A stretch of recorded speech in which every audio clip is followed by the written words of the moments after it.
9. June 19. Once safely shut into my own room, I opened these pages, and prepared to go on with that part of the day's record which was still left to write. For 10 minutes or more I sat idle, with the pen in my hand, thinking over the events of the last 12 hours.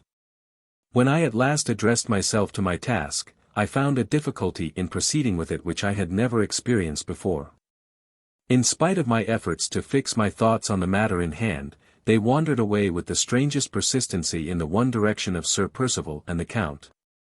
And all the interest which I tried to concentrate on my journal centered instead in that private interview between them which had been put off all through the day, and which was now to take place in the silence and solitude of the night. In this perverse state of my mind, the recollection of what had passed since the morning would not come back to me, and there was no resource but to close my journal and to get away from it for a little while. I opened the door which led from my bedroom into my sitting room, and having passed through, pulled it to again, to prevent any accident in case of draught with the candle left on the dressing table. My sitting room window was wide open, and I leaned out listlessly to look at the night. It was dark and quiet. Neither moon nor stars were visible. There was a smell like rain in the still, heavy air, and I put my hand out of window. No. The rain was only threatening, it had not come yet. I remained leaning on the window-sill for nearly a quarter of an hour, looking out absently into the black darkness, and hearing nothing, except now and then the voices of the servants, or the distant sound of a closing door. In the lower part of the house. Just as I was turning away wearily from the window to go back to the bedroom and make a second attempt to complete the unfinished entry in my journal, I smelt the odor of tobacco smoke stealing towards me on the heavy night air. The next moment I saw a tiny red spark advancing from the farther end of the house in the pitch darkness. I heard no footsteps, and I could see nothing but the spark. It traveled along in the night, past the window at which I was standing, and stopped opposite my bedroom window, inside which I had left the light burning on the dressing table. The spark remained stationary for a moment, then moved back again in the direction from which it had advanced. As I followed its progress I saw a second red spark, larger than the first, approaching from the distance. The two met together in the darkness. Remembering who smoked cigarettes and who smoked cigars, I inferred immediately that the Count had come out first to look and listen under my window, and that Sir Percival had afterwards joined him. They must both have been walking on the lawn, or I should certainly have heard Sir Percival's heavy footfall, though the Count's soft step might have escaped me, even on the gravel walk. I waited quietly at the window, certain that they could neither of them see me in the darkness of the room. "What's the matter?" I heard Sir Percival say in a low voice. "Why don't you come in and sit down?" "I want to see the light out of that window," replied the Count softly. "What harm does the light do?" "It shows she is not in bed yet. She is sharp enough to suspect something, and bold enough to come downstairs and listen, if she can get the chance." "Patience, Percival, patience." "Humbug. You're always talking of patience." "I shall talk of something else presently. My good friend, you are on the edge of your domestic precipice, and if I let you give the women one other chance, on my sacred word of honor they will push you over it." "What the devil do you mean?" "We will come to our explanations, Percival, when the light is out of that window, and when I have had one little look at the rooms on each side of the library, and a peep at the staircase as well." They slowly moved away, and the rest of the conversation between them, which had been conducted throughout in the same low tones, ceased to be audible. It was no matter. I had heard enough to determine me on justifying the Count's opinion of my sharpness and my courage. Before the red sparks were out of sight in the darkness I had made up my mind that there should be a listener when those two men sat down to their talk, and that the listener, in spite of all the Count's precautions to the contrary, should be myself. I wanted but one motive to sanction the act to my own conscience, and to give me courage enough for performing it, and that motive I had. Laura's honor, Laura's happiness, Laura's life itself, might depend on my quick ears and my faithful memory tonight. I had heard the Count say that he meant to examine the rooms on each side of the library, and the staircase as well, before he entered on any explanation with Sir Percival. This expression of his intentions was necessarily sufficient to inform me that the library was the room in which he proposed that the conversation should take place.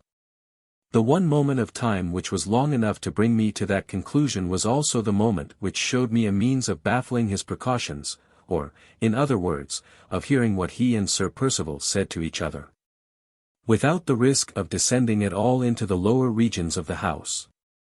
In speaking of the rooms on the ground floor, I have mentioned incidentally the veranda outside them, on which they all opened by means of French windows, extending from the cornice to the floor. The top of this veranda was flat, the rain water being carried off from it by pipes into tanks which helped to supply the house. On the narrow leaden roof, which ran along past the bedrooms, and which was rather less, I should think, than 3 feet below the sills of the window, a row of flower-pots was ranged.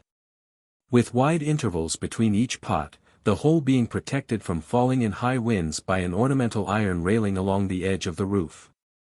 The plan which had now occurred to me was to get out at my sitting-room window onto this roof, to creep along noiselessly till I reached that part of it which was immediately over the library window, and to crouch down between the flower-pots, with my ear against the outer railing.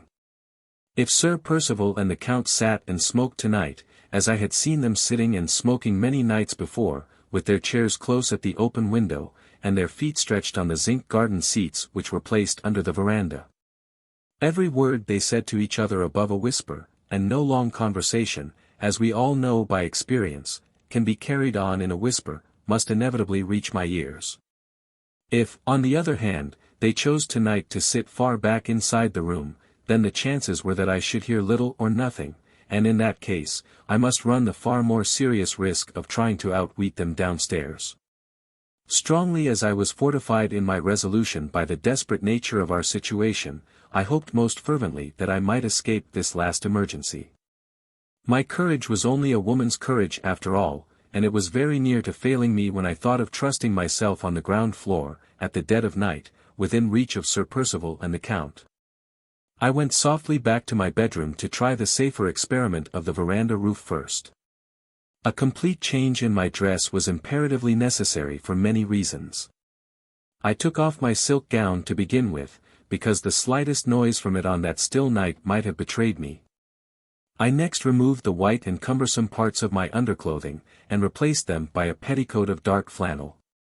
Over this I put my black traveling cloak, and pulled the hood onto my head. In my ordinary evening costume I took up the room of 3 men at least. In my present dress, when it was held close about me, no man could have passed through the narrowest spaces more easily than I. The little breadth left on the roof of the veranda, between the flower pots on one side and the wall and the windows of the house on the other, made this a serious consideration. If I knocked anything down, if I made the least noise, who could say what the consequences might be? I only waited to put the matches near the candle before I extinguished it, and groped my way back into the sitting room.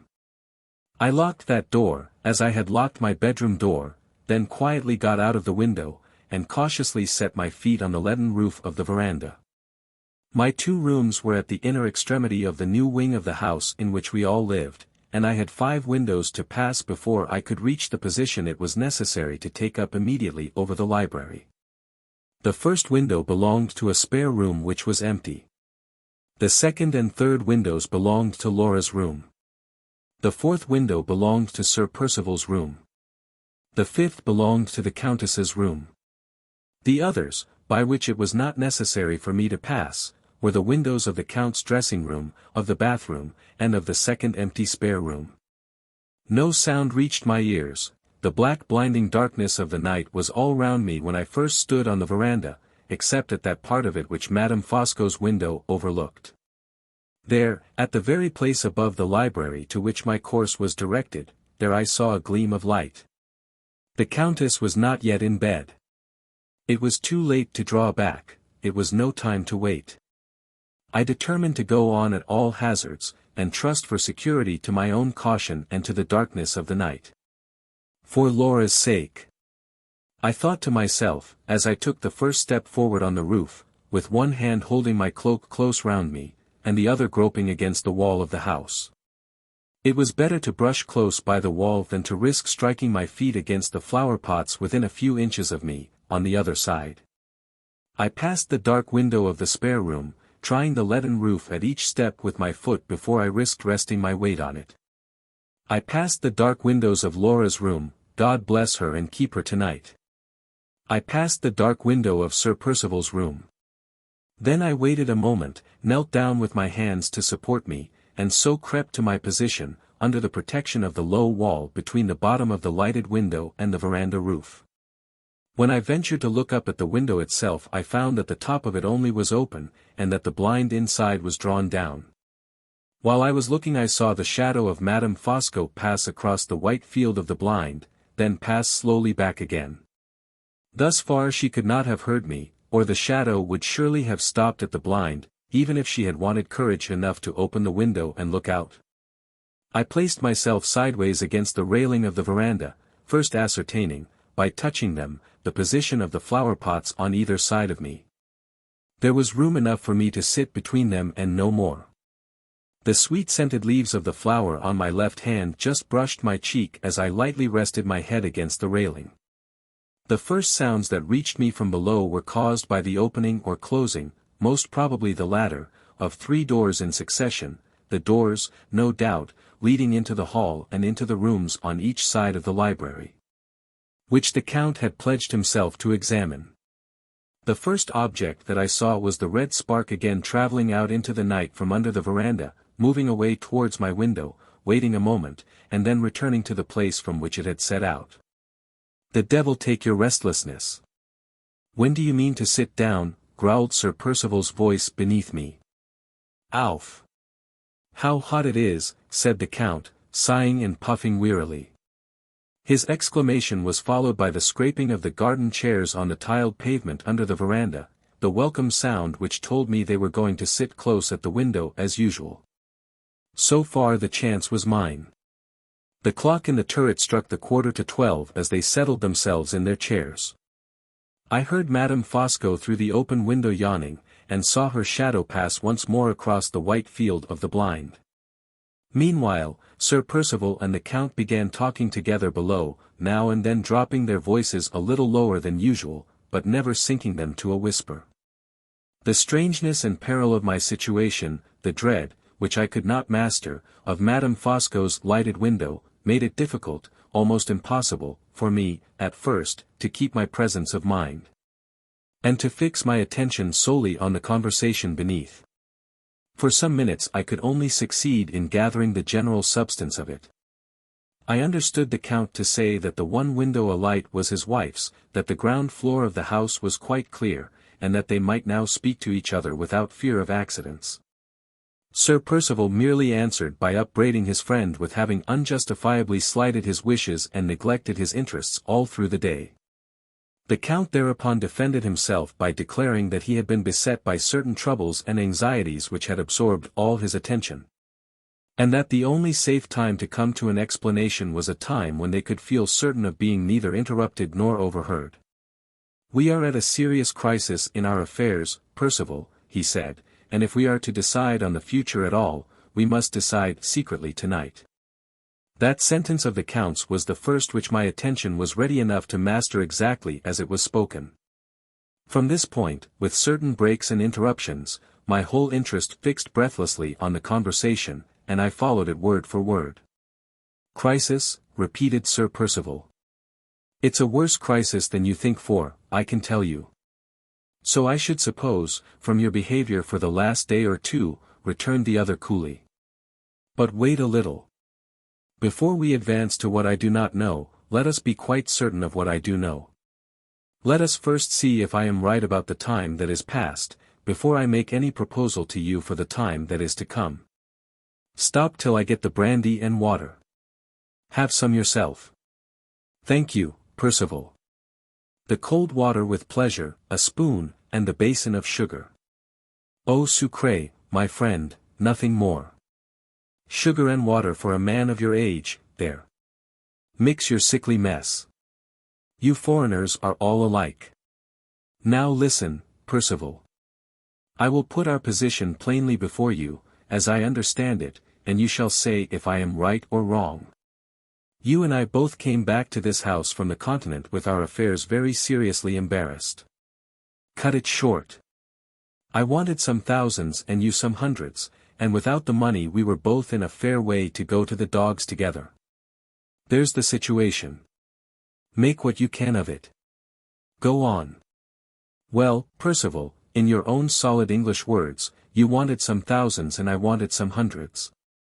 And the only way of getting them was for you to raise the money for your own necessity, with a small margin beyond for my poor little hundreds, by the help of your wife. What did I tell you about your wife on our way to England, and what did I tell you again when we had come here, and when I had seen for myself the sort of woman Miss Halcombe was? How should I know? You talked 19 to the dozen, I suppose, just as usual. I said this: human ingenuity, my friend, has hitherto only discovered two ways in which a man can manage a woman. One way is to knock her down, a method largely adopted by the brutal lower orders of the people, but utterly abhorrent to the refined and educated classes above them. The other way, much longer, much more difficult, but in the end not less certain, is never to accept a provocation at a woman's hands. It holds with animals, it holds with children, and it holds with women, who are nothing but children grown up. Quiet resolution is the one quality the animals, the children, and the women all fail in. If they can once shake this superior quality in their master, they get the better of him. If they can never succeed in disturbing it, he gets the better of them. I said to you, remember that plain truth when you want your wife to help you to the money. I said, remember it doubly and trebly in the presence of your wife's sister, Miss Halcombe. Have you remembered it? Not once in all the implications that have twisted themselves about us in this house.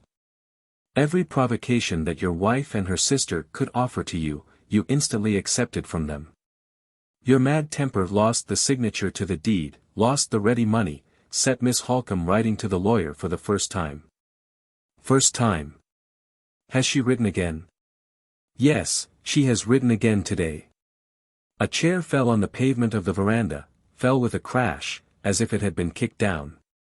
It was well for me that the Count's revelation roused Sir Percival's anger as it did.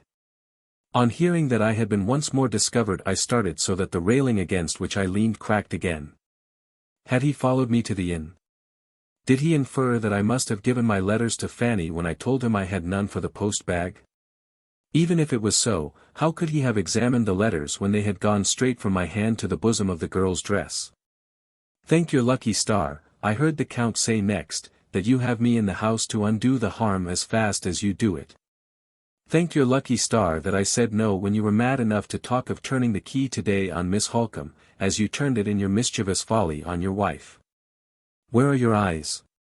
Can you look at Miss Halcombe and not see that she has the foresight and the resolution of a man? With that woman for my friend I would snap these fingers of mine at the world. With that woman for my enemy, I, with all my brains and experience, Fosco, cunning as the devil himself, as you have told me 100 times, I walk, in your English phrase, upon eggshells. And this grand creature, I drink her health in my sugar and water, this grand creature, who stands in the strength of her love and her courage, firm as a rock, between us two and that poor, flimsy, pretty blonde wife of yours, this magnificent woman, whom I admire with all my soul, though I oppose her in your interests and in mine, you drive to extremities as if she was no sharper and no bolder than the rest of her sex. Percival. Percival. You deserve to fail, and you have failed. There was a pause. I write the villain's words about myself because I mean to remember them, because I hope yet for the day when I may speak out once for all in his presence, and cast them back one by one in his teeth. Sir Percival was the first to break the silence again. Yes, yes, bully and bluster as much as you like, he said sulkily, the difficulty about the money is not the only difficulty. You would be for taking strong measures with the women yourself, if you knew as much as I do. We will come to that second difficulty all in good time, rejoined the Count. You may confuse yourself, Percival, as much as you please, but you shall not confuse me. Let the question of the money be settled first. Have I convinced your obstinacy? Have I shown you that your temper will not let you help yourself? Or must I go back, and, as you put it in your dear straightforward English, bully and bluster a little more? Pooh! It's easy enough to grumble at me. Say what is to be done, that's a little harder. Is it? Bah! This is what is to be done. You give up all direction in the business from tonight, you leave it for the future in my hands only. I am talking to a practical British man, ha. Well, practical, will that do for you? What do you propose if I leave it all to you? Answer me first. Is it to be in my hands or not? Say it is in your hands, what then? A few questions, Percival, to begin with.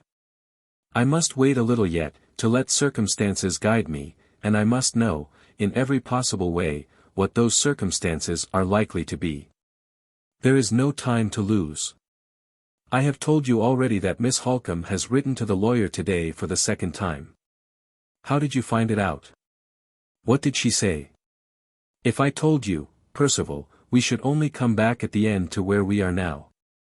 Enough that I have found it out, and the finding has caused that trouble and anxiety which made me so inaccessible to you all through today. Now, to refresh my memory about your affairs, it is some time since I talked them over with you. The money has been raised, in the absence of your wife's signature, by means of bills at 3 months, raised at a cost that makes my poverty-stricken foreign hair stand on end to think of it. When the bills are due, is there really and truly no earthly way of paying them but by the help of your wife? None. What? You have no money at the banker's? A few hundreds, when I want as many thousands. Have you no other security to borrow upon? Not a shred. What have you actually got with your wife at the present moment? Nothing but the interest of her £20,000, barely enough to pay our daily expenses. What do you expect from your wife? 3,000 a year when her uncle dies. A fine fortune, Percival. What sort of a man is this uncle? Old? No, neither old nor young. A good-tempered, freely living man. Married? No, I think my wife told me, not married. Of course not. If he was married, and had a son, Lady Glyde would not be next heir to the property. I'll tell you what he is. He's a maudlin, twaddling, selfish fool, and bores everybody who comes near him about the state of his health. Men of that sort, Percival, live long, and marry malevolently when you least expect it. I don't give you much, my friend, for your chance of the 3,000 a year. Is there nothing more that comes to you from your wife? Nothing. Absolutely nothing. Absolutely nothing, except in case of her death. Aha! In the case of her death. There was another pause. The Count moved from the veranda to the gravel walk outside. I knew that he had moved by his voice. The rain has come at last, I heard him say. It had come. The state of my cloak showed that it had been falling thickly for some little time. The Count went back under the veranda. I heard the chair creak beneath his weight as he sat down in it again. Well, Percival, he said, and in the case of Lady Glyde's death, what do you get then? If she leaves no children. Which she is likely to do. Which she is not in the least likely to do. Yes. Why, then I get her £20,000. Paid down. Paid down. They were silent once more. As their voices ceased, Madame Fosco's shadow darkened the blind again. Instead of passing this time, it remained, for a moment, quite still. I saw her fingers steal round the corner of the blind, and draw it on one side. The dim white outline of her face, looking out straight over me, appeared behind the window. I kept still, shrouded from head to foot in my black cloak. The rain, which was fast wetting me, dripped over the glass, blurred it, and prevented her from seeing anything. More rain. I heard her say to herself. She dropped the blind, and I breathed again freely. The talk went on below me, the Count resuming it this time. Percival. Do you care about your wife? Fosco. That's rather a downright question. I am a downright man, and I repeat it. Why the devil do you look at me in that way? You won't answer me. Well, then, let us say your wife dies before the summer is out. Drop it, Fosco. Let us say your wife dies. Drop it, I tell you. In that case, you would gain £20,000, and you would lose. I should lose the chance of £3,000 a year. The remote chance, Percival, the remote chance only. And you want money, at once. In your position the gain is certain, the loss doubtful. Speak for yourself as well as for me. Some of the money I want has been borrowed for you. And if you come to gain, my wife's death would be £10,000 in your wife's pocket. Sharp as you are, you seem to have conveniently forgotten Madame Fosco's legacy. Don't look at me in that way. I won't have it. What with your looks and your questions, upon my soul, you make my flesh creep. Your flesh. Does flesh mean conscience in English? I speak of your wife's death as I speak of a possibility. Why not? The respectable lawyers who scribble-scrabble your deeds and your wills look the deaths of living people in the face. Do lawyers make your flesh creep? Why should I? It is my business tonight to clear up your position beyond the possibility of mistake, and I have now done it. Here is your position. If your wife lives, you pay those bills with her signature to the parchment. If your wife dies, you pay them with her death. As he spoke the light in Madame Fosco's room was extinguished, and the whole second floor of the house was now sunk in darkness. Talk! Talk, grumbled Sir Percival. One would think, to hear you, that my wife's signature to the deed was got already. You have left the matter in my hands, retorted the Count, and I have more than 2 months before me to turn round in.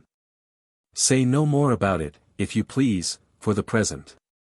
When the bills are due, you will see for yourself if my talk is worth something, or if it is not.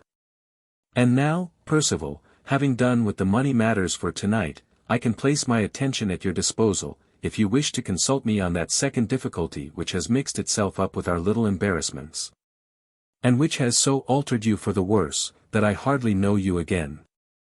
Speak, my friend, and pardon me if I shock your fiery national tastes by mixing myself a second glass of sugar and water.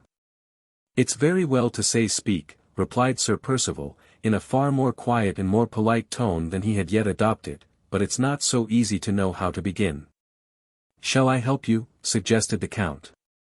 Shall I give this private difficulty of yours a name? What if I call it Anne Catherick?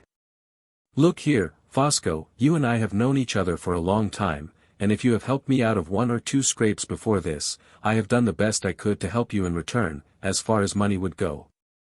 We have made as many friendly sacrifices, on both sides, as men could, but we have had our secrets from each other, of course, haven't we? You have had a secret from me, Percival. There is a skeleton in your cupboard here at Blackwater Park that has peeped out in these last few days at other people besides yourself. Well, suppose it has. If it doesn't concern you, you needn't be curious about it, need you? Do I look curious about it? Yes, you do. So. My face speaks the truth, then. What an immense foundation of good there must be in the nature of a man who arrives at my age, and whose face has not yet lost the habit of speaking the truth. Come, glide. Let us be candid one with the other. This secret of yours has sought me, I have not sought it. Let us say I am curious, do you ask me, as your old friend, to respect your secret, and to leave it, once for all, in your own keeping? Yes, that's just what I do ask. Then my curiosity is at an end. It dies in me from this moment. Do you really mean that? What makes you doubt me? I have had some experience, Fosco, of your roundabout ways, and I am not so sure that you won't worm it out of me after all. The chair below suddenly creaked again, I felt the trellis-work pillar under me shake from top to bottom. The Count had started to his feet, and had struck it with his hand in indignation.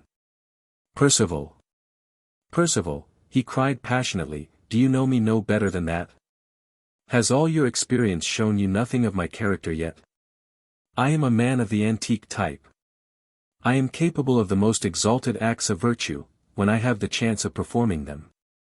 It has been the misfortune of my life that I have had few chances.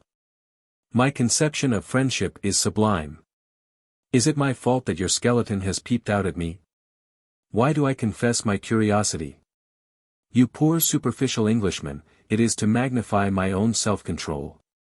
I could draw your secret out of you, if I liked, as I draw this finger out of the palm of my hand, you know I could.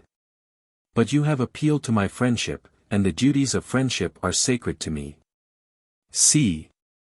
I trample my base curiosity under my feet. My exalted sentiments lift me above it. Recognize them, Percival.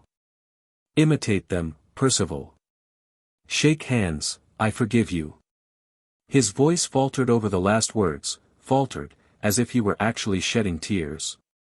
Sir Percival confusedly attempted to excuse himself, but the Count was too magnanimous to listen to him. No, he said. When my friend has wounded me, I can pardon him without apologies. Tell me, in plain words, do you want my help? Yes, badly enough. And you can ask for it without compromising yourself? I can try, at any rate. Try, then. Well, this is how it stands. I told you today that I had done my best to find Anne Catherick and failed. Yes, you did. Fosco. I'm a lost man if I don't find her. Ha! Is it so serious as that? A little stream of light travelled out under the veranda, and fell over the gravel walk. The Count had taken the lamp from the inner part of the room to see his friend clearly by the light of it.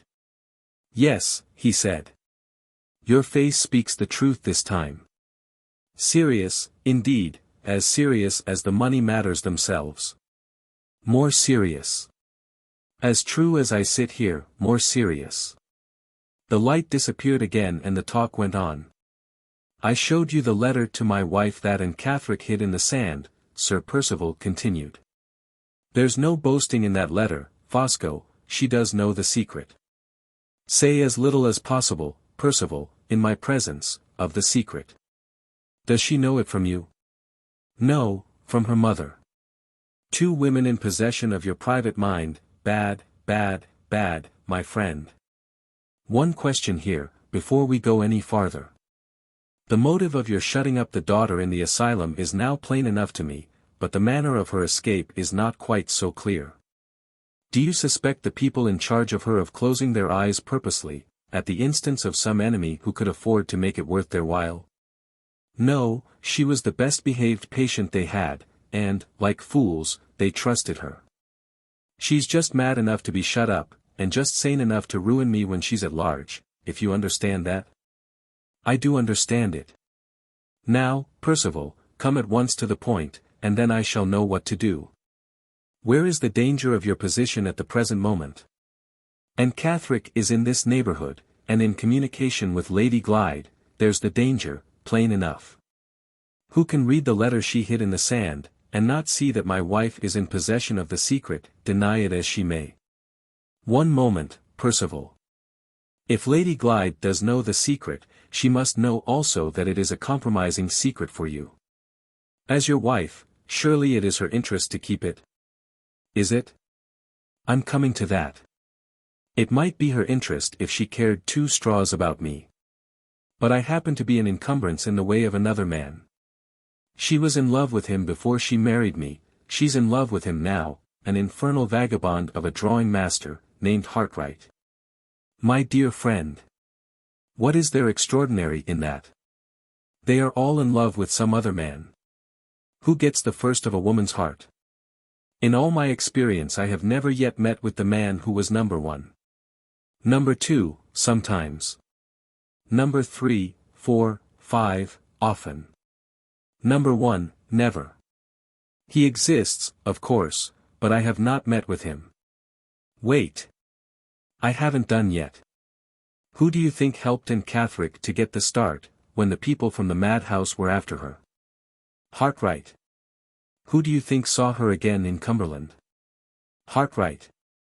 Both times he spoke to her alone. Stop. Don't interrupt me.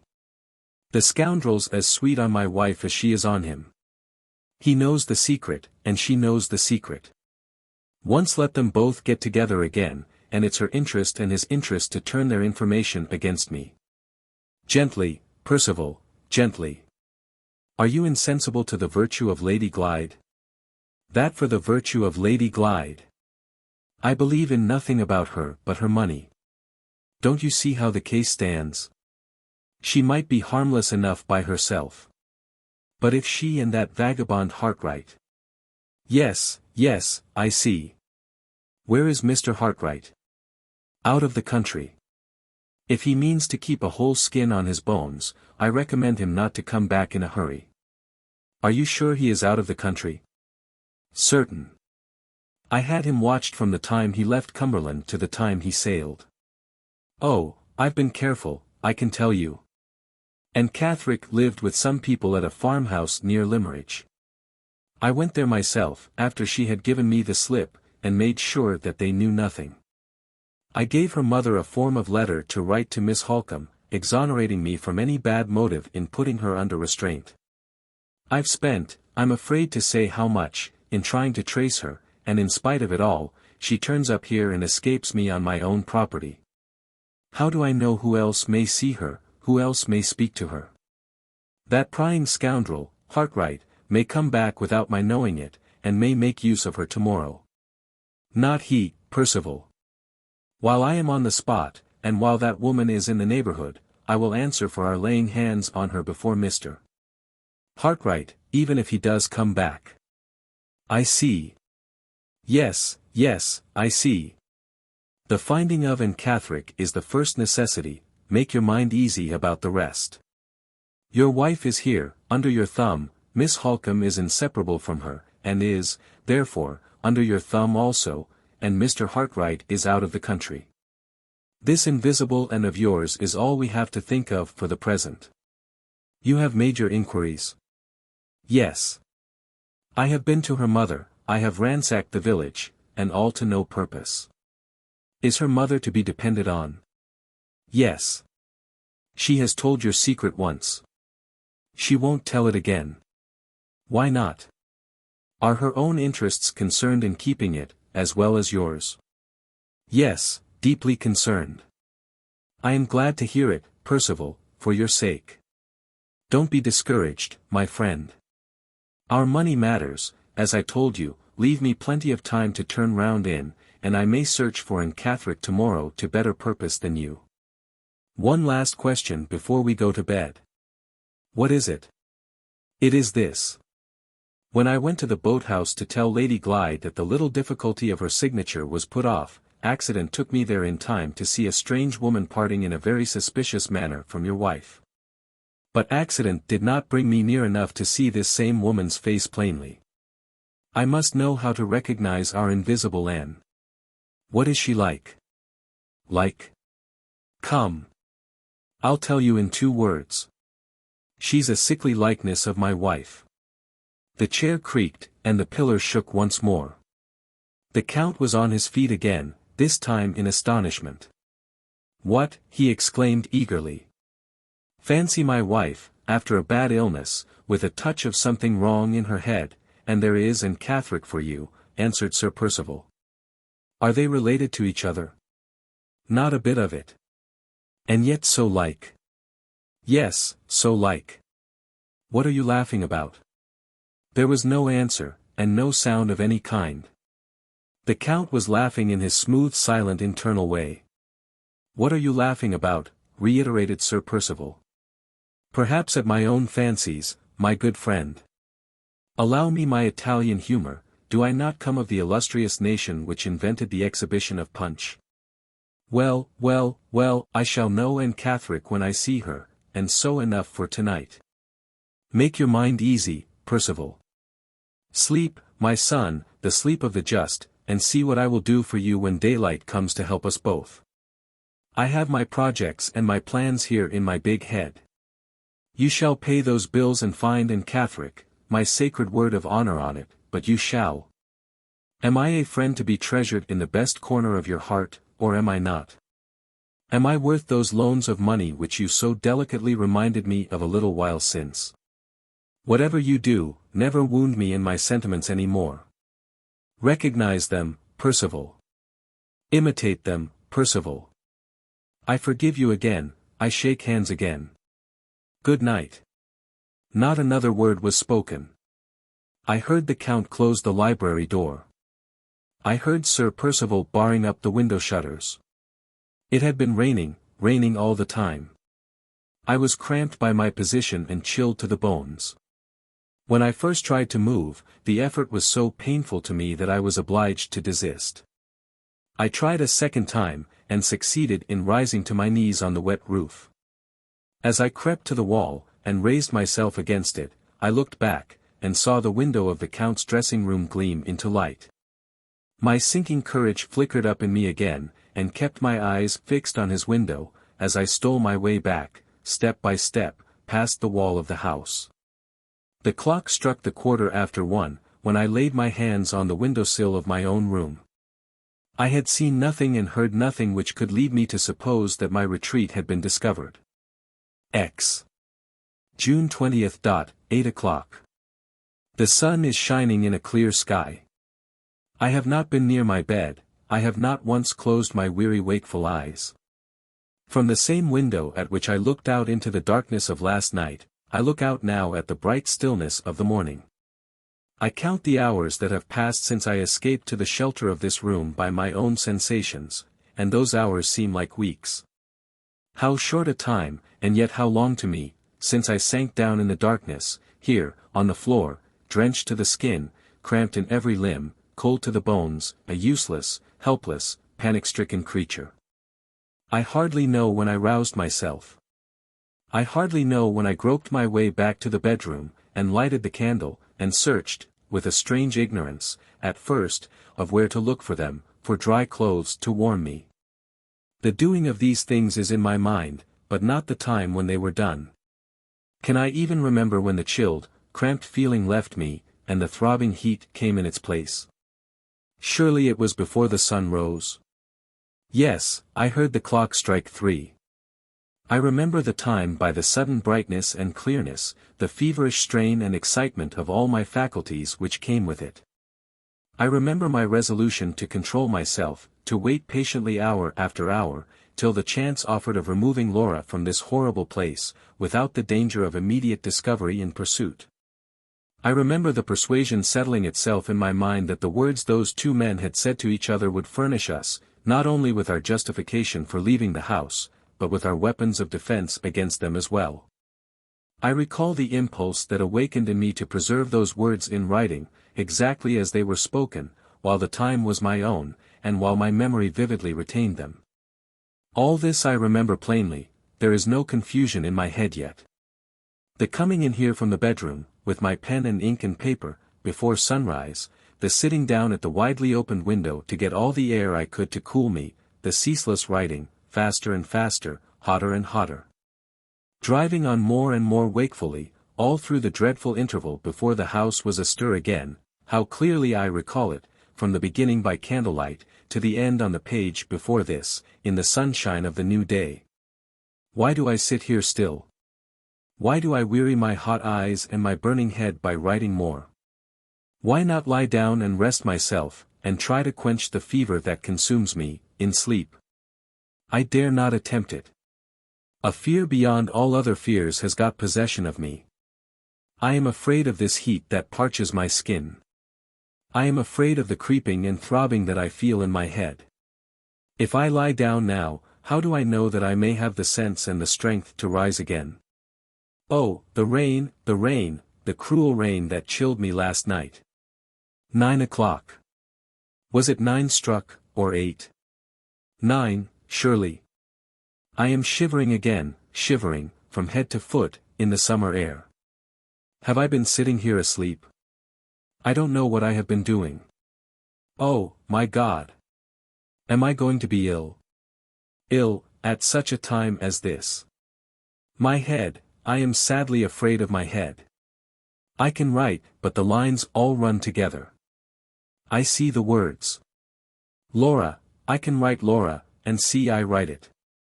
8 or 9, which was it? So cold, oh, that rain last night. And the strokes of the clock, the strokes I can't count, keep striking in my head. Note, at this place the entry in the diary ceases to be legible. The 2 or 3 lines which follow contain fragments of words only, mingled with blots and scratches of the pen. The last marks on the paper bear some resemblance to the first 2 letters, L and A, of the name of Lady Glyde. On the next page of the diary, another entry appears. It is in a man's handwriting, large, bold, and firmly regular, and the date is June the 21st. It contains these lines. Postscript by a sincere friend. The illness of our excellent Miss Halcombe has afforded me the opportunity of enjoying an unexpected intellectual pleasure. I refer to the perusal, which I have just completed, of this interesting diary. There are many hundred pages here. I can lay my hand on my heart, and declare that every page has charmed, refreshed, delighted me. To a man of my sentiments it is unspeakably gratifying to be able to say this. Admirable woman. I allude to Miss Halcombe. Stupendous effort. I refer to the diary. Yes. These pages are amazing. The tact which I find here, the discretion, the rare courage, the wonderful power of memory, the accurate observation of character, the easy grace of style, the charming outbursts of womanly feeling, have all inexpressibly increased my admiration of this sublime creature, of this magnificent Marian. The presentation of my own character is masterly in the extreme. I certify, with my whole heart, to the fidelity of the portrait. I feel how vivid an impression I must have produced to have been painted in such strong, such rich, such massive colors as these. I lament afresh the cruel necessity which sets our interests at variance, and opposes us to each other. Under happier circumstances how worthy I should have been of Miss Halcombe, how worthy Miss Halcombe would have been of me. The sentiments which animate my heart assure me that the lines I have just written express a profound truth. Those sentiments exalt me above all merely personal considerations. I bear witness, in the most disinterested manner, to the excellence of the stratagem by which this unparalleled woman surprised the private interview between Percival and myself, also to the marvelous accuracy of her report of the whole conversation from its beginning to its end. Those sentiments have induced me to offer to the unimpressionable doctor who attends on her my vast knowledge of chemistry, and my luminous experience of the more subtle resources which medical and magnetic science have placed at the disposal of mankind. He has hitherto declined to avail himself of my assistance. Miserable man! Finally, those sentiments dictate the lines, grateful, sympathetic, paternal lines, which appear in this place. I close the book. My strict sense of propriety restores it, by the hands of my wife, to its place on the writer's table. Events are hurrying me away. Circumstances are guiding me to serious issues. Vast perspectives of success unroll themselves before my eyes. I accomplish my destiny with a calmness which is terrible to myself. Nothing but the homage of my admiration is my own. I deposit it with respectful tenderness at the feet of Miss Halcombe. I breathe my wishes for her recovery. I condole with her on the inevitable failure of every plan that she has formed for her sister's benefit. At the same time, I entreat her to believe that the information which I have derived from her diary will in no respect help me to contribute to that failure. It simply confirms the plan of conduct which I had previously arranged. I have to thank these pages for awakening the finest sensibilities in my nature, nothing more. To a person of similar sensibility this simple assertion will explain and excuse everything. Miss Halcombe is a person of similar sensibility. In that persuasion I sign myself. Fosco. The story continued by Frederick Fairlie, Esq., of Limmeridge House. The manner in which Mr. Fairlie's narrative, and other narratives that are shortly to follow it, were originally obtained, forms the subject of an explanation which will appear at a later period. It is the grand misfortune of my life that nobody will let me alone. Why, I ask everybody, why worry me? Nobody answers that question, and nobody lets me alone. Relatives, friends, and strangers all combine to annoy me. What have I done? I ask myself, I ask my servant, Louis, 50 times a day, what have I done? Neither of us can tell. Most extraordinary. The last annoyance that has assailed me is the annoyance of being called upon to write this narrative. Is a man in my state of nervous wretchedness capable of writing narratives? When I put this extremely reasonable objection, I am told that certain very serious events relating to my niece have happened within my experience, and that I am the fit person to describe them on that account. I am threatened if I fail to exert myself in the manner required, with consequences which I cannot so much as think of without perfect prostration. There is really no need to threaten me. Shattered by my miserable health and my family troubles, I am incapable of resistance. If you insist, you take your unjust advantage of me, and I give way immediately. I will endeavor to remember what I can, under protest, and to write what I can, also under protest, and what I can't remember and can't write, Louis must remember and write for me. He is an ass, and I am an invalid, and we are likely to make all sorts of mistakes between us. How humiliating! I am told to remember dates. Good heavens! I never did such a thing in my life. How am I to begin now? I have asked Louis. He is not quite such an ass as I have hitherto supposed. He remembers the date of the event, within a week or two, and I remember the name of the person. The date was towards the end of June, or the beginning of July, and the name, in my opinion a remarkably vulgar one, was Fanny. At the end of June, or the beginning of July, then, I was reclining in my customary state, surrounded by the various objects of art which I have collected about me to improve the taste of the barbarous people in my neighborhood. That is to say, I had the photographs of my pictures, and prints, and coins, and so forth, all about me, which I intend, one of these days, to present, the photographs, I mean. If the clumsy English language will let me mean anything, to present to the institution at Carlisle, horrid place. With a view to improving the tastes of the members, Goths and Vandals to a man. It might be supposed that a gentleman who was in course of conferring a great national benefit on his countrymen was the last gentleman in the world to be unfeelingly worried about private difficulties and family affairs. Quite a mistake, I assure you, in my case. However, there I was, reclining, with my art treasures about me, and wanting a quiet morning. Because I wanted a quiet morning, of course Louis came in. It was perfectly natural that I should inquire what the deuce he meant by making his appearance when I had not rung my bell. I seldom swear, it is such an ungentlemanlike habit, but when Louis answered by a grin, I think it was also perfectly natural that I should damn him for grinning. At any rate, I did. This rigorous mode of treatment, I have observed, invariably brings persons in the lower class of life to their senses. It brought Louis to his senses. He was so obliging as to leave off grinning, and inform me that a young person was outside wanting to see me. He added, with the odious talkativeness of servants, that her name was Fanny. Who is Fanny? Lady Glyde's maid, sir. What does Lady Glyde's maid want with me? A letter, sir. Take it. She refuses to give it to anybody but you, sir.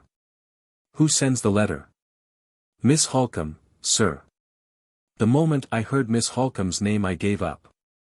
It is a habit of mine always to give up to Miss Halcombe. I find, by experience, that it saves noise. I gave up on this occasion.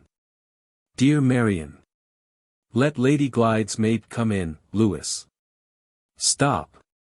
Do her shoes creak? I was obliged to ask the question. Creaking shoes invariably upset me for the day. I was resigned to see the young person, but I was not resigned to let the young person's shoes upset me. There is a limit even to my endurance. Louis affirmed distinctly that her shoes were to be depended upon. I waved my hand. He introduced her. Is it necessary to say that she expressed her sense of embarrassment by shutting up her mouth and breathing through her nose? To the student of female human nature in the lower orders, surely not. Let me do the girl justice. Her shoes did not creak. But why do young persons in service all perspire at the hands? Why have they all got fat noses and hard cheeks? And why are their faces so sadly unfinished, especially about the corners of the eyelids? I am not strong enough to think deeply myself on any subject, but I appeal to professional men, who are. Why have we no variety in our breed of young persons? You have a letter for me, from Miss Halcombe. Put it down on the table, please, and don't upset anything. How is Miss Halcombe? Very well, thank you, sir. And Lady Glyde? I received no answer. The young person's face became more unfinished than ever, and I think she began to cry. I certainly saw something moist about her eyes. Tears or perspiration. Lewis, whom I have just consulted, is inclined to think, tears. He is in her class of life, and he ought to know best. Let us say, tears. Except when the refining process of art judiciously removes from them all resemblance to nature, I distinctly object to tears. Tears are scientifically described as a secretion. I can understand that a secretion may be healthy or unhealthy, but I cannot see the interest of a secretion from a sentimental point of view. Perhaps my own secretions being all wrong together, I am a little prejudiced on the subject. No matter. I behaved, on this occasion, with all possible propriety and feeling. I closed my eyes and said to Lewis, "Endeavor to ascertain what she means." Lewis endeavored, and the young person endeavored. They succeeded in confusing each other to such an extent that I am bound in common gratitude to say, they really amused me. I think I shall send for them again when I am in low spirits. I have just mentioned this idea to Lewis. Strange to say, it seems to make him uncomfortable. Poor devil. Surely I am not expected to repeat my niece's maid's explanation of her tears, interpreted in the English of my Swiss valet. The thing is manifestly impossible. I can give my own impressions and feelings perhaps. Will that do as well? Please say, yes. My idea is that she began by telling me, through Lewis, that her master had dismissed her from her mistress's service. Observe, throughout, the strange irrelevancy of the young person. Was it my fault that she had lost her place? On her dismissal, she had gone to the inn to sleep. I don't keep the inn, why mention it to me? Between 6 o'clock and 7 Miss Halcombe had come to say good-bye, and had given her 2 letters, one for me, and one for a gentleman in London. I am not a gentleman in London, hang the gentleman in London. She had carefully put the 2 letters into her bosom. What have I to do with her bosom? She had been very unhappy, when Miss Halcombe had gone away again. She had not had the heart to put bit or drop between her lips till it was near bedtime, and then, when it was close on 9 o'clock, she had thought she should like a cup of tea. Am I responsible for any of these vulgar fluctuations, which begin with unhappiness and end with tea? Just as she was warming the pot, I give the words on the authority of Lewis, who says he knows what they mean, and wishes to explain, but I snub him on principle. Just as she was warming the pot the door opened. And she was struck of a heap, her own words again, and perfectly unintelligible this time to Lewis, as well as to myself, by the appearance in the inn parlour of her ladyship the Countess. I give my niece's maid's description of my sister's title with a sense of the highest relish. My poor dear sister is a tiresome woman who married a foreigner. To resume, the door opened, her ladyship the Countess appeared in the parlour, and the young person was struck of a heap. Most remarkable. I must really rest a little before I can get on any farther. When I have reclined for a few minutes, with my eyes closed, and when Lewis has refreshed my poor aching temples with a little eau de cologne, I may be able to proceed. Her ladyship the Countess. No. I am able to proceed, but not to sit up. I will recline and dictate. Lewis has a horrid accent, but he knows the language, and can write. How very convenient. Her ladyship, the Countess, explained her unexpected appearance at the inn by telling Fanny that she had come to bring 1 or 2 little messages which Miss Halcombe in her hurry had forgotten. The young person thereupon waited anxiously to hear what the messages were, but the Countess seemed disinclined to mention them, so like my sister's tiresome way, until Fanny had had her tea. Her ladyship was surprisingly kind and thoughtful about it, extremely unlike my sister, and said, "I am sure, my poor girl, you must want your tea. We can let the messages wait till afterwards. Come, come, if nothing else will put you at your ease, I'll make the tea and have a cup with you." I think those were the words, as reported excitably, in my presence, by the young person. At any rate, the Countess insisted on making the tea, and carried her ridiculous ostentation of humility so far as to take one cup herself, and to insist on the girl's taking the other. The girl drank the tea, and according to her own account, solemnized the extraordinary occasion 5 minutes afterwards by fainting dead away for the first time in her life. Here again I use her own words. Lewis thinks they were accompanied by an increased secretion of tears. I can't say myself. The effort of listening being quite as much as I could manage, my eyes were closed. Where did I leave off?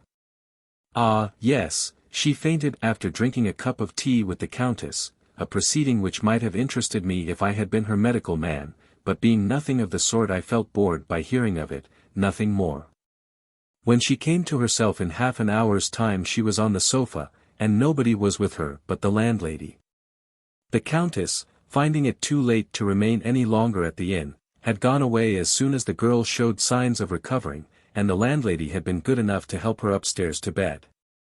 Left by herself, she had felt in her bosom, I regret the necessity of referring to this part of the subject a second time, and had found the 2 letters there quite safe, but strangely crumpled. She had been giddy in the night, but had got up well enough to travel in the morning.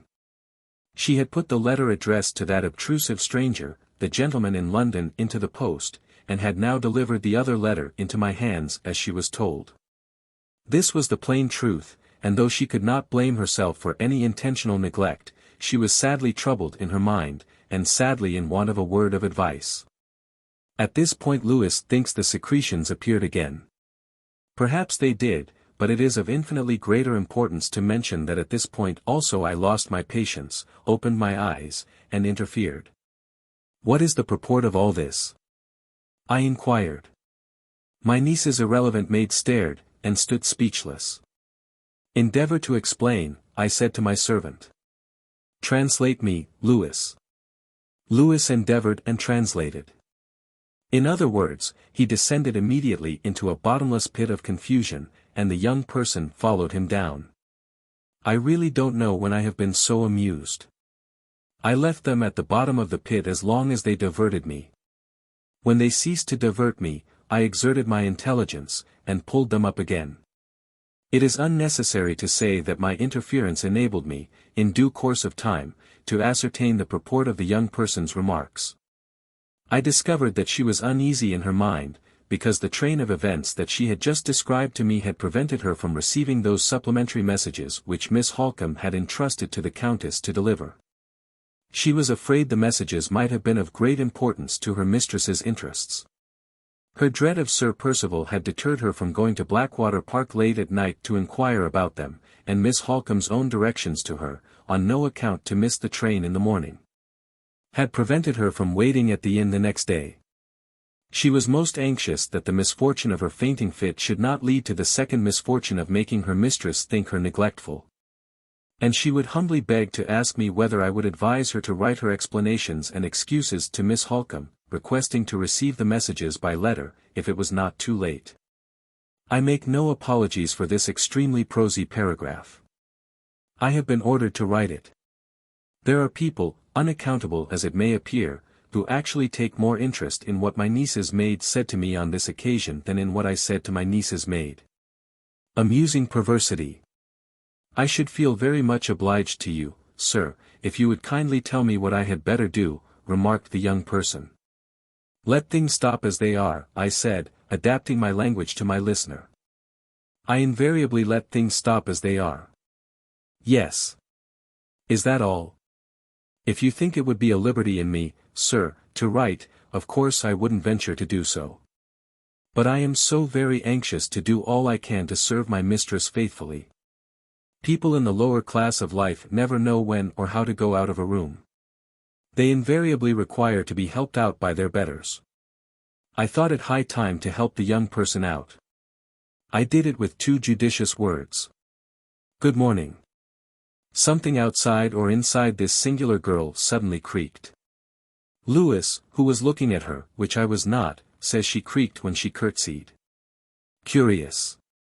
Was it her shoes, her stays, or her bones? Lewis thinks it was her stays. Most extraordinary. As soon as I was left by myself I had a little nap, I really wanted it. When I awoke again I noticed dear Marian's letter. If I had had the least idea of what it contained I should certainly not have attempted to open it. Being, unfortunately for myself, quite innocent of all suspicion, I read the letter. It immediately upset me for the day.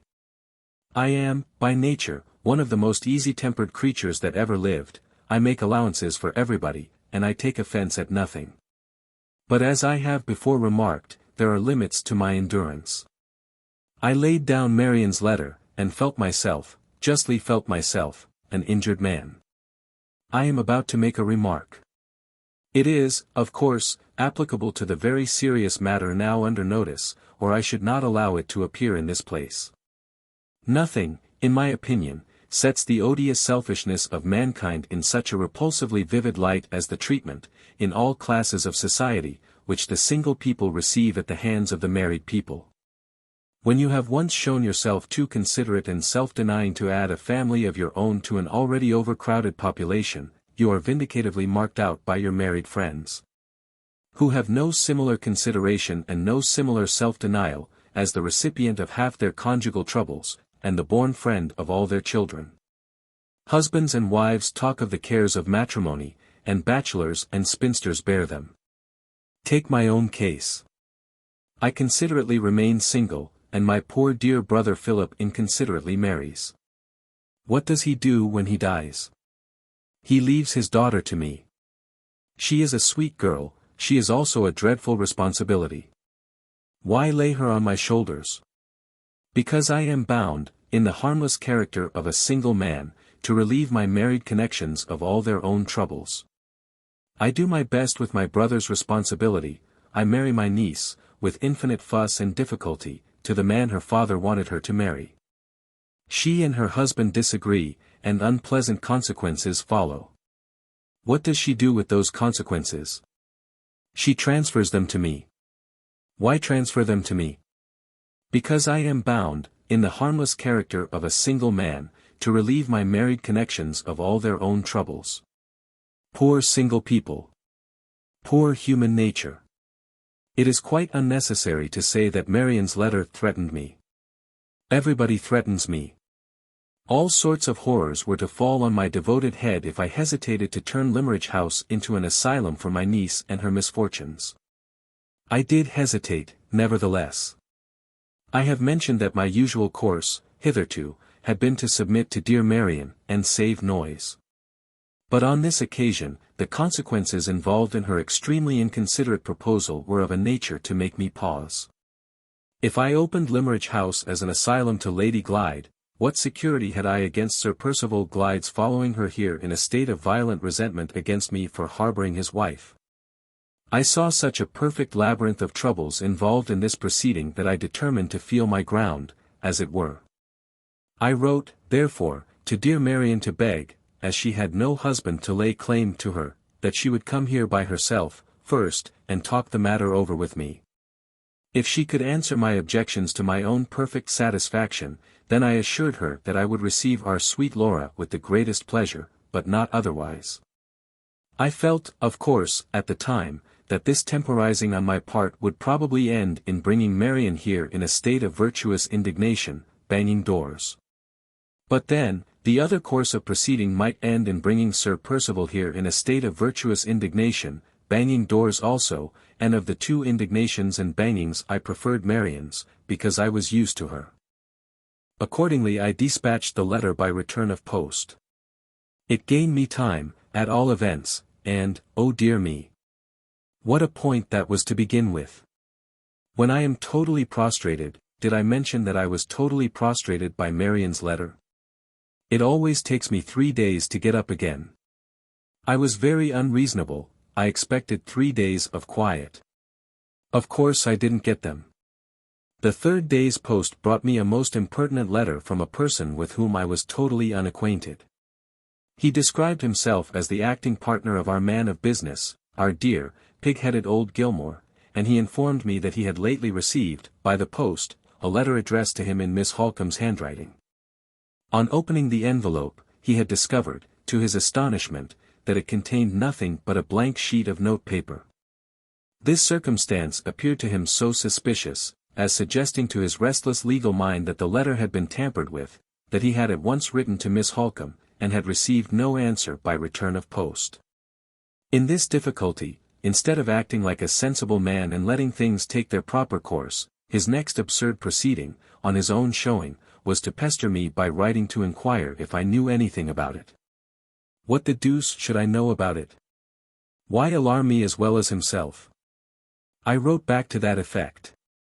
It was one of my keenest letters. I have produced nothing with a sharper epistolary edge to it since I tendered his dismissal in writing to that extremely troublesome person, Mr. Walter Hartright. My letter produced its effect. I heard nothing more from the lawyer. This perhaps was not altogether surprising. But it was certainly a remarkable circumstance that no second letter reached me from Marian, and that no warning signs appeared of her arrival. Her unexpected absence did me amazing good. It was so very soothing and pleasant to infer, as I did of course, that my married connections had made it up again. 5 days of undisturbed tranquility, of delicious single blessedness, quite restored me. On the 6th day I felt strong enough to send for my photographer, and to set him at work again on the presentation copies of my art treasures, with a view, as I have already mentioned, to the improvement of taste in this barbarous neighborhood. I had just dismissed him to his workshop, and had just begun coquetting with my coins, when Lewis suddenly made his appearance with a card in his hand. Another young person? I said. I won't see her. In my state of health young persons disagree with me. Not at home. It is a gentleman this time, sir. A gentleman of course made a difference. I looked at the card. Gracious heaven! My tiresome sister's foreign husband, Count Fosco. Is it necessary to say what my first impression was when I looked at my visitor's card? Surely not. My sister having married a foreigner, there was but one impression that any man in his senses could possibly feel. Of course the Count had come to borrow money of me. Lewis, I said, do you think he would go away if you gave him 5 shillings? Lewis looked quite shocked. He surprised me inexpressibly by declaring that my sister's foreign husband was dressed superbly, and looked the picture of prosperity. Under these circumstances my first impression altered to a certain extent. I now took it for granted that the Count had matrimonial difficulties of his own to contend with, and that he had come, like the rest of the family, to cast them all on my shoulders. Did he mention his business? I asked. Count Fosco said he had come here, sir, because Miss Halcombe was unable to leave Blackwater Park. Fresh troubles, apparently. Not exactly his own, as I had supposed, but dear Marian's. Troubles, anyway. Oh dear. Show him in, I said resignedly. The Count's first appearance really startled me. He was such an alarmingly large person that I quite trembled. I felt certain that he would shake the floor and knock down my art treasures. He did neither the one nor the other.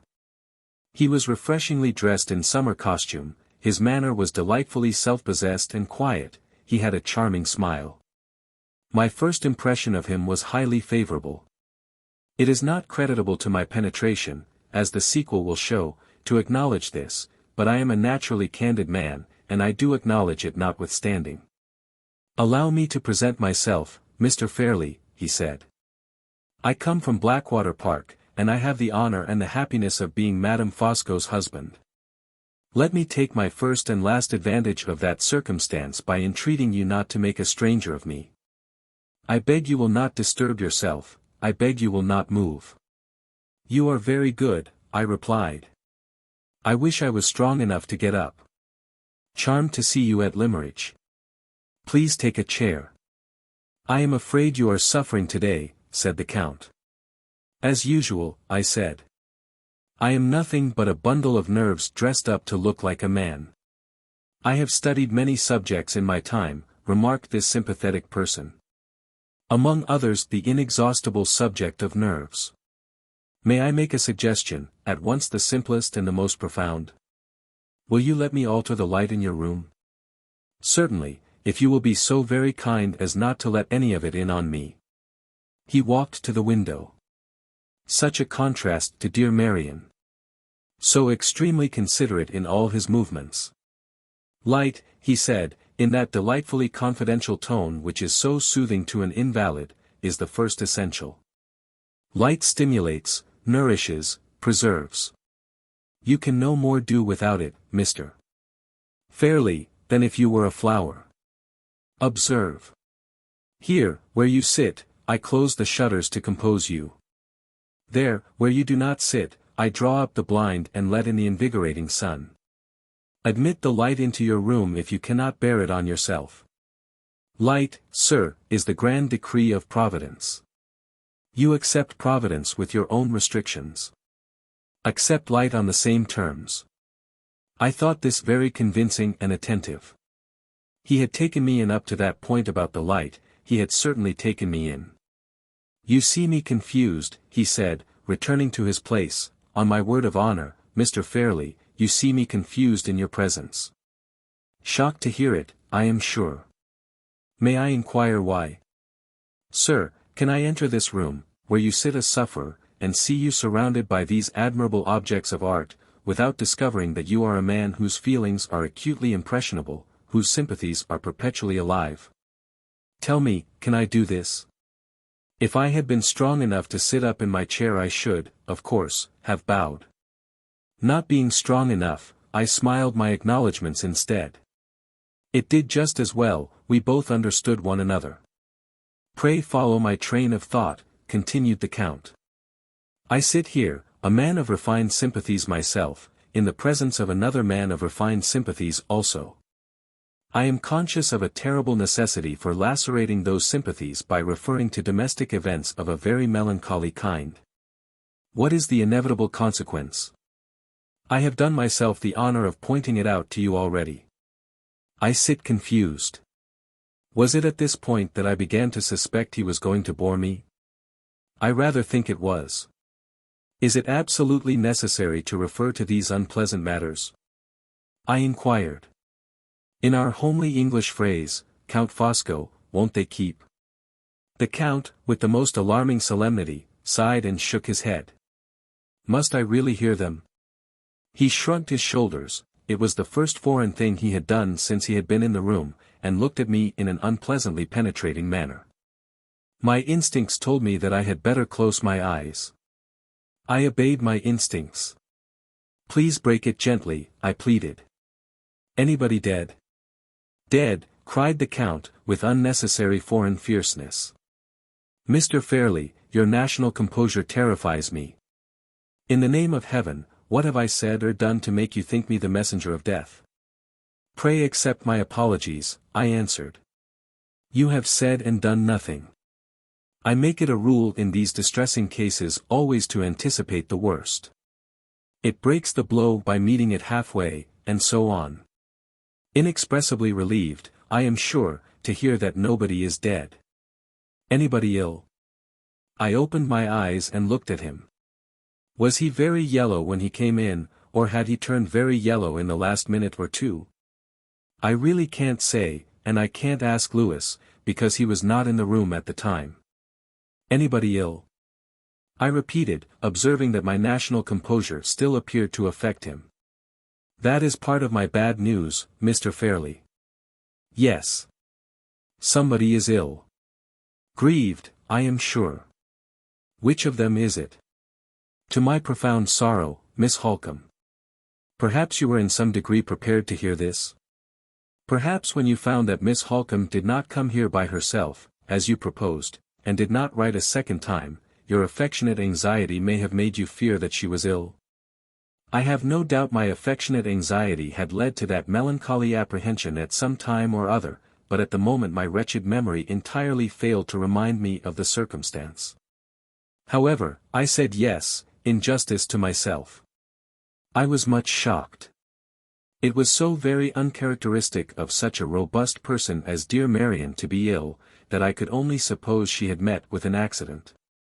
A horse, or a false step on the stairs, or something of that sort. Is it serious? I asked.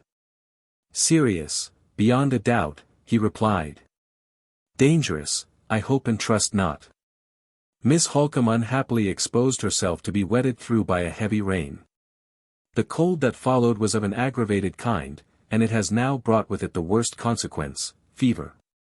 When I heard the word fever, and when I remembered at the same moment that the unscrupulous person who was now addressing me had just come from Blackwater Park, I thought I should have fainted on the spot. Good God! I said. Is it infectious? Not at present, he answered, with detestable composure. It may turn to infection, but no such deplorable complication had taken place when I left Blackwater Park. I have felt the deepest interest in the case, Mr. Fairlie. I have endeavored to assist the regular medical attendant in watching it, accept my personal assurances of the uninfectious nature of the fever when I last saw it. Accept his assurances. I never was farther from accepting anything in my life. I would not have believed him on his oath. He was too yellow to be believed. He looked like a walking West Indian epidemic. He was big enough to carry typhus by the ton, and to dye the very carpet he walked on with scarlet fever. In certain emergencies my mind is remarkably soon made up. I instantly determined to get rid of him. You will kindly excuse an invalid, I said, but long conferences of any kind invariably upset me.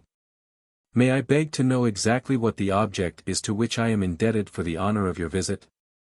I fervently hoped that this remarkably broad hint would throw him off his balance, confuse him, reduce him to polite apologies, in short, get him out of the room. On the contrary, it only settled him in his chair. He became additionally solemn, and dignified, and confidential. He held up two of his horrid fingers and gave me another of his unpleasantly penetrating looks. What was I to do? I was not strong enough to quarrel with him. Conceive my situation, if you please. Is language adequate to describe it? I think not. The objects of my visit, he went on, quite irrepressibly, are numbered on my fingers. They are two. First, I come to bear my testimony, with profound sorrow, to the lamentable disagreements between Sir Percival and Lady Glyde. I am Sir Percival's oldest friend, I am related to Lady Glyde by marriage, I am an eyewitness of all that has happened at Blackwater Park. In those three capacities I speak with authority, with confidence, with honourable regret. Sir, I inform you, as the head of Lady Glyde's family, that Miss Halcombe has exaggerated nothing in the letter which she wrote to your address. I affirm that the remedy which that admirable lady has proposed is the only remedy that will spare you the horrors of public scandal. A temporary separation between husband and wife is the one peaceable solution of this difficulty. Part them for the present, and when all causes of irritation are removed, I, who have now the honour of addressing you, I will undertake to bring Sir Percival to reason. Lady Glyde is innocent, Lady Glyde is injured, but, follow my thought here. She is, on that very account, I say it with shame, the cause of irritation while she remains under her husband's roof. No other house can receive her with propriety but yours. I invite you to open it. Cool. Here was a matrimonial hailstorm pouring in the south of England, and I was invited, by a man with fever in every fold of his coat, to come out from the north of England and take my share of the pelting. I tried to put the point forcibly, just as I have put it here. The Count deliberately lowered one of his horrid fingers, kept the other up, and went on, rode over me, as it were, without even the common coachman-like attention of crying, "Hi!" before he knocked me down. Follow my thought once more, if you please, he resumed. My first object you have heard. My second object in coming to this house is to do what Miss Halcombe's illness has prevented her from doing for herself. My large experience is consulted on all difficult matters at Blackwater Park, and my friendly advice was requested on the interesting subject of your letter to Miss Halcombe. I understood at once, for my sympathies are your sympathies, why you wished to see her here before you pledged yourself to inviting Lady Glyde.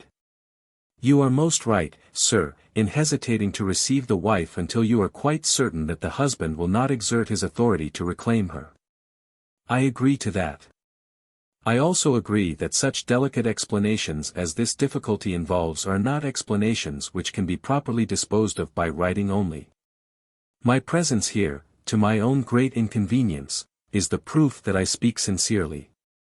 As for the explanations themselves, Fosco, who knows Sir Percival much better than Miss Halcombe knows him, affirm to you, on my honour and my word, that he will not come near this house, or attempt to communicate with this house, while his wife is living in it. His affairs are embarrassed.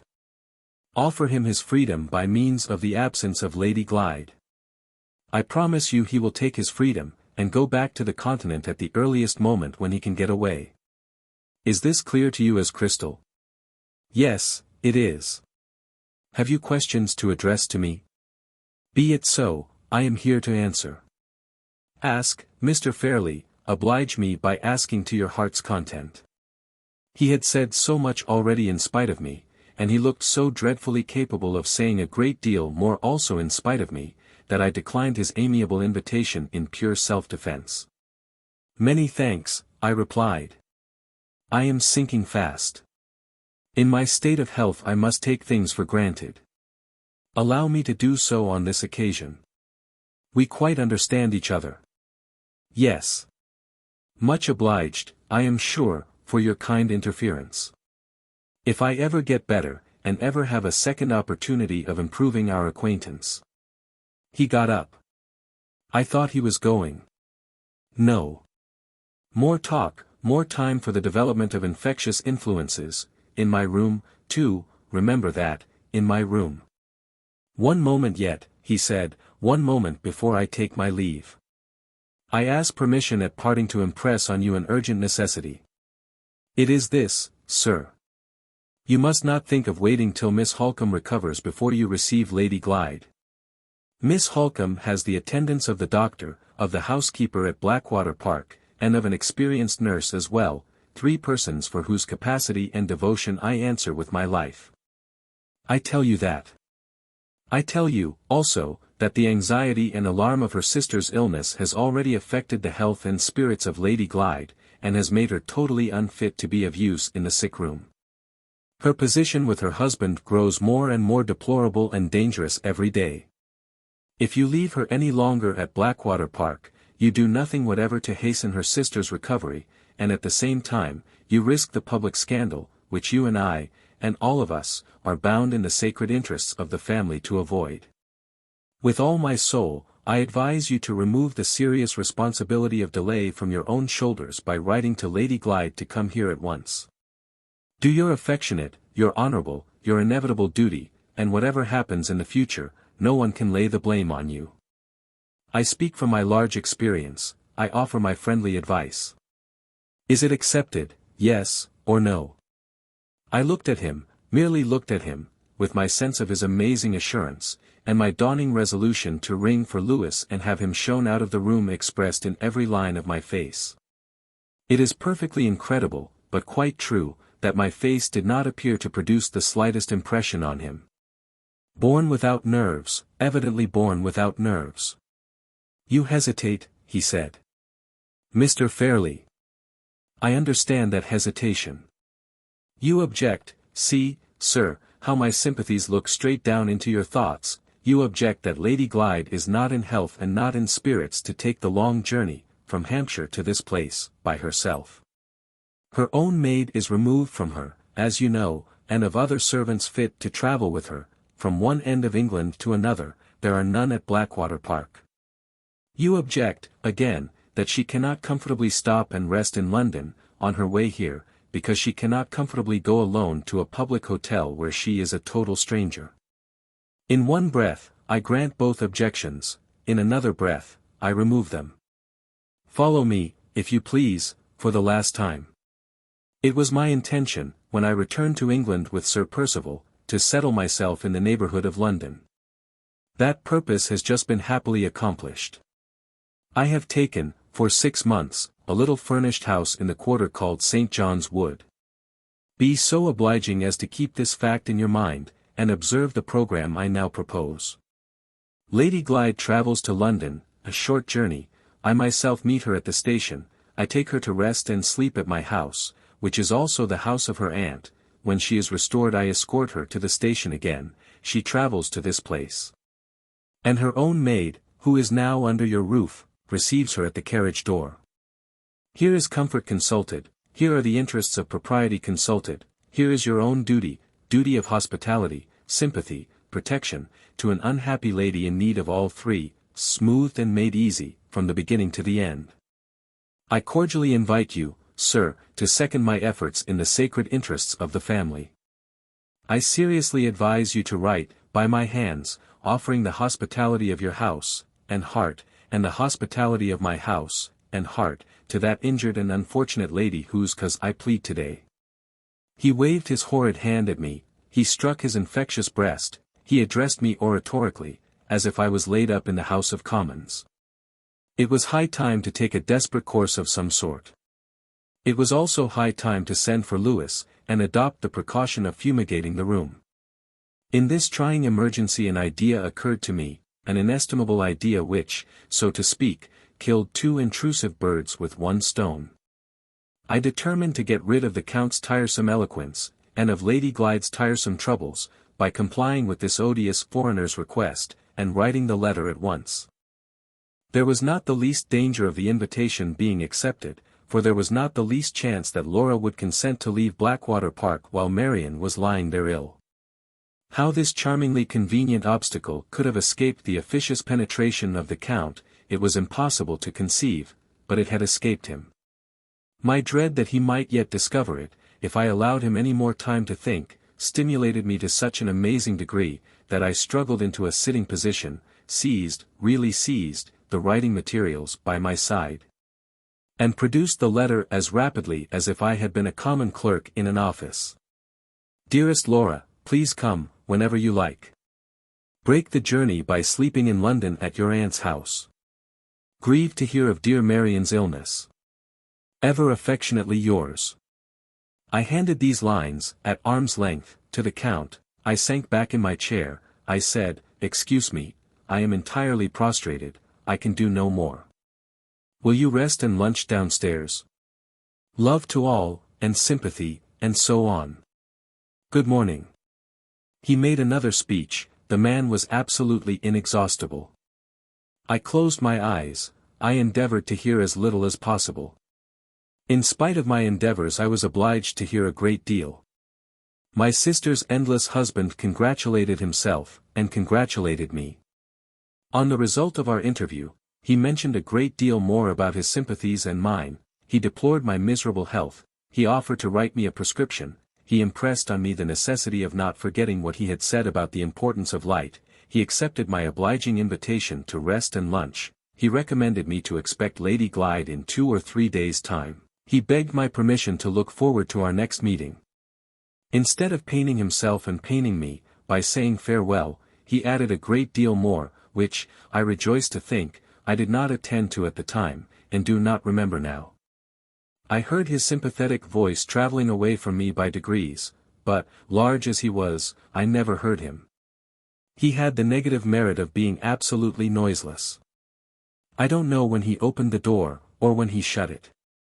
I ventured to make use of my eyes again, after an interval of silence, and he was gone. I rang for Lewis, and retired to my bathroom. Tepid water, strengthened with aromatic vinegar, for myself, and copious fumigation for my study, were the obvious precautions to take, and of course I adopted them. I rejoice to say they proved successful. I enjoyed my customary siesta. I awoke moist and cool. My first inquiries were for the Count. Had we really got rid of him? Yes, he had gone away by the afternoon train. Had he lunched, and if so, upon what? Entirely upon fruit tart and cream. What a man! What a digestion! Am I expected to say anything more? I believe not. I believe I have reached the limits assigned to me. The shocking circumstances which happened at a later period did not, I am thankful to say, happen in my presence. I do beg and entreat that nobody will be so very unfeeling as to lay any part of the blame of those circumstances on me. I did everything for the best. I am not answerable for a deplorable calamity, which it was quite impossible to foresee. I am shattered by it, I have suffered under it, as nobody else has suffered. My servant, Louis, who is really attached to me in his unintelligent way, thinks I shall never get over it. He sees me dictating at this moment, with my handkerchief to my eyes. I wish to mention, in justice to myself, that it was not my fault, and that I am quite exhausted and heartbroken. Need I say more? The story continued by Eliza Michelson. Housekeeper at Blackwater Park. I am asked to state plainly what I know of the progress of Miss Halcombe's illness and of the circumstances under which Lady Glyde left Blackwater Park for London. The reason given for making this demand on me is, that my testimony is wanted in the interests of truth. As the widow of a clergyman of the Church of England, reduced by misfortune to the necessity of accepting a situation, I have been taught to place the claims of truth above all other considerations. I therefore comply with a request which I might otherwise, through reluctance to connect myself with distressing family affairs, have hesitated to grant. I made no memorandum at the time, and I cannot therefore be sure to a day of the date, but I believe I am correct in stating that Miss Halcombe's serious illness began during the last fortnight or 10 days in June. The breakfast hour was late at Blackwater Park, sometimes as late as 10, never earlier than 9:30. On the morning to which I am now referring, Miss Halcombe, who was usually the first to come down, did not make her appearance at the table. After the family had waited a quarter of an hour, the upper housemaid was sent to see after her, and came running out of the room dreadfully frightened. I met the servant on the stairs, and went at once to Miss Halcombe to see what was the matter.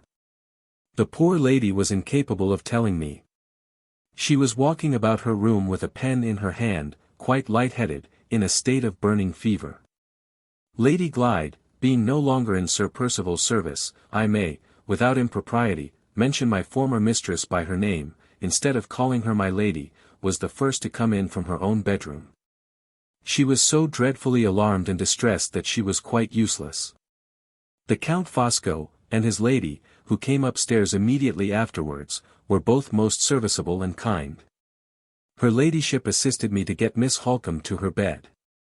His lordship the Count remained in the sitting-room, and having sent for my medicine chest, made a mixture for Miss Halcombe, and a cooling lotion to be applied to her head, so as to lose no time before the doctor came. We applied the lotion, but we could not get her to take the mixture. Sir Percival undertook to send for the doctor. He dispatched a groom, on horseback, for the nearest medical man, Mr. Dawson, of Oak Lodge. Mr. Dawson arrived in less than an hour's time. He was a respectable elderly man, well known all round the country, and we were much alarmed when we found that he considered the case to be a very serious one. His lordship the Count affably entered into conversation with Mr. Dawson, and gave his opinions with a judicious freedom. Mr. Dawson, not over-courteously, inquired if his lordship's advice was the advice of a doctor, and being informed that it was the advice of one who had studied medicine unprofessionally, replied that he was not accustomed to consult with amateur physicians. The Count, with truly Christian meekness of temper, smiled and left the room. Before he went out he told me that he might be found, in case he was wanted in the course of the day, at the boat-house on the banks of the lake. Why he should have gone there, I cannot say.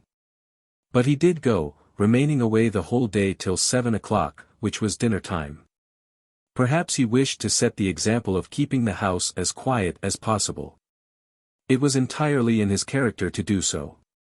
He was a most considerate nobleman. Miss Halcombe passed a very bad night, the fever coming and going, and getting worse towards the morning instead of better. No nurse fit to wait on her being at hand in the neighbourhood, her ladyship the Countess and myself undertook the duty, relieving each other. Lady Glyde, most unwisely, insisted on sitting up with us. She was much too nervous and too delicate in health to bear the anxiety of Miss Halcombe's illness calmly. She only did herself harm, without being of the least real assistance. A more gentle and affectionate lady never lived, but she cried, and she was frightened, two weaknesses which made her entirely unfit to be present in a sick room.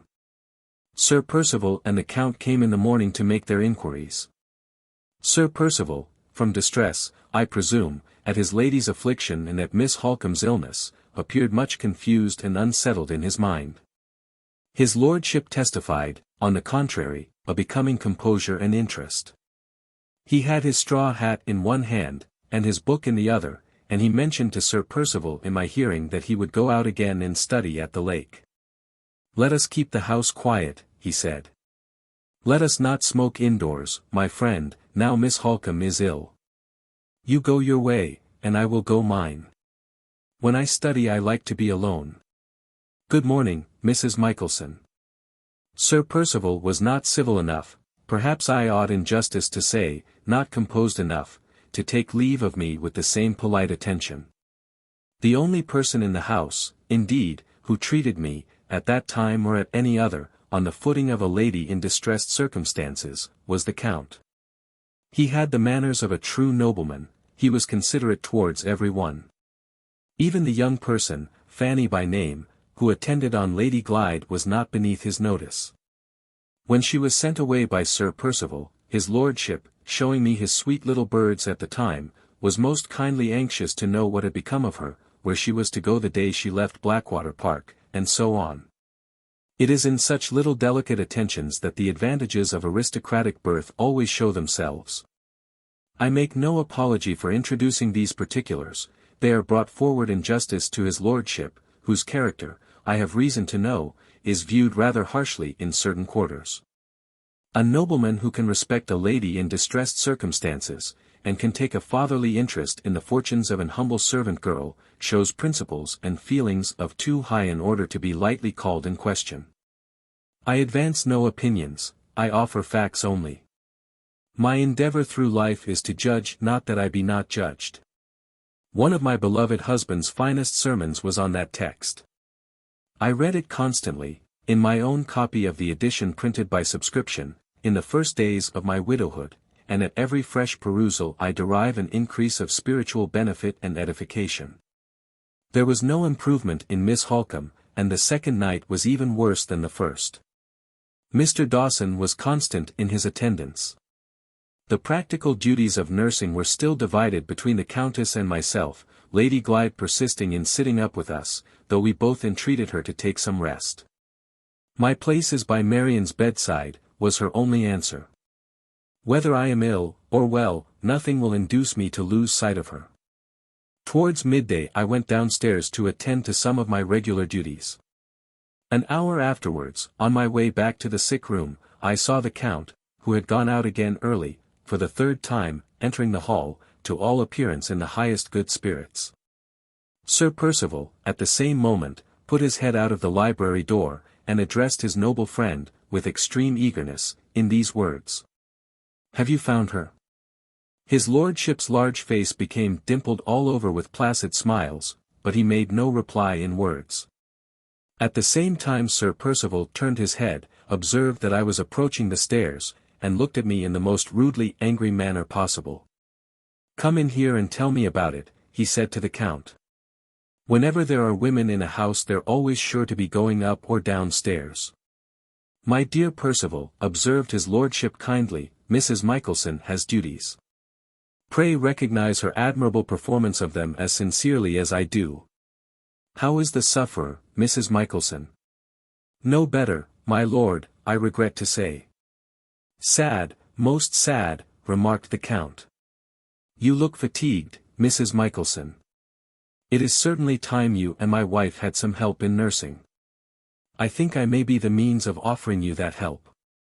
Circumstances have happened which will oblige Madame Fosco to travel to London either tomorrow or the day after. She will go away in the morning and return at night, and she will bring back with her, to relieve you, a nurse of excellent conduct and capacity, who is now disengaged. The woman is known to my wife as a person to be trusted. Before she comes here say nothing about her, if you please, to the doctor, because he will look with an evil eye on any nurse of my providing. When she appears in this house she will speak for herself, and Mr. Dawson will be obliged to acknowledge that there is no excuse for not employing her. Lady Glyde will say the same. Pray present my best respects and sympathies to Lady Glyde. I expressed my grateful acknowledgments for his lordship's kind consideration. Sir Percival cut them short by calling to his noble friend, using, I regret to say, a profane expression, to come into the library, and not to keep him waiting there any longer. I proceeded upstairs. We are poor erring creatures, and however well established a woman's principles may be, she cannot always keep on her guard against the temptation to exercise an idle curiosity. I am ashamed to say that an idle curiosity, on this occasion, got the better of my principles, and made me unduly inquisitive about the question which Sir Percival had addressed to his noble friend at the library door. Who was the Count expected to find in the course of his studious morning rambles at Blackwater Park? A woman, it was to be presumed, from the terms of Sir Percival's inquiry. I did not suspect the Count of any impropriety, I knew his moral character too well. The only question I asked myself was, had he found her? To resume. The night passed as usual without producing any change for the better in Miss Halcombe. The next day she seemed to improve a little. The day after that her ladyship the Countess, without mentioning the object of her journey to any one in my hearing, proceeded by the morning train to London, her noble husband, with his customary attention, accompanying her to the station.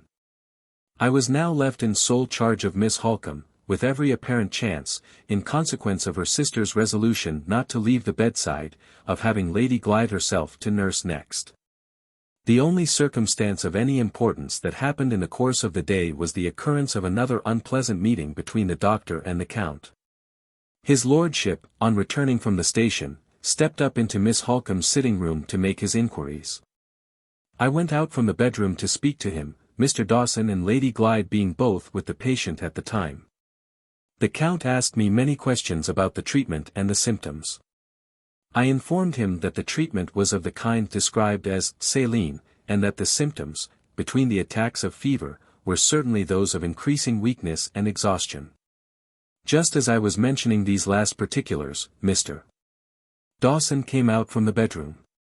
"Good morning, sir," said his lordship, stepping forward in the most urbane manner, and stopping the doctor, with a high-bred resolution impossible to resist. "I greatly fear you find no improvement in the symptoms today." "I find decided improvement," answered Mr. Dawson. "You still persist in your lowering treatment of this case of fever," continued his lordship.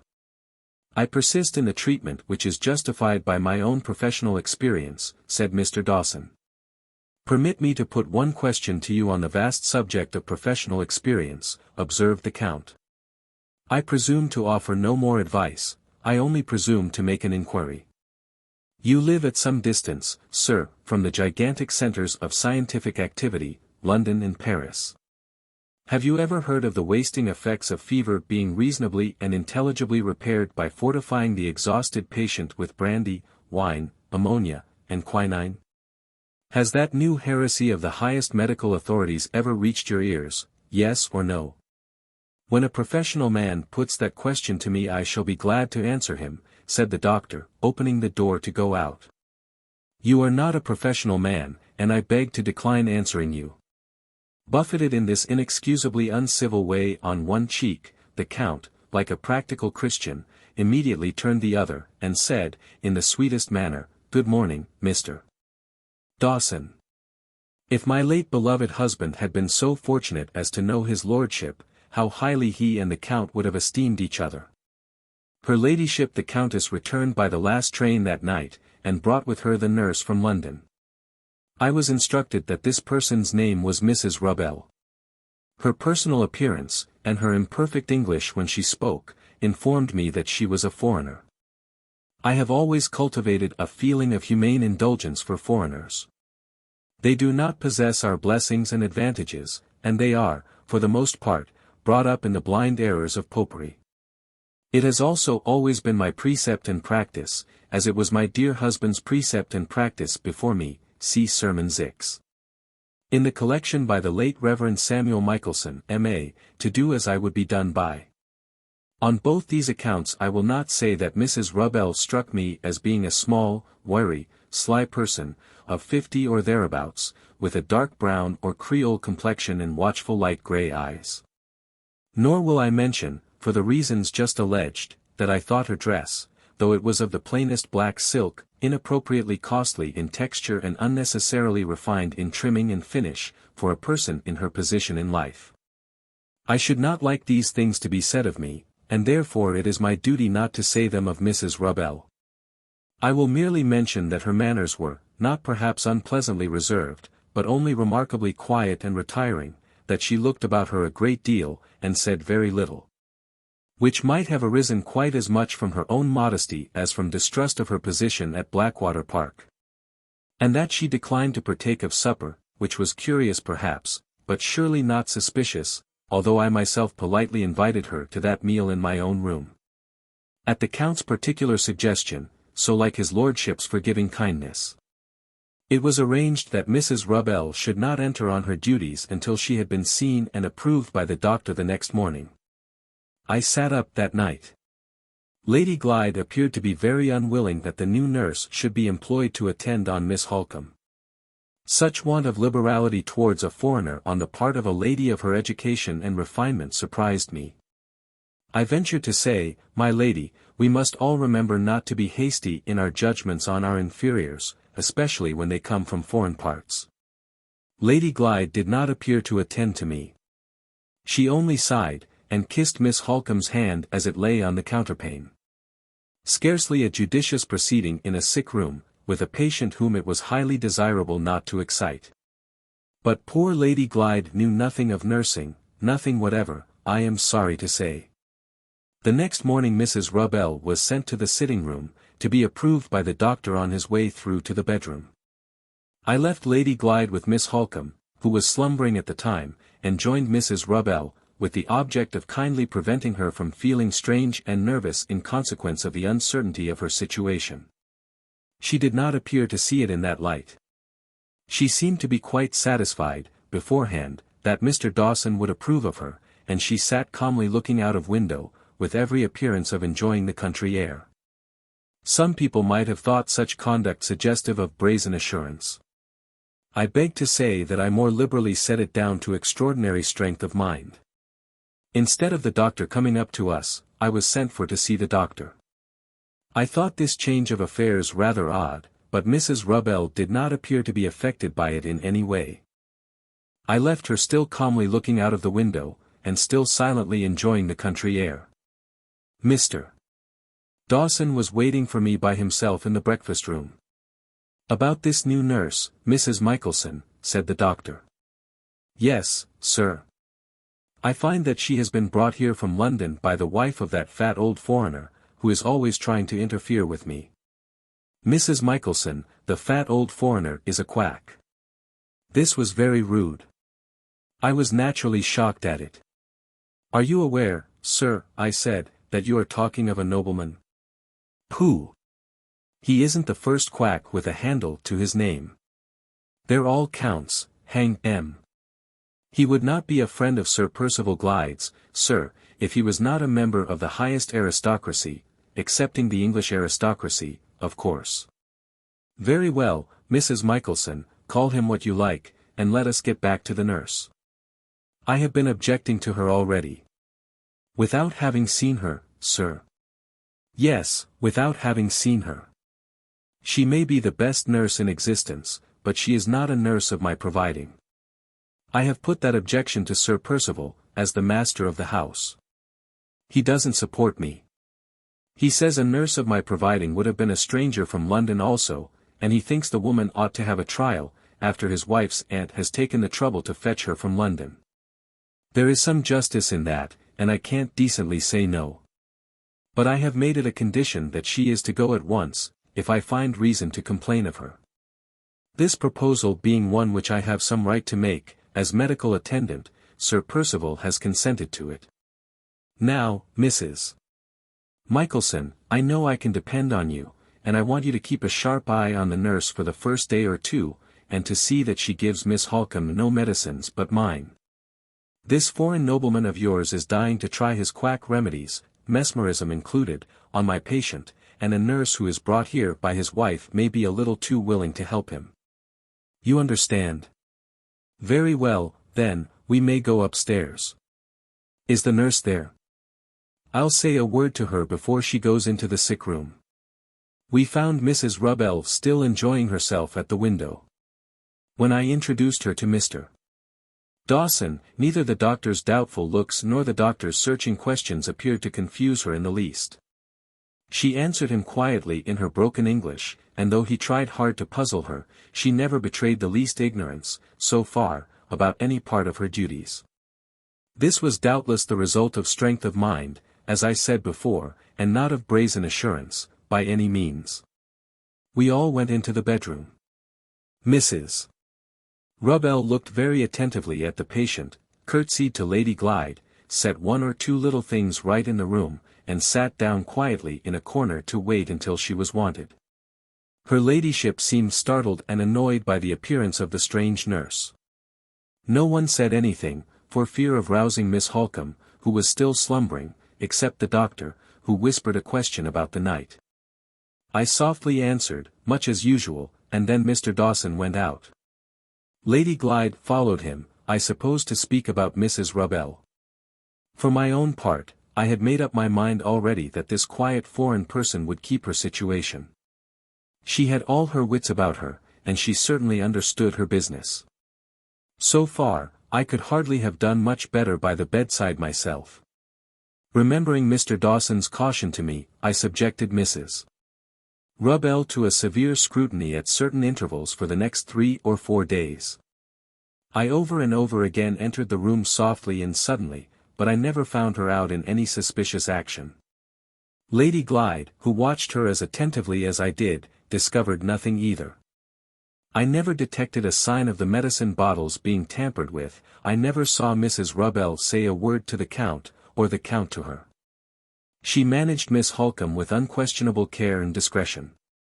The poor lady wavered backwards and forwards between a sort of sleepy exhaustion, which was half faintness and half slumbering, and attacks of fever which brought with them more or less of wandering in her mind. Mrs. Rubbell never disturbed her in the first case, and never startled her in the second, by appearing too suddenly at the bedside in the character of a stranger. Honor to whom honor is due, whether foreign or English, and I give her privilege impartially to Mrs. Rubbell. She was remarkably uncommunicative about herself, and she was too quietly independent of all advice from experienced persons who understood the duties of a sick room, but with these drawbacks, she was a good nurse. And she never gave either Lady Glyde or Mr. Dawson the shadow of a reason for complaining of her. The next circumstance of importance that occurred in the house was the temporary absence of the Count, occasioned by business which took him to London. He went away, I think, on the morning of the 4th day after the arrival of Mrs. Rubbell, and at parting he spoke to Lady Glyde very seriously, in my presence, on the subject of Miss Halcombe. Trust Mr. Dawson, he said, for a few days more, if you please. But if there is not some change for the better in that time, send for advice from London, which this mule of a doctor must accept in spite of himself. Offend Mr. Dawson, and save Miss Halcombe. I say this seriously, on my word of honor and from the bottom of my heart. His lordship spoke with extreme feeling and kindness. But poor Lady Glyde's nerves were so completely broken down that she seemed quite frightened at him. She trembled from head to foot, and allowed him to take his leave without uttering a word on her side. She turned to me when he had gone, and said, "Oh, Mrs. Michelson, I am heartbroken about my sister, and I have no friend to advise me. Do you think Mr. Dawson is wrong? He told me himself this morning that there was no fear, and no need to send for another doctor." With all respect to Mr. Dawson, I answered, "In your ladyship's place I should remember the Count's advice." Lady Glyde turned away from me suddenly, with an appearance of despair, for which I was quite unable to account. His advice, she said to herself. God help us, his advice. The Count was away from Blackwater Park, as nearly as I remember, a week. Sir Percival seemed to feel the loss of his lordship in various ways, and appeared also, I thought, much depressed and altered by the sickness and sorrow in the house. Occasionally he was so very restless that I could not help noticing it, coming and going, and wandering here and there and everywhere in the grounds. His inquiries about Miss Halcombe, and about his lady, whose failing health seemed to cause him sincere anxiety, were most attentive. I think his heart was much softened. If some kind clerical friend, some such friend as he might have found in my late excellent husband, had been near him at this time, cheering moral progress might have been made with Sir Percival. I seldom find myself mistaken on a point of this sort, having had experience to guide me in my happy married days. Her ladyship the Countess, who was now the only company for Sir Percival downstairs, rather neglected him, as I considered, or, perhaps, it might have been that he neglected her. A stranger might almost have supposed that they were bent, now they were left together alone, on actually avoiding one another. This, of course, could not be. But it did so happen, nevertheless, that the Countess made her dinner at luncheon time, and that she always came upstairs towards evening, although Mrs. Rubbell had taken the nursing duties entirely off her hands. Sir Percival dined by himself, and William, the man out of livery, made the remark, in my hearing, that his master had put himself on half rations of food and on a double allowance of drink. I attached no importance to such an insolent observation as this on the part of a servant. I reprobated it at the time, and I wish to be understood as reprobating it once more on this occasion. In the course of the next few days Miss Halcombe did certainly seem to all of us to be mending a little. Our faith in Mr. Dawson revived. He appeared to be very confident about the case, and he assured Lady Glyde, when she spoke to him on the subject, that he would himself propose to send for a physician the moment he felt so much as the shadow of a doubt crossing his own mind. The only person among us who did not appear to be relieved by these words was the Countess. She said to me privately, that she could not feel easy about Miss Halcombe on Mr. Dawson's authority, and that she should wait anxiously for her husband's opinion on his return. That return, his letters informed her, would take place in 3 days' time. The Count and Countess corresponded regularly every morning during his lordship's absence. They were in that respect, as in all others, a pattern to married people. On the evening of the 3rd day I noticed a change in Miss Halcombe, which caused me serious apprehension. Mrs. Rubbell noticed it too. We said nothing on the subject to Lady Glyde, who was then lying asleep, completely overpowered by exhaustion, on the sofa in the sitting-room. Mr. Dawson did not pay his evening visit till later than usual. As soon as he set eyes on his patient I saw his face alter. He tried to hide it, but he looked both confused and alarmed.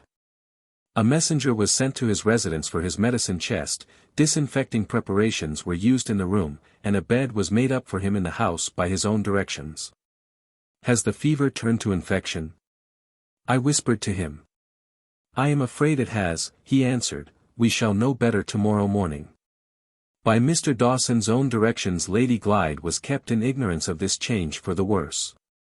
He himself absolutely forbade her, on account of her health, to join us in the bedroom that night. She tried to resist, there was a sad scene, but he had his medical authority to support him, and he carried his point. The next morning one of the men servants was sent to London at 11 o'clock, with a letter to a physician in town, and with orders to bring the new doctor back with him by the earliest possible train. Half an hour after the messenger had gone the Count returned to Blackwater Park. The Countess, on her own responsibility, immediately brought him in to see the patient. There was no impropriety that I could discover in her taking this course. His lordship was a married man, he was old enough to be Miss Halcombe's father, and he saw her in the presence of a female relative, Lady Glyde's aunt. Mr. Dawson nevertheless protested against his presence in the room, but I could plainly remark the doctor was too much alarmed to make any serious resistance on this occasion. The poor suffering lady was past knowing any one about her. She seemed to take her friends for enemies. When the Count approached her bedside, her eyes, which had been wandering incessantly round and round the room before, settled on his face with a dreadful stare of terror, which I shall remember to my dying day. The Count sat down by her, felt her pulse and her temples, looked at her very attentively, and then turned round upon the doctor with such an expression of indignation and contempt in his face, that the words failed on Mr. Dawson's lips, and he stood for a moment, pale with anger and alarm, pale and perfectly speechless. His lordship looked next at me. "When did the change happen?" he asked. I told him the time. "Has Lady Glyde been in the room since?" I replied that she had not. The doctor had absolutely forbidden her to come into the room on the evening before, and had repeated the order again in the morning. "Have you and Mrs. Rubbell been made aware of the full extent of the mischief?" was his next question. "We were aware," I answered, "that the malady was considered infectious." He stopped me before I could add anything more. "It is typhus fever," he said. In the minute that passed, while these questions and answers were going on, Mr. Dawson recovered himself, and addressed the Count with his customary firmness. "It is not typhus fever," he remarked sharply. "I protest against this intrusion, sir. No one has a right to put questions here but me. I have done my duty to the best of my ability." The Count interrupted him, not by words, but only by pointing to the bed. Mr. Dawson seemed to feel that silent contradiction to his assertion of his own ability, and to grow only the more angry under it. "I say I have done my duty," he reiterated. "A physician has been sent for from London. I will consult on the nature of the fever with him, and with no one else. I insist on your leaving the room." "I entered this room, sir, in the sacred interests of humanity," said the Count. "And in the same interests, if the coming of the physician is delayed, I will enter it again. I warn you once more that the fever has turned to typhus, and that your treatment is responsible for this lamentable change. If that unhappy lady dies, I will give my testimony in a court of justice that your ignorance and obstinacy have been the cause of her death." Before Mr. Dawson could answer, before the Count could leave us, the door was opened from the sitting-room, and we saw Lady Glyde on the threshold. "I must and will come in," she said, with extraordinary firmness. Instead of stopping her, the Count moved into the sitting-room, and made way for her to go in. On all other occasions he was the last man in the world to forget anything, but in the surprise of the moment he apparently forgot the danger of infection from typhus, and the urgent necessity of forcing Lady Glyde to take proper care of herself. To my astonishment Mr. Dawson showed more presence of mind. He stopped her ladyship at the first step she took towards the bedside. "I am sincerely sorry, I am sincerely grieved," he said. "The fever may, I fear, be infectious. Until I am certain that it is not, I entreat you to keep out of the room." She struggled for a moment, then suddenly dropped her arms and sank forward. She had fainted. The Countess and I took her from the doctor and carried her into her own room. The Count preceded us, and waited in the passage till I came out and told him that we had recovered her from the swoon. I went back to the doctor to tell him, by Lady Glyde's desire, that she insisted on speaking to him immediately. He withdrew at once to quiet her ladyship's agitation, and to assure her of the physician's arrival in the course of a few hours. Those hours passed very slowly.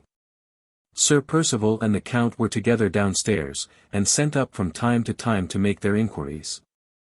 At last, between 5 and 6 o'clock, to our great relief, the physician came. He was a younger man than Mr. Dawson, very serious and very decided.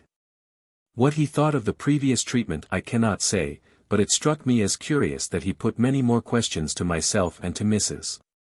Rubbell than he put to the doctor, and that he did not appear to listen with much interest to what Mr. Dawson said, while he was examining Mr. Dawson's patient.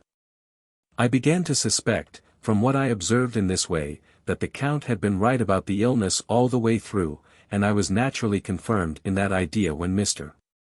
Dawson, after some little delay, asked the one important question which the London doctor had been sent for to set at rest. "What is your opinion of the fever?" he inquired. Typhus, replied the physician. Typhus fever beyond all doubt. That quiet foreign person, Mrs. Rubbell, crossed her thin brown hands in front of her, and looked at me with a very significant smile.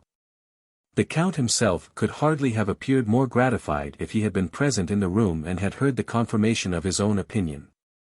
After giving us some useful directions about the management of the patient, and mentioning that he would come again in 5 days' time, the physician withdrew to consult in private with Mr. Dawson. He would offer no opinion on Miss Halcombe's chances of recovery. He said it was impossible at that stage of the illness to pronounce one way or the other. The 5 days passed anxiously. Countess Fosco and myself took it by turns to relieve Mrs. Rubbell, Miss Halcombe's condition growing worse and worse, and requiring our utmost care and attention. It was a terribly trying time. Lady Glyde, supported, as Mr. Dawson said, by the constant strain of her suspense on her sister's account, rallied in the most extraordinary manner, and showed a firmness and determination for which I should myself never have given her credit. She insisted on coming into the sick room 2 or 3 times every day, to look at Miss Halcombe with her own eyes, promising not to go too close to the bed, if the doctor would consent to her wishes so far. Mr. Dawson very unwillingly made the concession required of him. I think he saw that it was hopeless to dispute with her. She came in every day, and she self-denyingly kept her promise. I felt it personally so distressing, as reminding me of my own affliction during my husband's last illness, to see how she suffered under these circumstances, that I must beg not to dwell on this part of the subject any longer. It is more agreeable to me to mention that no fresh disputes took place between Mr. Dawson and the Count. His lordship made all his inquiries by deputy, and remained continually in company with Sir Percival downstairs. On the 5th day the physician came again and gave us a little hope. He said the 10th day from the first appearance of the typhus would probably decide the result of the illness, and he arranged for his 3rd visit to take place on that date. The interval passed as before, except that the Count went to London again one morning and returned at night. On the 10th day it pleased a merciful Providence to relieve our household from all further anxiety and alarm. The physician positively assured us that Miss Halcombe was out of danger. She wants no doctor now, all she requires is careful watching and nursing for some time to come, and that I see she has. Those were his own words. That evening I read my husband's touching sermon on recovery from sickness, with more happiness and advantage, in a spiritual point of view, than I ever remember to have derived from it before. The effect of the good news on poor Lady Glyde was, I grieve to say, quite overpowering. She was too weak to bear the violent reaction, and in another day or 2 she sank into a state of debility and depression which obliged her to keep her room. Rest and quiet, and change of air afterwards, were the best remedies which Mr. Dawson could suggest for her benefit. It was fortunate that matters were no worse, for, on the very day after she took to her room, the Count and the doctor had another disagreement, and this time the dispute between them was of so serious a nature that Mr. Dawson left the house. I was not present at the time, but I understood that the subject of dispute was the amount of nourishment which it was necessary to give to assist Miss Halcombe's convalescence after the exhaustion of the fever. Mr. Dawson, now that his patient was safe, was less inclined than ever to submit to unprofessional interference, and the Count, I cannot imagine why, lost all the self-control which he had so judiciously preserved on former occasions, and taunted the doctor, over and over again, with his mistake about the fever when it changed to typhus. The unfortunate affair ended in Mr.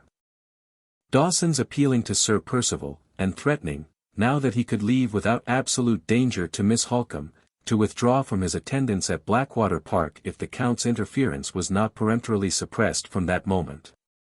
Sir Percival's reply, though not designedly uncivil, had only resulted in making matters worse, and Mr.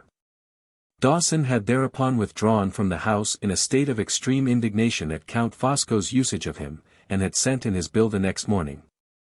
We were now, therefore, left without the attendance of a medical man. Although there was no actual necessity for another doctor, nursing and watching being, as the physician had observed, all that Miss Halcombe required, I should still, if my authority had been consulted, have obtained professional assistance from some other quarter, for form's sake. The matter did not seem to strike Sir Percival in that light. He said it would be time enough to send for another doctor if Miss Halcombe showed any signs of a relapse. In the meanwhile we had the Count to consult in any minor difficulty, and we need not unnecessarily disturb our patient in her present weak and nervous condition by the presence of a stranger at her bedside. There was much that was reasonable, no doubt, in these considerations, but they left me a little anxious nevertheless. Nor was I quite satisfied in my own mind of the propriety of our concealing the doctor's absence as we did from Lady Glyde. It was a merciful deception, I admit, for she was in no state to bear any fresh anxieties. But still it was a deception, and, as such, to a person of my principles, at best a doubtful proceeding. A second perplexing circumstance which happened on the same day, and which took me completely by surprise, added greatly to the sense of uneasiness that was now weighing on my mind. I was sent for to see Sir Percival in the library. The Count, who was with him when I went in, immediately rose and left us alone together. Sir Percival civilly asked me to take a seat, and then, to my great astonishment, addressed me in these terms. "I want to speak to you, Mrs. Michelson, about a matter which I decided on some time ago, and which I should have mentioned before, but for the sickness and trouble in the house. In plain words, I have reasons for wishing to break up my establishment immediately at this place, leaving you in charge, of course, as usual. As soon as Lady Glyde and Miss Halcombe can travel they must both have change of air. My friends, Count Fosco and the Countess, will leave us before that time to live in the neighbourhood of London, and I have reasons for not opening the house to any more company, with a view to economizing as carefully as I can. I don't blame you, but my expenses here are a great deal too heavy. In short, I shall sell the horses, and get rid of all the servants at once. I never do things by halves, as you know, and I mean to have the house clear of a pack of useless people by this time tomorrow." I listened to him, perfectly aghast with astonishment. "Do you mean, Sir Percival, that I am to dismiss the indoor servants under my charge without the usual month's warning?" I asked. "Certainly I do. We may all be out of the house before another month, and I am not going to leave the servants here in idleness, with no master to wait on. Who is to do the cooking, Sir Percival, while you are still staying here? Margaret Porchet can roast and boil, keep her. What do I want with a cook if I don't mean to give any dinner parties? The servant you have mentioned is the most unintelligent servant in the house, Sir Percival. Keep her, I tell you, and have a woman in from the village to do the cleaning and go away again. My weekly expenses must and shall be lowered immediately. I don't send for you to make objections, Mrs. Michelson, I send for you to carry out my plans of economy. Dismiss the whole lazy pack of indoor servants tomorrow, except Porchet. She is as strong as a horse, and will make her work like a horse. You will excuse me for reminding you, Sir Percival, that if the servants go tomorrow they must have a month's wages in lieu of a month's warning. Let them. A month's wages saves a month's waste and gluttony in the servants' hall." This last remark conveyed an aspersion of the most offensive kind on my management. I had too much self-respect to defend myself under so gross an imputation. Christian consideration for the helpless position of Miss Halcombe and Lady Glyde, and for the serious inconvenience which my sudden absence might inflict on them, alone prevented me from resigning my situation on the spot. I rose immediately. It would have lowered me in my own estimation to have permitted the interview to continue a moment longer. After that last remark, Sir Percival, I have nothing more to say. Your directions shall be attended to. Pronouncing those words, I bowed my head with the most distant respect, and went out of the room. The next day the servants left in a body. Sir Percival himself dismissed the grooms and stablemen, sending them, with all the horses but one, to London. Of the whole domestic establishment, indoors and out, there now remained only myself, Margaret Porchet, and the gardener, this last living in his own cottage, and being wanted to take care of the one horse that remained in the stables. With the house left in this strange and lonely condition, with the mistress of it ill in her room, with Miss Halcombe still as helpless as a child, and with the doctor's attendants withdrawn from us in enmity, it was surely not unnatural that my spirits should sink, and my customary composure be very hard to maintain. My mind was ill at ease. I wished the poor ladies both well again, and I wished myself away from Blackwater Park. 2. The next event that occurred was of so singular a nature that it might have caused me a feeling of superstitious surprise, if my mind had not been fortified by principle against any pagan weakness of that sort. The uneasy sense of something wrong in the family which had made me wish myself away from Blackwater Park, was actually followed, strange to say, by my departure from the house. It is true that my absence was for a temporary period only, but the coincidence was, in my opinion, not the less remarkable on that account. My departure took place under the following circumstances. A day or two after the servants all left I was again sent for to see Sir Percival. The undeserved slur which he had cast on my management of the household did not, I am happy to say, prevent me from returning good for evil to the best of my ability, by complying with his request as readily and respectfully as ever. It cost me a struggle with that fallen nature, which we all share in common, before I could suppress my feelings. Being accustomed to self-discipline, I accomplished the sacrifice. I found Sir Percival and Count Fosco sitting together again. On this occasion his lordship remained present at the interview, and assisted in the development of Sir Percival's views. The subject to which they now requested my attention related to the healthy change of air by which we all hoped that Miss Halcombe and Lady Glyde might soon be enabled to profit. Sir Percival mentioned that both the ladies would probably pass the autumn, by invitation of Frederick Fairlie, Esquire, at Limmeridge House, Cumberland. But before they went there, it was his opinion, confirmed by Count Fosco, who here took up the conversation and continued it to the end, that they would benefit by a short residence first in the genial climate of Torquay. The great object, therefore, was to engage lodgings at that place, affording all the comforts and advantages of which they stood in need. And the great difficulty was to find an experienced person capable of choosing the sort of residence which they wanted. In this emergency the Count begged to inquire, on Sir Percival's behalf, whether I would object to give the ladies the benefit of my assistance, by preceding myself to Torquay in their interests. It was impossible for a person in my situation to meet any proposal, made in these terms, with a positive objection.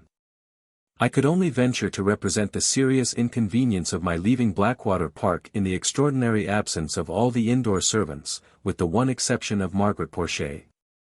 But Sir Percival and his lordship declared that they were both willing to put up with inconvenience for the sake of the invalids. I next respectfully suggested writing to an agent at Torquay, but I was met here by being reminded of the imprudence of taking lodgings without first seeing them. I was also informed that the Countess, who would otherwise have gone to Devonshire herself, could not, in Lady Glyde's present condition, leave her niece.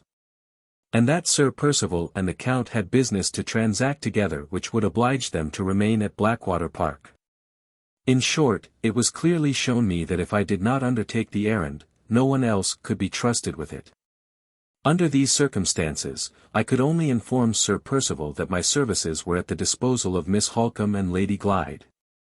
It was thereupon arranged that I should leave the next morning, that I should occupy 1 or 2 days in examining all the most convenient houses in Torquay, and that I should return with my report as soon as I conveniently could. A memorandum was written for me by his lordship, stating the requisites which the place I was sent to take must be found to possess, and a note of the pecuniary limit assigned to me was added by Sir Percival. My own idea on reading over these instructions was, that no such residence as I saw described could be found at any watering place in England, and that, even if it could by chance be discovered, it would certainly not be parted with for any period on such terms as I was permitted to offer. I hinted at these difficulties to both the gentlemen, but Sir Percival, who undertook to answer me, did not appear to feel them. It was not for me to dispute the question. I said no more, but I felt a very strong conviction that the business on which I was sent away was so beset by difficulties that my errand was almost hopeless at starting. Before I left I took care to satisfy myself that Miss Halcombe was going on favourably. There was a painful expression of anxiety in her face which made me fear that her mind, on first recovering itself, was not at ease.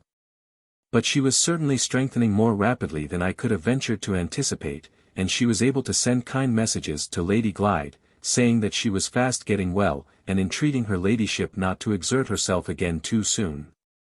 I left her in charge of Mrs. Rubbell, who was still as quietly independent of every one else in the house as ever. When I knocked at Lady Glyde's door before going away, I was told that she was still sadly weak and depressed, my informant being the Countess, who was then keeping her company in her room. Sir Percival and the Count were walking on the road to the lodge as I was driven by in the chaise. I bowed to them and quitted the house, with not a living soul left in the servants' offices but Margaret Porchet. Every one must feel what I have felt myself since that time, that these circumstances were more than unusual, they were almost suspicious. Let me, however, say again that it was impossible for me, in my dependent position, to act otherwise than I did. The result of my errand at Torquay was exactly what I had foreseen. No such lodgings as I was instructed to take could be found in the whole place, and the terms I was permitted to give were much too low for the purpose, even if I had been able to discover what I wanted. I accordingly returned to Blackwater Park, and informed Sir Percival, who met me at the door, that my journey had been taken in vain. He seemed too much occupied with some other subject to care about the failure of my errand, and his first words informed me that even in the short time of my absence another remarkable change had taken place in the house. The Count and Countess Fosco had left Blackwater Park for their new residence in St. John's Wood. I was not made aware of the motive for this sudden departure, I was only told that the Count had been very particular in leaving his kind compliments to me. When I ventured on asking Sir Percival whether Lady Glyde had any one to attend to her comforts in the absence of the Countess, he replied that she had Margaret Porchet to wait on her.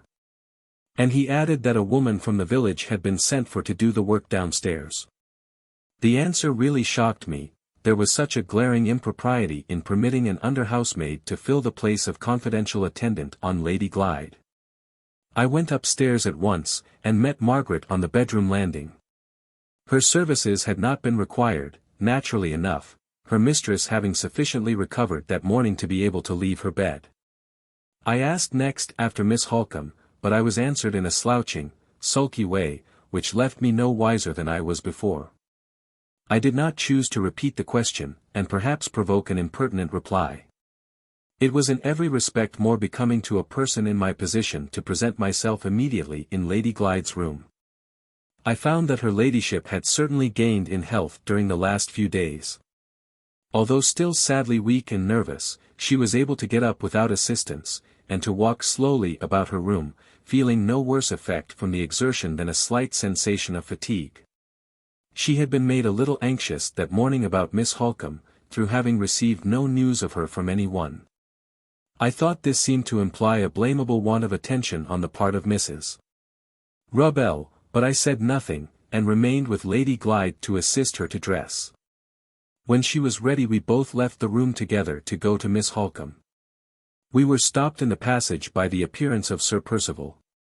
He looked as if he had been purposely waiting there to see us. "Where are you going?" he said to Lady Glyde.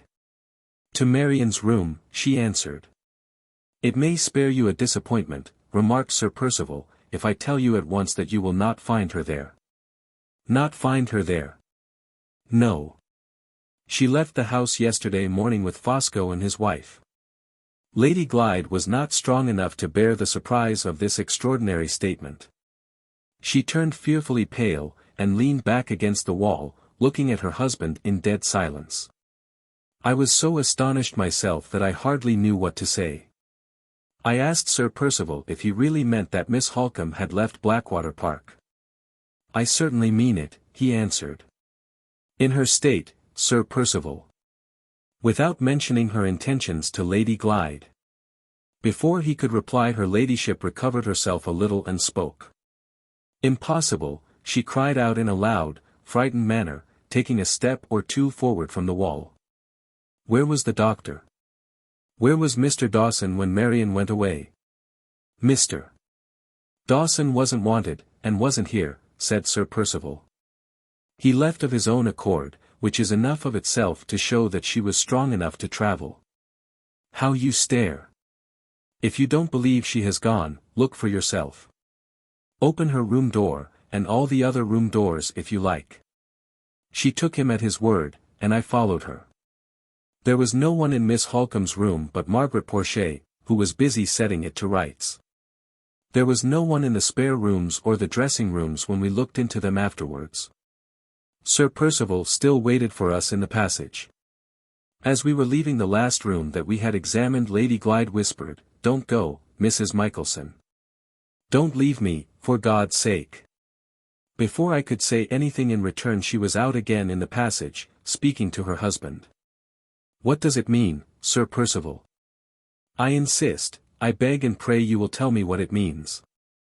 "It means," he answered, "that Miss Halcombe was strong enough yesterday morning to sit up and be dressed, and that she insisted on taking advantage of Fosco's going to London to go there too." "To London?" "Yes, on her way to Limmeridge." Lady Glyde turned and appealed to me. "You saw Miss Halcombe last," she said. "Tell me plainly, Mrs. Michelson, did you think she looked fit to travel?" "Not in my opinion, your ladyship." Sir Percival, on his side, instantly turned and appealed to me also. "Before you went away," he said, "did you, or did you not, tell the nurse that Miss Halcombe looked much stronger and better?" "I certainly made the remark, Sir Percival." He addressed her ladyship again the moment I offered that reply. "Set one of Mrs. Michelson's opinions fairly against the other," he said, "and try to be reasonable about a perfectly plain matter. If she had not been well enough to be moved, do you think we should any of us have risked letting her go? She has got 3 competent people to look after her, Fosco and your aunt, and Mrs. Rubbell, who went away with them expressly for that purpose. They took a whole carriage yesterday, and made a bed for her on the seat in case she felt tired. Today, Fosco and Mrs. Rubbell go on with her themselves to Cumberland. Why does Marian go to Limmeridge and leave me here by myself?" Said her ladyship, interrupting Sir Percival. "Because your uncle won't receive you till he has seen your sister first," he replied. "Have you forgotten the letter he wrote to her at the beginning of her illness? It was shown to you, you read it yourself, and you ought to remember it." "I do remember it." "If you do, why should you be surprised at her leaving you? You want to be back at Limmeridge, and she has gone there to get your uncle's leave for you on his own terms."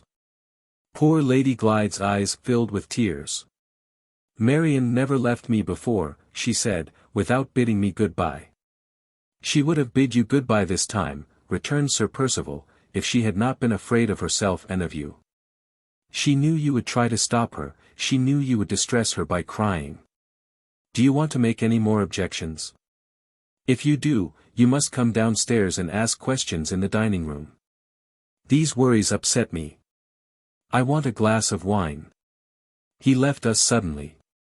His manner all through this strange conversation had been very unlike what it usually was. He seemed to be almost as nervous and fluttered, every now and then, as his lady herself. I should never have supposed that his health had been so delicate, or his composure so easy to upset. I tried to prevail on Lady Glyde to go back to her room, but it was useless. She stopped in the passage, with the look of a woman whose mind was panic-stricken. "Something has happened to my sister," she said. "Remember, my lady, what surprising energy there is in Miss Halcombe," I suggested. "She might well make an effort which other ladies in her situation would be unfit for." "I hope and believe there is nothing wrong, I do indeed." "I must follow Marian," said her ladyship, with the same panic-stricken look. "I must go where she has gone, I must see that she is alive and well with my own eyes. Come. Come down with me to Sir Percival." I hesitated, fearing that my presence might be considered an intrusion.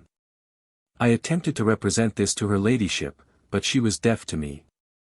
She held my arm fast enough to force me to go downstairs with her, and she still clung to me with all the little strength she had at the moment when I opened the dining-room door.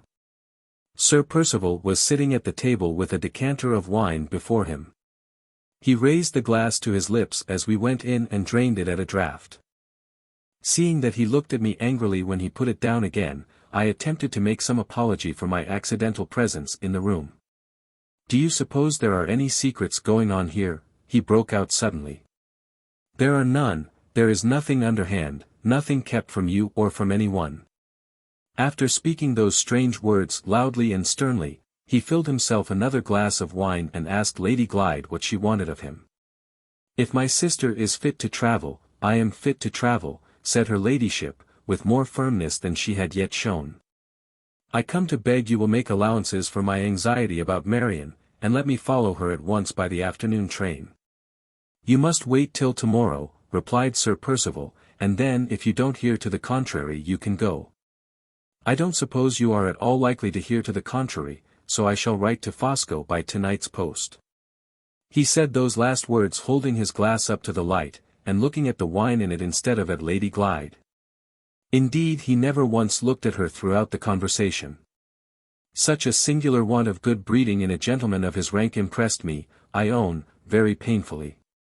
"Why should you write to Count Fosco?" she asked, in extreme surprise. "To tell him to expect you by the midday train," said Sir Percival. "He will meet you at the station when you get to London, and take you on to sleep at your aunt's in St. John's Wood." Lady Glyde's hand began to tremble violently round my arm, why I could not imagine. "There is no necessity for Count Fosco to meet me," she said. "I would rather not stay in London to sleep." "You must. You can't take the whole journey to Cumberland in one day. You must rest a night in London, and I don't choose you to go by yourself to an hotel. Fosco made the offer to your uncle to give you house room on the way down, and your uncle has accepted it. Here is a letter from him addressed to yourself. I ought to have sent it up this morning, but I forgot. Read it and see what Mr. Fairlie himself says to you." Lady Glyde looked at the letter for a moment and then placed it in my hands. "Read it," she said faintly. "I don't know what is the matter with me. I can't read it myself." It was a note of only 4 lines, so short and so careless that it quite struck me. If I remember correctly it contained no more than these words. "Dearest Laura, please come whenever you like. Break the journey by sleeping at your aunt's house. Grieved to hear of dear Marian's illness. Affectionately yours, Frederick Fairlie." "I would rather not go there, I would rather not stay a night in London," said her ladyship, breaking out eagerly with those words before I had quite done reading the note, short as it was. "Don't write to Count Fosco. Pray, pray don't write to him." Sir Percival filled another glass from the decanter so awkwardly that he upset it and spilt all the wine over the table. "My sight seems to be failing me," he muttered to himself, in an odd, muffled voice. He slowly set the glass up again, refilled it, and drained it once more at a draught.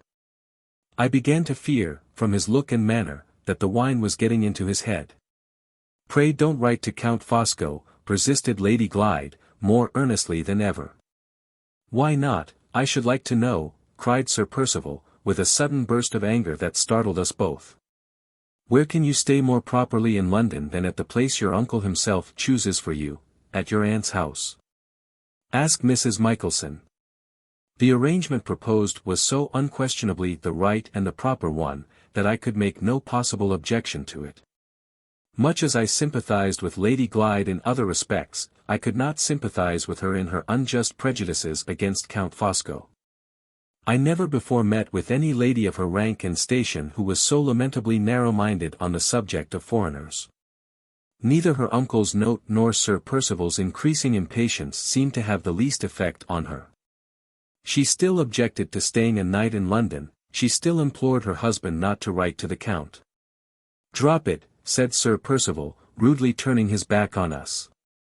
"If you haven't sense enough to know what is best for yourself other people must know it for you. The arrangement is made and there is an end of it. You are only wanted to do what Miss Halcombe has done before you." "Marian?" repeated her ladyship, in a bewildered manner. "Marian sleeping in Count Fosco's house?" "Yes, in Count Fosco's house. She slept there last night to break the journey, and you are to follow her example, and do what your uncle tells you. You are to sleep at Fosco's tomorrow night, as your sister did, to break the journey. Don't throw too many obstacles in my way. Don't make me repent of letting you go at all." He started to his feet, and suddenly walked out into the veranda through the open glass doors. "Will your ladyship excuse me," I whispered, "if I suggest that we had better not wait here till Sir Percival comes back? I am very much afraid he is overexcited with wine." She consented to leave the room in a weary, absent manner. As soon as we were safe upstairs again, I did all I could to compose her ladyship's spirits. I reminded her that Mr. Fairlie's letters to Miss Halcombe and to herself did certainly sanction, and even render necessary, sooner or later, the course that had been taken. She agreed to this, and even admitted, of her own accord, that both letters were strictly in character with her uncle's peculiar disposition, but her fears about Miss Halcombe, and her unaccountable dread of sleeping at the Count's house in London, still remained unshaken in spite of every consideration that I could urge. I thought it my duty to protest against Lady Glyde's unfavourable opinion of his lordship, and I did so, with becoming forbearance and respect. "Your ladyship will pardon my freedom," I remarked, in conclusion, "but it is said, 'By their fruits ye shall know them.' I am sure the Count's constant kindness and constant attention, from the very beginning of Miss Halcombe's illness, merit our best confidence and esteem. Even his lordship's serious misunderstanding with Mr. Dawson was entirely attributable to his anxiety on Miss Halcombe's account." "What misunderstanding?" inquired her ladyship, with a look of sudden interest. I related the unhappy circumstances under which Mr. Dawson had withdrawn his attendance, mentioning them all the more readily because I disapproved of Sir Percival's continuing to conceal what had happened, as he had done in my presence, from the knowledge of Lady Glyde. Her ladyship started up, with every appearance of being additionally agitated and alarmed by what I had told her. "Worse. Worse than I thought," she said, walking about the room, in a bewildered manner. "The Count knew Mr. Dawson would never consent to Marian's taking a journey. He purposely insulted the doctor to get him out of the house." "Oh, my lady! My lady!" I remonstrated. "Mrs. Michelson," she went on vehemently, "no words that ever were spoken will persuade me that my sister is in that man's power and in that man's house with her own consent. My horror of him is such, that nothing Sir Percival could say and no letters my uncle could write, would induce me, if I had only my own feelings to consult, to eat, drink, or sleep under his roof. But my misery of suspense about Marian gives me the courage to follow her anywhere, to follow her even into Count Fosco's house." I thought it right, at this point, to mention that Miss Halcombe had already gone on to Cumberland, according to Sir Percival's account of the matter. "I am afraid to believe it," answered her ladyship. "I am afraid she is still in that man's house. If I am wrong, if she has really gone on to Limmeridge, I am resolved I will not sleep tomorrow night under Count Fosco's roof. My dearest friend in the world, next to my sister, lives near London. You have heard me, you have heard Miss Halcombe, speak of Mrs. VIII. I mean to write, and propose to sleep at her house. I don't know how I shall get there, I don't know how I shall avoid the Count, but to that refuge I will escape in some way, if my sister has gone to Cumberland. All I ask of you to do, is to see yourself that my letter to Mrs. VIII goes to London tonight, as certainly as Sir Percival's letter goes to Count Fosco. I have reasons for not trusting the post-bag downstairs. Will you keep my secret and help me in this? It is the last favour, perhaps, that I shall ever ask of you." I hesitated. I thought it all very strange. I almost feared that her ladyship's mind had been a little affected by recent anxiety and suffering. At my own risk, however, I ended by giving my consent. If the letter had been addressed to a stranger, or to any one but a lady so well known to me by report as Mrs. VIII, I might have refused. I thank God, looking to what happened afterwards, I thank God I never thwarted that wish, or any other, which Lady Glyde expressed to me, on the last day of her residence at Blackwater Park. The letter was written and given into my hands. I myself put it into the post-box in the village that evening. We saw nothing more of Sir Percival for the rest of the day. I slept, by Lady Glyde's own desire, in the next room to hers, with the door open between us. There was something so strange and dreadful in the loneliness and emptiness of the house, that I was glad, on my side, to have a companion near me. Her ladyship sat up late, reading letters and burning them, and emptying her drawers and cabinets of little things she prized, as if she never expected to return to Blackwater Park. Her sleep was sadly disturbed when she at last went to bed. She cried out in it several times, once so loud that she woke herself. Whatever her dreams were, she did not think fit to communicate them to me. Perhaps, in my situation, I had no right to expect that she should do so. It matters little now. I was sorry for her, I was indeed heartily sorry for her all the same. The next day was fine and sunny. Sir Percival came up, after breakfast, to tell us that the chaise would be at the door at 11:45, the train to London stopping at our station at 20 minutes after. He informed Lady Glyde that he was obliged to go out, but added that he hoped to be back before she left. If any unforeseen accident delayed him, I was to accompany her to the station, and to take special care that she was in time for the train. Sir Percival communicated these directions very hastily, walking here and there about the room all the time. Her ladyship looked attentively after him wherever he went. He never once looked at her in return. She only spoke when he had done, and then she stopped him as he approached the door, by holding out her hand. "I shall see you no more," she said, in a very marked manner. "This is our parting, it may be forever. Will you try to forgive me, Percival, as heartily as I forgive you?" His face turned of an awful whiteness all over, and great beads of perspiration broke out on his bald forehead. "I shall come back," he said, and made for the door, as hastily as if his wife's farewell words had frightened him out of the room. I had never liked Sir Percival, but the manner in which he left Lady Glyde made me feel ashamed of having eaten his bread and lived in his service. I thought of saying a few comforting and Christian words to the poor lady, but there was something in her face, as she looked after her husband when the door closed on him, that made me alter my mind and keep silence. At the time named the chaise drew up at the gates. Her ladyship was right, Sir Percival never came back. I waited for him till the last moment, and waited in vain. No positive responsibility lay on my shoulders, and yet I did not feel easy in my mind. "It is of your own free will," I said, as the chaise drove through the lodge gates, "that your ladyship goes to London." "I will go anywhere," she answered, "to end the dreadful suspense that I am suffering at this moment." She had made me feel almost as anxious and as uncertain about Miss Halcombe as she felt herself. I presumed to ask her to write me a line, if all went well in London. She answered, "Most willingly, Mrs. Michelson." "We all have our crosses to bear, my lady," I said, seeing her silent and thoughtful, after she had promised to write. She made no reply, she seemed to be too much wrapped up in her own thoughts to attend to me. "I fear your ladyship rested badly last night," I remarked, after waiting a little. "Yes," she said, "I was terribly disturbed by dreams." "Indeed, my lady?" I thought she was going to tell me her dreams, but no, when she spoke next it was only to ask a question. "You posted the letter to Mrs. Vesey with your own hands?" "Yes, my lady."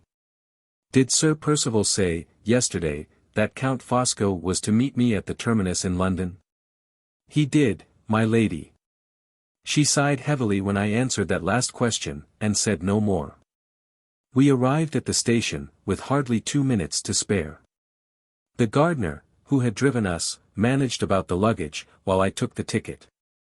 The whistle of the train was sounding when I joined her ladyship on the platform.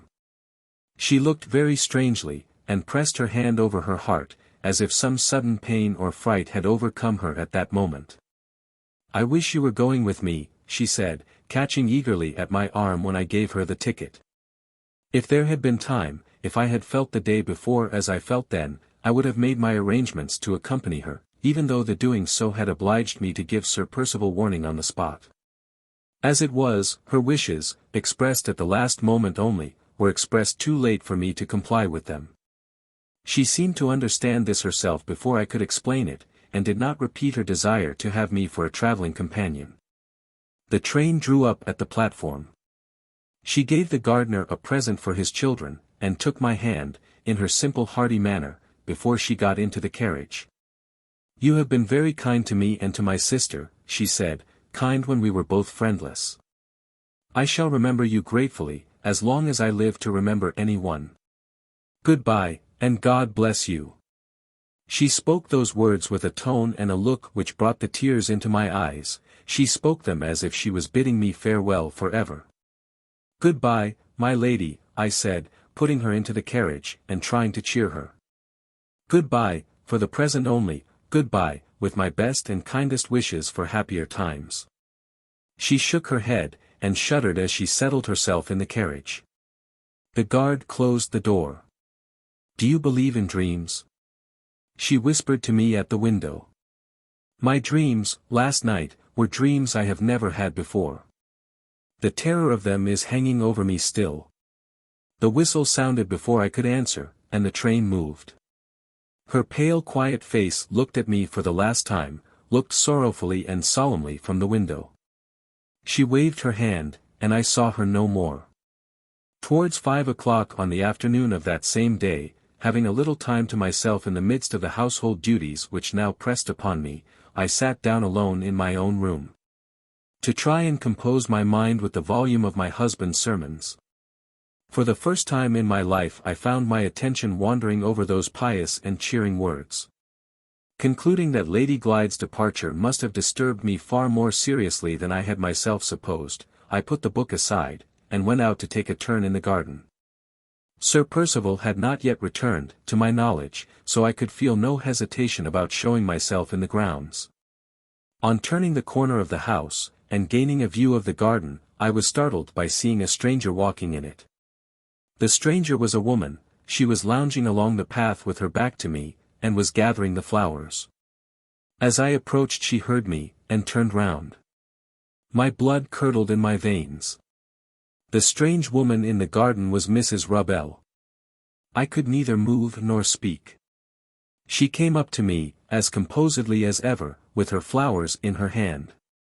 "What is the matter, ma'am?" she said quietly. "You here?" I gasped out. "Not gone to London? Not gone to Cumberland?" Mrs. Rubbell smelt at her flowers with a smile of malicious pity. "Certainly not," she said. "I have never left Blackwater Park." I summoned breath enough and courage enough for another question. "Where is Miss Halcombe?" Mrs. Rubbell fairly laughed at me this time, and replied in these words. "Miss Halcombe, ma'am, has not left Blackwater Park either." When I heard that astounding answer, all my thoughts were startled back on the instant to my parting with Lady Glyde. I can hardly say I reproached myself, but at that moment I think I would have given many a year's hard savings to have known 4 hours earlier what I knew now. Mrs. Rubbell waited, quietly arranging her nosegay, as if she expected me to say something. I could say nothing. I thought of Lady Glyde's worn-out energies and weakly health, and I trembled for the time when the shock of the discovery that I had made would fall on her. For a minute or more my fears for the poor ladies silenced me. At the end of that time Mrs. Rubbell looked up sideways from her flowers, and said, "Here is Sir Percival, ma'am, returned from his ride." I saw him as soon as she did. He came towards us, slashing viciously at the flowers with his riding whip. When he was near enough to see my face he stopped, struck at his boot with the whip, and burst out laughing, so harshly and so violently that the birds flew away, startled, from the tree by which he stood. "Well, Mrs. Michelson," he said, "you have found it out at last, have you?" I made no reply. He turned to Mrs. Rubbell.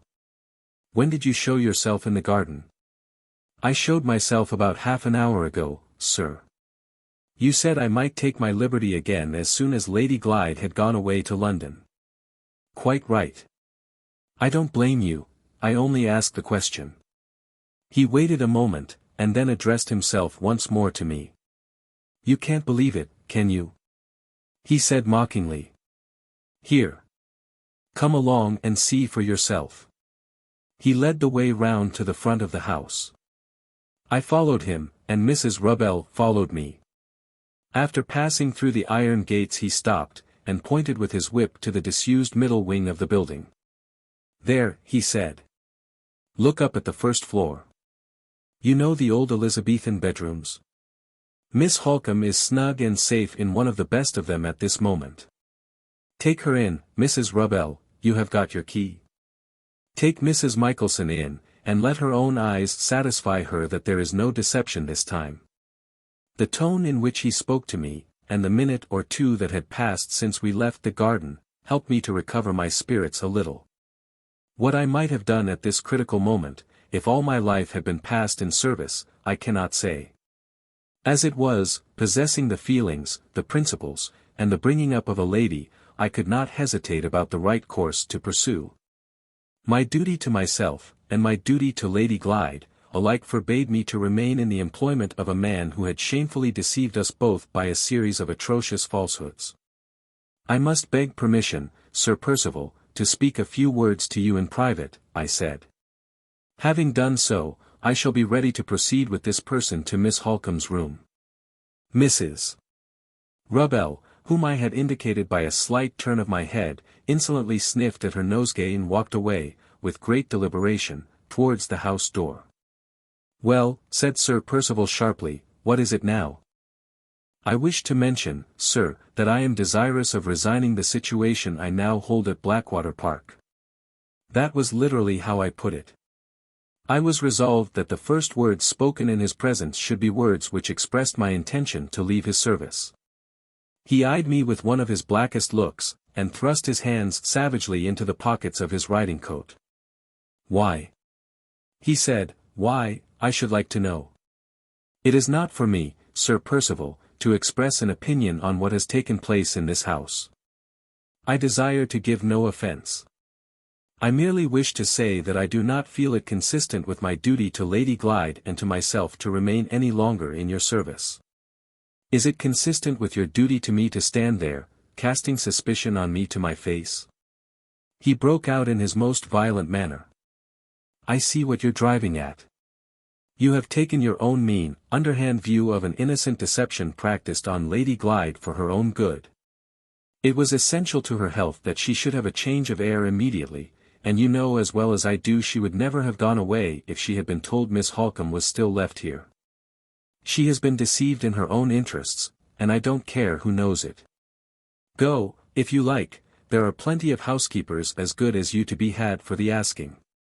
Go when you please, but take care how you spread scandals about me and my affairs when you're out of my service. Tell the truth, and nothing but the truth, or it will be the worse for you. See Miss Halcombe for yourself, see if she hasn't been as well taken care of in one part of the house as in the other. Remember the doctor's own orders that Lady Glyde was to have a change of air at the earliest possible opportunity. Bear all that well in mind, and then say anything against me and my proceedings if you dare." He poured out these words fiercely, all in a breath, walking backwards and forwards, and striking about him in the air with his whip. Nothing that he said or did shook my opinion of the disgraceful series of falsehoods that he had told in my presence the day before, or of the cruel deception by which he had separated Lady Glyde from her sister, and had sent her uselessly to London, when she was half distracted with anxiety on Miss Halcombe's account. I naturally kept these thoughts to myself, and said nothing more to irritate him, but I was not the less resolved to persist in my purpose. A soft answer turneth away wrath, and I suppressed my own feelings accordingly when it was my turn to reply. "While I am in your service, Sir Percival," I said, "I hope I know my duty well enough not to inquire into your motives. When I am out of your service, I hope I know my own place well enough not to speak of matters which don't concern me. When do you want to go?" he asked, interrupting me without ceremony. "Don't suppose I am anxious to keep you, don't suppose I care about your leaving the house. I am perfectly fair and open in this matter, from first to last. When do you want to go?" "I should wish to leave at your earliest convenience, Sir Percival. My convenience has nothing to do with it. I shall be out of the house for good and all tomorrow morning, and I can settle your accounts tonight." If you want to study anybody's convenience, it had better be Miss Halcombe's. Mrs. Rubell's time is up today, and she has reasons for wishing to be in London tonight. If you go at once, Miss Halcombe won't have a soul left here to look after her. I hope it is unnecessary for me to say that I was quite incapable of deserting Miss Halcombe in such an emergency as had now befallen Lady Glyde and herself. After first distinctly ascertaining from Sir Percival that Mrs.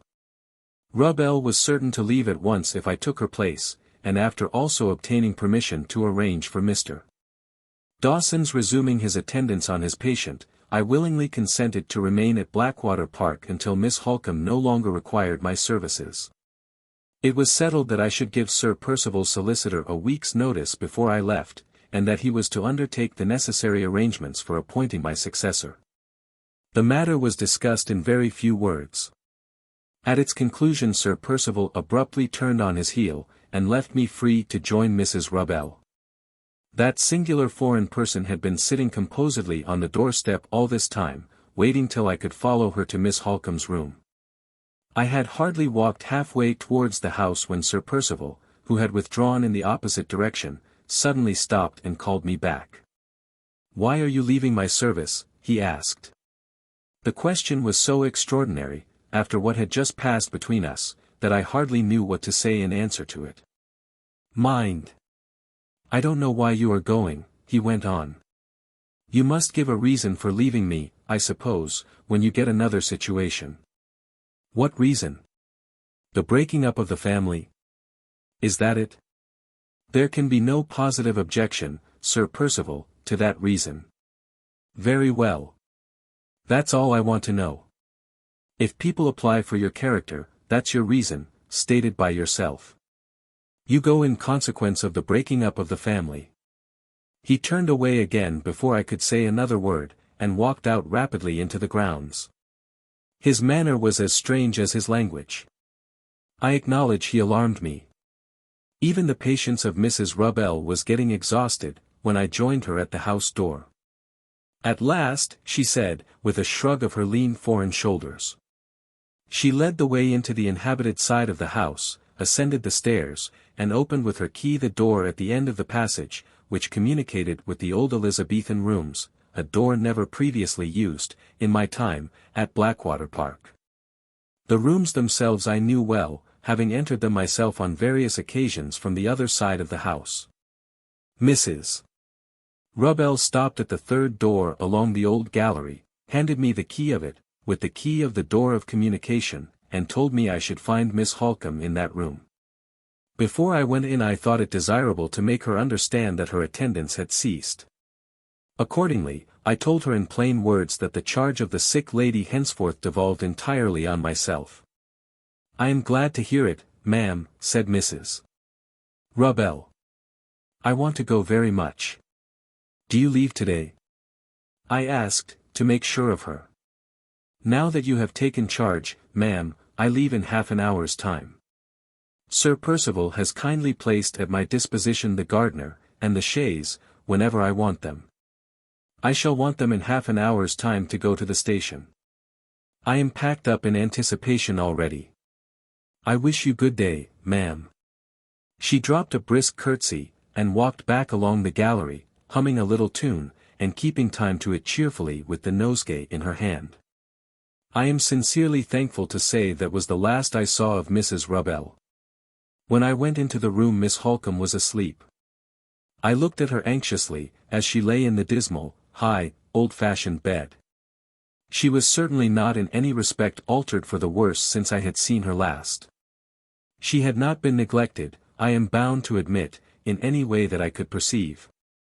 The room was dreary, and dusty, and dark, but the window, looking on a solitary courtyard at the back of the house, was open to let in the fresh air, and all that could be done to make the place comfortable had been done.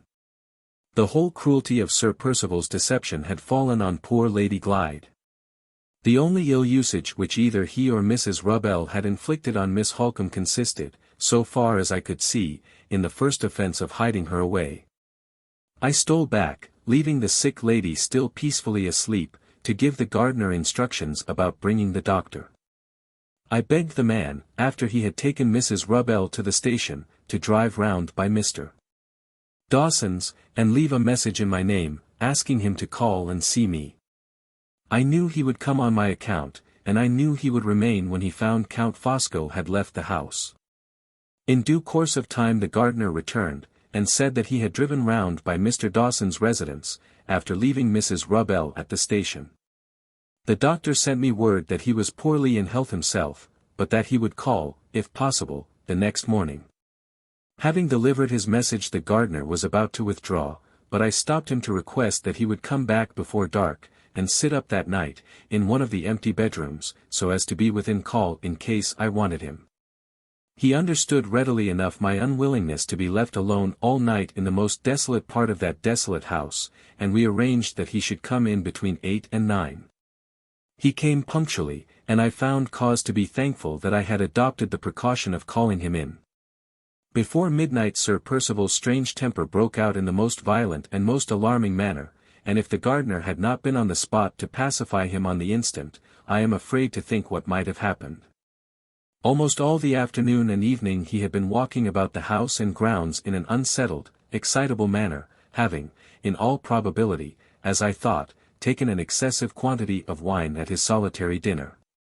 However that may be, I heard his voice calling loudly and angrily in the new wing of the house, as I was taking a turn backwards and forwards along the gallery the last thing at night. The gardener immediately ran down to him, and I closed the door of communication, to keep the alarm, if possible, from reaching Miss Halcombe's ears. It was full half an hour before the gardener came back. He declared that his master was quite out of his senses, not through the excitement of drink, as I had supposed, but through a kind of panic or frenzy of mind, for which it was impossible to account. He had found Sir Percival walking backwards and forwards by himself in the hall, swearing, with every appearance of the most violent passion, that he would not stop another minute alone in such a dungeon as his own house. And that he would take the first stage of his journey immediately in the middle of the night. The gardener, on approaching him, had been hunted out, with oaths and threats, to get the horse and chaise ready instantly. In a quarter of an hour Sir Percival had joined him in the yard, had jumped into the chaise, and, lashing the horse into a gallop, had driven himself away, with his face as pale as ashes in the moonlight.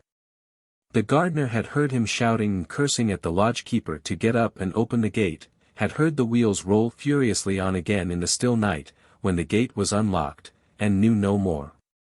The next day, or a day or two after, I forget which, the chaise was brought back from Knowlesbury, our nearest town, by the ostler at the old inn.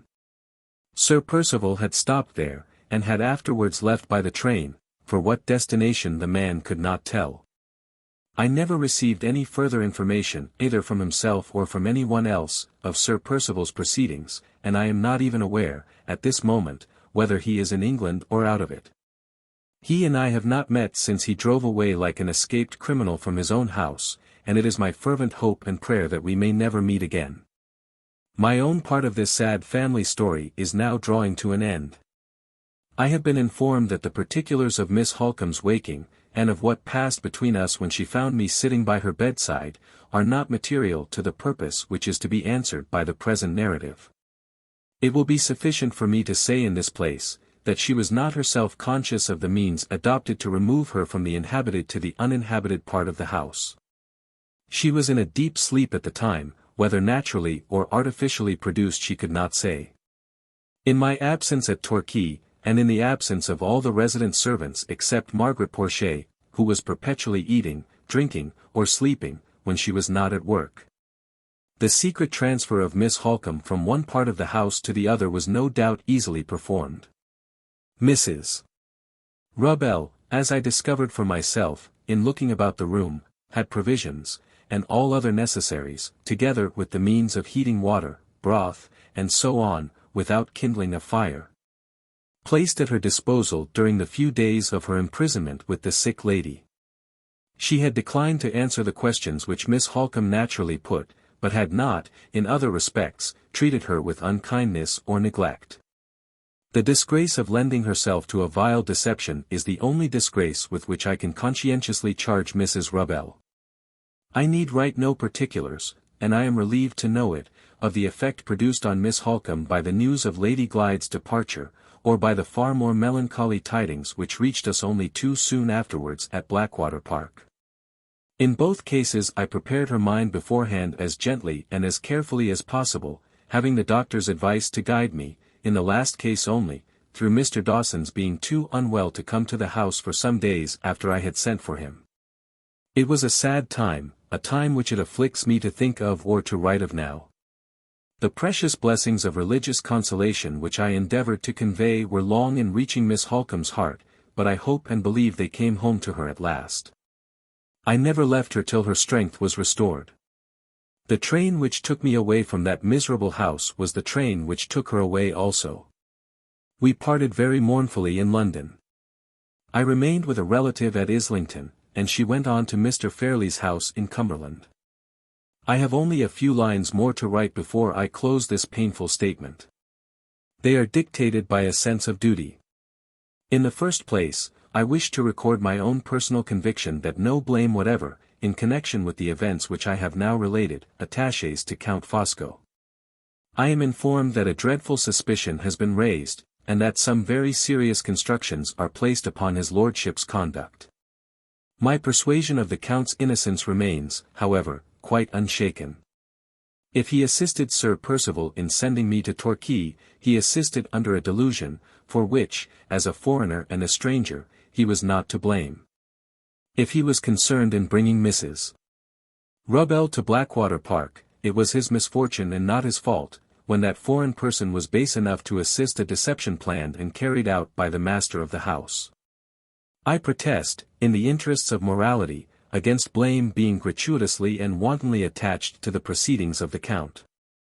In the second place, I desire to express my regret at my own inability to remember the precise day on which Lady Glyde left Blackwater Park for London. I am told that it is of the last importance to ascertain the exact date of that lamentable journey, and I have anxiously taxed my memory to recall it. The effort has been in vain. I can only remember now that it was towards the latter part of July. We all know the difficulty, after a lapse of time, of fixing precisely on a past date unless it has been previously written down. That difficulty is greatly increased in my case by the alarming and confusing events which took place about the period of Lady Glyde's departure. I heartily wish I had made a memorandum at the time. I heartily wish my memory of the date was as vivid as my memory of that poor lady's face, when it looked at me sorrowfully for the last time from the carriage window. The story continued in several narratives. 1. The narrative of Hester Pinhorn, cook in the service of Count Fosco. Taken down from her own statement. I am sorry to say that I have never learnt to read or write. I have been a hard-working woman all my life, and have kept a good character. I know that it is a sin and wickedness to say the thing which is not, and I will truly beware of doing so on this occasion. All that I know I will tell, and I humbly beg the gentleman who takes this down to put my language right as he goes on, and to make allowances for my being no scholar. In this last summer I happened to be out of place, through no fault of my own, and I heard of a situation as plain cook, at No. 5, Forest Road, St. John's Wood. I took the place on trial. My master's name was Fosco. My mistress was an English lady. He was Count and she was Countess. There was a girl to do housemaid's work when I got there. She was not over clean or tidy, but there was no harm in her. I and she were the only servants in the house. Our master and mistress came after we got in, and as soon as they did come we were told, downstairs, that company was expected from the country. The company was my mistress's niece, and the back bedroom on the first floor was got ready for her. My mistress mentioned to me that Lady Glyde, that was her name, was in poor health, and that I must be particular in my cooking accordingly. She was to come that day, as well as I can remember, but whatever you do, don't trust my memory in the matter. I am sorry to say it's no use asking me about days of the month, and such like. Except Sundays, half my time I take no heed of them, being a hard-working woman and no scholar. All I know is Lady Glyde came, and when she did come, a fine fright she gave us all surely. I don't know how master brought her to the house, being hard at work at the time. But he did bring her in the afternoon, I think, and the housemaid opened the door to them, and showed them into the parlour. Before she had been long down in the kitchen again with me, we heard a hurry-scurry upstairs, and the parlour bell ringing like mad, and my mistress's voice calling out for help. We both ran up, and there we saw the lady laid on the sofa, with her face ghastly white, and her hands fast clenched, and her head drawn down to one side. She had been taken with a sudden fright, my mistress said, and master he told us she was in a fit of convulsions. I ran out, knowing the neighbourhood a little better than the rest of them, to fetch the nearest doctor's help. The nearest help was at Goodrick's and Garth's, who worked together as partners, and had a good name and connection, as I have heard, all round St. John's Wood. Mr. Goodrick was in, and he came back with me directly. It was some time before he could make himself of much use. The poor unfortunate lady fell out of one fit into another, and went on so till she was quite wearied out, and as helpless as a newborn babe. We then got her to bed. Mr.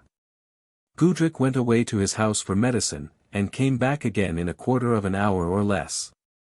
Besides the medicine he brought a bit of hollow mahogany wood with him, shaped like a kind of trumpet, and after waiting a little while, he put one end over the lady's heart and the other to his ear, and listened carefully. When he had done he says to my mistress, who was in the room, "This is a very serious case," he says, "I recommend you to write to Lady Glyde's friends directly." My mistress says to him, "Is it heart disease?" And he says, "Yes, heart disease of a most dangerous kind." He told her exactly what he thought was the matter, which I was not clever enough to understand. But I know this, he ended by saying that he was afraid neither his help nor any other doctor's help was likely to be of much service. My mistress took this ill news more quietly than my master. He was a big, fat, odd sort of elderly man, who kept birds and white mice, and spoke to them as if they were so many Christian children. He seemed terribly cut up by what had happened. Ah! Poor Lady Glyde! Poor dear Lady Glyde! He says, and went stalking about, wringing his fat hands more like a play actor than a gentleman. For one question my mistress asked the doctor about the lady's chances of getting round, he asked a good 50 at least. I declare he quite tormented us all, and when he was quiet at last, out he went into the bit of back garden, picking trumpery little nosegays, and asking me to take them upstairs and make the sick room look pretty with them. As if that did any good. I think he must have been, at times, a little soft in his head. But he was not a bad master, he had a monstrous civil tongue of his own, and a jolly, easy, coaxing way with him. I liked him a deal better than my mistress. She was a hard one, if ever there was a hard one yet. Towards night-time the lady roused up a little. She had been so wearied out, before that, by the convulsions, that she never stirred hand or foot, or spoke a word to anybody. She moved in the bed now, and stared about her at the room and us in it. She must have been a nice-looking lady when well, with light hair, and blue eyes and all that. Her rest was troubled at night, at least so I heard from my mistress, who sat up alone with her. I only went in once before going to bed to see if I could be of any use, and then she was talking to herself in a confused, rambling manner. She seemed to want sadly to speak to somebody who was absent from her somewhere. I couldn't catch the name the first time, and the second time master knocked at the door, with his regular mouthful of questions, and another of his trumpery nosegays. When I went in early the next morning, the lady was clean worn out again, and lay in a kind of faint sleep. Mr. Goodrick brought his partner, Mr. Garth, with him to advise. They said she must not be disturbed out of her rest on any account. They asked my mistress many questions, at the other end of the room, about what the lady's health had been in past times, and who had attended her, and whether she had ever suffered much and long together under distress of mind. I remember my mistress said yes to that last question. And Mr. Goodrick looked at Mr. Garth, and shook his head, and Mr. Garth looked at Mr. Goodrick, and shook his head. They seemed to think that the distress might have something to do with the mischief at the lady's heart. She was but a frail thing to look at, poor creature. Very little strength at any time, I should say, very little strength. Later on the same morning, when she woke, the lady took a sudden turn, and got seemingly a great deal better.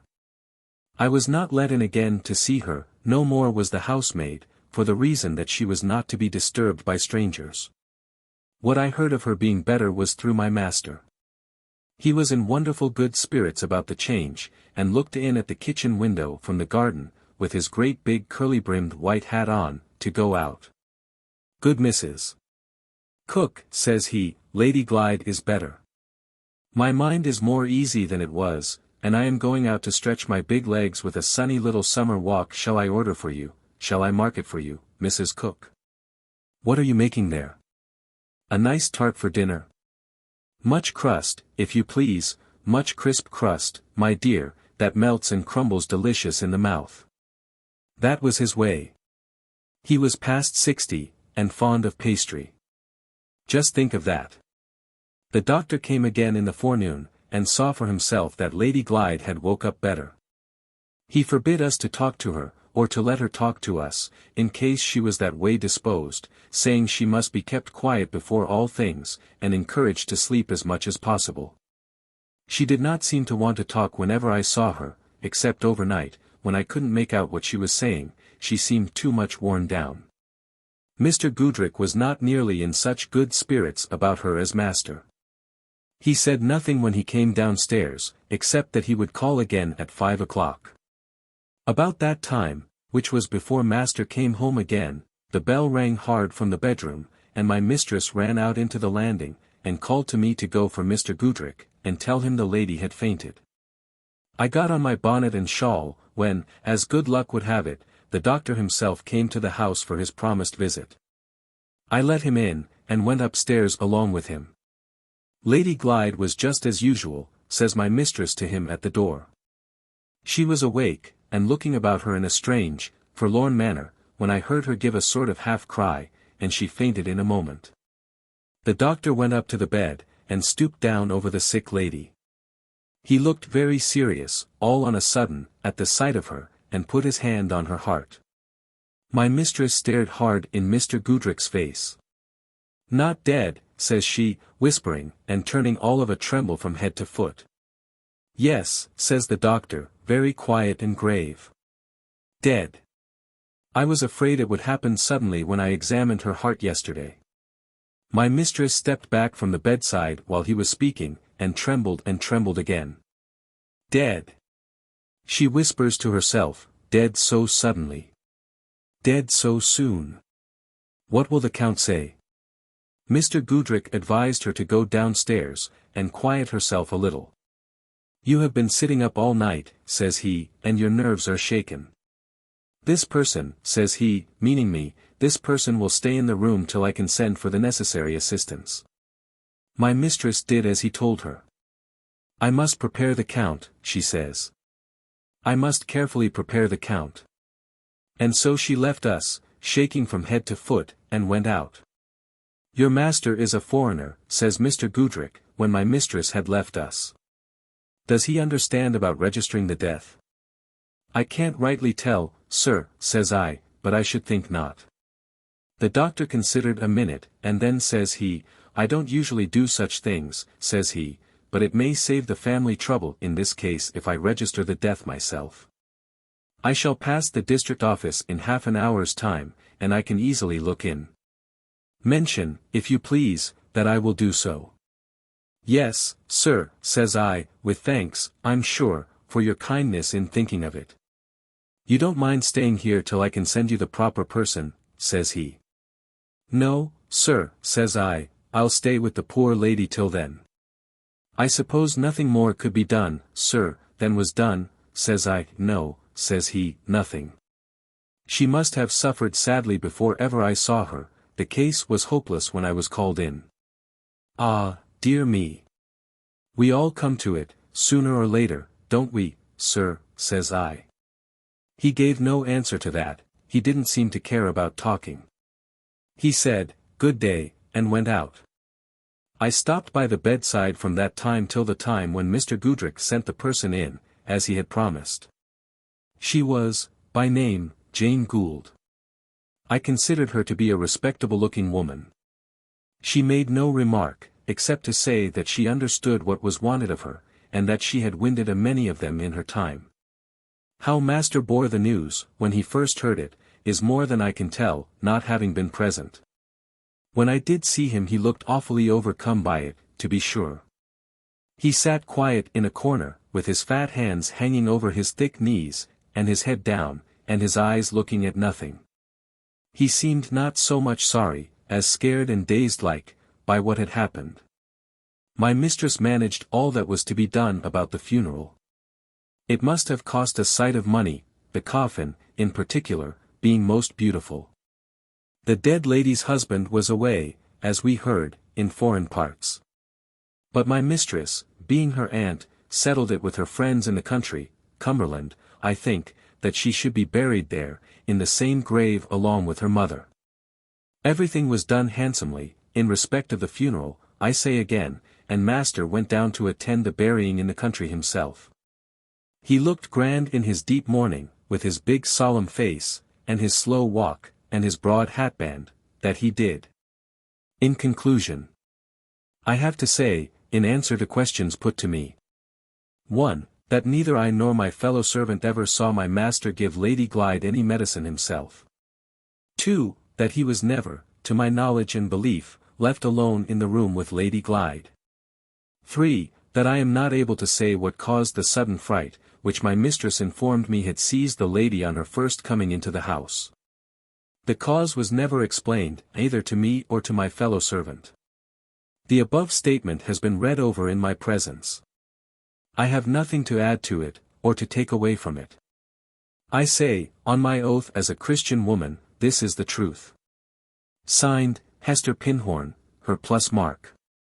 2. The narrative of the doctor. To the registrar of the sub-district in which the undermentioned death took place. I hereby certify that I attended Lady Glyde, aged 21 last birthday, that I last saw her on Thursday the July 25th, 1850.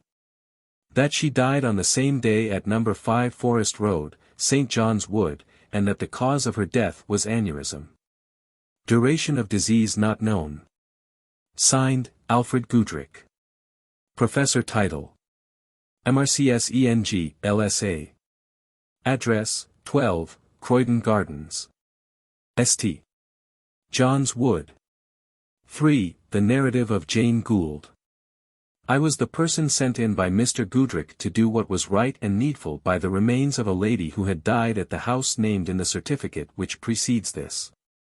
I found the body in charge of the servant, Hester Pinhorn. I remained with it, and prepared it at the proper time for the grave. It was laid in the coffin in my presence, and I afterwards saw the coffin screwed down previous to its removal.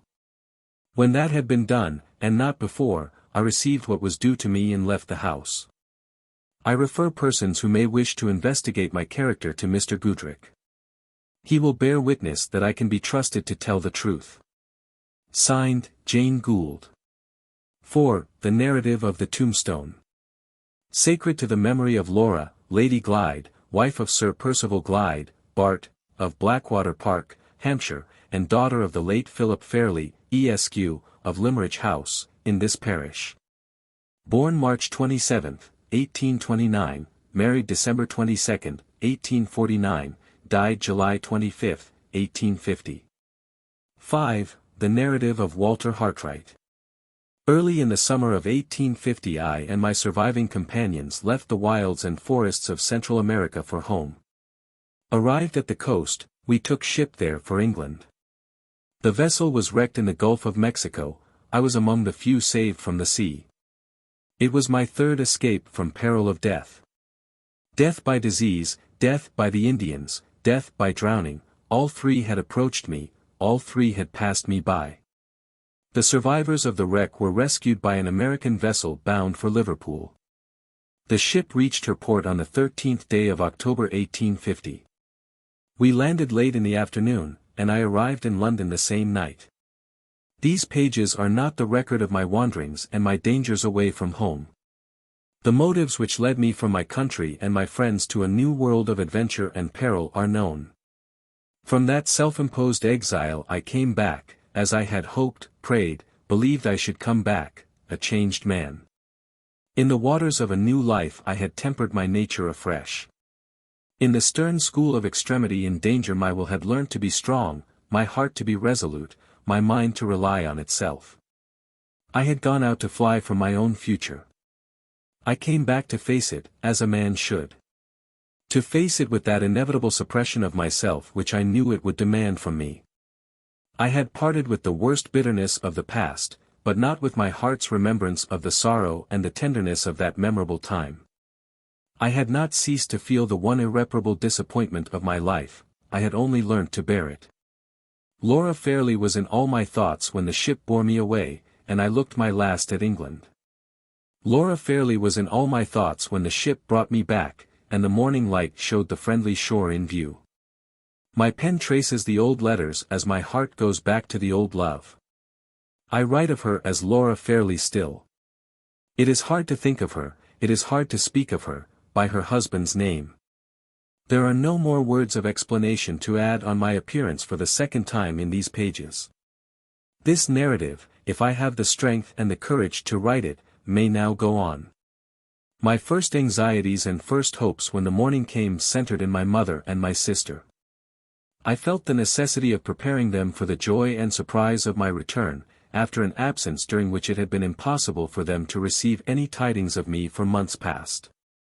Early in the morning I sent a letter to the Hampstead cottage, and followed it myself in an hour's time.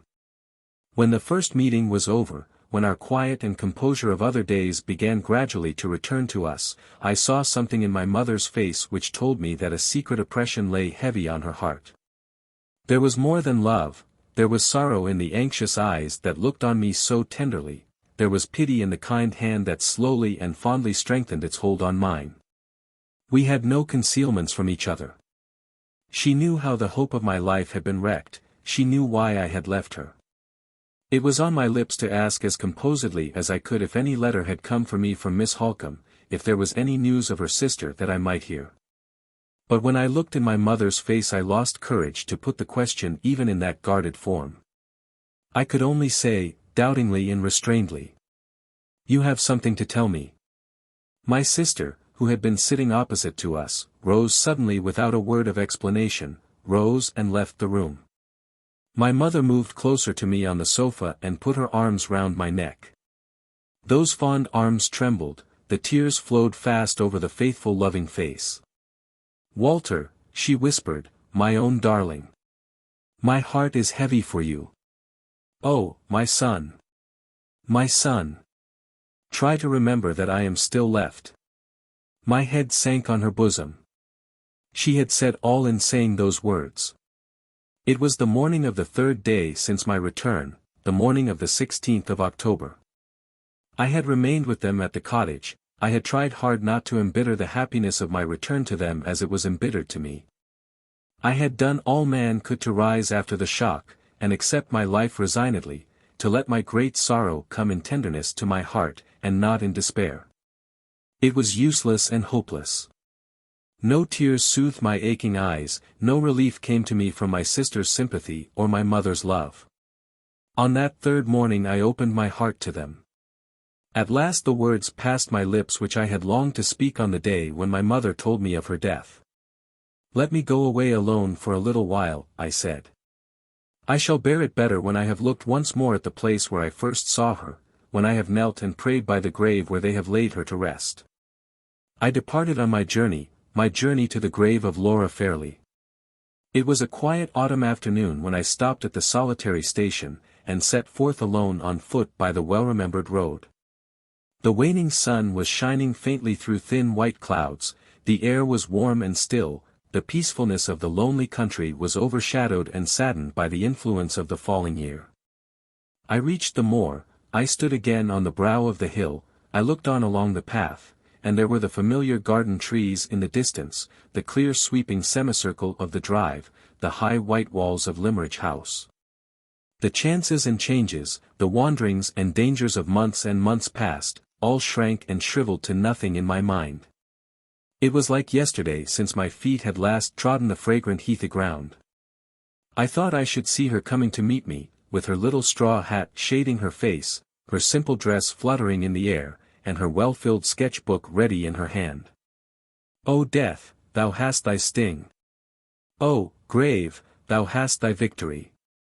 I turned aside, and there below me in the glen was the lonesome grey church, the porch where I had waited for the coming of the woman in white, the hills encircling the quiet burial ground, the brook bubbling cold over its stony bed. There was the marble cross, fair and white, at the head of the tomb that now rose over mother and daughter alike. I approached the grave. I crossed once more the low stone stile, and bared my head as I touched the sacred ground.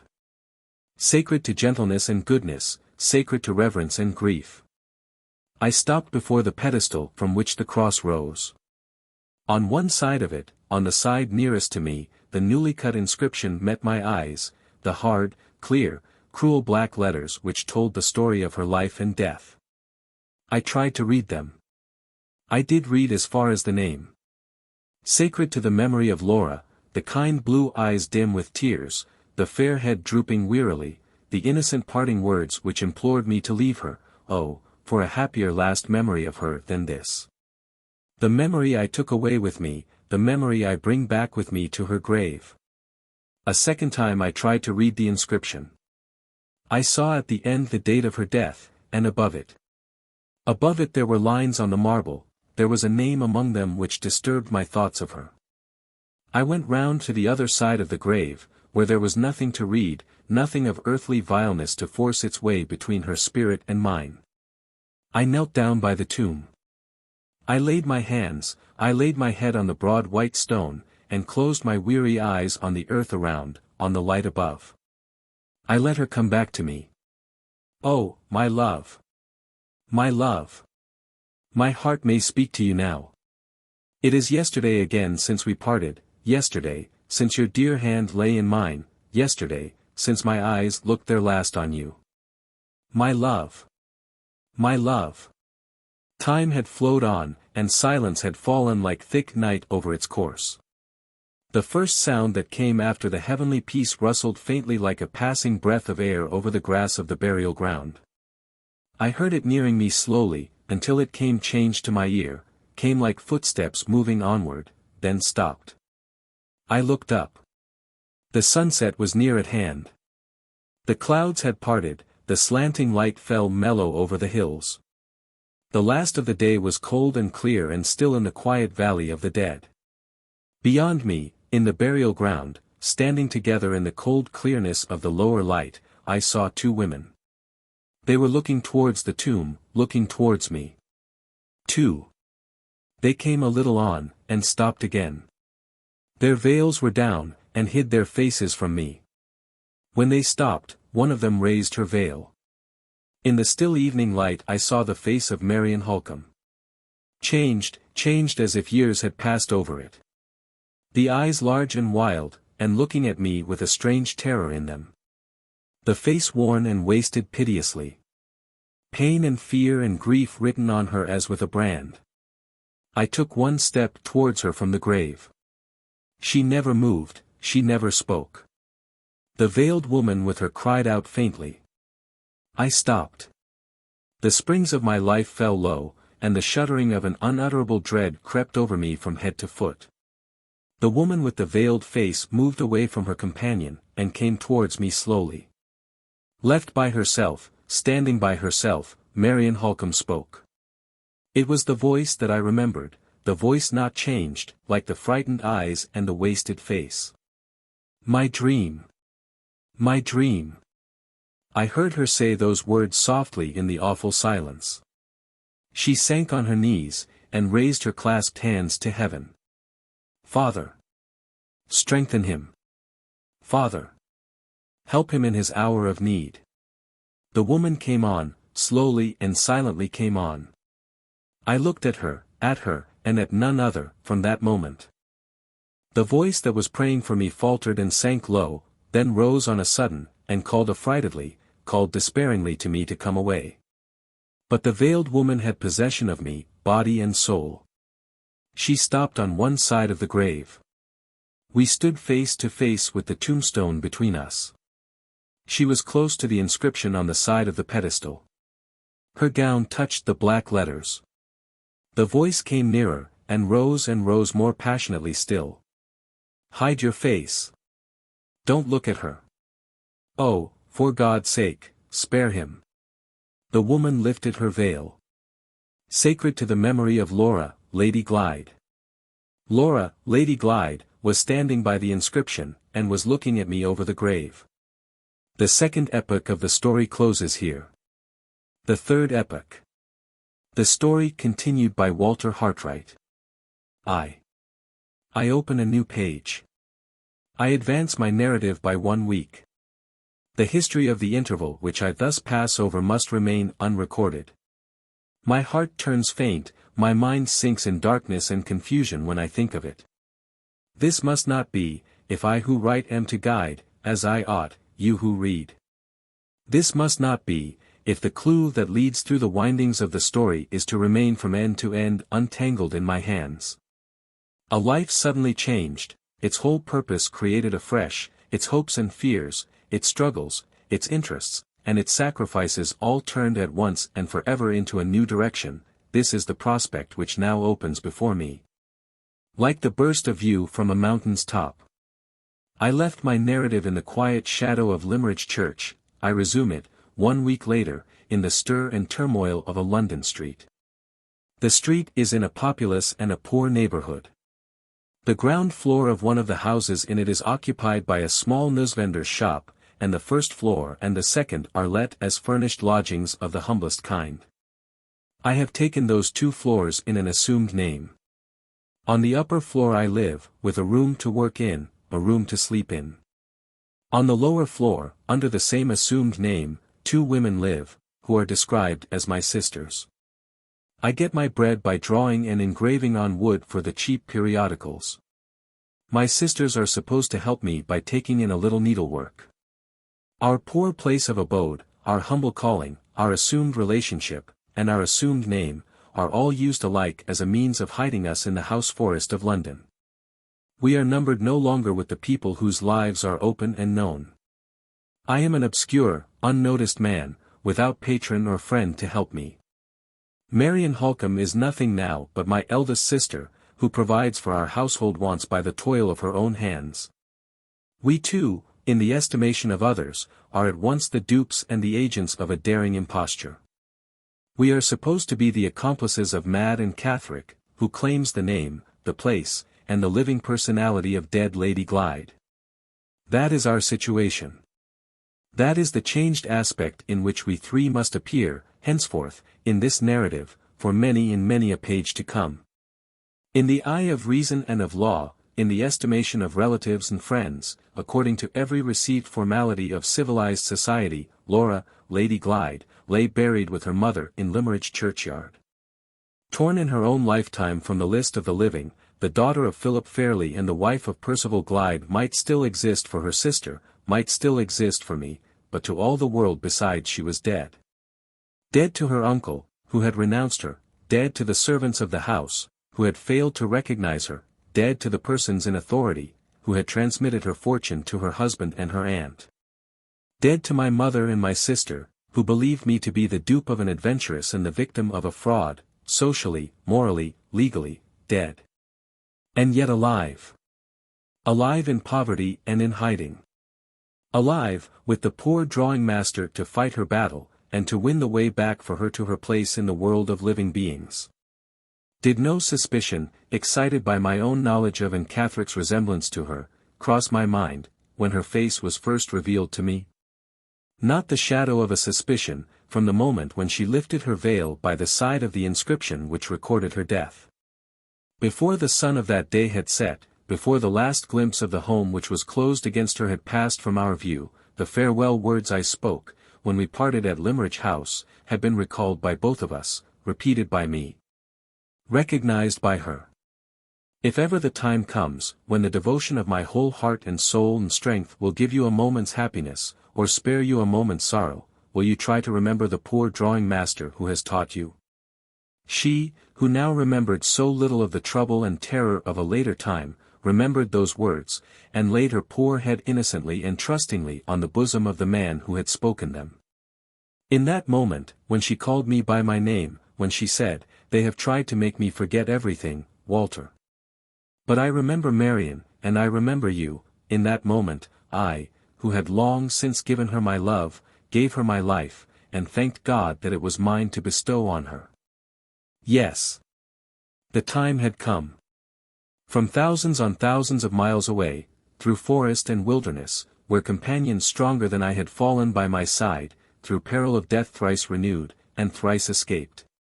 The hand that leads men on the dark road to the future had led me to meet that time. Forlorn and disowned, sorely tried and sadly changed, her beauty faded, her mind clouded, robbed of her station in the world, of her place among living creatures, the devotion I had promised, the devotion of my whole heart and soul and strength, might be laid blamelessly now at those dear feet. In the right of her calamity, in the right of her friendlessness, she was mine at last. Mine to support, to protect, to cherish, to restore. Mine to love and honor as father and brother both. Mine to vindicate through all risks and all sacrifices, through the hopeless struggle against rank and power, through the long fight with armed deceit and fortified success, through the waste of my reputation, through the loss of my friends, through the hazard of my life. 2. My position is defined, my motives are acknowledged. The story of Marian and the story of Laura must come next.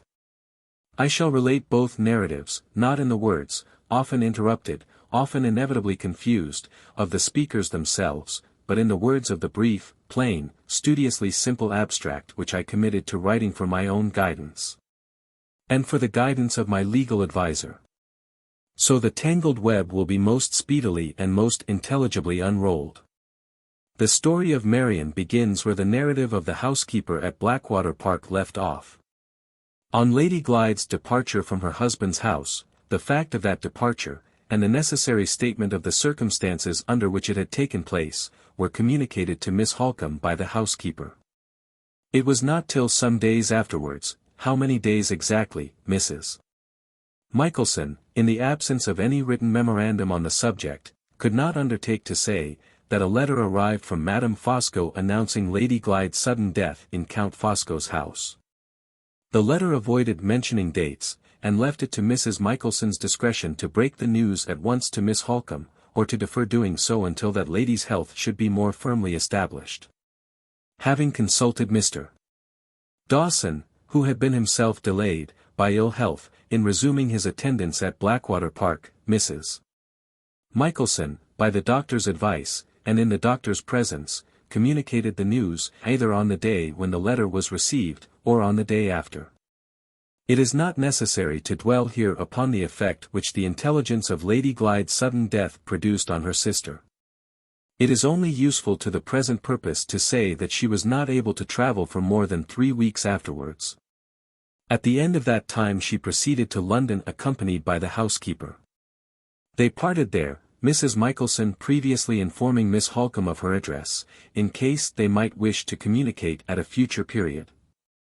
On parting with the housekeeper, Miss Halcombe went at once to the office of Messrs. Gilmore and Curl to consult with the latter gentleman in Mr. Gilmore's absence. She mentioned to Mr. Curl what she had thought it desirable to conceal from every one else, Mrs. Michelson included, her suspicion of the circumstances under which Lady Glyde was said to have met her death. Mr. Curl, who had previously given friendly proof of his anxiety to serve Miss Halcombe, at once undertook to make such inquiries as the delicate and dangerous nature of the investigation proposed to him would permit. To exhaust this part of the subject before going farther, it may be mentioned that Count Fosco offered every facility to Mr. Curl, on that gentleman stating that he was sent by Miss Halcombe to collect such particulars as had not yet reached her of Lady Glyde's decease. Mr. Curl was placed in communication with the medical man, Mr. Goodrick, and with the 2 servants. In the absence of any means of ascertaining the exact date of Lady Glyde's departure from Blackwater Park, the result of the doctor's and the servants' evidence, and of the volunteered statements of Count Fosco and his wife, was conclusive to the mind of Mr. Curl. He could only assume that the intensity of Miss Halcombe's suffering, under the loss of her sister, had misled her judgment in a most deplorable manner, and he wrote her word that the shocking suspicion to which she had alluded in his presence was, in his opinion, destitute of the smallest fragment of foundation in truth. Thus the investigation by Mr. Gilmore's partner began and ended. Meanwhile, Miss Halcombe had returned to Limmeridge House, and had there collected all the additional information which she was able to obtain. Mr. Fairlie had received his first intimation of his niece's death from his sister, Madame Fosco, this letter also not containing any exact reference to dates. He had sanctioned his sister's proposal that the deceased lady should be laid in her mother's grave in Limmeridge churchyard. Count Fosco had accompanied the remains to Cumberland, and had attended the funeral at Limmeridge, which took place on the 30th of July. It was followed, as a mark of respect, by all the inhabitants of the village and the neighbourhood. On the next day the inscription, originally drawn out, it was said, by the aunt of the deceased lady, and submitted for approval to her brother, Mr. Fairlie, was engraved on one side of the monument over the tomb. On the day of the funeral, and for 1 day after it, Count Fosco had been received as a guest at Limmeridge House, but no interview had taken place between Mr. Fairlie and himself, by the former gentleman's desire. They had communicated by writing, and through this medium Count Fosco had made Mr. Fairlie acquainted with the details of his niece's last illness and death. The letter presenting this information added no new facts to the facts already known, but one very remarkable paragraph was contained in the postscript. It referred to Anne Catherick. The substance of the paragraph in question was as follows. It first informed Mr. Fairlie that Anne Catherick, of whom he might hear full particulars from Miss Halcombe when she reached Limmeridge, had been traced and recovered in the neighbourhood of Blackwater Park, and had been for the second time placed under the charge of the medical man from whose custody she had once escaped. This was the first part of the postscript. The second part warned Mr. Fairlie that Anne Catherick's mental malady had been aggravated by her long freedom from control, and that the insane hatred and distrust of Sir Percival Glyde, which had been one of her most marked delusions in former times, still existed under a newly acquired form.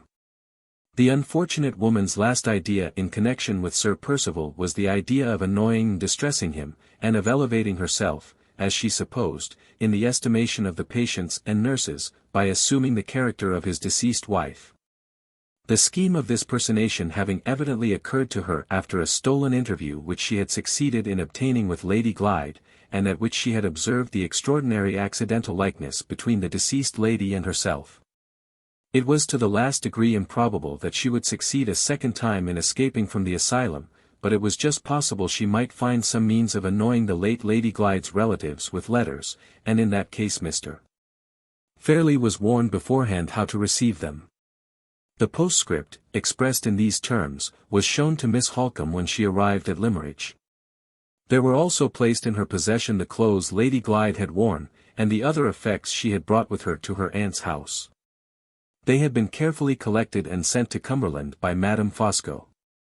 Such was the posture of affairs when Miss Halcombe reached Limmeridge in the early part of September. Shortly afterwards she was confined to her room by a relapse, her weakened physical energies giving way under the severe mental affliction from which she was now suffering. On getting stronger again, in a month's time, her suspicion of the circumstances described as attending her sister's death still remained unshaken. She had heard nothing in the interim of Sir Percival Glyde, but letters had reached her from Madame Fosco, making the most affectionate inquiries on the part of her husband and herself. Instead of answering these letters, Miss Halcombe caused the house in St. John's Wood, and the proceedings of its inmates, to be privately watched.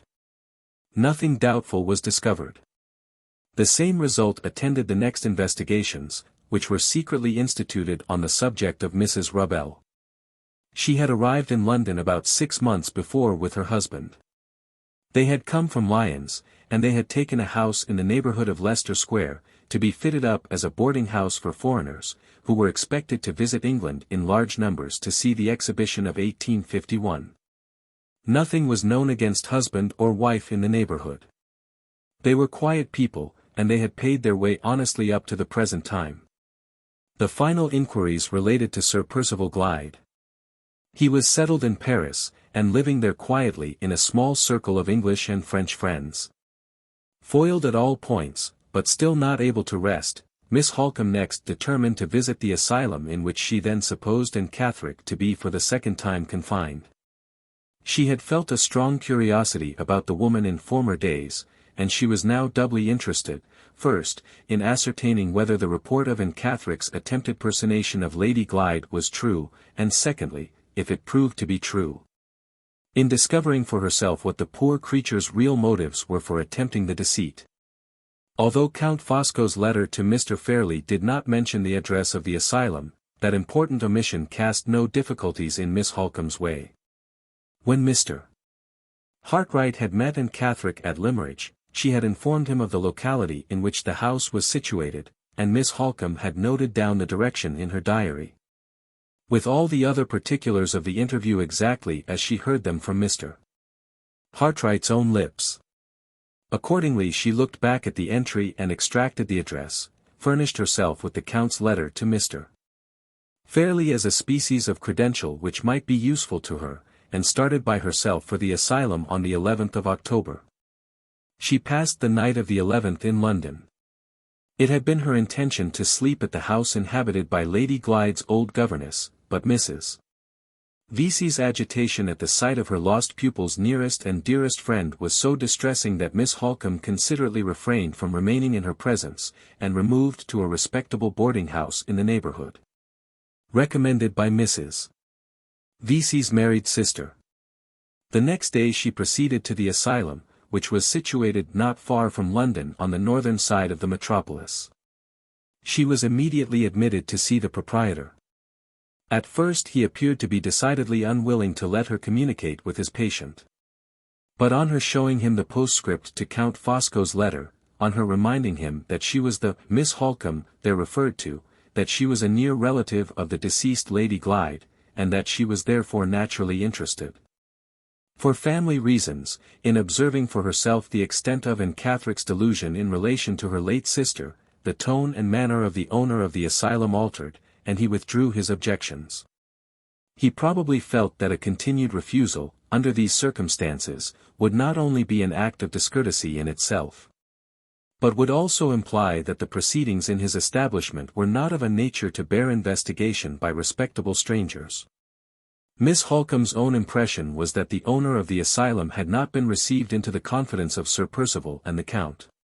His consenting at all to let her visit his patient seemed to afford one proof of this, and his readiness in making admissions which could scarcely have escaped the lips of an accomplice, certainly appeared to furnish another. For example, in the course of the introductory conversation which took place, he informed Miss Halcombe that Anne Catherick had been brought back to him with the necessary order and certificates by Count Fosco on the 27th of July, the Count also producing a letter of explanations and instructions signed by Sir Percival Glyde. On receiving his inmate again, the proprietor of the asylum acknowledged that he had observed some curious personal changes in her. Such changes no doubt were not without precedent in his experience of persons mentally afflicted. Insane people were often at one time, outwardly as well as inwardly, unlike what they were at another, the change from better to worse, or from worse to better, in the madness having a necessary tendency to produce alterations of appearance externally. He allowed for these, and he allowed also for the modification in the form of Anne Catherick's delusion, which was reflected no doubt in her manner and expression. But he was still perplexed at times by certain differences between his patient before she had escaped and his patient since she had been brought back. Those differences were too minute to be described. He could not say of course that she was absolutely altered in height or shape or complexion, or in the color of her hair and eyes, or in the general form of her face. The change was something that he felt more than something that he saw. In short, the case had been a puzzle from the first, and one more perplexity was added to it now. It cannot be said that this conversation led to the result of even partially preparing Miss Halcombe's mind for what was to come. But it produced, nevertheless, a very serious effect upon her. She was so completely unnerved by it, that some little time elapsed before she could summon composure enough to follow the proprietor of the asylum to that part of the house in which the inmates were confined. On inquiry, it turned out that the supposed Anne Catherick was then taking exercise in the grounds attached to the establishment. One of the nurses volunteered to conduct Miss Halcombe to the place, the proprietor of the asylum remaining in the house for a few minutes to attend to a case which required his services, and then engaging to join his visitor in the grounds. The nurse led Miss Halcombe to a distant part of the property, which was prettily laid out, and after looking about her a little, turned into a turf walk, shaded by a shrubbery on either side. About halfway down this walk 2 women were slowly approaching. The nurse pointed to them and said, "There is Anne Catherick, ma'am, with the attendant who waits on her. The attendant will answer any questions you wish to put." With those words the nurse left her to return to the duties of the house. Miss Halcombe advanced on her side, and the women advanced on theirs. When they were within a dozen paces of each other, one of the women stopped for an instant, looked eagerly at the strange lady, shook off the nurse's grasp on her, and the next moment rushed into Miss Halcombe's arms. In that moment Miss Halcombe recognized her sister, recognized the dead alive. Fortunately for the success of the measures taken subsequently, no one was present at that moment but the nurse. She was a young woman, and she was so startled that she was at first quite incapable of interfering. When she was able to do so her whole services were required by Miss Halcombe, who had for the moment sunk altogether in the effort to keep her own senses under the shock of the discovery. After waiting a few minutes in the fresh air and the cool shade, her natural energy and courage helped her a little. And she became sufficiently mistress of herself to feel the necessity of recalling her presence of mind for her unfortunate sister's sake. She obtained permission to speak alone with the patient, on condition that they both remained well within the nurse's view. There was no time for questions, there was only time for Miss Halcombe to impress on the unhappy lady the necessity of controlling herself, and to assure her of immediate help and rescue if she did so. The prospect of escaping from the asylum by obedience to her sister's directions was sufficient to quiet Lady Glyde, and to make her understand what was required of her. Miss Halcombe next returned to the nurse, placed all the gold she then had in her pocket, 3 sovereigns, in the nurse's hands, and asked when and where she could speak to her alone. The woman was at first surprised and distrustful. But on Miss Halcombe's declaring that she only wanted to put some questions which she was too much agitated to ask at that moment, and that she had no intention of misleading the nurse into any dereliction of duty, the woman took the money, and proposed 3 o'clock on the next day as the time for the interview. She might then slip out for half an hour, after the patients had dined, and she would meet the lady in a retired place, outside the high north wall which screened the grounds of the house. Miss Halcombe had only time to assent, and to whisper to her sister that she should hear from her on the next day, when the proprietor of the asylum joined them. He noticed his visitor's agitation, which Miss Halcombe accounted for by saying that her interview with Anne Catherick had a little startled her at first. She took her leave as soon after as possible, that is to say, as soon as she could summon courage to force herself from the presence of her unfortunate sister.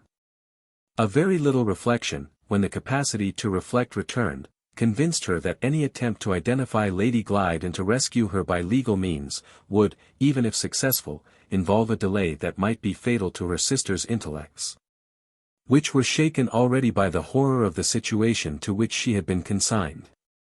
By the time Miss Halcombe had got back to London, she had determined to effect Lady Glyde's escape privately, by means of the nurse. She went at once to her stockbroker, and sold out of the funds all the little property she possessed, amounting to rather less than £700.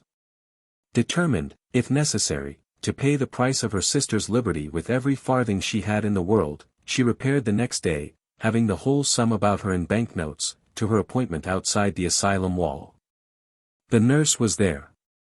Miss Halcombe approached the subject cautiously by many preliminary questions.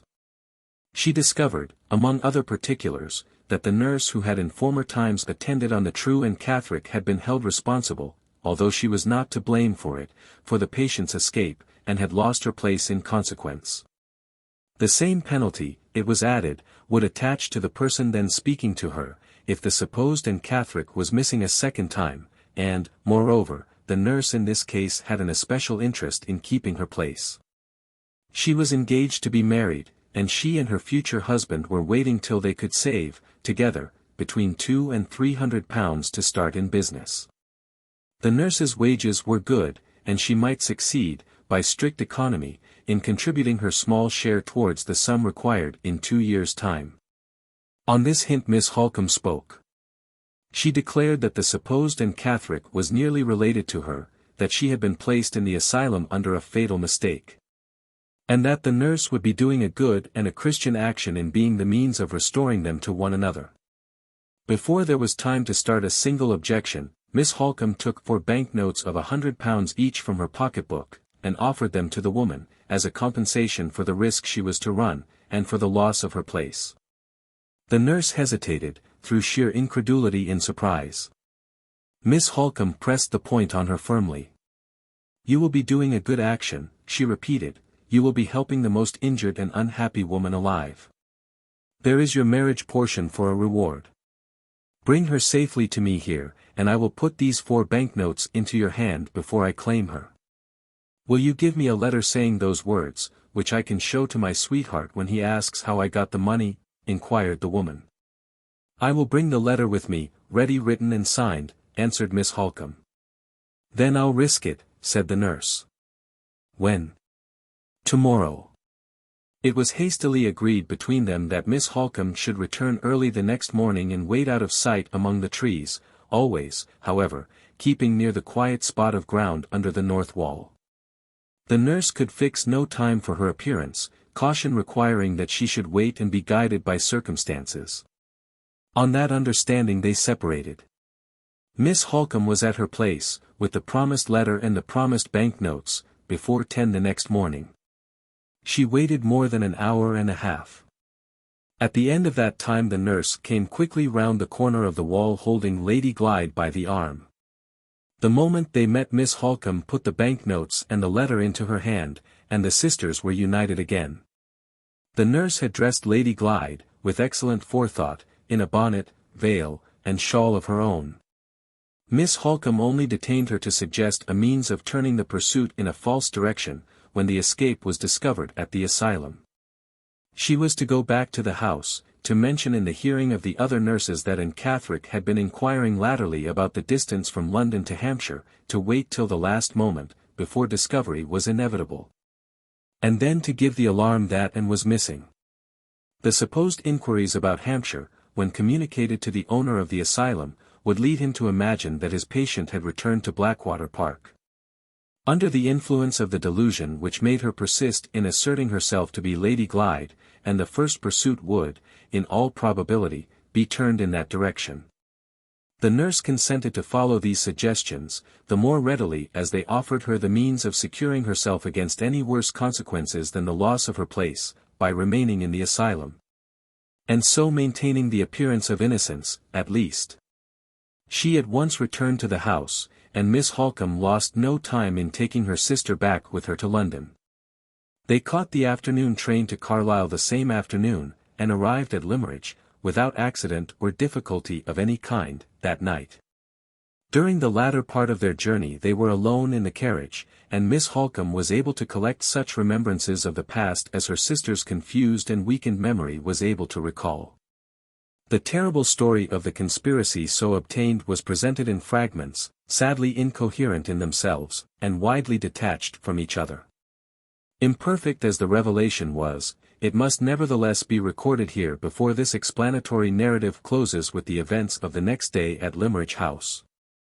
Lady Glyde's recollection of the events which followed her departure from Blackwater Park began with her arrival at the London terminus of the South Western Railway. She had omitted to make a memorandum beforehand of the day on which she took the journey.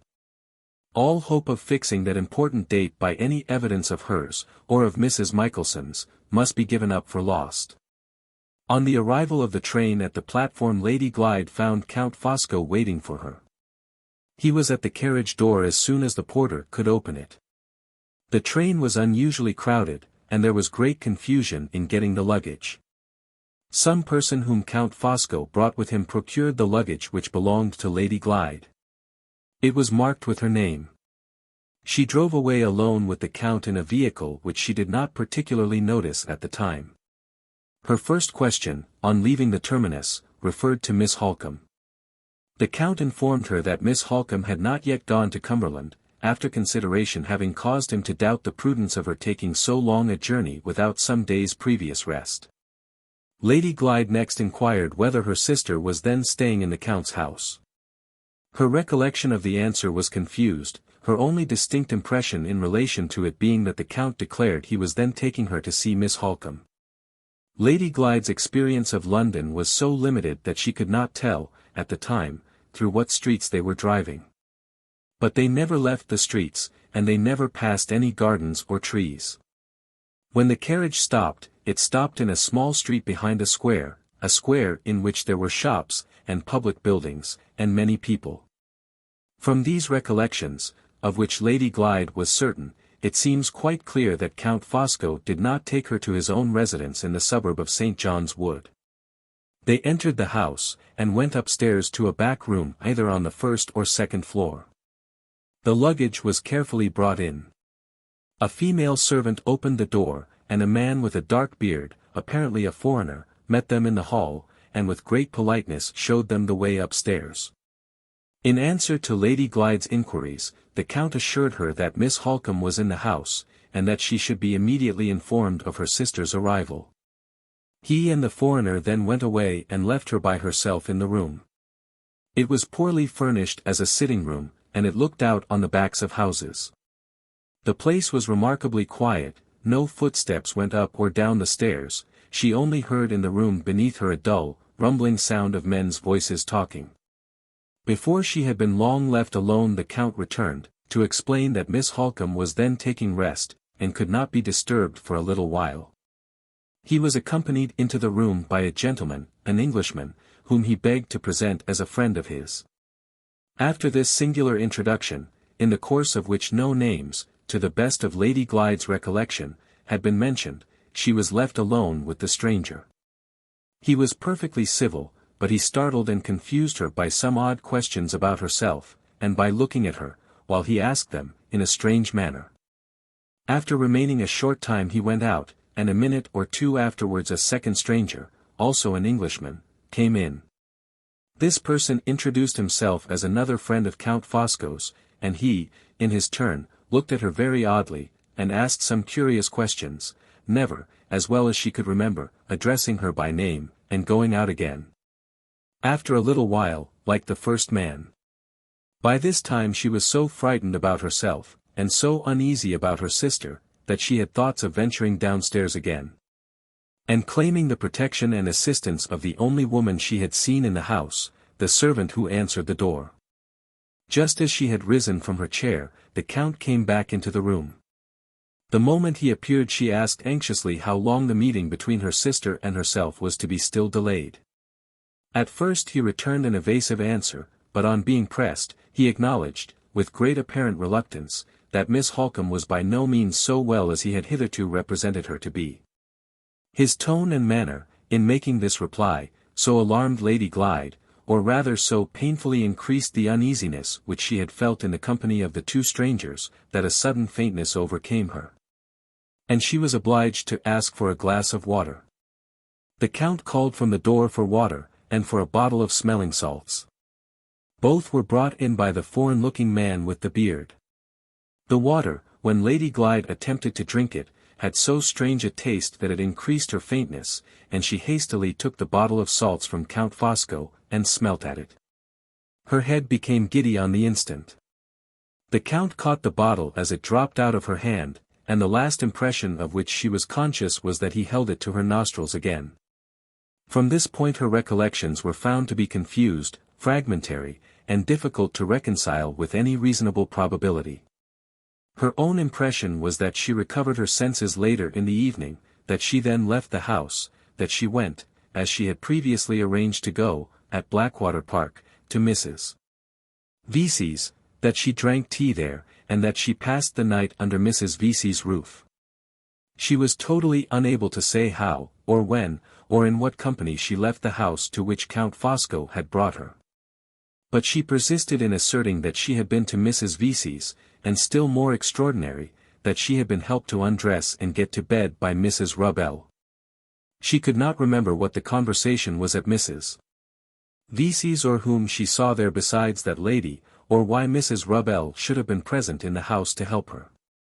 Her recollection of what happened to her the next morning was still more vague and unreliable. She had some dim idea of driving out, at what hour she could not say, with Count Fosco, and with Mrs. Rubbell again for a female attendant. But when, and why, she left Mrs. Vesey she could not tell. Neither did she know what direction the carriage drove in, or where it set her down, or whether the Count and Mrs. Rubbell did or did not remain with her all the time she was out. At this point in her sad story there was a total blank. She had no impressions of the faintest kind to communicate, no idea whether one day, or more than one day, had passed, until she came to herself suddenly in a strange place, surrounded by women who were all unknown to her. This was the asylum. Here she first heard herself called by Anne Catherick's name, and here, as a last remarkable circumstance in the story of the conspiracy, her own eyes informed her that she had Anne Catherick's clothes on. The nurse, on the first night in the asylum, had shown her the marks on each article of her underclothing as it was taken off, and had said, not at all irritably or unkindly, "Look at your own name on your own clothes. And don't worry us all any more about being Lady Glyde. She's dead and buried, and you're alive and hearty. Do look at your clothes now. There it is, in good marking ink, and there you will find it on all your old things, which we have kept in the house, and Catherick, as plain as print." And there it was, when Miss Halcombe examined the linen her sister wore, on the night of their arrival at Limmeridge House. These were the only recollections, all of them uncertain, and some of them contradictory, which could be extracted from Lady Glyde by careful questioning on the journey to Cumberland. Miss Halcombe abstained from pressing her with any inquiries relating to events in the asylum, her mind being but too evidently unfit to bear the trial of reverting to them. It was known, by the voluntary admission of the owner of the madhouse, that she was received there on the 27th of July. From that date until the 15th of October, the day of her rescue, she had been under restraint, her identity with Anne Catherick systematically asserted, and her sanity, from first to last, practically denied. Faculties less delicately balanced, constitutions less tenderly organized, must have suffered under such an ordeal as this. No man could have gone through it and come out of it unchanged. Arriving at Limmeridge late on the evening of the 15th, Miss Halcombe wisely resolved not to attempt the assertion of Lady Glyde's identity until the next day. The first thing in the morning she went to Mr. Fairlie's room, and using all possible cautions and preparations beforehand, at last told him in so many words what had happened. As soon as his first astonishment and alarm had subsided, he angrily declared that Miss Halcombe had allowed herself to be duped by Anne Catherick. He referred her to Count Fosco's letter, and to what she had herself told him of the personal resemblance between Anne and his deceased niece, and he positively declined to admit to his presence, even for 1 minute only, a madwoman, whom it was an insult and an outrage to have brought into his house at all. Miss Halcombe left the room, waited till the first heat of her indignation had passed away, decided on reflection that Mr. Fairlie should see his niece in the interests of common humanity before he closed his doors on her as a stranger, and thereupon, without a word of previous warning, took Lady Glyde with her to his room. The servant was posted at the door to prevent their entrance, but Miss Halcombe insisted on passing him, and made her way into Mr. Fairlie's presence, leading her sister by the hand. The scene that followed, though it only lasted for a few minutes, was too painful to be described. Miss Halcombe herself shrank from referring to it. Let it be enough to say that Mr. Fairlie declared, in the most positive terms, that he did not recognize the woman who had been brought into his room, that he saw nothing in her face and manner to make him doubt for a moment that his niece lay buried in Limmeridge churchyard, and that he would call on the law to protect him if before the day was over she was not removed from the house. Taking the very worst view of Mr. Fairlie's selfishness, indolence, and habitual want of feeling, it was manifestly impossible to suppose that he was capable of such infamy as secretly recognizing and openly disowning his brother's child. Miss Halcombe humanely and sensibly allowed all due force to the influence of prejudice and alarm in preventing him from fairly exercising his perceptions, and accounted for what had happened in that way. But when she next put the servants to the test, and found that they too were, in every case, uncertain, to say the least of it, whether the lady presented to them was their young mistress or Anne Catherick, of whose resemblance to her they had all heard, the sad conclusion was inevitable that the change produced in Lady Glyde's face and manner by her imprisonment in the asylum was far more serious than Miss Halcombe had at first supposed. The vile deception which had asserted her death defied exposure even in the house where she was born, and among the people with whom she had lived. In a less critical situation the effort need not have been given up as hopeless even yet. For example, the maid, Fanny, who happened to be then absent from Limmeridge, was expected back in 2 days, and there would be a chance of gaining her recognition to start with. Seeing that she had been in much more constant communication with her mistress, and had been much more heartily attached to her than the other servants. Again, Lady Glyde might have been privately kept in the house or in the village to wait until her health was a little recovered and her mind was a little steadied again. When her memory could be once more trusted to serve her, she would naturally refer to persons and events in the past with a certainty and a familiarity which no impostor could simulate, and so the fact of her identity, which her own appearance had failed to establish, might subsequently be proved, with time to help her, by the surer test of her own words. But the circumstances under which she had regained her freedom rendered all recourse to such means as these simply impracticable. The pursuit from the asylum, diverted to Hampshire for the time only, would infallibly next take the direction of Cumberland. The persons appointed to seek the fugitive might arrive at Limmeridge House at a few hours' notice, and in Mr. Fairlie's present temper of mind they might count on the immediate exertion of his local influence and authority to assist them. The commonest consideration for Lady Glyde's safety forced on Miss Halcombe the necessity of resigning the struggle to do her justice, and of removing her at once from the place of all others that was now most dangerous to her, the neighbourhood of her own home. An immediate return to London was the first and wisest measure of security which suggested itself. In the great city all traces of them might be most speedily and most surely effaced. There were no preparations to make, no farewell words of kindness to exchange with any one. On the afternoon of that memorable day of the 16th Miss Halcombe roused her sister to a last exertion of courage, and without a living soul to wish them well at parting, the two took their way into the world alone, and turned their backs for ever on Limmeridge House. They had passed the hill above the churchyard, when Lady Glyde insisted on turning back to look her last at her mother's grave. Miss Halcombe tried to shake her resolution, but, in this one instance, tried in vain.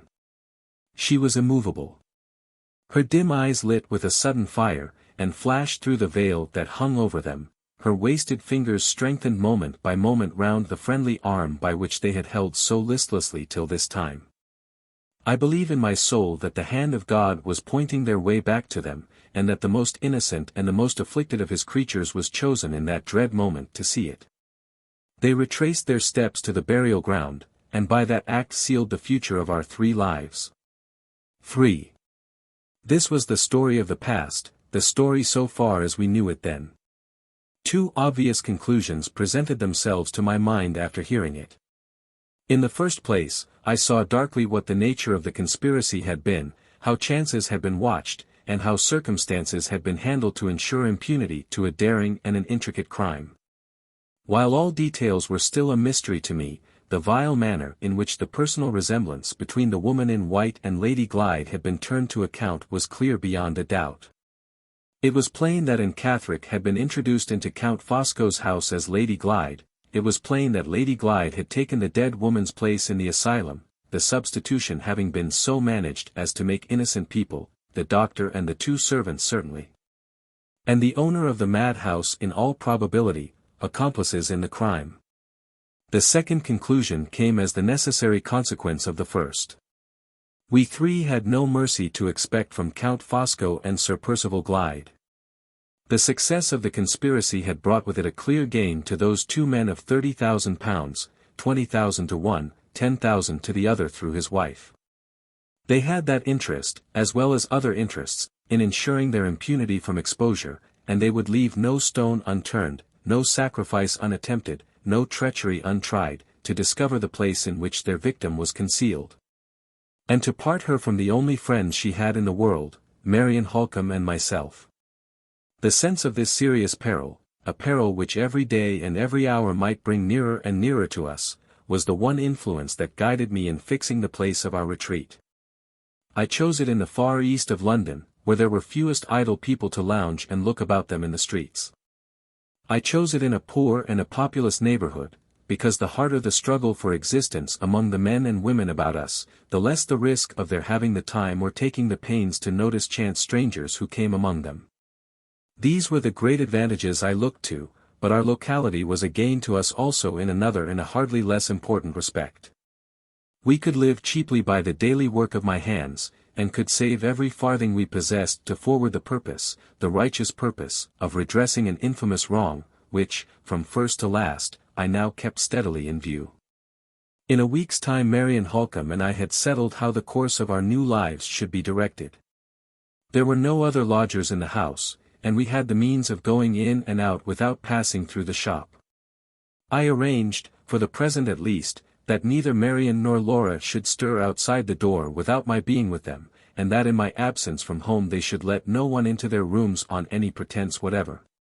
This rule established, I went to a friend whom I had known in former days, a wood engraver in large practice, to seek for employment, telling him, at the same time, that I had reasons for wishing to remain unknown. He at once concluded that I was in debt, expressed his regret in the usual forms, and then promised to do what he could to assist me. I left his false impression undisturbed, and accepted the work he had to give. He knew that he could trust my experience and my industry. I had what he wanted, steadiness and facility, and though my earnings were but small, they sufficed for our necessities. As soon as we could feel certain of this, Marian Halcombe and I put together what we possessed. She had between £200 and £300 left of her own property, and I had nearly as much remaining from the purchase money obtained by the sale of my drawing master's practice before I left England. Together we made up between us more than £400. I deposited this little fortune in a bank, to be kept for the expense of those secret inquiries and investigations which I was determined to set on foot, and to carry on by myself if I could find no one to help me. We calculated our weekly expenditure to the last farthing, and we never touched our little fund except in Laura's interests and for Laura's sake. The housework, which, if we had dared trust a stranger near us, would have been done by a servant, was taken on the first day, taken as her own right, by Marian Halcombe. "What a woman's hands are fit for," she said, "early and late, these hands of mine shall do." They trembled as she held them out. The wasted arms told their sad story of the past, as she turned up the sleeves of the poor plain dress that she wore for safety's sake, but the unquenchable spirit of the woman burnt bright in her even yet. I saw the big tears rise thick in her eyes, and fall slowly over her cheeks as she looked at me. She dashed them away with a touch of her old energy, and smiled with a faint reflection of her old good spirits. "Don't doubt my courage, Walter," she pleaded, "it's my weakness that cries, not me. The housework shall conquer it if I can't." And she kept her word. The victory was won when we met in the evening, and she sat down to rest. Her large steady black eyes looked at me with a flash of their bright firmness of bygone days. "I am not quite broken down yet," she said. "I am worth trusting with my share of the work." Before I could answer, she added in a whisper, "and worth trusting with my share in the risk and the danger too. Remember that, if the time comes." I did remember it when the time came. As early as the end of October the daily course of our lives had assumed its settled direction, and we three were as completely isolated in our place of concealment as if the house we lived in had been a desert island. And the great network of streets and the thousands of our fellow creatures all round us the waters of an illimitable sea. I could now reckon on some leisure time for considering what my future plan of action should be, and how I might arm myself most securely at the outset for the coming struggle with Sir Percival and the Count. I gave up all hope of appealing to my recognition of Laura, or to Marian's recognition of her, in proof of her identity. If we had loved her less dearly, if the instinct implanted in us by that love had not been far more certain than any exercise of reasoning, far keener than any process of observation, even we might have hesitated on first seeing her. The outward changes wrought by the suffering and the terror of the past had fearfully, almost hopelessly, strengthened the fatal resemblance between Anne Catherick and herself. In my narrative of events at the time of my residence in Limmeridge House, I have recorded, from my own observation of the two, how the likeness, striking as it was when viewed generally, failed in many important points of similarity when tested in detail. In those former days, if they had both been seen together side by side, no person could for a moment have mistaken them one for the other, as has happened often in the instances of twins. I could not say this now. The sorrow and suffering which I had once blamed myself for associating even by a passing thought with the future of Laura Fairlie, had set their profaning marks on the youth and beauty of her face. And the fatal resemblance which I had once seen and shuddered at seeing, in idea only, was now a real and living resemblance which asserted itself before my own eyes. Strangers, acquaintances, friends even who could not look at her as we looked, if she had been shown to them in the first days of her rescue from the asylum, might have doubted if she were the Laura Fairlie they had once seen. And doubted without blame.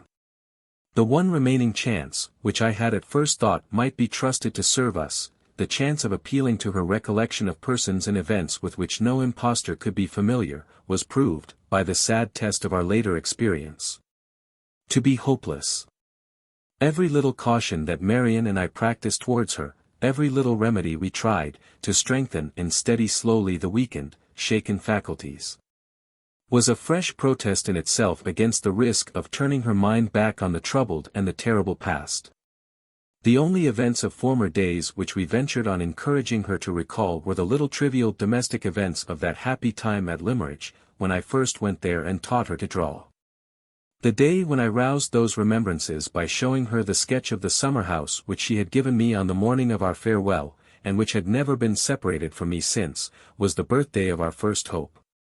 Tenderly and gradually, the memory of the old walks and drives dawned upon her, and the poor weary pining eyes looked at Marian and at me with a new interest, with a faltering thoughtfulness in them, which from that moment we cherished and kept alive.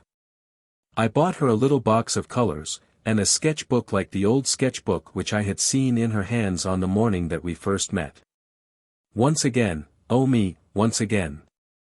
At spare hours saved from my work, in the dull London light, in the poor London room, I sat by her side to guide the faltering touch, to help the feeble hand.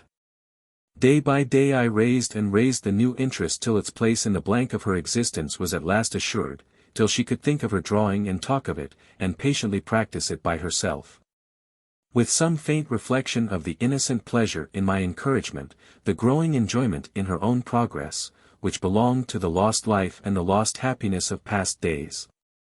We helped her mind slowly by this simple means. We took her out between us to walk on fine days, in a quiet old city square near at hand.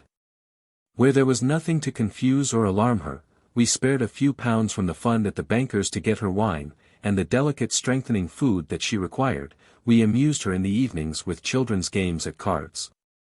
With scrapbooks full of prints which I borrowed from the engraver who employed me, by these, and other trifling attentions like them, we composed her and steadied her, and hoped all things, as cheerfully as we could from time and care, and love that never neglected and never despaired of her. But to take her mercilessly from seclusion and repose, to confront her with strangers, or with acquaintances who were little better than strangers, to rouse the painful impressions of her past life which we had so carefully hushed to rest, this, even in her own interests, we dared not do. Whatever sacrifices it cost, whatever long, weary, heartbreaking delays it involved, the wrong that had been inflicted on her, if mortal means could grapple it, must be redressed without her knowledge and without her help. This resolution settled, it was next necessary to decide how the first risk should be ventured, and what the first proceedings should be. After consulting with Marian, I resolved to begin by gathering together as many facts as could be collected, then to ask the advice of Mr. Curl, whom we knew we could trust, and to ascertain from him, in the first instance, if the legal remedy lay fairly within our reach. I owed it to Laura's interests not to stake her whole future on my own unaided exertions, so long as there was the faintest prospect of strengthening our position by obtaining reliable assistance of any kind. The first source of information to which I applied was the journal kept at Blackwater Park by Marian Halcombe. There were passages in this diary relating to myself which she thought it best that I should not see. Accordingly, she read to me from the manuscript, and I took the notes I wanted as she went on. We could only find time to pursue this occupation by sitting up late at night. 3 nights were devoted to the purpose, and were enough to put me in possession of all that Marian could tell.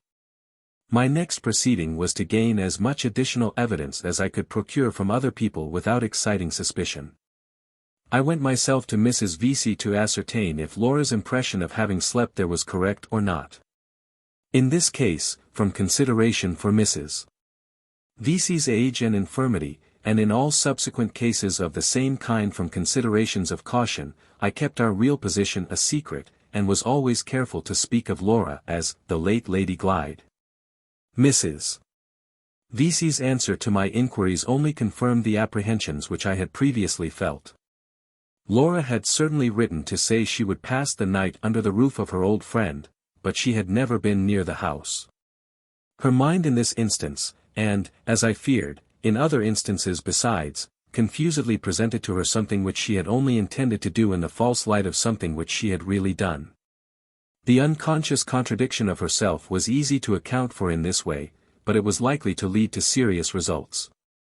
It was a stumble on the threshold at starting, it was a flaw in the evidence which told fatally against us.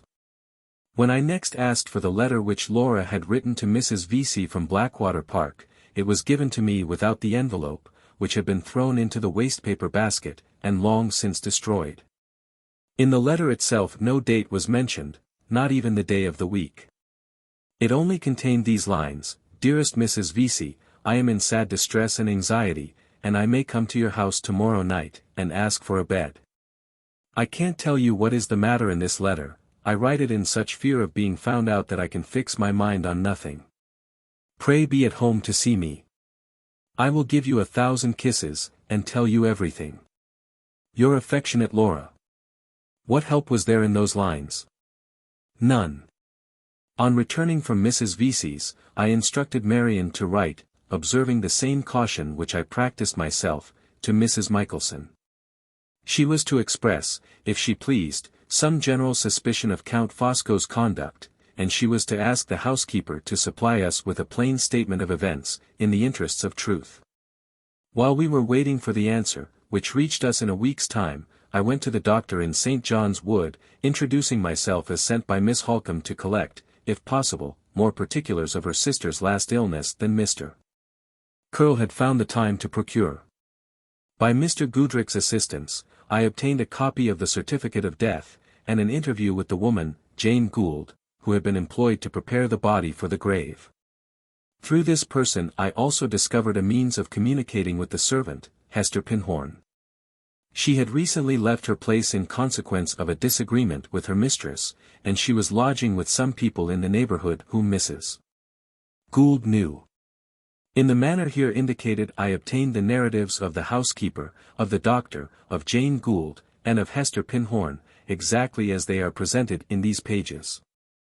Furnished with such additional evidence as these documents afforded, I considered myself to be sufficiently prepared for a consultation with Mr. Curll, and Marian wrote accordingly to mention my name to him, and to specify the day and hour at which I requested to see him on private business. There was time enough in the morning for me to take Laura out for her walk as usual, and to see her quietly settled at her drawing afterwards. She looked up at me with a new anxiety in her face as I rose to leave the room, and her fingers began to toy doubtfully, in the old way, with the brushes and pencils on the table. "You are not tired of me yet," she said. "You are not going away because you are tired of me?" "I will try to do better, I will try to get well." "Are you as fond of me, Walter, as you used to be, now I am so pale and thin, and so slow in learning to draw?" She spoke as a child might have spoken, she showed me her thoughts as a child might have shown them. I waited a few minutes longer, waited to tell her that she was dearer to me now than she had ever been in the past times. Try to get well again, I said, encouraging the new hope in the future which I saw dawning in her mind. Try to get well again, for Marian's sake and for mine. Yes, she said to herself, returning to her drawing. I must try, because they are both so fond of me. She suddenly looked up again. Don't be gone long. I can't get on with my drawing, Walter, when you are not here to help me. I shall soon be back, my darling, soon be back to see how you are getting on. My voice faltered a little in spite of me. I forced myself from the room. It was no time, then, for parting with the self-control which might yet serve me in my need before the day was out. As I opened the door, I beckoned to Marian to follow me to the stairs. It was necessary to prepare her for a result which I felt might sooner or later follow my showing myself openly in the streets. I shall, in all probability, be back in a few hours, I said, and you will take care, as usual, to let no one inside the doors in my absence. But if anything happens... What can happen? She interposed quickly. Tell me plainly, Walter, if there is any danger, and I shall know how to meet it. The only danger, I replied, is that Sir Percival Glyde may have been recalled to London by the news of Laura's escape. You are aware that he had me watched before I left England, and that he probably knows me by sight, although I don't know him. She laid her hand on my shoulder and looked at me in anxious silence. I saw she understood the serious risk that threatened us. It is not likely, I said, that I shall be seen in London again so soon, either by Sir Percival himself or by the persons in his employ. But it is barely possible that an accident may happen. In that case, you will not be alarmed if I fail to return tonight, and you will satisfy any inquiry of Laura's with the best excuse that you can make for me? If I find the least reason to suspect that I am watched, I will take good care that no spy follows me back to this house. Don't doubt my return, Marian, however it may be delayed, and fear nothing. Nothing, she answered firmly. You shall not regret, Walter, that you have only a woman to help you. She paused, and detained me for a moment longer. Take care, she said, pressing my hand anxiously, take care. I left her, and set forth to pave the way for discovery, the dark and doubtful way, which began at the lawyer's door. 4. No circumstance of the slightest importance happened on my way to the offices of Messrs. Gilmore and Curl, in Chancery Lane. While my card was being taken into Mr. Curl, a consideration occurred to me which I deeply regretted not having thought of before. The information derived from Marian's diary made it a matter of certainty that Count Fosco had opened her first letter from Blackwater Park to Mr. Curl, and had, by means of his wife, intercepted the second. He was therefore well aware of the address of the office, and he would naturally infer that if Marian wanted advice and assistance, after Laura's escape from the asylum, she would apply once more to the experience of Mr. Curl.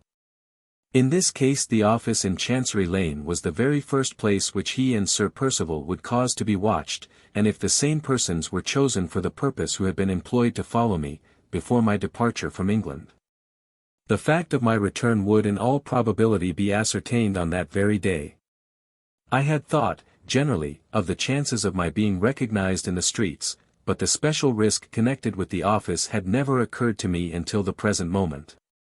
It was too late now to repair this unfortunate error in judgment, too late to wish that I had made arrangements for meeting the lawyer in some place privately appointed beforehand.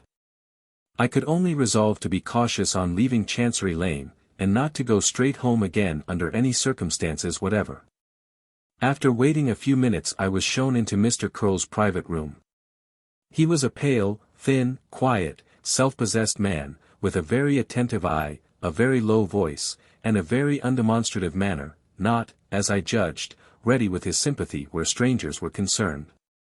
And not at all easy to disturb in his professional composure. A better man for my purpose could hardly have been found. If he committed himself to a decision at all, and if the decision was favorable, the strength of our case was as good as proved from that moment. Before I enter on the business which brings me here, I said, I ought to warn you, Mr. Curl, that the shortest statement I can make of it may occupy some little time. My time is at Miss Halcombe's disposal, he replied. Where any interests of hers are concerned, I represent my partner personally, as well as professionally. It was his request that I should do so, when he ceased to take an active part in business. May I inquire whether Mr. Gilmore is in England? He is not, he is living with his relatives in Germany.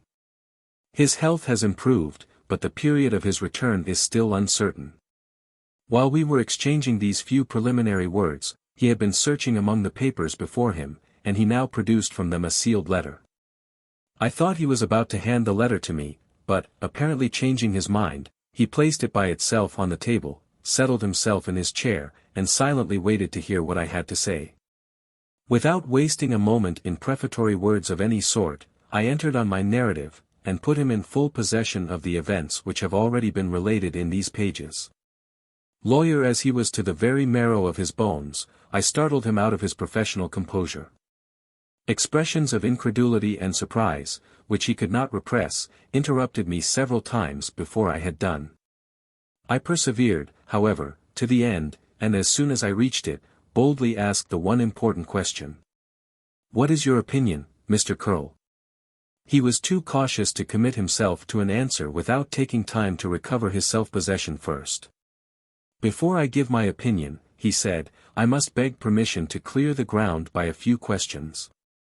He put the questions, sharp, suspicious, unbelieving questions, which clearly showed me, as they proceeded, that he thought I was the victim of a delusion, and that he might even have doubted, but for my introduction to him by Miss Halcombe, whether I was not attempting the perpetration of a cunningly designed fraud. Do you believe that I have spoken the truth, Mr. Curl? I asked, when he had done examining me. So far as your own convictions are concerned, I am certain you have spoken the truth, he replied. I have the highest esteem for Miss Halcombe, and I have therefore every reason to respect a gentleman whose mediation she trusts in a matter of this kind. I will even go farther, if you like, and admit, for courtesy's sake and for argument's sake, that the identity of Lady Glyde as a living person is a proved fact to Miss Halcombe and yourself. But you come to me for a legal opinion. As a lawyer, and as a lawyer only, it is my duty to tell you, Mr. Hartright, that you have not the shadow of a case. You put it strongly, Mr. Curl. I will try to put it plainly as well. The evidence of Lady Glyde's death is, on the face of it, clear and satisfactory. There is her aunt's testimony to prove that she came to Count Fosco's house, that she fell ill, and that she died. There is the testimony of the medical certificate to prove the death, and to show that it took place under natural circumstances. There is the fact of the funeral at Limmeridge, and there is the assertion of the inscription on the tomb. That is the case you want to overthrow. What evidence have you to support the declaration on your side that the person who died and was buried was not Lady Glyde? Let us run through the main points of your statement and see what they are worth. Miss Halcombe goes to a certain private asylum, and there sees a certain female patient. It is known that a woman named Anne Catherick, and bearing an extraordinary personal resemblance to Lady Glyde, escaped from the asylum. It is known that the person received there last July was received as Anne Catherick brought back. It is known that the gentleman who brought her back warned Mr. Fairlie that it was part of her insanity to be bent on personating his dead niece. And it is known that she did repeatedly declare herself in the asylum, where no one believed her, to be Lady Glyde.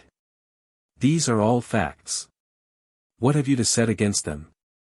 Miss Halcombe's recognition of the woman, which recognition after events invalidate or contradict. Does Miss Halcombe assert her supposed sister's identity to the owner of the asylum, and take legal means for rescuing her? No, she secretly bribes a nurse to let her escape.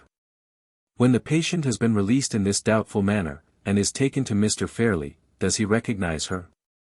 Is he staggered for one instant in his belief of his niece's death? No. Do the servants recognize her? No. Is she kept in the neighborhood to assert her own identity, and to stand the test of further proceedings? No, she is privately taken to London. In the meantime you have recognized her also, but you are not a relative, you are not even an old friend of the family. The servants contradict you, and Mr. Fairlie contradicts Miss Halcombe, and the supposed Lady Glyde contradicts herself. She declares she passed the night in London at a certain house. Your own evidence shows that she has never been near that house, and your own admission is that her condition of mind prevents you from producing her anywhere to submit to investigation, and to speak for herself. I pass over minor points of evidence on both sides to save time, and I ask you, if this case were to go now into a court of law, to go before a jury, bound to take facts as they reasonably appear, where are your proofs? I was obliged to wait and collect myself before I could answer him. It was the first time the story of Laura and the story of Marian had been presented to me from a stranger's point of view, the first time the terrible obstacles that lay across our path had been made to show themselves in their true character. There can be no doubt, I said, that the facts, as you have stated them, appear to tell against us, but you think those facts can be explained away, interposed Mr. Curl. Let me tell you the result of my experience on that point. When an English jury has to choose between a plain fact on the surface and a long explanation under the surface, it always takes the fact in preference to the explanation. For example, Lady Glyde, I call the lady you represent by that name for argument's sake, declares she has slept at a certain house, and it is proved that she has not slept at that house. You explain this circumstance by entering into the state of her mind, and deducing from it a metaphysical conclusion. I don't say the conclusion is wrong, I only say that the jury will take the fact of her contradicting herself in preference to any reason for the contradiction that you can offer. But is it not possible, I urged, by dint of patience and exertion, to discover additional evidence? Miss Halcombe and I have a few £100. He looked at me with a half-suppressed pity, and shook his head. Consider the subject, Mr. Hartright, from your own point of view, he said. If you are right about Sir Percival Glyde and Count Fosco, which I don't admit, mind, every imaginable difficulty would be thrown in the way of your getting fresh evidence. Every obstacle of litigation would be raised, every point in the case would be systematically contested, and by the time we had spent our thousands instead of our hundreds, the final result would, in all probability, be against us. Questions of identity, where instances of personal resemblance are concerned, are, in themselves, the hardest of all questions to settle, the hardest, even when they are free from the complications which beset the case we are now discussing. I really see no prospect of throwing any light whatever on this extraordinary affair. Even if the person buried in Limmeridge churchyard be not Lady Glyde, she was, in life, on your own showing, so like her, that we should gain nothing, if we applied for the necessary authority to have the body exhumed. In short, there is no case, Mr. Hartright, there is really no case. I was determined to believe that there was a case, and in that determination shifted my ground, and appealed to him once more. Are there not other proofs that we might produce besides the proof of identity? I asked. Not as you are situated, he replied. The simplest and surest of all proofs, the proof by comparison of dates, is, as I understand, altogether out of your reach. If you could show a discrepancy between the date of the doctor's certificate and the date of Lady Glyde's journey to London, the matter would wear a totally different aspect, and I should be the first to say, let us go on. That date may yet be recovered, Mr. Curl. On the day when it is recovered, Mr. Hartright, you will have a case. If you have any prospect, at this moment, of getting at it, tell me, and we shall see if I can advise you. I considered. The housekeeper could not help us, Laura could not help us, Marian could not help us. In all probability, the only persons in existence who knew the date were Sir Percival and the Count.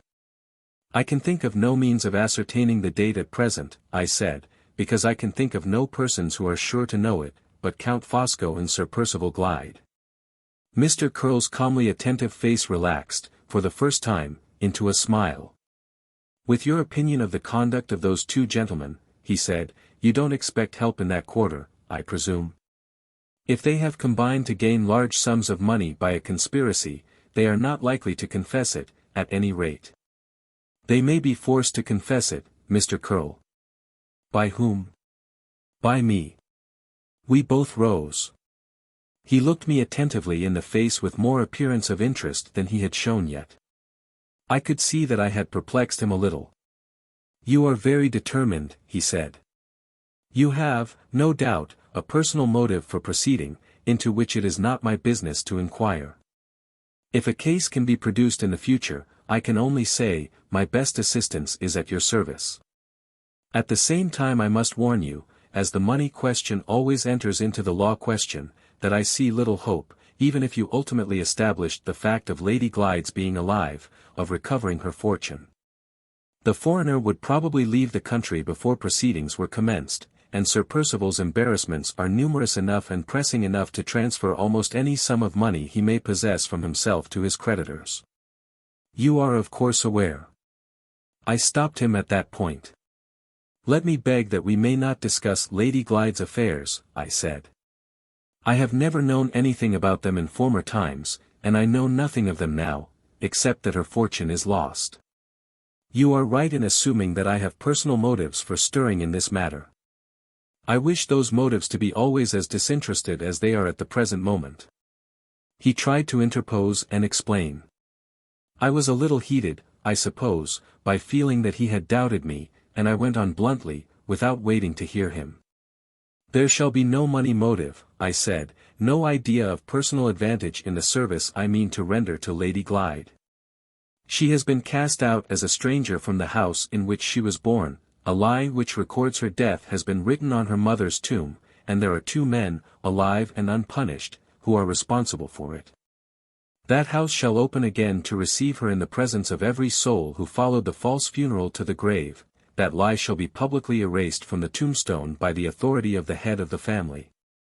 And those 2 men shall answer for their crime to me, though the justice that sits in tribunals is powerless to pursue them.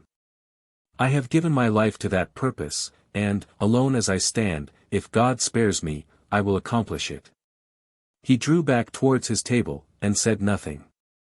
His face showed plainly that he thought my delusion had got the better of my reason, and that he considered it totally useless to give me any more advice. We each keep our opinion, Mr. Curll, I said, and we must wait till the events of the future decide between us. In the meantime, I am much obliged to you for the attention you have given to my statement. You have shown me that the legal remedy lies, in every sense of the word, beyond our means. We cannot produce the law proof, and we are not rich enough to pay the law expenses. It is something gained to know that. I bowed and walked to the door. He called me back and gave me the letter which I had seen him place on the table by itself at the beginning of our interview. This came by post a few days ago, he said. Perhaps you will not mind delivering it. Pray tell Miss Halcombe, at the same time, that I sincerely regret being, thus far, unable to help her, except by advice, which will not be more welcome, I am afraid, to her than to you. I looked at the letter while he was speaking. It was addressed to Miss Halcombe. Care of Messrs. Gilmore and Curll, Chancery Lane. The handwriting was quite unknown to me. On leaving the room I asked one last question. Do you happen to know, I said, if Sir Percival Glyde is still in Paris? He has returned to London, replied Mr. Curll. At least I heard so from his solicitor, whom I met yesterday. After that answer I went out. On leaving the office the first precaution to be observed was to abstain from attracting attention by stopping to look about me. I walked towards one of the quietest of the large squares on the north of Holborn, then suddenly stopped and turned round at a place where a long stretch of pavement was left behind me. There were 2 men at the corner of the square who had stopped also, and who were standing talking together. After a moment's reflection I turned back so as to pass them. One moved as I came near, and turned the corner leading from the square into the street. The other remained stationary. I looked at him as I passed and instantly recognized one of the men who had watched me before I left England.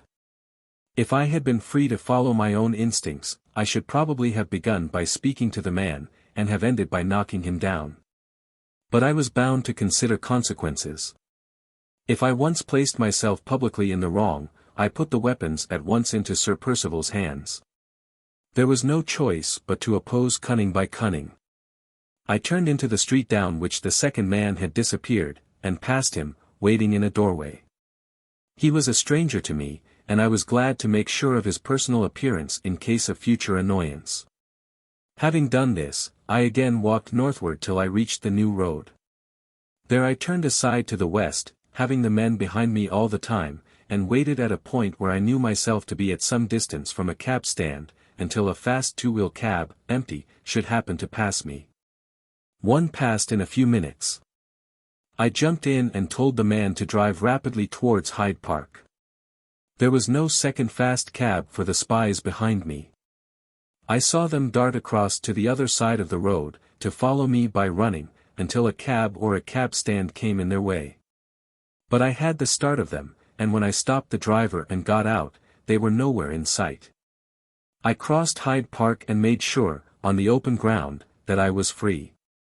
When I at last turned my steps homewards, it was not till many hours later, not till after dark.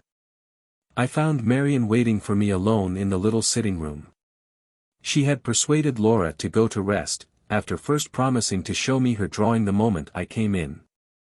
The poor little dim faint sketch, so trifling in itself, so touching in its associations, was propped up carefully on the table with two books, and was placed where the faint light of the one candle we allowed ourselves might fall on it to the best advantage. I sat down to look at the drawing, and to tell Marian, in whispers, what had happened. The partition which divided us from the next room was so thin that we could almost hear Laura's breathing, and we might have disturbed her if we had spoken aloud. Marian preserved her composure while I described my interview with Mr. Curll. But her face became troubled when I spoke next of the men who had followed me from the lawyer's office, and when I told her of the discovery of Sir Percival's return. "Bad news, Walter," she said, "the worst news you could bring. Have you nothing more to tell me?" "I have something to give you," I replied, handing her the note which Mr. Curll had confided to my care. She looked at the address and recognized the handwriting instantly. "You know your correspondent?" I said. "Too well," she answered. "My correspondent is Count Fosco." With that reply she opened the note. Her face flushed deeply while she read it, her eyes brightened with anger as she handed it to me to read in my turn. The note contained these lines. "Impelled by honorable admiration, honorable to myself, honorable to you, I write, magnificent Marian, in the interests of your tranquillity, to say two consoling words. Fear nothing. Exercise your fine natural sense and remain in retirement. Dear and admirable woman, invite no dangerous publicity. Resignation is sublime, adopt it. The modest repose of home is eternally fresh, enjoy it. The storms of life pass harmless over the valley of seclusion, dwell, dear lady, in the valley. Do this and I authorize you to fear nothing. No new calamity shall lacerate your sensibilities precious to me as my own. You shall not be molested, the fair companion of your retreat shall not be pursued. She has found a new asylum in your heart. Priceless asylum, I envy her and leave her there. One last word of affectionate warning, of paternal caution, and I tear myself from the charm of addressing you, I close these fervent lines. Advance no farther than you have gone already, compromise no serious interests, threaten nobody.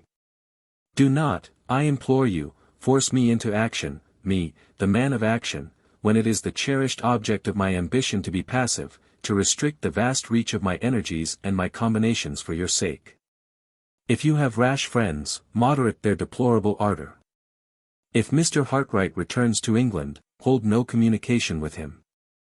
I walk on a path of my own, and Percival follows at my heels. On the day when Mr. Hartright crosses that path, he is a lost man. The only signature to these lines was the initial letter F, surrounded by a circle of intricate flourishes. I threw the letter on the table with all the contempt that I felt for it. He is trying to frighten you, a sure sign that he is frightened himself, I said. She was too genuine a woman to treat the letter as I treated it. The insolent familiarity of the language was too much for her self-control. As she looked at me across the table, her hands clenched themselves in her lap, and the old quick fiery temper flamed out again brightly in her cheeks and her eyes. "Walter," she said, "if ever those two men are at your mercy, and if you are obliged to spare one of them, don't let it be the Count. I will keep this letter, Marian, to help my memory when the time comes. She looked at me attentively as I put the letter away in my pocketbook. When the time comes, she repeated. Can you speak of the future as if you were certain of it, certain after what you have heard in Mr. Curl's office, after what has happened to you today? I don't count the time from today, Marian. All I have done today is to ask another man to act for me. I count from tomorrow. Why from tomorrow? Because tomorrow I mean to act for myself. How? I shall go to Blackwater by the first train, and return, I hope, at night. To Blackwater? Yes. I have had time to think since I left Mr. Curl. His opinion on one point confirms my own. We must persist to the last in hunting down the date of Laura's journey. The one weak point in the conspiracy, and probably the one chance of proving that she is a living woman, center in the discovery of that date. You mean, said Marian, the discovery that Laura did not leave Blackwater Park till after the date of her death on the doctor's certificate? Certainly. What makes you think it might have been after? Laura can tell us nothing of the time she was in London. But the owner of the asylum told you that she was received there on the 27th of July. I doubt Count Fosco's ability to keep her in London, and to keep her insensible to all that was passing around her, more than one night. In that case, she must have started on the 26th, and must have come to London one day after the date of her own death on the doctor's certificate. If we can prove that date, we prove our case against Sir Percival and the Count. Yes, I see.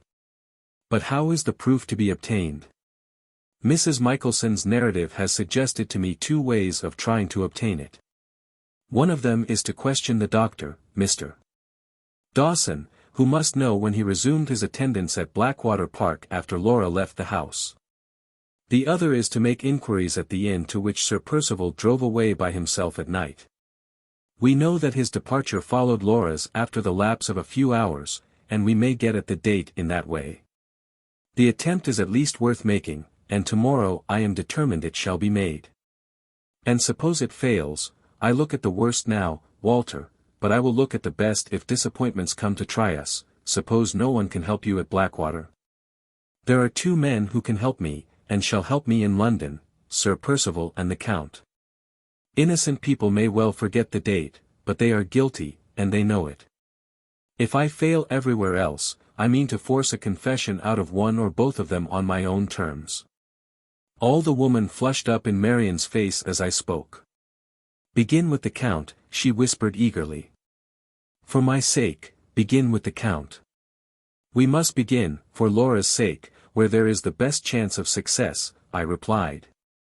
The color faded from her face again, and she shook her head sadly. Yes, she said, you are right, it was mean and miserable of me to say that. I try to be patient, Walter, and succeed better now than I did in happier times. But I have a little of my old temper still left, and it will get the better of me when I think of the Count. His turn will come, I said. But, remember, there is no weak place in his life that we know of yet. I waited a little to let her recover her self-possession, and then spoke the decisive words. Marian. There is a weak place we both know of in Sir Percival's life. You mean the secret?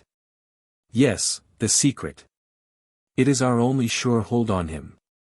I can force him from his position of security, I can drag him and his villainy into the face of day, by no other means.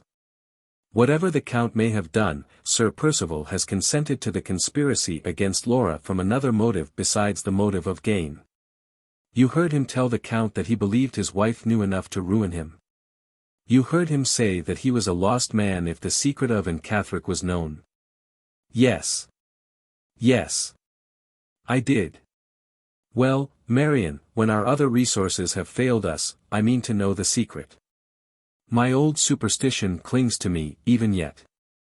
I say again, the woman in white is a living influence in our three lives. The end is appointed, the end is drawing us on, Anne Catherick, dead in her grave, points the way to it still. The story of my first inquiries in Hampshire is soon told.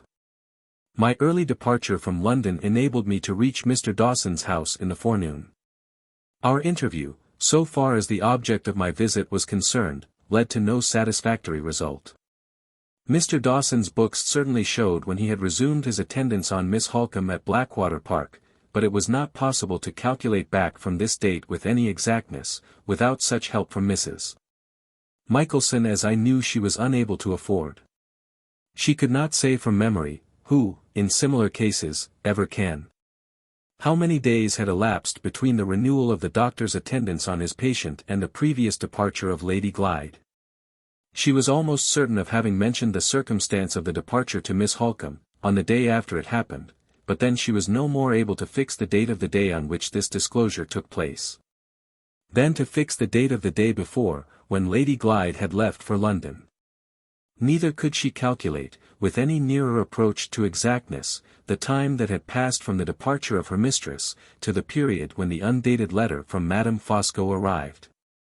Lastly, as if to complete the series of difficulties, the doctor himself, having been ill at the time, had omitted to make his usual entry of the day of the week and month when the gardener from Blackwater Park had called on him to deliver Mrs. Michelson's message. Hopeless of obtaining assistance from Mr. Dawson, I resolved to try next if I could establish the date of Sir Percival's arrival at Knowlesbury. It seemed like a fatality.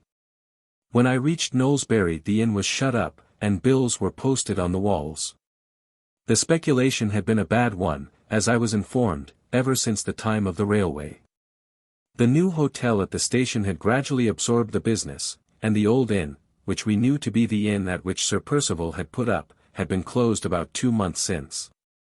The proprietor had left the town with all his goods and chattels, and where he had gone I could not positively ascertain from any one. The 4 people of whom I inquired gave me 4 different accounts of his plans and projects when he left Knowlesbury. There were still some hours to spare before the last train left for London, and I drove back again in a fly from the Knowlesbury station to Blackwater Park, with the purpose of questioning the gardener and the person who kept the lodge. If they, too, proved unable to assist me, my resources for the present were at an end, and I might return to town. I dismissed the fly a mile distant from the park, and getting my directions from the driver, proceeded by myself to the house. As I turned into the lane from the high road, I saw a man, with a carpet bag, walking before me rapidly on the way to the lodge. He was a little man, dressed in shabby black, and wearing a remarkably large hat. I set him down, as well as it was possible to judge, for a lawyer's clerk, and stopped at once to widen the distance between us. He had not heard me, and he walked on out of sight, without looking back. When I passed through the gates myself, a little while afterwards, he was not visible, he had evidently gone on to the house. There were 2 women in the lodge. One of them was old, the other I knew at once, by Marian's description of her, to be Margaret Porchet.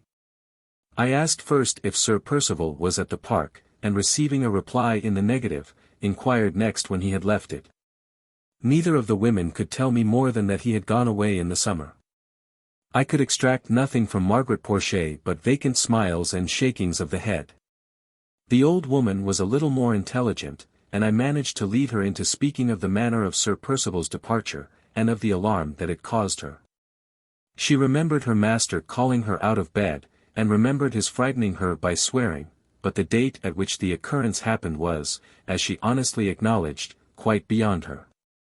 On leaving the lodge I saw the gardener at work not far off. When I first addressed him, he looked at me rather distrustfully, but on my using Mrs. Michelson's name, with a civil reference to himself, he entered into conversation readily enough. There is no need to describe what passed between us, it ended, as all my other attempts to discover the date had ended. The gardener knew that his master had driven away, at night, some time in July, the last fortnight or the last 10 days in the month, and knew no more. While we were speaking together I saw the man in black, with the large hat, come out from the house, and stand at some little distance observing us. Certain suspicions of his errand at Blackwater Park had already crossed my mind. They were now increased by the gardener's inability, or unwillingness, to tell me who the man was, and I determined to clear the way before me, if possible, by speaking to him. The plainest question I could put as a stranger would be to inquire if the house was allowed to be shown to visitors. I walked up to the man at once, and accosted him in those words.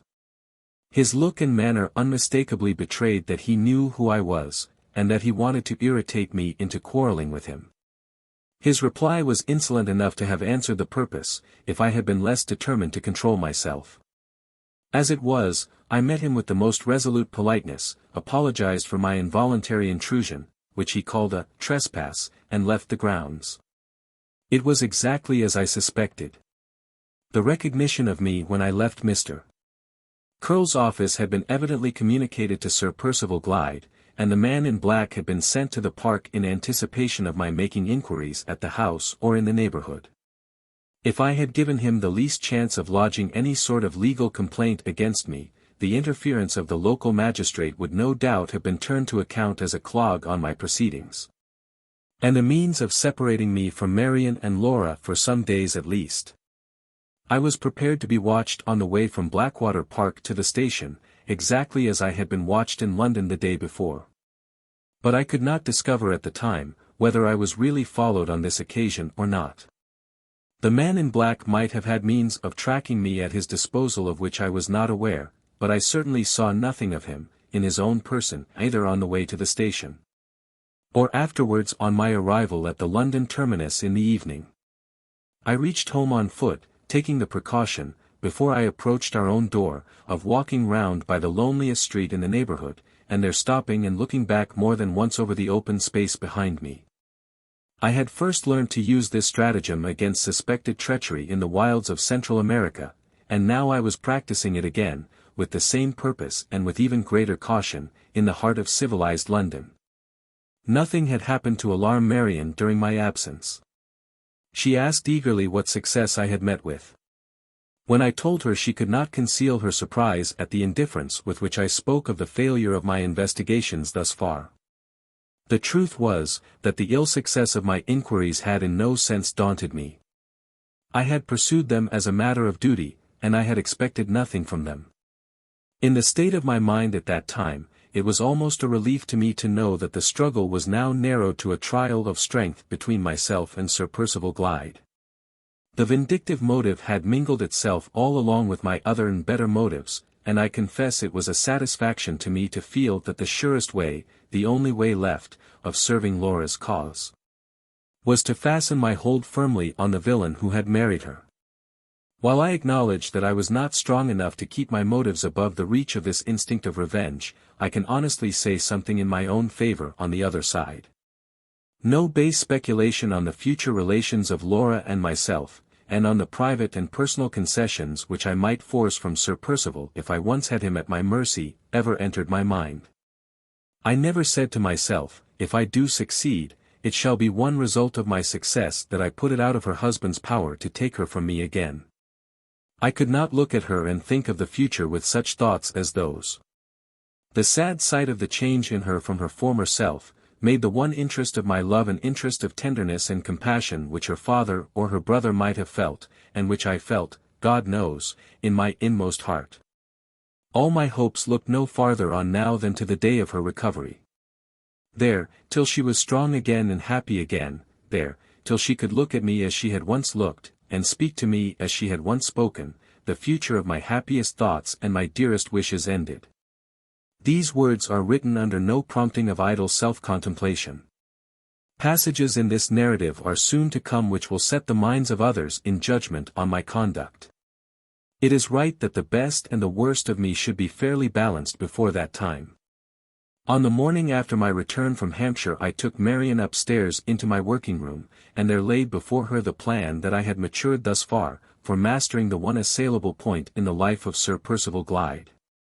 The way to the secret lay through the mystery, hitherto impenetrable to all of us, of the woman in white. The approach to that in its turn might be gained by obtaining the assistance of Anne Catherick's mother, and the only ascertainable means of prevailing on Mrs. Catherick to act or to speak in the matter depended on the chance of my discovering local particulars and family particulars first of all from Mrs. Clements. After thinking the subject over carefully, I felt certain that I could only begin the new inquiries by placing myself in communication with the faithful friend and protectress of Anne Catherick. The first difficulty then was to find Mrs. Clements. I was indebted to Marian's quick perception for meeting this necessity at once by the best and simplest means. She proposed to write to the farm near Limmeridge, Todd's Corner, to inquire whether Mrs. Clements had communicated with Mrs. Todd during the past few months. How Mrs. Clements had been separated from and it was impossible for us to say, but that separation once effected, it would certainly occur to Mrs. Clements to inquire after the missing woman in the neighborhood of all others to which she was known to be most attached, the neighborhood of Limmeridge. I saw directly that Marian's proposal offered us a prospect of success, and she wrote to Mrs. Todd accordingly by that day's post. While we were waiting for the reply, I made myself master of all the information Marian could afford on the subject of Sir Percival's family, and of his early life. She could only speak on these topics from hearsay, but she was reasonably certain of the truth of what little she had to tell. Sir Percival was an only child. His father, Sir Felix Glyde, had suffered from his birth under a painful and incurable deformity, and had shunned all society from his earliest years. His sole happiness was in the enjoyment of music, and he had married a lady with tastes similar to his own, who was said to be a most accomplished musician. He inherited the Blackwater property while still a young man. Neither he nor his wife after taking possession, made advances of any sort towards the society of the neighborhood, and no one endeavored to tempt them into abandoning their reserve, with the one disastrous exception of the rector of the parish. The rector was the worst of all innocent mischief-makers, an overzealous man. He had heard that Sir Felix had left college with the character of being little better than a revolutionist in politics and an infidel in religion. And he arrived conscientiously at the conclusion that it was his bounden duty to summon the lord of the manor to hear sound views enunciated in the parish church. Sir Felix fiercely resented the clergyman's well-meant but ill-directed interference, insulting him so grossly and so publicly, that the families in the neighborhood sent letters of indignant remonstrance to the park. And even the tenants of the Blackwater property expressed their opinion as strongly as they dared. The baronet, who had no country tastes of any kind, and no attachment to the estate or to any one living on it, declared that society at Blackwater should never have a second chance of annoying him, and left the place from that moment. After a short residence in London he and his wife departed for the Continent, and never returned to England again. They lived part of the time in France and part in Germany, always keeping themselves in the strict retirement which the morbid sense of his own personal deformity had made a necessity to Sir Felix. Their son, Percival, had been born abroad, and had been educated there by private tutors. His mother was the first of his parents whom he lost. His father had died a few years after her, either in 1825 or 1826. Sir Percival had been in England, as a young man, once or twice before that period, but his acquaintance with the late Mr. Fairlie did not begin till after the time of his father's death. They soon became very intimate, although Sir Percival was seldom, or never, at Limmeridge House in those days. Mr. Frederick Fairlie might have met him once or twice in Mr. Philip Fairlie's company, but he could have known little of him at that or at any other time. Sir Percival's only intimate friend in the Fairlie family had been Laura's father. These were all the particulars that I could gain from Marian. They suggested nothing which was useful to my present purpose, but I noted them down carefully, in the event of their proving to be of importance at any future period. Mrs. Todd's reply, addressed, by our own wish, to a post office at some distance from us, had arrived at its destination when I went to apply for it. The chances, which had been all against us hitherto, turned from this moment in our favor. Mrs. Todd's letter contained the first item of information of which we were in search. Mrs. Clements, it appeared, had, as we had conjectured, written to Todd's Corner, asking pardon in the first place for the abrupt manner in which she and Anne had left their friends at the farmhouse, on the morning after I had met the woman in white in Limmeridge churchyard, and then informing Mrs. Todd of Anne's disappearance, and entreating that she would cause inquiries to be made in the neighborhood, on the chance that the lost woman might have strayed back to Limmeridge. In making this request, Mrs. Clements had been careful to add to it the address at which she might always be heard of, and that address Mrs. Todd now transmitted to Marian. It was in London, and within half an hour's walk of our own lodging. In the words of the proverb, I was resolved not to let the grass grow under my feet. The next morning I set forth to seek an interview with Mrs. Clements. This was my first step forward in the investigation. The story of the desperate attempt to which I now stood committed begins here. 6.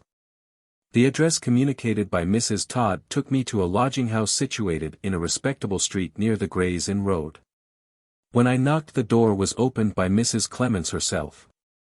She did not appear to remember me, and asked what my business was.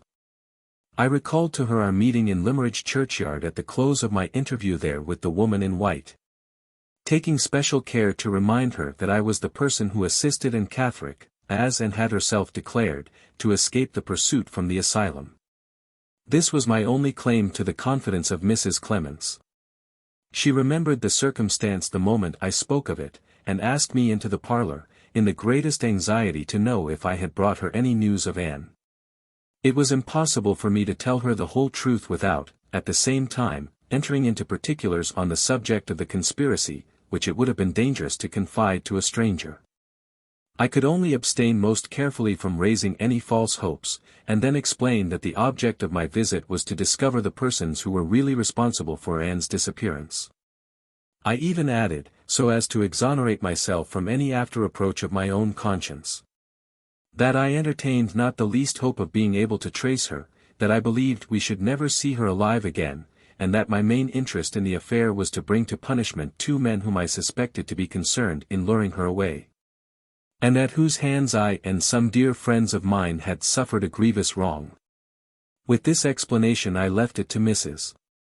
Clements to say whether our interest in the matter, whatever difference there might be in the motives which actuated us, was not the same, and whether she felt any reluctance to forward my object by giving me such information on the subject of my inquiries as she happened to possess. The poor woman was at first too much confused and agitated to understand thoroughly what I said to her.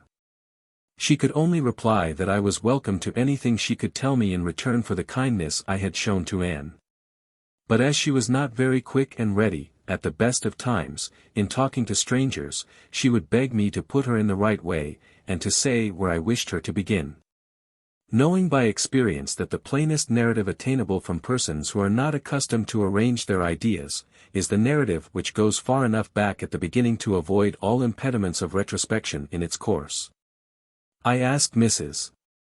Clements to tell me first what had happened after she had left Limmeridge, and so, by watchful questioning, carried her on from point to point, till we reached the period of Anne's disappearance.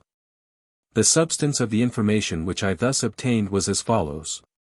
On leaving the farm at Todd's Corner, Mrs. Clements and Anne had travelled that day as far as Derby, and had remained there a week on Anne's account. They had then gone on to London, and had lived in the lodging occupied by Mrs. Clements at that time for a month or more, when circumstances connected with the house and the landlord had obliged them to change their quarters. Anne's terror of being discovered in London or its neighbourhood, whenever they ventured to walk out, had gradually communicated itself to Mrs. Clements, and she had determined on removing to one of the most out-of-the-way places in England, to the town of Grimsby in Lincolnshire, where her deceased husband had passed all his early life. His relatives were respectable people settled in the town. They had always treated Mrs. Clements with great kindness, and she thought it impossible to do better than go there and take the advice of her husband's friends, and would not hear of returning to her mother at Welmingham, because she had been removed to the asylum from that place, and because Sir Percival would be certain to go back there and find her again. There was serious weight in this objection, and Mrs. Clements felt that it was not to be easily removed. At Grimsby the first serious symptoms of illness had shown themselves in Anne. They appeared soon after the news of Lady Glyde's marriage had been made public in the newspapers, and had reached her through that medium. The medical man who was sent for to attend the sick woman discovered at once that she was suffering from a serious affection of the heart. The illness lasted long, left her very weak, and returned at intervals, though with mitigated severity, again and again. They remained at Grimsby, in consequence, during the first half of the new year, and there they might probably have stayed much longer, but for the sudden resolution which Anne took at this time to venture back to Hampshire, for the purpose of obtaining a private interview with Lady Glyde. Mrs. Clements did all in her power to oppose the execution of this hazardous and unaccountable project. No explanation of her motives was offered by Anne, except that she believed the day of her death was not far off, and that she had something on her mind which must be communicated to Lady Glyde, at any risk, in secret. Her resolution to accomplish this purpose was so firmly settled that she declared her intention of going to Hampshire by herself if Mrs. Clements felt any unwillingness to go with her. The doctor, on being consulted, was of opinion that serious opposition to her wishes would, in all probability, produce another and perhaps a fatal fit of illness, and Mrs. Clements, under this advice, yielded to necessity, and once more, with sad forebodings of trouble and danger to come, allowed Anne Catherick to have her own way. On the journey from London to Hampshire, Mrs. Clements discovered that one of their fellow passengers was well acquainted with the neighbourhood of Blackwater, and could give her all the information she needed on the subject of localities. In this way she found out that the only place they could go to, which was not dangerously near to Sir Percival's residence, was a large village called Sandown. The distance here from Blackwater Park was between 3 and 4 miles, and that distance, and back again, and had walked on each occasion when she had appeared in the neighbourhood of the lake. For the few days during which they were at Sandown without being discovered they had lived a little away from the village, in the cottage of a decent widow woman who had a bedroom to let, and whose discreet silence Mrs. Clements had done her best to secure, for the first week at least. She had also tried hard to induce and to be content with writing to Lady Glyde, in the first instance. But the failure of the warning contained in the anonymous letter sent to Limmeridge had made Anne resolute to speak this time, and obstinate in the determination to go on her errand alone. Mrs. Clements, nevertheless, followed her privately on each occasion when she went to the lake, without, however, venturing near enough to the boathouse to be witness of what took place there. When Anne returned for the last time from the dangerous neighbourhood, the fatigue of walking, day after day, distances which were far too great for her strength, added to the exhausting effect of the agitation from which she had suffered, produced the result which Mrs. Clements had dreaded all along. The old pain over the heart and the other symptoms of the illness at Grimsby returned, and Anne was confined to her bed in the cottage. In this emergency the first necessity, as Mrs. Clements knew by experience, was to endeavour to quiet Anne's anxiety of mind, and for this purpose the good woman went herself the next day to the lake, to try if she could find Lady Glyde, who would be sure, as Anne said, to take her daily walk to the boat-house, and prevail on her to come back privately to the cottage near Sandown. On reaching the outskirts of the plantation Mrs. Clements encountered, not Lady Glyde, but a tall, stout, elderly gentleman, with a book in his hand, in other words, Count Fosco. The Count, after looking at her very attentively for a moment, asked if she expected to see any one in that place, and added, before she could reply, that he was waiting there with a message from Lady Glyde. But that he was not quite certain whether the person then before him answered the description of the person with whom he was desired to communicate. Upon this Mrs. Clements at once confided her errand to him, and entreated that he would help to allay Anne's anxiety by trusting his message to her. The Count most readily and kindly complied with her request. The message, he said, was a very important one. Lady Glyde entreated Anne and her good friend to return immediately to London, as she felt certain that Sir Percival would discover them if they remained any longer in the neighbourhood of Blackwater. She was herself going to London in a short time, and if Mrs. Clements and Anne would go there first, and would let her know what their address was, they should hear from her and see her in a fortnight or less. The Count added that he had already attempted to give a friendly warning to Anne herself, but that she had been too much startled by seeing that he was a stranger to let him approach and speak to her. To this Mrs. Clements replied, in the greatest alarm and distress, that she asked nothing better than to take Anne safely to London, but that there was no present hope of removing her from the dangerous neighbourhood, as she lay ill in her bed at that moment. The Count inquired if Mrs. Clements had sent for medical advice, and hearing that she had hitherto hesitated to do so, from the fear of making their position publicly known in the village, informed her that he was himself a medical man. And that he would go back with her if she pleased, and see what could be done for Anne. Mrs. Clements, feeling a natural confidence in the Count, as a person trusted with a secret message from Lady Glyde, gratefully accepted the offer, and they went back together to the cottage. Anne was asleep when they got there. The Count started at the sight of her, evidently from astonishment at her resemblance to Lady Glyde. Poor Mrs. Clements supposed that he was only shocked to see how ill she was. He would not allow her to be awakened. He was contented with putting questions to Mrs. Clements about her symptoms, with looking at her, and with lightly touching her pulse. Sandown was a large enough place to have a grocer's and druggist's shop in it, and thither the Count went to write his prescription and to get the medicine made up.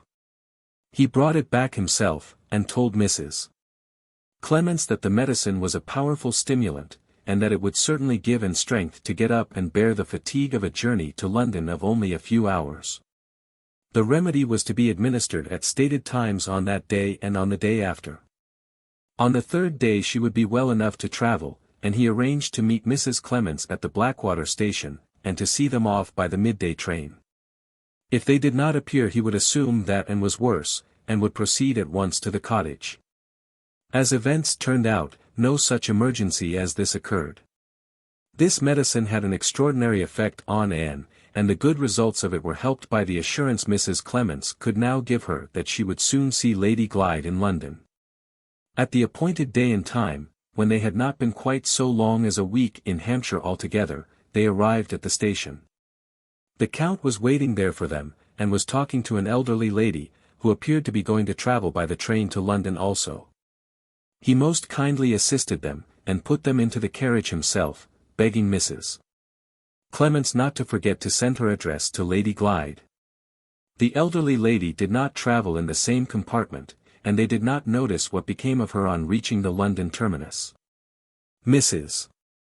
Clements secured respectable lodgings in a quiet neighborhood, and then wrote, as she had engaged to do, to inform Lady Glyde of the address.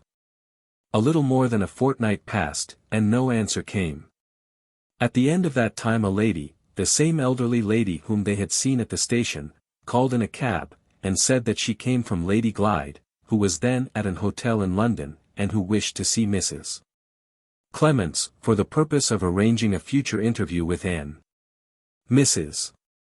Clements expressed her willingness, and being present at the time, and entreating her to do so, to forward the object in view, especially as she was not required to be away from the house for more than half an hour at the most. She and the elderly lady, clearly Madame Fosco, then left in the cab. The lady stopped the cab, after it had driven some distance, at a shop before they got to the hotel, and begged Mrs. Clements to wait for her for a few minutes while she made a purchase that had been forgotten. She never appeared again. After waiting some time Mrs. Clements became alarmed, and ordered the cabman to drive back to her lodgings. When she got there, after an absence of rather more than half an hour, Anne was gone. The only information to be obtained from the people of the house was derived from the servant who waited on the lodgers. She had opened the door to a boy from the street, who had left a letter for the young woman who lived on the second floor, the part of the house which Mrs. Clements occupied. The servant had delivered the letter, had then gone downstairs, and 5 minutes afterwards had observed and opened the front door and go out, dressed in her bonnet and shawl. She had probably taken the letter with her, for it was not to be found, and it was therefore impossible to tell what inducement had been offered to make her leave the house. It must have been a strong one, for she would never stir out alone in London of her own accord. If Mrs. Clements had not known this by experience nothing would have induced her to go away in the cab, even for so short a time as half an hour only. As soon as she could collect her thoughts, the first idea that naturally occurred to Mrs. Clements was to go and make inquiries at the asylum, to which she dreaded that and had been taken back. She went there the next day, having been informed of the locality in which the house was situated by Anne herself.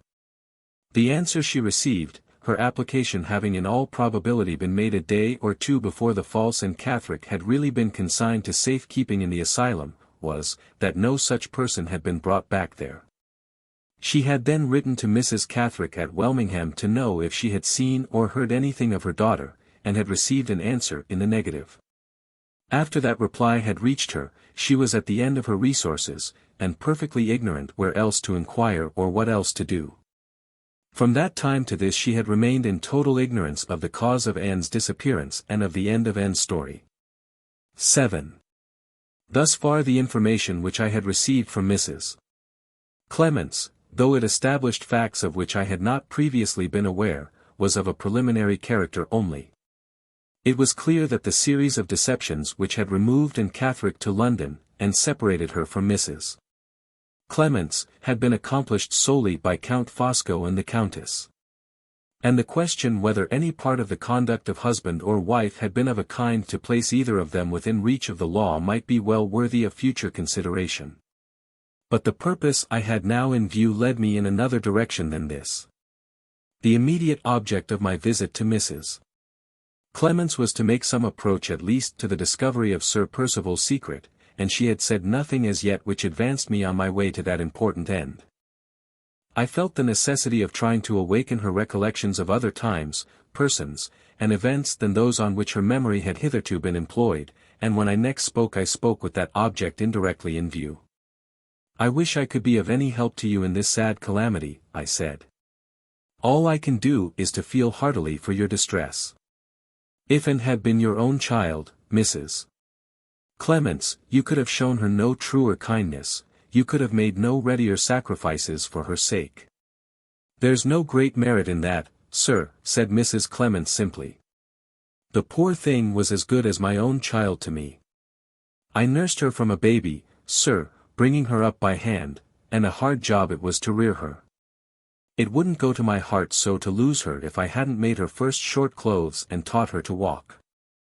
I always said she was sent to console me for never having chick or child of my own. And now she's lost the old times keep coming back to my mind, and even at my age I can't help crying about her, I can't indeed, sir." I waited a little to give Mrs. Clements time to compose herself. Was the light that I had been looking for so long glimmering on me, far off, as yet, in the good woman's recollections of Anne's early life? "Did you know Mrs. Catherick before Anne was born?" I asked. "Not very long, sir, not above 4 months. We saw a great deal of each other in that time, but we were never very friendly together." Her voice was steadier as she made that reply. Painful as many of her recollections might be, I observed that it was unconsciously a relief to her mind to revert to the dimly seen troubles of the past, after dwelling so long on the vivid sorrows of the present. "Were you and Mrs. Catherick neighbors?" I inquired, leading her memory on as encouragingly as I could. "Yes, sir, neighbors at Old Welmingham." "Old Welmingham? There are 2 places of that name, then, in Hampshire." "Well, sir, there used to be in those days, better than 23 years ago. They built a new town about 2 miles off, convenient to the river, and Old Welmingham, which was never much more than a village, got in time to be deserted. The new town is the place they call Welmingham now, but the old parish church is the parish church still. It stands by itself, with the houses pulled down or gone to ruin all round it. I've lived to see sad changes. It was a pleasant, pretty place in my time." "Did you live there before your marriage, Mrs. Clements?" "No, sir, I'm a Norfolk woman. It wasn't the place my husband belonged to either. He was from Grimsby, as I told you, and he served his apprenticeship there. But having friends down south, and hearing of an opening, he got into business at Southampton. It was in a small way, but he made enough for a plain man to retire on, and settled at Old Welmingham. I went there with him when he married me. We were neither of us young, but we lived very happy together, happier than our neighbor, Mr. Catherick, lived along with his wife when they came to Old Welmingham a year or 2 afterwards." "Was your husband acquainted with them before that?" "With Catherick, sir, not with his wife. She was a stranger to both of us. Some gentleman had made interest for Catherick, and he got the situation of clerk at Welmingham Church, which was the reason of his coming to settle in our neighborhood. He brought his newly married wife along with him, and we heard in course of time she had been lady's maid in a family that lived at Varneck Hall, near Southampton. Catherick had found it a hard matter to get her to marry him, in consequence of her holding herself uncommonly high. He had asked and given the thing up at last, seeing she was so contrary about it. When he had given it up she turned contrary just the other way, and came to him of her own accord, without rhyme or reason seemingly. My poor husband always said that was the time to have given her a lesson. But Catherick was too fond of her to do anything of the sort. He never checked her either before they were married or after. He was a quick man in his feelings, letting them carry him a deal too far, now in one way and now in another, and he would have spoilt a better wife than Mrs. Catherick if a better had married him. I don't like to speak ill of any one, sir, but she was a heartless woman, with a terrible will of her own, fond of foolish admiration in fine clothes, and not caring to show so much as decent outward respect to Catherick. Kindly as he always treated her.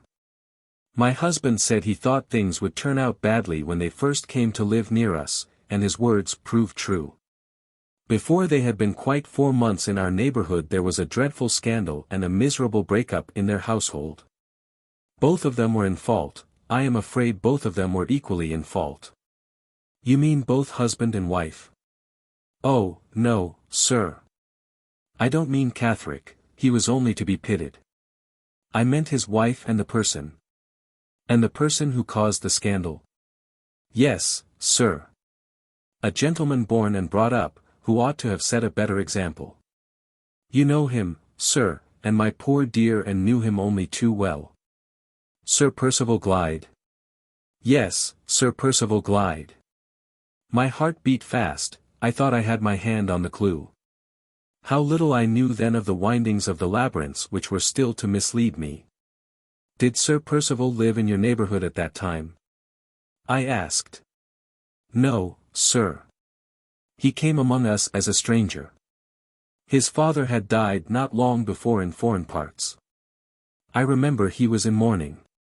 He put up at the little inn on the river, they have pulled it down since that time, where gentlemen used to go to fish. He wasn't much noticed when he first came, it was a common thing enough for gentlemen to travel from all parts of England to fish in our river.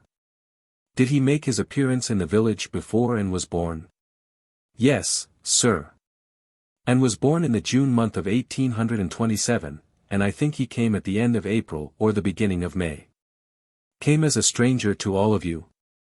A stranger to Mrs. Catherick as well as to the rest of the neighbors. So we thought at first, sir. But when the scandal broke out, nobody believed they were strangers.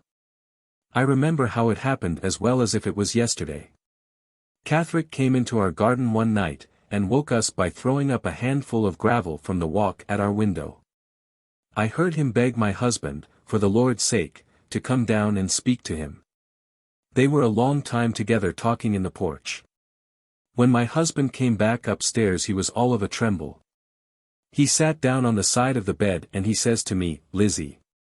I always told you that woman was a bad one, I always said she would end ill, and I'm afraid in my own mind that the end has come already. Catherick has found a lot of lace handkerchiefs, and 2 fine rings, and a new gold watch and chain, hid away in his wife's drawer, things that nobody but a born lady ought ever to have, and his wife won't say how she came by them. Does he think she stole them? Says I. No, says he, stealing would be bad enough. But it's worse than that, she's had no chance of stealing such things as those, and she's not a woman to take them if she had. They're gifts, Lizzie, there's her own initials engraved inside the watch, and Catherick has seen her talking privately, and carrying on as no married woman should, with that gentleman in mourning, Sir Percival Glyde. Don't you say anything about it, I've quieted Catherick for tonight. I've told him to keep his tongue to himself, and his eyes and his ears open, and to wait a day or two, till he can be quite certain. I believe you are both of you wrong, says I. It's not in nature, comfortable and respectable as she is here, that Mrs. Catherick should take up with a chance stranger like Sir Percival Glyde. Aye, but is he a stranger to her, says my husband. You forget how Catherick's wife came to marry him. She went to him of her own accord, after saying no over and over again when he asked her. There have been wicked women before her time, Lizzie, who have used honest men who loved them as a means of saving their characters, and I'm sorely afraid this Mrs. Catherick is as wicked as the worst of them. We shall see, says my husband, we shall soon see. And only 2 days afterwards we did see. Mrs. Clements waited for a moment before she went on. Even in that moment, I began to doubt whether the clue that I thought I had found was really leading me to the central mystery of the labyrinth after all. Was this common, too common, story of a man's treachery in a woman's frailty the key to a secret which had been the lifelong terror of Sir Percival Glyde? Well, Sir Catherick took my husband's advice and waited, Mrs. Clements continued. And as I told you, he hadn't long to wait. On the second day he found his wife and Sir Percival whispering together quite familiar, close under the vestry of the church.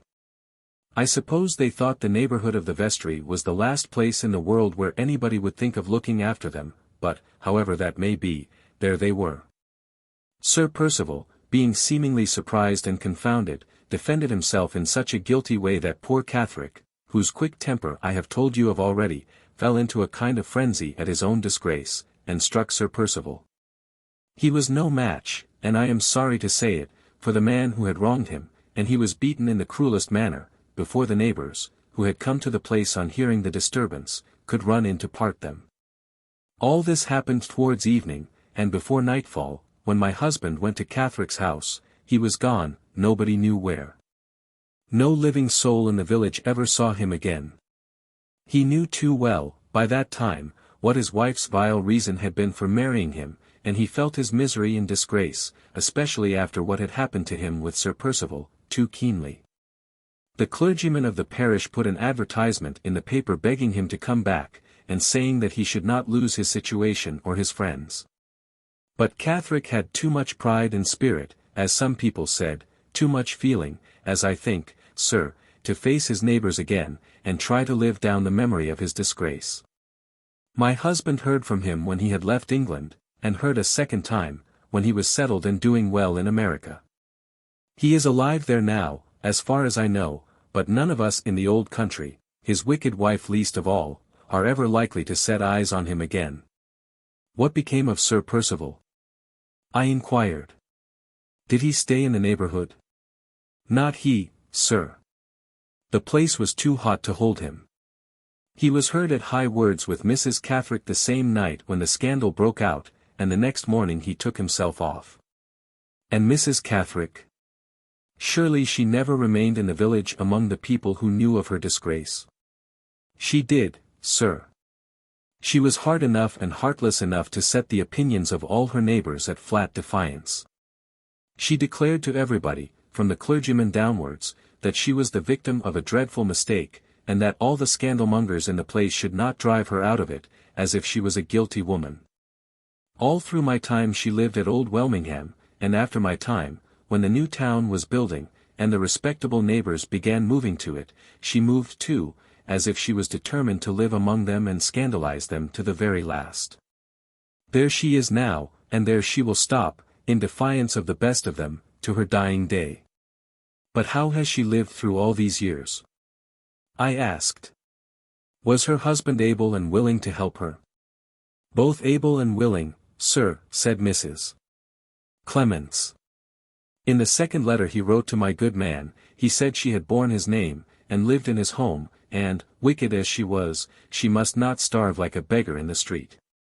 He could afford to make her some small allowance, and she might draw for it quarterly at a place in London. Did she accept the allowance? Not a farthing of it, sir. She said she would never be beholden to Catherick for bit or drop, if she lived to be 100. And she has kept her word ever since.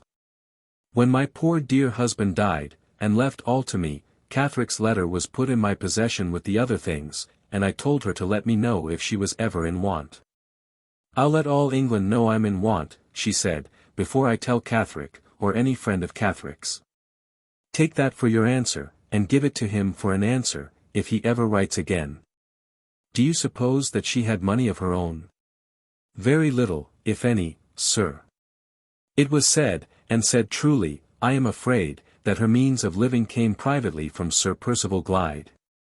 After that last reply I waited a little, to reconsider what I had heard. If I unreservedly accepted the story so far, it was now plain that no approach, direct or indirect, to the secret had yet been revealed to me. And that the pursuit of my object had ended again in leaving me face to face with the most palpable and the most disheartening failure. But there was one point in the narrative which made me doubt the propriety of accepting it unreservedly, and which suggested the idea of something hidden below the surface. I could not account to myself for the circumstance of the clerk's guilty wife voluntarily living out all her after existence on the scene of her disgrace. The woman's own reported statement that she had taken this strange course as a practical assertion of her innocence did not satisfy me. It seemed, to my mind, more natural and more probable to assume that she was not so completely a free agent in this matter as she had herself asserted. In that case, who was the likeliest person to possess the power of compelling her to remain at Welmingham? The person unquestionably from whom she derived the means of living. She had refused assistance from her husband, she had no adequate resources of her own, she was a friendless, degraded woman.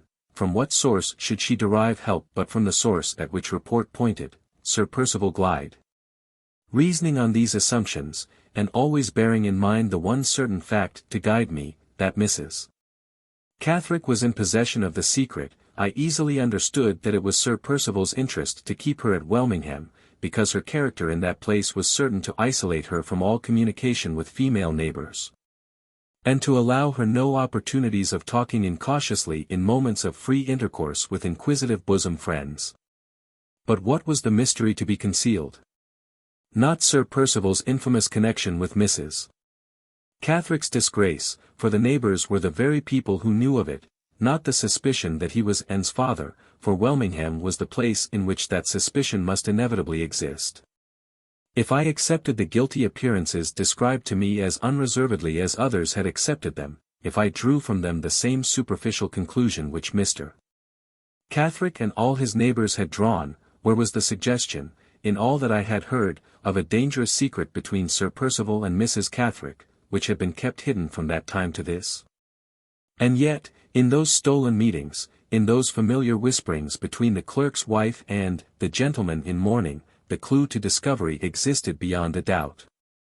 Was it possible that appearances in this case had pointed one way while the truth lay all the while unsuspected in another direction? Could Mrs. Catherick's assertion, that she was the victim of a dreadful mistake, by any possibility be true? Or, assuming it to be false, could the conclusion which associated Sir Percival with her guilt have been founded in some inconceivable error? Had Sir Percival, by any chance, courted the suspicion that was wrong for the sake of diverting from himself some other suspicion that was right? Here, if I could find it, here was the approach to the secret, hidden deep under the surface of the apparently unpromising story which I had just heard. My next questions were now directed to the one object of ascertaining whether Mr. Catherick had or had not arrived truly at the conviction of his wife's misconduct. The answers I received from Mrs. Clements left me in no doubt whatever on that point. Mrs. Catherick had, on the clearest evidence, compromised her reputation, while a single woman, with some person unknown, and had married to save her character. It had been positively ascertained, by calculations of time and place into which I need not enter particularly, that the daughter who bore her husband's name was not her husband's child. The next object of inquiry, whether it was equally certain that Sir Percival must have been the father of Anne, was beset by far greater difficulties. I was in no position to try the probabilities on one side or on the other in this instance by any better test than the test of personal resemblance. I suppose you often saw Sir Percival when he was in your village? I said. Yes, sir, very often, replied Mrs. Clements. Did you ever observe that and was like him? She was not at all like him, sir. Was she like her mother, then? Not like her mother either, sir. Mrs. Catherick was dark, and full in the face. Not like her mother and not like her, supposed, father. I knew that the test by personal resemblance was not to be implicitly trusted, but, on the other hand, it was not to be altogether rejected on that account. Was it possible to strengthen the evidence by discovering any conclusive facts in relation to the lives of Mrs. Catherick and Sir Percival before they either of them appeared at Old Welmingham? When I asked my next questions I put them with this view. When Sir Percival first arrived in your neighbourhood, I said, did you hear where he had come from last? No, sir. Some said from Blackwater Park, and some said from Scotland, but nobody knew. Was Mrs. Catherick living in service at Varneck Hall immediately before her marriage? Yes, sir. And had she been long in her place? 3 or 4 years, sir. I am not quite certain which. Did you ever hear the name of the gentleman to whom Varneck Hall belonged at that time? Yes, sir. His name was Major Donthorne. Did Mr. Catherick, or did any one else you knew, ever hear that Sir Percival was a friend of Major Donthorne's, or ever see Sir Percival in the neighbourhood of Varneck Hall?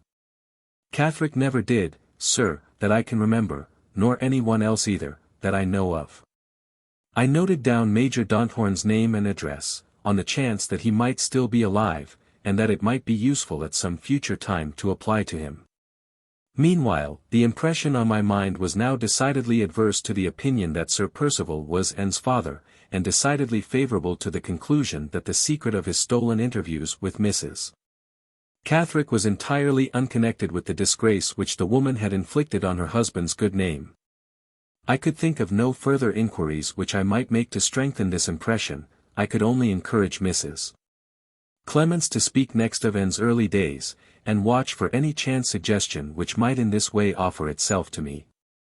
I have not heard yet, I said, how the poor child, born in all this sin and misery, came to be trusted, Mrs. Clements, to your care. There was nobody else, sir, to take the little helpless creature in hand, replied Mrs. Clements. The wicked mother seemed to hate it, as if the poor baby was in fault, from the day it was born. My heart was heavy for the child, and I made the offer to bring it up as tenderly as if it was my own. Did Anne remain entirely under your care from that time? Not quite entirely, sir. Mrs. Catherick had her whims and fancies about it at times, and used now and then to lay claim to the child, as if she wanted to spite me for bringing it up. But these fits of hers never lasted for long. Poor little Anne was always returned to me, and was always glad to get back, though she led but a gloomy life in my house, having no playmates, like other children, to brighten her up. Our longest separation was when her mother took her to Limmeridge.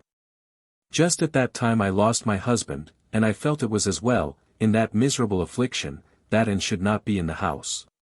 She was between 10 and 11 years old then, slow at her lessons, poor soul, and not so cheerful as other children, but as pretty a little girl to look at as you would wish to see.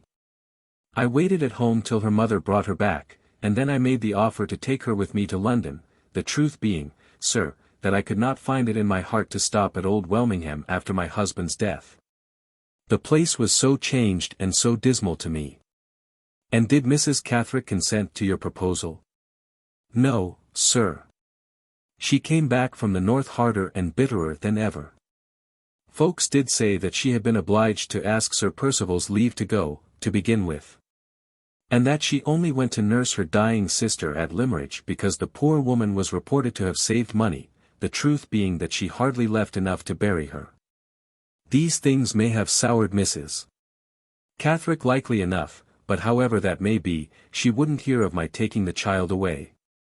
She seemed to like distressing us both by parting us. All I could do was to give in my direction, and to tell her privately, if she was ever in trouble, to come to me. But years passed before she was free to come. I never saw her again, poor soul, till the night she escaped from the madhouse. You know, Mrs. Clements, why Sir Percival Glyde shut her up. I only know what Anne herself told me, sir. The poor thing used to ramble and wander about it sadly. She said her mother had got some secret of Sir Percival's to keep, and had let it out to her long after I left Hampshire, and when Sir Percival found she knew it, he shut her up. But she never could say what it was when I asked her. All she could tell me was, that her mother might be the ruin and destruction of Sir Percival if she chose. Mrs. Catherick may have let out just as much as that, and no more. I'm next to certain I should have heard the whole truth from Anne, if she had really known it as she pretended to do, and as she very likely fancied she did, poor soul. This idea had more than once occurred to my own mind. I had already told Marian that I doubted whether Laura was really on the point of making any important discovery when she and Anne Catherick were disturbed by Count Fosco at the boathouse. It was perfectly in character with Anne's mental affliction that she should assume an absolute knowledge of the secret on no better grounds than vague suspicion, derived from hints which her mother had incautiously let drop in her presence.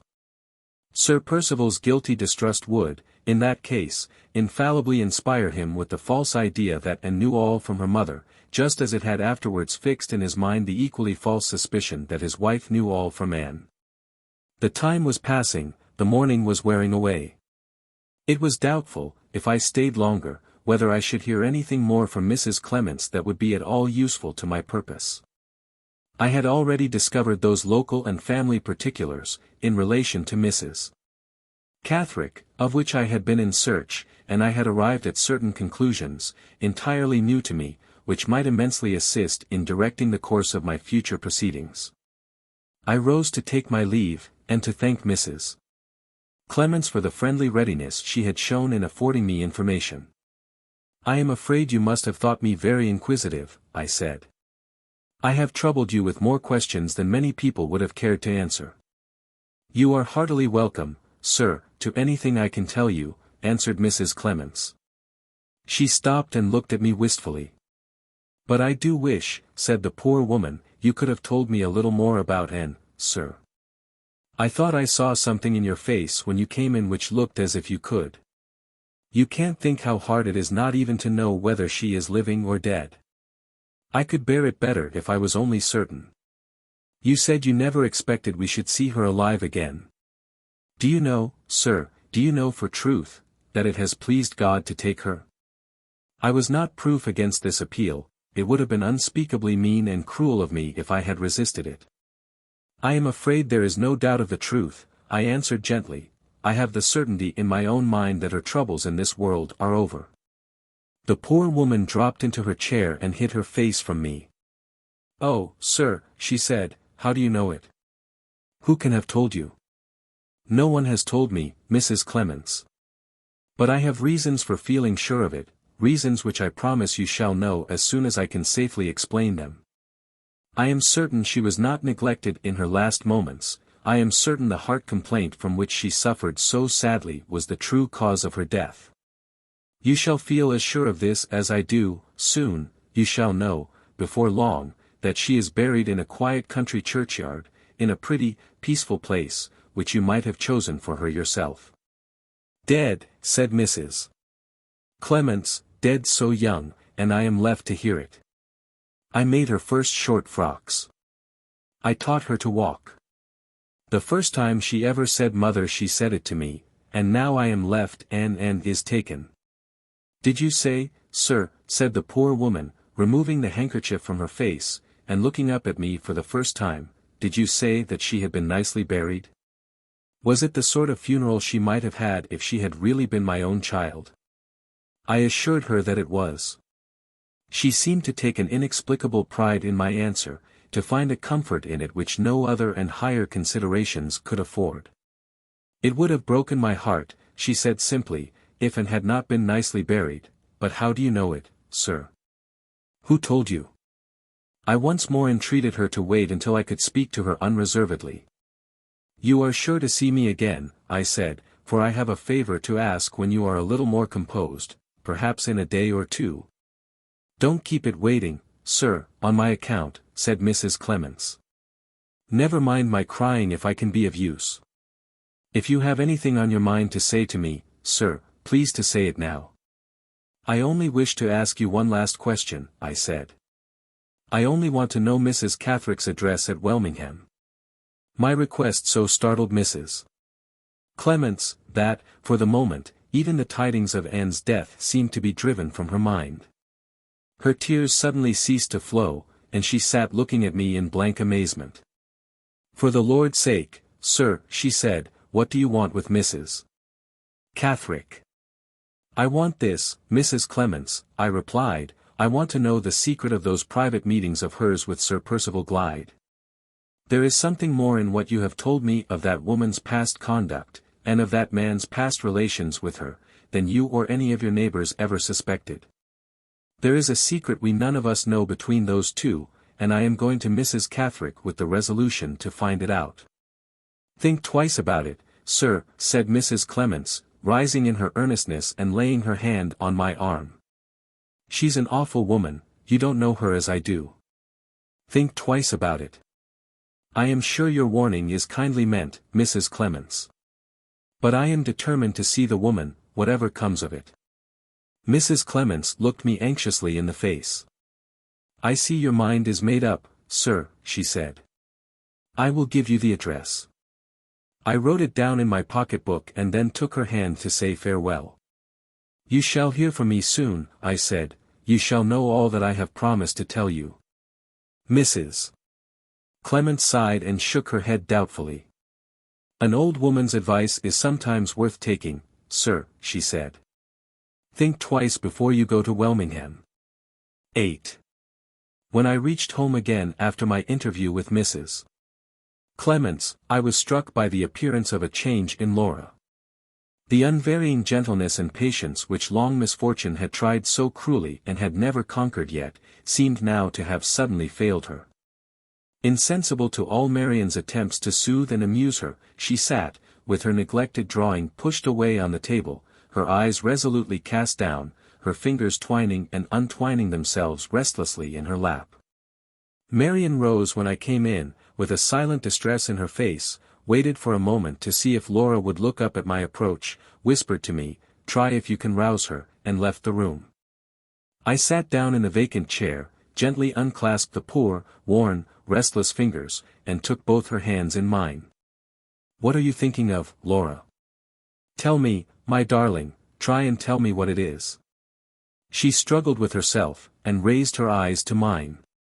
"I can't feel happy," she said, "I can't help thinking." She stopped, bent forward a little, and laid her head on my shoulder, with a terrible mute helplessness that struck me to the heart. "Try to tell me," I repeated gently, "try to tell me why you are not happy." "I am so useless, I am such a burden on both of you," she answered, with a weary, hopeless sigh. "You work and get money, Walter, and Marian helps you. Why is there nothing I can do? You will end in liking Marian better than you like me, you will, because I am so helpless. Oh, don't treat me like a child." I raised her head, and smoothed away the tangled hair that fell over her face, and kissed her, my poor, faded flower. My lost, afflicted sister. "You shall help us, Laura," I said, "you shall begin, my darling, today." She looked at me with a feverish eagerness, with a breathless interest, that made me tremble for the new life of hope which I had called into being by those few words. I rose, and set her drawing materials in order, and placed them near her again. "You know that I work and get money by drawing," I said. "Now you have taken such pains, now you are so much improved, you shall begin to work and get money too. Try to finish this little sketch as nicely and prettily as you can. When it is done I will take it away with me, and the same person will buy it who buys all that I do. You shall keep your own earnings in your own purse, and Marian shall come to you to help us, as often as she comes to me. Think how useful you are going to make yourself to both of us, and you will soon be as happy, Laura, as the day is long." Her face grew eager, and brightened into a smile. In the moment while it lasted, in the moment when she again took up the pencils that had been laid aside, she almost looked like the Laura of past days. I had rightly interpreted the first signs of a new growth and strength in her mind, unconsciously expressing themselves in the notice she had taken of the occupations which filled her sister's life and mine. Marian, when I told her what had passed, saw, as I saw, that she was longing to assume her own little position of importance, to raise herself in her own estimation and in ours, and, from that day, we tenderly helped the new ambition which gave promise of the hopeful, happier future, that might now not be far off. Her drawings, as she finished them, or tried to finish them, were placed in my hands. Marian took them from me and hid them carefully, and I set aside a little weekly tribute from my earnings, to be offered to her as the price paid by strangers for the poor, faint, valueless sketches, of which I was the only purchaser. It was hard sometimes to maintain our innocent deception, when she proudly brought out her purse to contribute her share towards the expenses, and wondered with serious interest, whether I or she had earned the most that week. I have all those hidden drawings in my possession still. They are my treasures beyond price, the dear remembrances that I love to keep alive, the friends in past adversity that my heart will never part from, my tenderness never forget. Am I trifling, here, with the necessities of my task? Am I looking forward to the happier time which my narrative has not yet reached? Yes. Back again, back to the days of doubt and dread, when the spirit within me struggled hard for its life, in the icy stillness of perpetual suspense. I have paused and rested for a while on my forward course. It is not, perhaps, time wasted, if the friends who read these pages have paused and rested too. I took the first opportunity one could find of speaking to Marian in private, and of communicating to her the result of the inquiries which I had made that morning.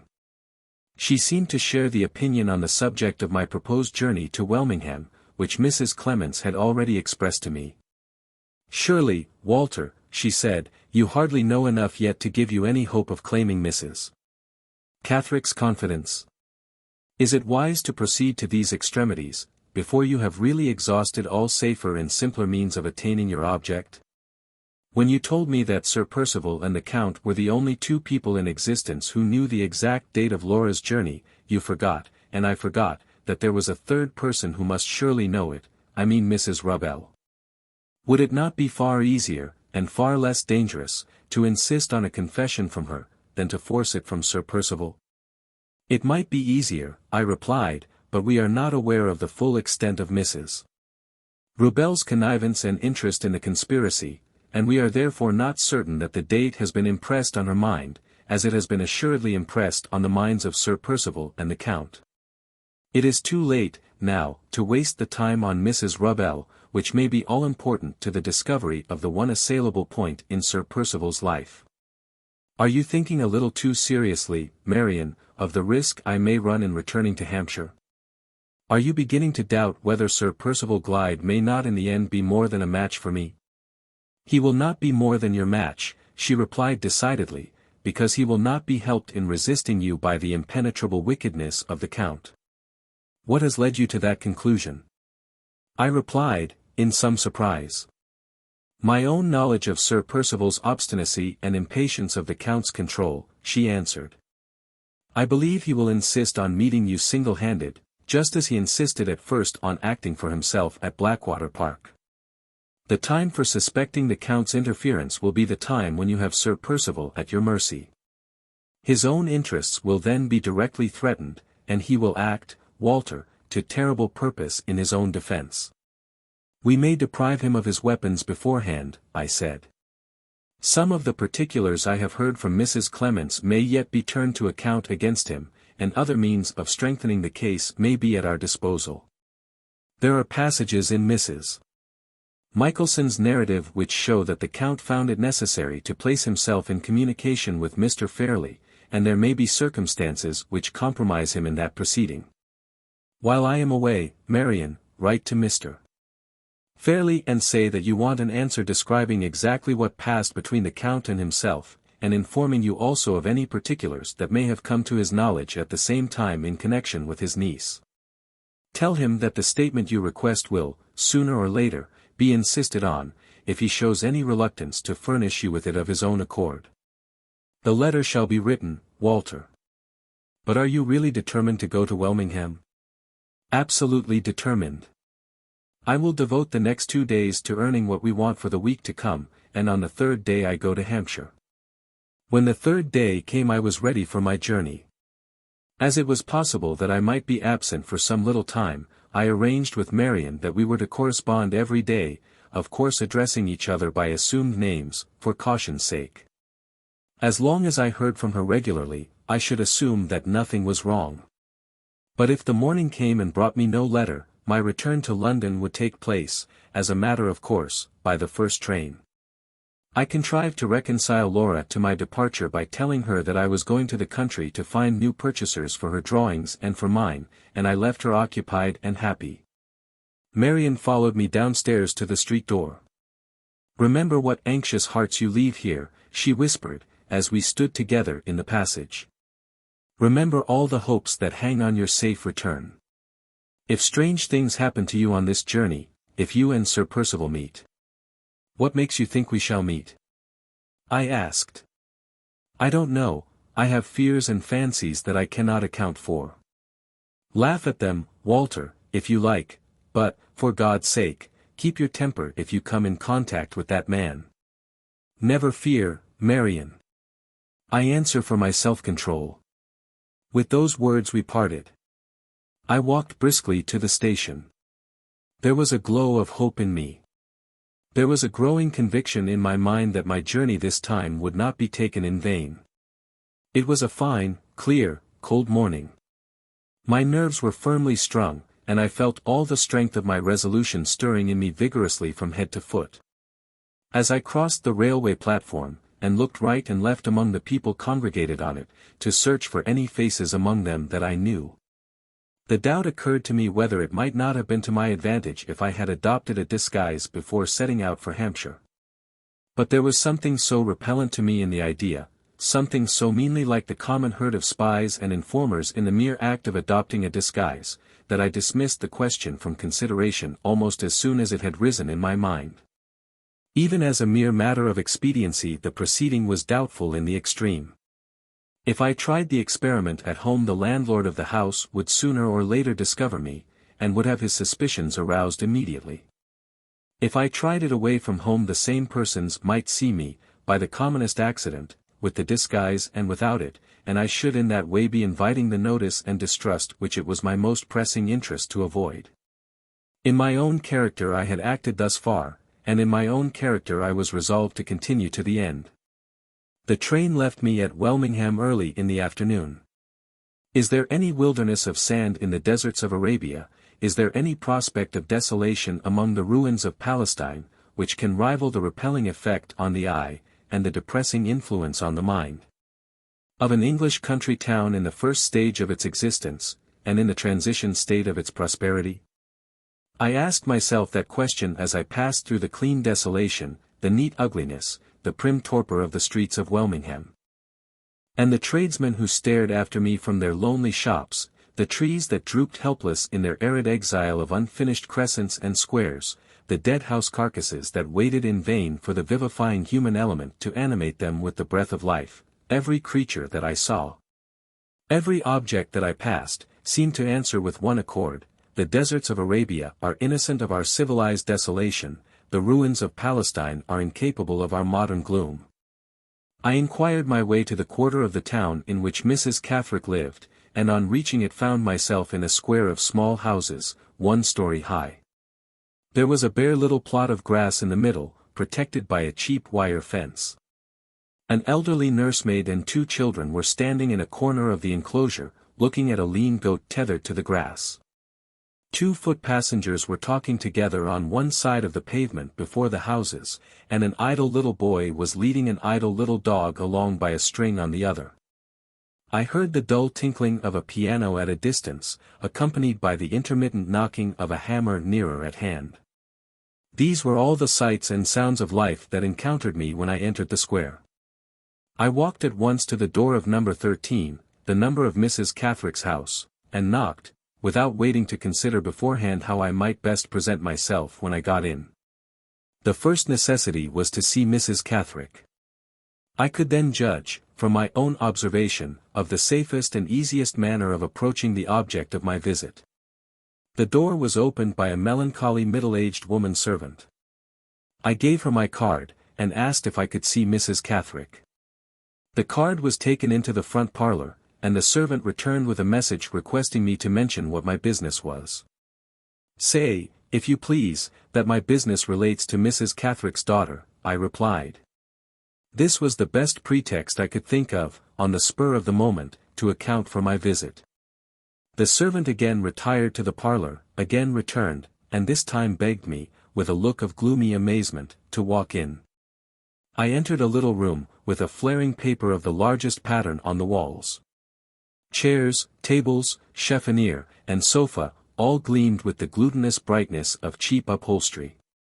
On the largest table, in the middle of the room, stood a smart Bible, placed exactly in the center on a red and yellow woolen mat, and at the side of the table nearest to the window, with a little knitting basket on her lap, and a wheezing, blear-eyed old spaniel crouched at her feet. There sat an elderly woman, wearing a black net cap and a black silk gown, and having slate-colored mittens on her hands. Her iron-gray hair hung in heavy bands on either side of her face, her dark eyes looked straight forward, with a hard, defiant, implacable stare. She had full square cheeks, a long, firm chin, and thick, sensual, colorless lips. Her figure was stout and sturdy, and her manner aggressively self-possessed. This was Mrs. Catherick. "You have come to speak to me about my daughter," she said, before I could utter a word on my side. "Be so good as to mention what you have to say." The tone of her voice was as hard, as defiant, as implacable as the expression of her eyes. She pointed to a chair, and looked me all over attentively, from head to foot, as I sat down in it. I saw that my only chance with this woman was to speak to her in her own tone, and to meet her, at the outset of our interview, on her own ground. "You are aware," I said, "that your daughter has been lost?" "I am perfectly aware of it." "Have you felt any apprehension that the misfortune of her loss might be followed by the misfortune of her death?" "Yes." "Have you come here to tell me she is dead?" "I have." "Why?" She put that extraordinary question without the slightest change in her voice, her face, or her manner. She could not have appeared more perfectly unconcerned if I had told her of the death of the goat in the enclosure outside. "Why?" I repeated. "Do you ask why I come here to tell you of your daughter's death?" "Yes." "What interest have you in me, or in her? How do you come to know anything about my daughter?" "In this way. I met her on the night when she escaped from the asylum, and I assisted her in reaching a place of safety." "You did very wrong." "I am sorry to hear her mother say so." "Her mother does say so." "How do you know she is dead?" "I am not at liberty to say how I know it, but I do know it." "Are you at liberty to say how you found out my address?" "Certainly. I got your address from Mrs. Clements." "Mrs. Clements is a foolish woman." "Did she tell you to come here?" "She did not." "Then, I ask you again, why did you come?" As she was determined to have her answer, I gave it to her in the plainest possible form. "I came," I said, "because I thought Anne Catherick's mother might have some natural interest in knowing whether she was alive or dead." "Just so," said Mrs. Catherick, with additional self-possession. "Had you no other motive?" I hesitated. The right answer to that question was not easy to find at a moment's notice. "If you have no other motive," she went on, deliberately taking off her slate-colored mittens, and rolling them up, "I have only to thank you for your visit, and to say that I will not detain you here any longer. Your information would be more satisfactory if you were willing to explain how you became possessed of it. However, it justifies me, I suppose, in going into mourning. There is not much alteration necessary in my dress, as you see. When I have changed my mittens, I shall be all in black." She searched in the pocket of her gown, drew out a pair of black lace mittens, put them on with the stoniest and steadiest composure, and then quietly crossed her hands in her lap. "I wish you good morning," she said. The cool contempt of her manner irritated me into directly avowing that the purpose of my visit had not been answered yet.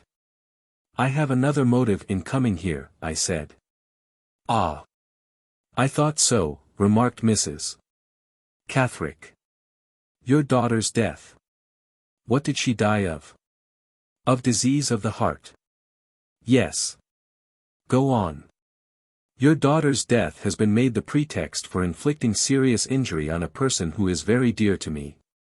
2 men have been concerned, to my certain knowledge, in doing that wrong. One of them is Sir Percival Glyde." "Indeed. I looked attentively to see if she flinched at the sudden mention of that name. Not a muscle of her stirred, the hard, defiant, implacable stare in her eyes never wavered for an instant. You may wonder, I went on, how the event of your daughter's death can have been made the means of inflicting injury on another person. No, said Mrs. Catherick, I don't wonder at all. This appears to be your affair. You are interested in my affairs. I am not interested in yours. You may ask, then, I persisted, why I mention the matter in your presence. Yes, I do ask that. I mention it because I am determined to bring Sir Percival Glyde to account for the wickedness he has committed. What have I to do with your determination? You shall hear. There are certain events in Sir Percival's past life which it is necessary for my purpose to be fully acquainted with. You know them, and for that reason I come to you.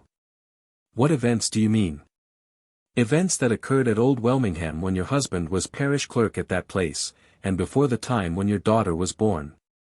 I had reached the woman at last through the barrier of impenetrable reserve that she had tried to set up between us.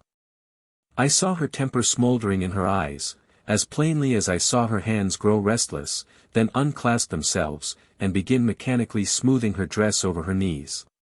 What do you know of those events? She asked. All that Mrs. Clements could tell me, I answered. There was a momentary flush on her firm square face, a momentary stillness in her restless hands, which seemed to betoken a coming outburst of anger that might throw her off her guard. But no, she mastered the rising irritation, leaned back in her chair, crossed her arms on her broad bosom, and with a smile of grim sarcasm on her thick lips, looked at me as steadily as ever. Ah! I begin to understand it all now, she said, her tamed and disciplined anger only expressing itself in the elaborate mockery of her tone and manner. You have got a grudge of your own against Sir Percival Glyde, and I must help you to wreak it. I must tell you this, that, and the other about Sir Percival and myself, must I? Yes, indeed. You have been prying into my private affairs. You think you have found a lost woman to deal with, who lives here on sufferance, and who will do anything you ask for fear you may injure her in the opinions of the townspeople. I see through you and your precious speculation, I do. And it amuses me. Ha! Ha! She stopped for a moment, her arms tightened over her bosom, and she laughed to herself, a hard, harsh, angry laugh. You don't know how I have lived in this place, and what I have done in this place, Mr. What's your name? She went on. I'll tell you, before I ring the bell and have you shown out. I came here a wronged woman, I came here robbed of my character and determined to claim it back. I've been years and years about it, and I have claimed it back. I have matched the respectable people fairly and openly on their own ground. If they say anything against me now they must say it in secret, they can't say it, they daren't say it, openly. I stand high enough in this town to be out of your reach. The clergyman bows to me. Aha! You didn't bargain for that when you came here. Go to the church and inquire about me, you will find Mrs. Catherick has her sitting like the rest of them, and pays the rent on the day it's due. Go to the town hall. There's a petition lying there, a petition of the respectable inhabitants against allowing a circus to come and perform here and corrupt our morals, yes. Our morals. I signed that petition this morning. Go to the bookseller's shop. The clergyman's Wednesday evening lectures on justification by faith are publishing there by subscription, I'm down on the list. The doctor's wife only put a shilling in the plate at our last charity sermon, I put half a crown. Mr. Churchwarden Soward held the plate, and bowed to me.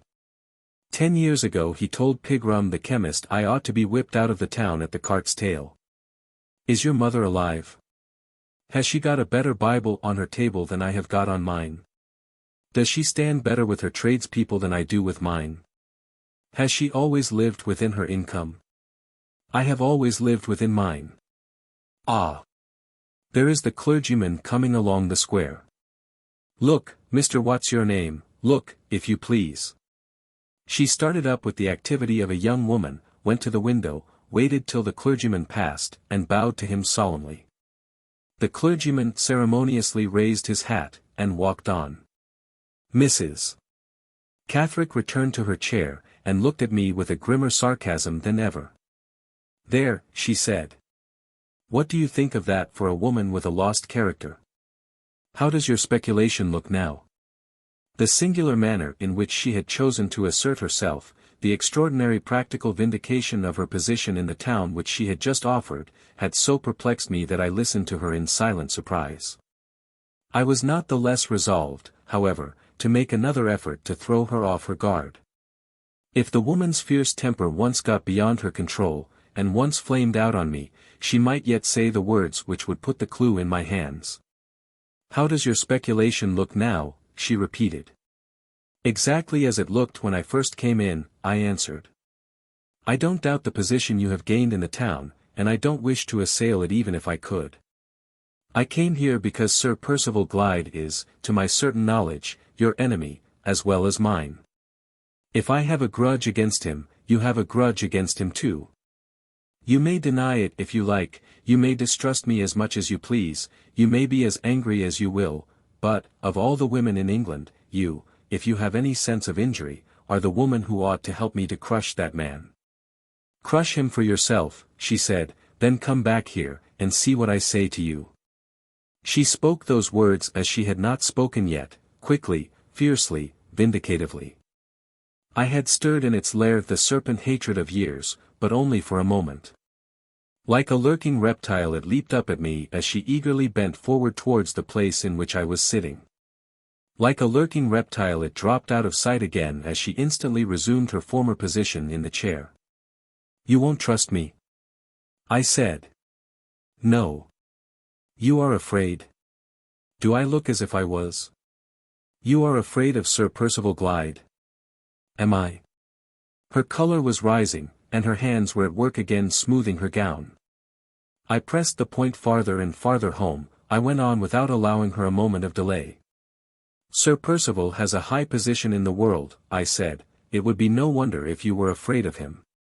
Sir Percival is a powerful man, a baronet, the possessor of a fine estate, the descendant of a great family. She amazed me beyond expression by suddenly bursting out laughing. Yes, she repeated, in tones of the bitterest, steadiest contempt. A baronet, the possessor of a fine estate, the descendant of a great family. Yes, indeed. A great family, especially by the mother's side. There was no time to reflect on the words that had just escaped her, there was only time to feel that they were well worth thinking over the moment I left the house. I am not here to dispute with you about family questions, I said. I know nothing of Sir Percival's mother. And you know as little of Sir Percival himself, she interposed sharply. I advise you not to be too sure of that, I rejoined. I know some things about him, and I suspect many more. What do you suspect? I'll tell you what I don't suspect. I don't suspect him of being Anne's father. She started to her feet, and came close up to me with a look of fury. How dare you talk to me about Anne's father? How dare you say who was her father, or who wasn't, she broke out, her face quivering, her voice trembling with passion. The secret between you and Sir Percival is not that secret, I persisted. The mystery which darkens Sir Percival's life was not born with your daughter's birth, and has not died with your daughter's death. She drew back a step. Go, she said, and pointed sternly to the door. There was no thought of the child in your heart or in his, I went on, determined to press her back to her last offences. There was no bond of guilty love between you and him when you held those stolen meetings, when your husband found you whispering together under the vestry of the church. Her pointing hand instantly dropped to her side, and the deep flush of anger faded from her face while I spoke. I saw the change pass over her, I saw that hard, firm, fearless, self-possessed woman quail under a terror which her utmost resolution was not strong enough to resist when I said those 5 last words, the vestry of the church. For a minute or more we stood looking at each other in silence. I spoke first. Do you still refuse to trust me? I asked. She could not call the color that had left it back to her face, but she had steadied her voice, she had recovered the defiant self-possession of her manner when she answered me. "I do refuse," she said. "Do you still tell me to go?" "Yes." "Go, and never come back." I walked to the door, waited a moment before I opened it, and turned round to look at her again. "I may have news to bring you of Sir Percival which you don't expect," I said, "and in that case I shall come back." "There is no news of Sir Percival that I don't expect, except—" She stopped, her pale face darkened, and she stole back with a quiet, stealthy, cat-like step to her chair. "Except the news of his death," she said, sitting down again, with the mockery of a smile just hovering on her cruel lips, and the furtive light of hatred lurking deep in her steady eyes. As I opened the door of the room to go out, she looked round at me quickly. The cruel smile slowly widened her lips, she eyed me, with a strange stealthy interest, from head to foot, an unutterable expectation showed itself wickedly all over her face. Was she speculating, in the secrecy of her own heart, on my youth and strength, on the force of my sense of injury and the limits of my self-control, and was she considering the lengths to which they might carry me, if Sir Percival and I ever chanced to meet? The bare doubt that it might be so drove me from her presence, and silenced even the common forms of farewell on my lips. Without a word more, on my side or on hers, I left the room. As I opened the outer door, I saw the same clergyman who had already passed the house once, about to pass it again, on his way back through the square. I waited on the doorstep to let him go by, and looked round, as I did so, at the parlour window. Mrs. Catherick had heard his footsteps approaching, in the silence of that lonely place, and she was on her feet at the window again, waiting for him. Not all the strength of all the terrible passions I had roused in that woman's heart, could loosen her desperate hold on the one fragment of social consideration which years of resolute effort had just dragged within her grasp. There she was again, not a minute after I had left her, placed purposely in a position which made it a matter of common courtesy on the part of the clergyman to bow to her for a second time. He raised his hat once more. I saw the hard ghastly face behind the window soften, and light up with gratified pride. I saw the head with the grim black cap bend ceremoniously in return. The clergyman had bowed to her, and in my presence, twice in one day. 9. I left the house, feeling that Mrs. Catherick had helped me a step forward, in spite of herself. Before I had reached the turning which led out of the square, my attention was suddenly aroused by the sound of a closing door behind me.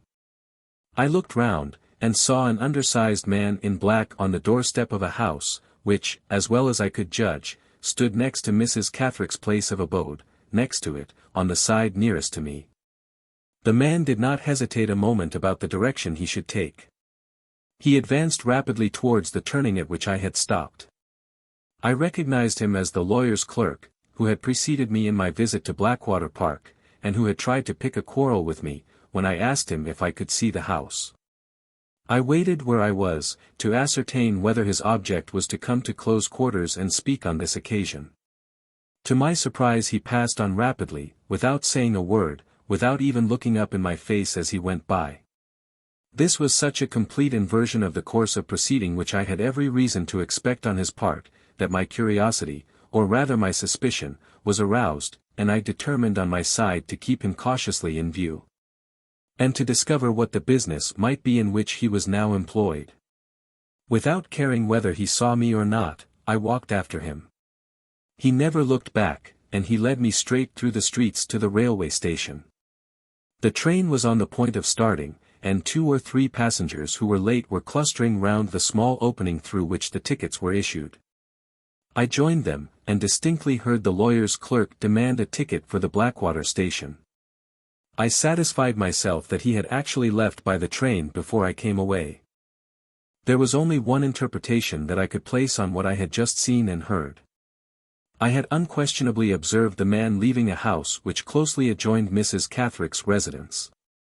He had been probably placed there, by Sir Percival's directions, as a lodger, in anticipation of my inquiries leading me, sooner or later, to communicate with Mrs. Catherick. He had doubtless seen me go in and come out, and he had hurried away by the first train to make his report at Blackwater Park, to which place Sir Percival would naturally betake himself, knowing what he evidently knew of my movements, in order to be ready on the spot, if I returned to Hampshire. Before many days were over, there seemed every likelihood now that he and I might meet. Whatever result events might be destined to produce, I resolved to pursue my own course, straight to the end in view, without stopping or turning aside for Sir Percival or for any one. The great responsibility which weighed on me heavily in London, the responsibility of so guiding my slightest actions as to prevent them from leading accidentally to the discovery of Laura's place of refuge, was removed, now that I was in Hampshire. I could go and come as I pleased at Welmingham, and if I chanced to fail in observing any necessary precautions, the immediate results, at least, would affect no one but myself. When I left the station the winter evening was beginning to close in. There was little hope of continuing my inquiries after dark to any useful purpose in a neighborhood that was strange to me. Accordingly, I made my way to the nearest hotel, and ordered my dinner and my bed. This done, I wrote to Marian, to tell her that I was safe and well, and that I had fair prospects of success. I had directed her, on leaving home, to address the first letter she wrote to me, the letter I expected to receive the next morning, to the post office, Welmingham, and I now begged her to send her second day's letter to the same address. I could easily receive it by writing to the postmaster if I happened to be away from the town when it arrived. The coffee room of the hotel, as it grew late in the evening, became a perfect solitude. I was left to reflect on what I had accomplished that afternoon as uninterruptedly as if the house had been my own. Before I retired to rest I had attentively thought over my extraordinary interview with Mrs. Catherick from beginning to end, and had verified at my leisure the conclusions which I had hastily drawn in the earlier part of the day. The vestry of Old Welmingham Church was the starting point from which my mind slowly worked its way back through all that I had heard Mrs. Catherick say, and through all I had seen Mrs. Catherick do. At the time when the neighborhood of the vestry was first referred to in my presence by Mrs. Clements, I had thought it the strangest and most unaccountable of all places for Sir Percival to select for a clandestine meeting with the clerk's wife. Influenced by this impression, and by no other, I had mentioned the vestry of the church before Mrs. Catherick on pure speculation. It represented one of the minor peculiarities of the story which occurred to me while I was speaking. I was prepared for her answering me confusedly or angrily, but the blank terror that seized her when I said the words took me completely by surprise. I had long before associated Sir Percival's secret with the concealment of a serious crime which Mrs. Catherick knew of, but I had gone no further than this. Now the woman's paroxysm of terror associated the crime, either directly or indirectly, with the vestry, and convinced me that she had been more than the mere witness of it, she was also the accomplice, beyond a doubt. What had been the nature of the crime? Surely there was a contemptible side to it, as well as a dangerous side, or Mrs. Catherick would not have repeated my own words, referring to Sir Percival's rank and power, with such marked disdain as she had certainly displayed. It was a contemptible crime then and a dangerous crime, and she had shared in it, and it was associated with the vestry of the church. The next consideration to be disposed of led me a step farther from this point. Mrs. Catherick's undisguised contempt for Sir Percival plainly extended to his mother as well. She had referred with the bitterest sarcasm to the great family he had descended from, especially by the mother's side. What did this mean? There appeared to be only two explanations of it. Either his mother's birth had been low, or his mother's reputation was damaged by some hidden flaw with which Mrs. Catherick and Sir Percival were both privately acquainted. I could only put the first explanation to the test by looking at the register of her marriage, and so ascertaining her maiden name and her parentage as a preliminary to further inquiries. On the other hand, if the second case supposed were the true one, what had been the flaw in her reputation? Remembering the account which Marian had given me of Sir Percival's father and mother, and of the suspiciously unsocial secluded life they had both led, I now asked myself whether it might not be possible that his mother had never been married at all. Here again the register might, by offering written evidence of the marriage, prove to me, at any rate, that this doubt had no foundation in truth. But where was the register to be found? At this point I took up the conclusions which I had previously formed, and the same mental process which had discovered the locality of the concealed crime, now lodged the register also in the vestry of Old Welmingham Church. These were the results of my interview with Mrs. Catherick, these were the various considerations, all steadily converging to one point, which decided the course of my proceedings on the next day. The morning was cloudy and lowering, but no rain fell. I left my bag at the hotel to wait there till I called for it, and, after inquiring the way, set forth on foot for Old Welmingham Church. It was a walk of rather more than 2 miles, the ground rising slowly all the way. On the highest point stood the church, an ancient, weather-beaten building, with heavy buttresses at its sides, and a clumsy square tower in front. The vestry at the back was built out from the church, and seemed to be of the same age. Round the building at intervals appeared the remains of the village which Mrs. Clements had described to me as her husband's place of abode in former years, and which the principal inhabitants had long since deserted for the new town. Some of the empty houses had been dismantled to their outer walls, some had been left to decay with time, and some were still inhabited by persons evidently of the poorest class. It was a dreary scene, and yet, in the worst aspect of its ruin, not so dreary as the modern town that I had just left. Here there was the brown, breezy sweep of surrounding fields for the eye to repose on, here the trees, leafless as they were, still varied the monotony of the prospect, and helped the mind to look forward to summertime and shade.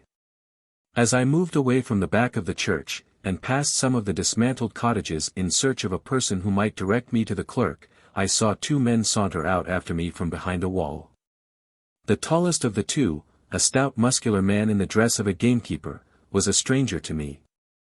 The other was one of the men who had followed me in London on the day when I left Mr. Crowe's office. I had taken particular notice of him at the time. And I felt sure that I was not mistaken in identifying the fellow on this occasion. Neither he nor his companion attempted to speak to me, and both kept themselves at a respectful distance, but the motive of their presence in the neighborhood of the church was plainly apparent. It was exactly as I had supposed, Sir Percival was already prepared for me. My visit to Mrs. Catherick had been reported to him the evening before, and those 2 men had been placed on the lookout near the church in anticipation of my appearance at Old Welmingham.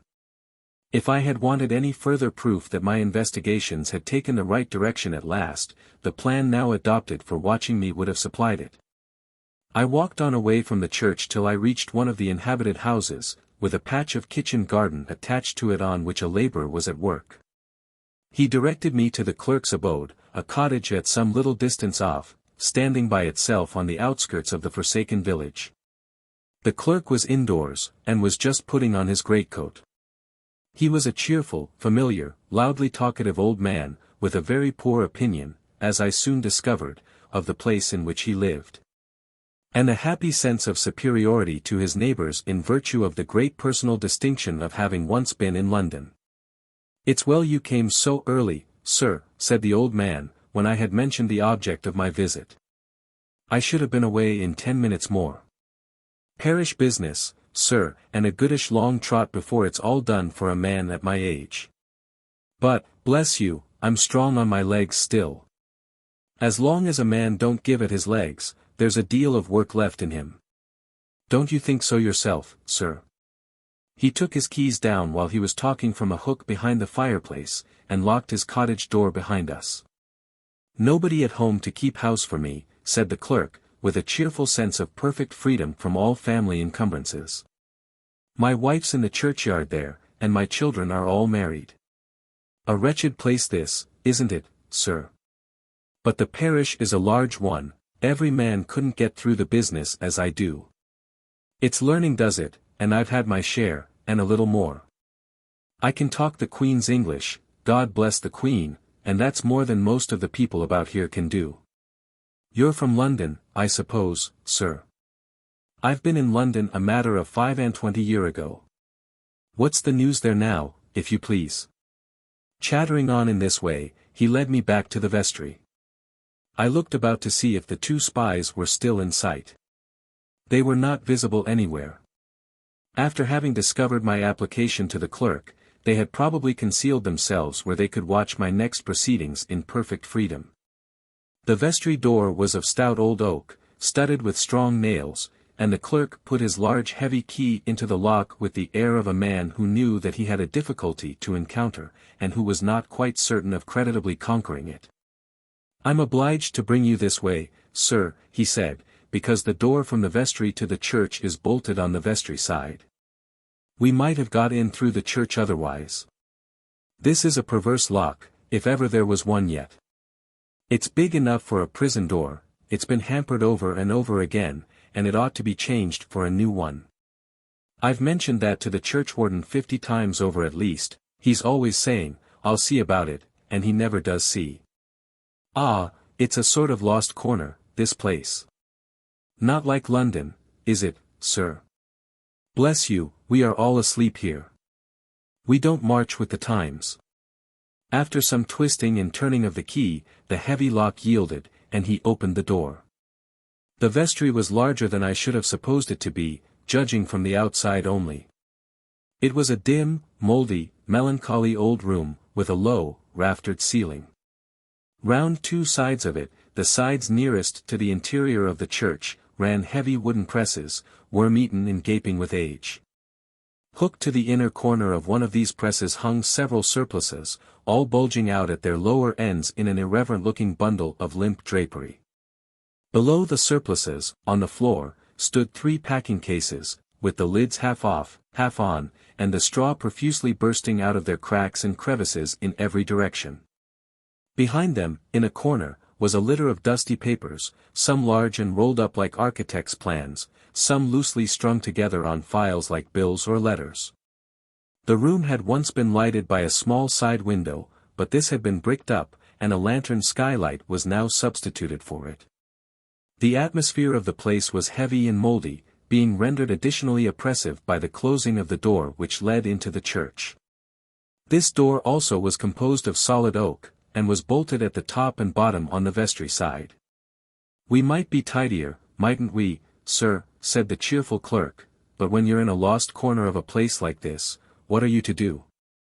Why, look here now, just look at these packing cases. There they've been, for a year or more, ready to go down to London, there they are, littering the place, and there they'll stop as long as the nails hold them together. I'll tell you what, sir, as I said before, this is not London. We are all asleep here. Bless you, we don't march with the times. What is there in the packing cases?" I asked. "Bits of old wood carvings from the pulpit, and panels from the chancel, and images from the organ loft," said the clerk. "Portraits of the 12 apostles in wood, and not a whole nose among them. All broken, and worm-eaten, and crumbling to dust at the edges. As brittle as crockery, sir, and as old as the church, if not older." "And why were they going to London?" "To be repaired." "That's it, sir, to be repaired, and where they were past repair, to be copied in sound wood. But, bless you, the money fell short, and there they are, waiting for new subscriptions, and nobody to subscribe. It was all done a year ago, sir. 6 gentlemen dined together about it, at the hotel in the new town. They made speeches, and passed resolutions, and put their names down, and printed off thousands of prospectuses. Beautiful prospectuses, sir, all flourished over with Gothic devices in red ink, saying it was a disgrace not to restore the church and repair the famous carvings, and so on.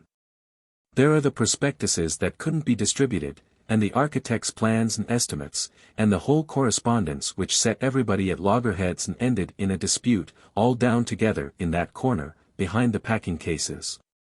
The money dribbled in a little at first, but what can you expect out of London?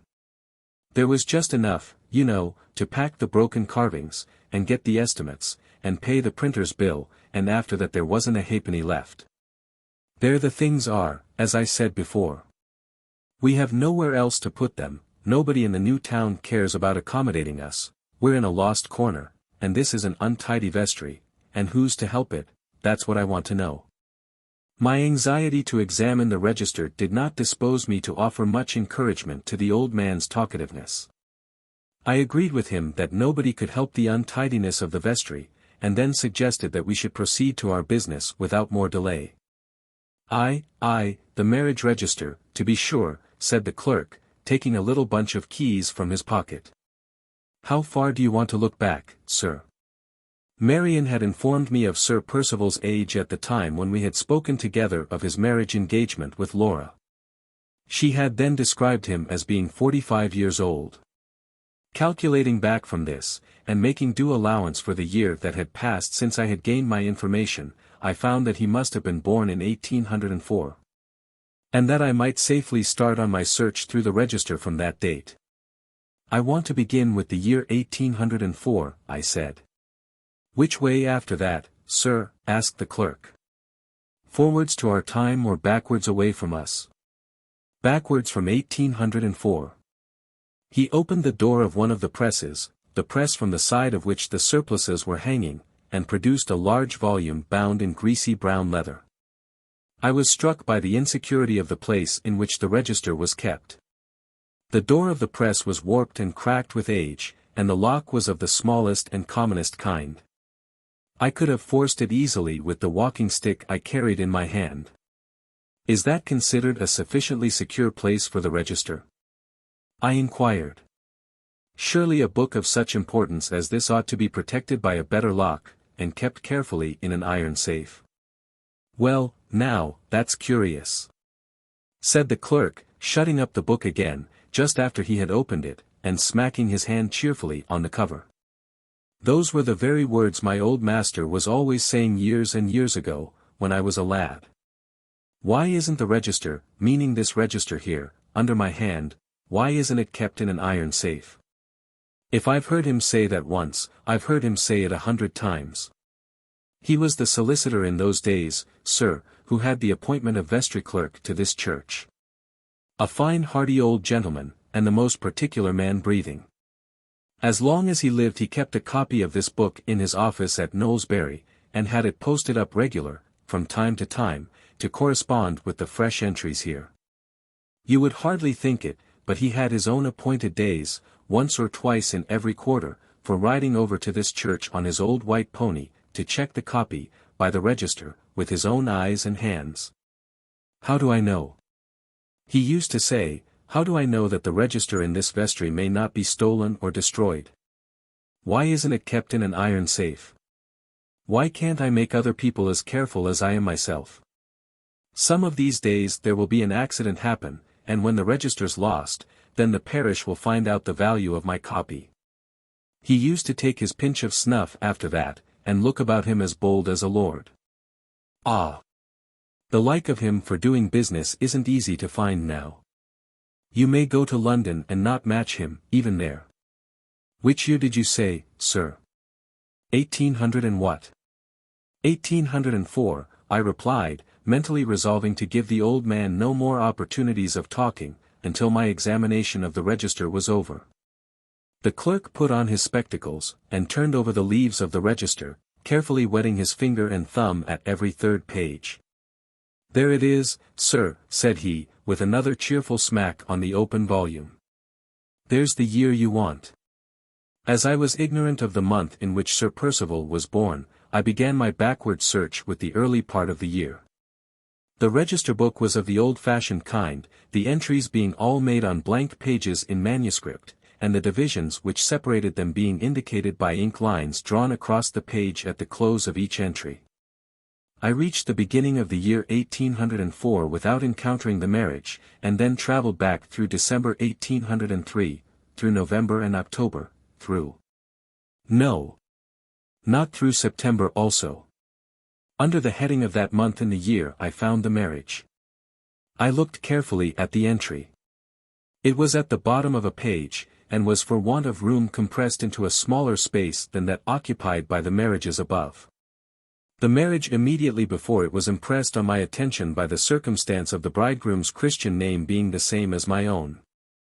The entry immediately following it, on the top of the next page, was noticeable in another way from the large space it occupied, the record in this case registering the marriages of two brothers at the same time. The register of the marriage of Sir Felix Glyde was in no respect remarkable except for the narrowness of the space into which it was compressed at the bottom of the page. The information about his wife was the usual information given in such cases. She was described as Cecilia Jane Elster, of Parkview Cottages, Knowlesbury, only daughter of the late Patrick Elster, Esq., formerly of Bath. I noted down these particulars in my pocket-book, feeling as I did so both doubtful and disheartened about my next proceedings. The secret which I had believed until this moment to be within my grasp seemed now farther from my reach than ever. What suggestions of any mystery unexplained had arisen out of my visit to the vestry? I saw no suggestions anywhere. What progress had I made towards discovering the suspected stain on the reputation of Sir Percival's mother? The one fact I had ascertained vindicated her reputation. Fresh doubts, fresh difficulties, fresh delays began to open before me in interminable prospect. What was I to do next? The one immediate resource left to me appeared to be this. I might institute inquiries about Miss Elster of Knowlesbury, on the chance of advancing towards the main object of my investigation, by first discovering the secret of Mrs. Catherick's contempt for Sir Percival's mother. "Have you found what you wanted, sir?" said the clerk, as I closed the register book. "Yes," I replied, "but I have some inquiries still to make. I suppose the clergyman who officiated here in the year 1803 is no longer alive?" No, sir, he was dead 3 or 4 years before I came here, and that was as long ago as the year 27. "I got this place, sir," persisted my talkative old friend, through the clerk before me leaving it. "They say he was driven out of house and home by his wife, and she's living still down in the new town there. I don't know the rights of the story myself, all I know is I got the place. Mr. Wansborough got it for me, the son of my old master that I was telling you of. He's a free, pleasant gentleman as ever lived, rides to the hounds, keeps his pointers and all that. He's vestry clerk here now as his father was before him." "Did you not tell me your former master lived at Knowlesbury?" I asked, calling to mind the long story about the precise gentleman of the old school with which my talkative friend had wearied me before he opened the register book. "Yes, to be sure, sir," replied the clerk. "Old Mr. Wansborough lived at Knowlesbury, and young Mr. Wansborough lives there too. You said just now he was vestry clerk, like his father before him. I am not quite sure that I know what a vestry clerk is." "Don't you indeed, sir, and you come from London too? Every parish church, you know, has a vestry clerk and a parish clerk. The parish clerk is a man like me, except that I've got a deal more learning than most of them, though I don't boast of it. The vestry clerk is a sort of an appointment that the lawyers get, and if there's any business to be done for the vestry, why they're there to do it. It's just the same in London. Every parish church there has got its vestry clerk, and you may take my word for it he's sure to be a lawyer." "Then young Mr. Wansborough is a lawyer, I suppose?" "Of course he is, sir. A lawyer in High Street, Knowlesbury, the old offices that his father had before him. The number of times I've swept those offices out, and seen the old gentleman come trotting in to business on his white pony, looking right and left all down the street and nodding to everybody. Bless you, he was a popular character. He'd have done in London. How far is it to Knowlesbury from this place?"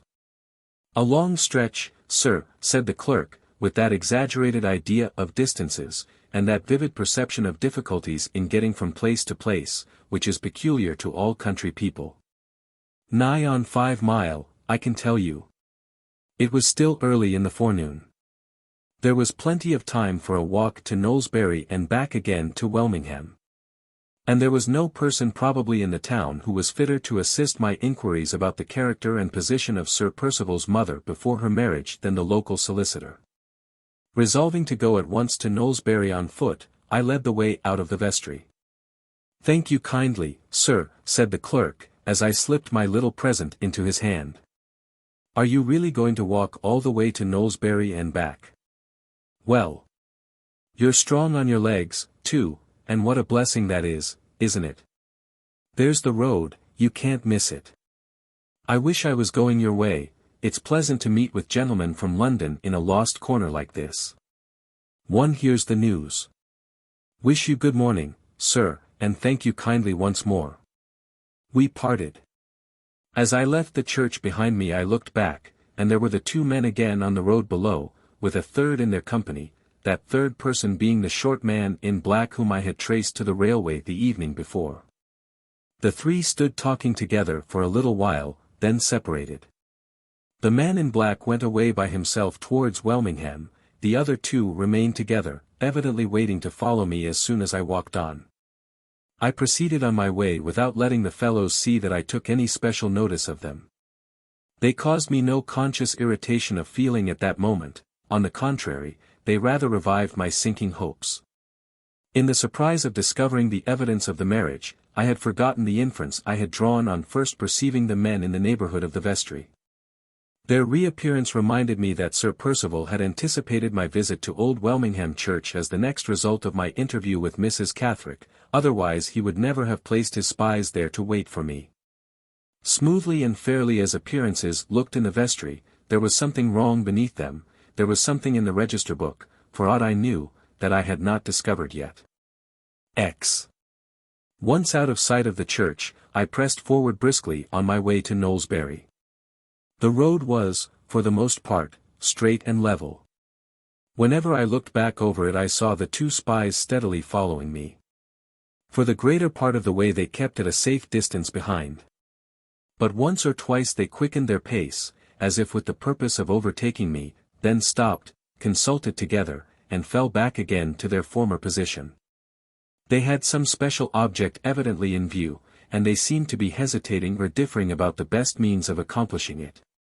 I could not guess exactly what their design might be, but I felt serious doubts of reaching Knowlesbury without some mischance happening to me on the way.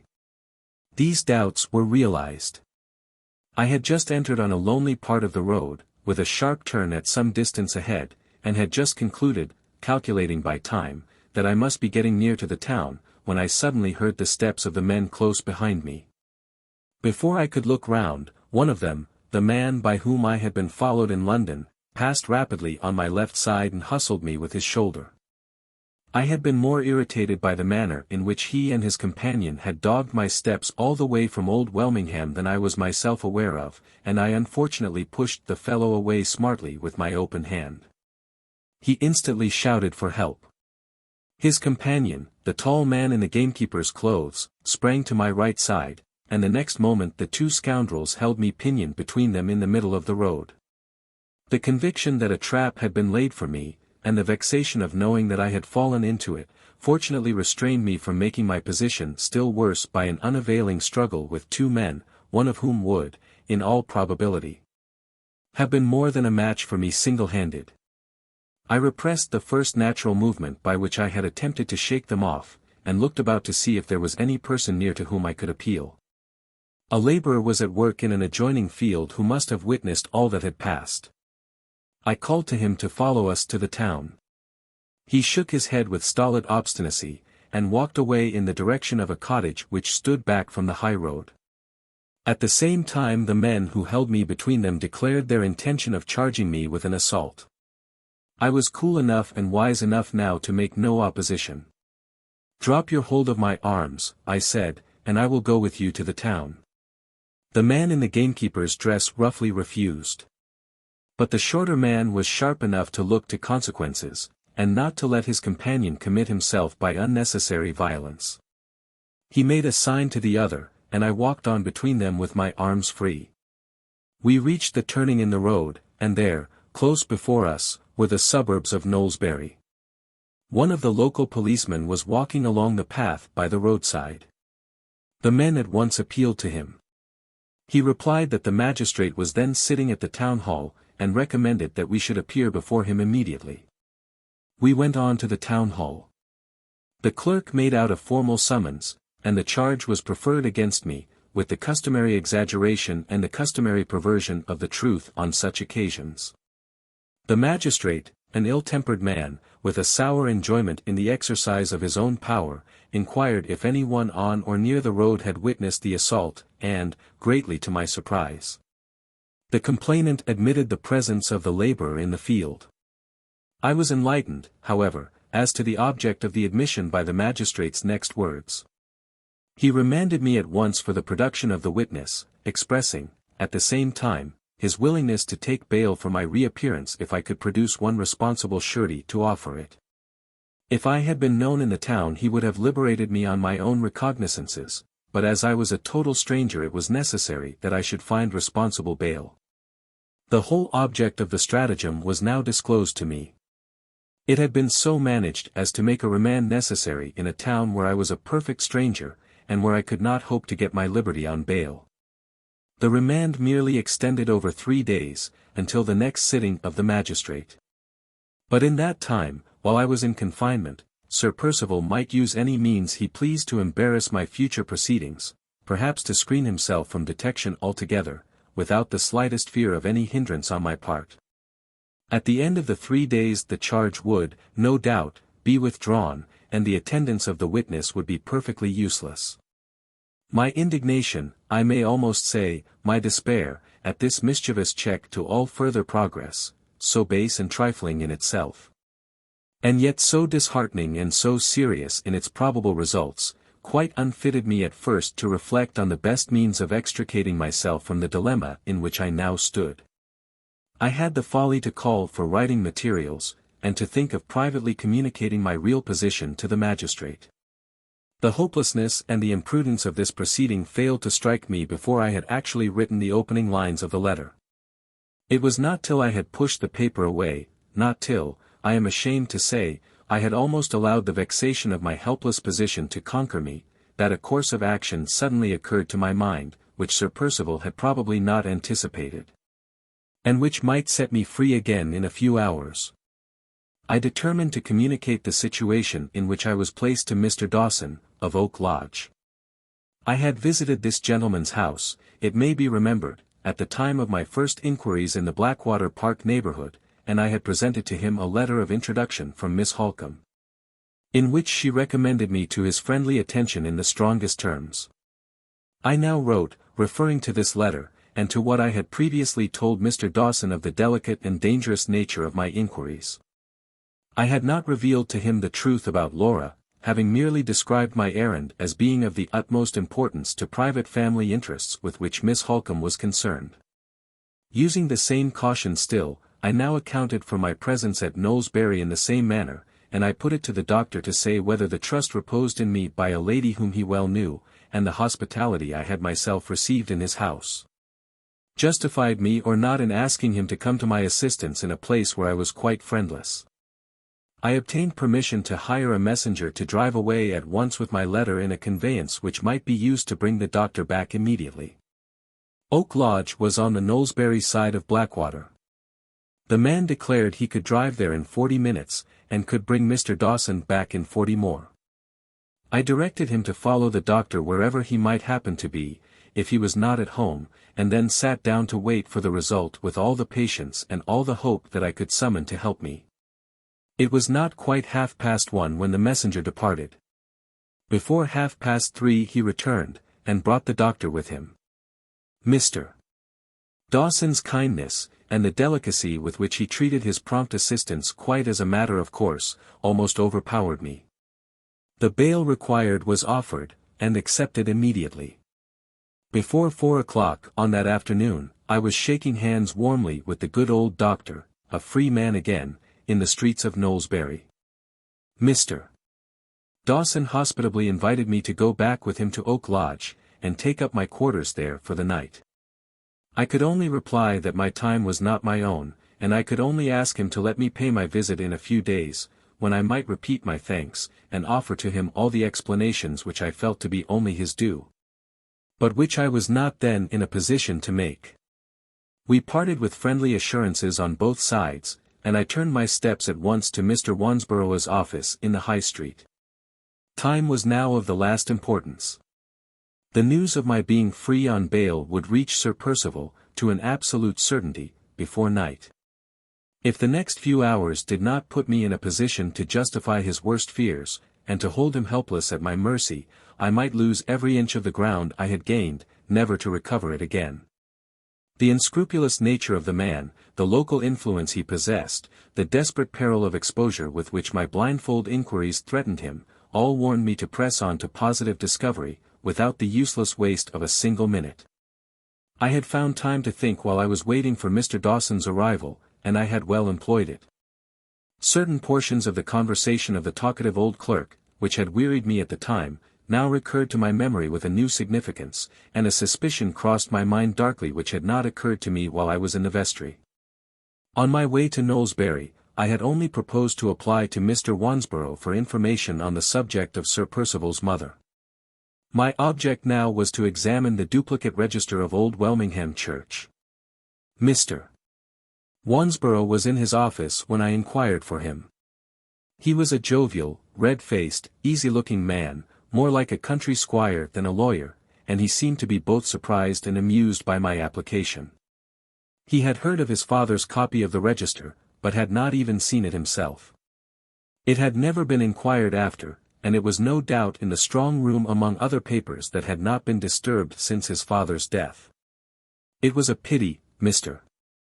Wansborough said, that the old gentleman was not alive to hear his precious copy asked for at last. He would have ridden his favourite hobby harder than ever now. How had I come to hear of the copy? Was it through anybody in the town? I parried the question as well as I could. It was impossible at this stage of the investigation to be too cautious, and it was just as well not to let Mr. Wansborough know prematurely that I had already examined the original register. I described myself, therefore, as pursuing a family inquiry, to the object of which every possible saving of time was of great importance. I was anxious to send certain particulars to London by that day's post, and one look at the duplicate register, paying, of course, the necessary fees, might supply what I required, and save me a further journey to Old Welmingham. I added that, in the event of my subsequently requiring a copy of the original register, I should make application to Mr. Wansborough's office to furnish me with the document. After this explanation no objection was made to producing the copy. A clerk was sent to the strong room, and after some delay returned with the volume. It was of exactly the same size as the volume in the vestry, the only difference being that the copy was more smartly bound. I took it with me to an unoccupied desk. My hands were trembling, my head was burning hot, I felt the necessity of concealing my agitation as well as I could from the persons about me in the room, before I ventured on opening the book. On the blank page at the beginning, to which I first turned, were traced some lines in faded ink. They contained these words. Copy of the marriage register of Welmingham Parish Church. Executed under my orders, and afterwards compared, entry by entry, with the original, by myself. Signed, Robert Wansborough, Vestry Clerk. Below this note there was a line added, in another handwriting, as follows, extending from the 1st of January, 1800, to the 30th of June, 1815. I turned to the month of September, 1803. I found the marriage of the man whose Christian name was the same as my own. I found the double register of the marriages of the two brothers. And between these entries, at the bottom of the page, nothing. Not a vestige of the entry which recorded the marriage of Sir Felix Glyde and Cecilia Jane Elster in the register of the church. My heart gave a great bound, and throbbed as if it would stifle me. I looked again, I was afraid to believe the evidence of my own eyes. No. Not a doubt. The marriage was not there. The entries on the copy occupied exactly the same places on the page as the entries in the original. The last entry on one page recorded the marriage of the man with my Christian name. Below it there was a blank space, a space evidently left because it was too narrow to contain the entry of the marriages of the two brothers, which in the copy, as in the original, occupied the top of the next page. That space told the whole story. There it must have remained in the church register from 1803, when the marriages had been solemnized and the copy had been made, to 1827, when Sir Percival appeared at Old Welmingham. Here, at Knowlesbury, was the chance of committing the forgery shown to me in the copy, and there, at Old Welmingham, was the forgery committed in the register of the church. My head turned giddy, I held by the desk to keep myself from falling. Of all the suspicions which had struck me in relation to that desperate man, not one had been near the truth. The idea that he was not Sir Percival Glyde at all, that he had no more claim to the baronetcy and to Blackwater Park than the poorest labourer who worked on the estate, had never once occurred to my mind. At one time I had thought he might be Anne Catherick's father, at another time I had thought he might have been Anne Catherick's husband, the offence of which he was really guilty had been, from first to last, beyond the widest reach of my imagination. The paltry means by which the fraud had been effected, the magnitude and daring of the crime that it represented, the horror of the consequences involved in its discovery, overwhelmed me. Who could wonder now at the brute restlessness of the wretch's life, at his desperate alternations between abject duplicity and reckless violence, at the madness of guilty distrust which had made him imprison Anne Catherick in the asylum, and had given him over to the vile conspiracy against his wife, on the bare suspicion that the one and the other knew his terrible secret? The disclosure of that secret might, in past years, have hanged him, might now transport him for life. The disclosure of that secret, even if the sufferers by his deception spared him the penalties of the law, would deprive him at one blow of the name, the rank, the estate, the whole social existence that he had usurped. This was the secret, and it was mine. A word from me, and house, lands, baronetcy, were gone from him for ever, a word from me, and he was driven out into the world, a nameless, penniless, friendless outcast. The man's whole future hung on my lips, and he knew it by this time as certainly as I did. That last thought steadied me. Interests far more precious than my own depended on the caution which must now guide my slightest actions. There was no possible treachery which Sir Percival might not attempt against me. In the danger and desperation of his position he would be staggered by no risks, he would recoil at no crime, he would literally hesitate at nothing to save himself. I considered for a minute. My first necessity was to secure positive evidence in writing of the discovery that I had just made, and in the event of any personal misadventure happening to me, to place that evidence beyond Sir Percival's reach. The copy of the register was sure to be safe in Mr. Wansborough's strong room.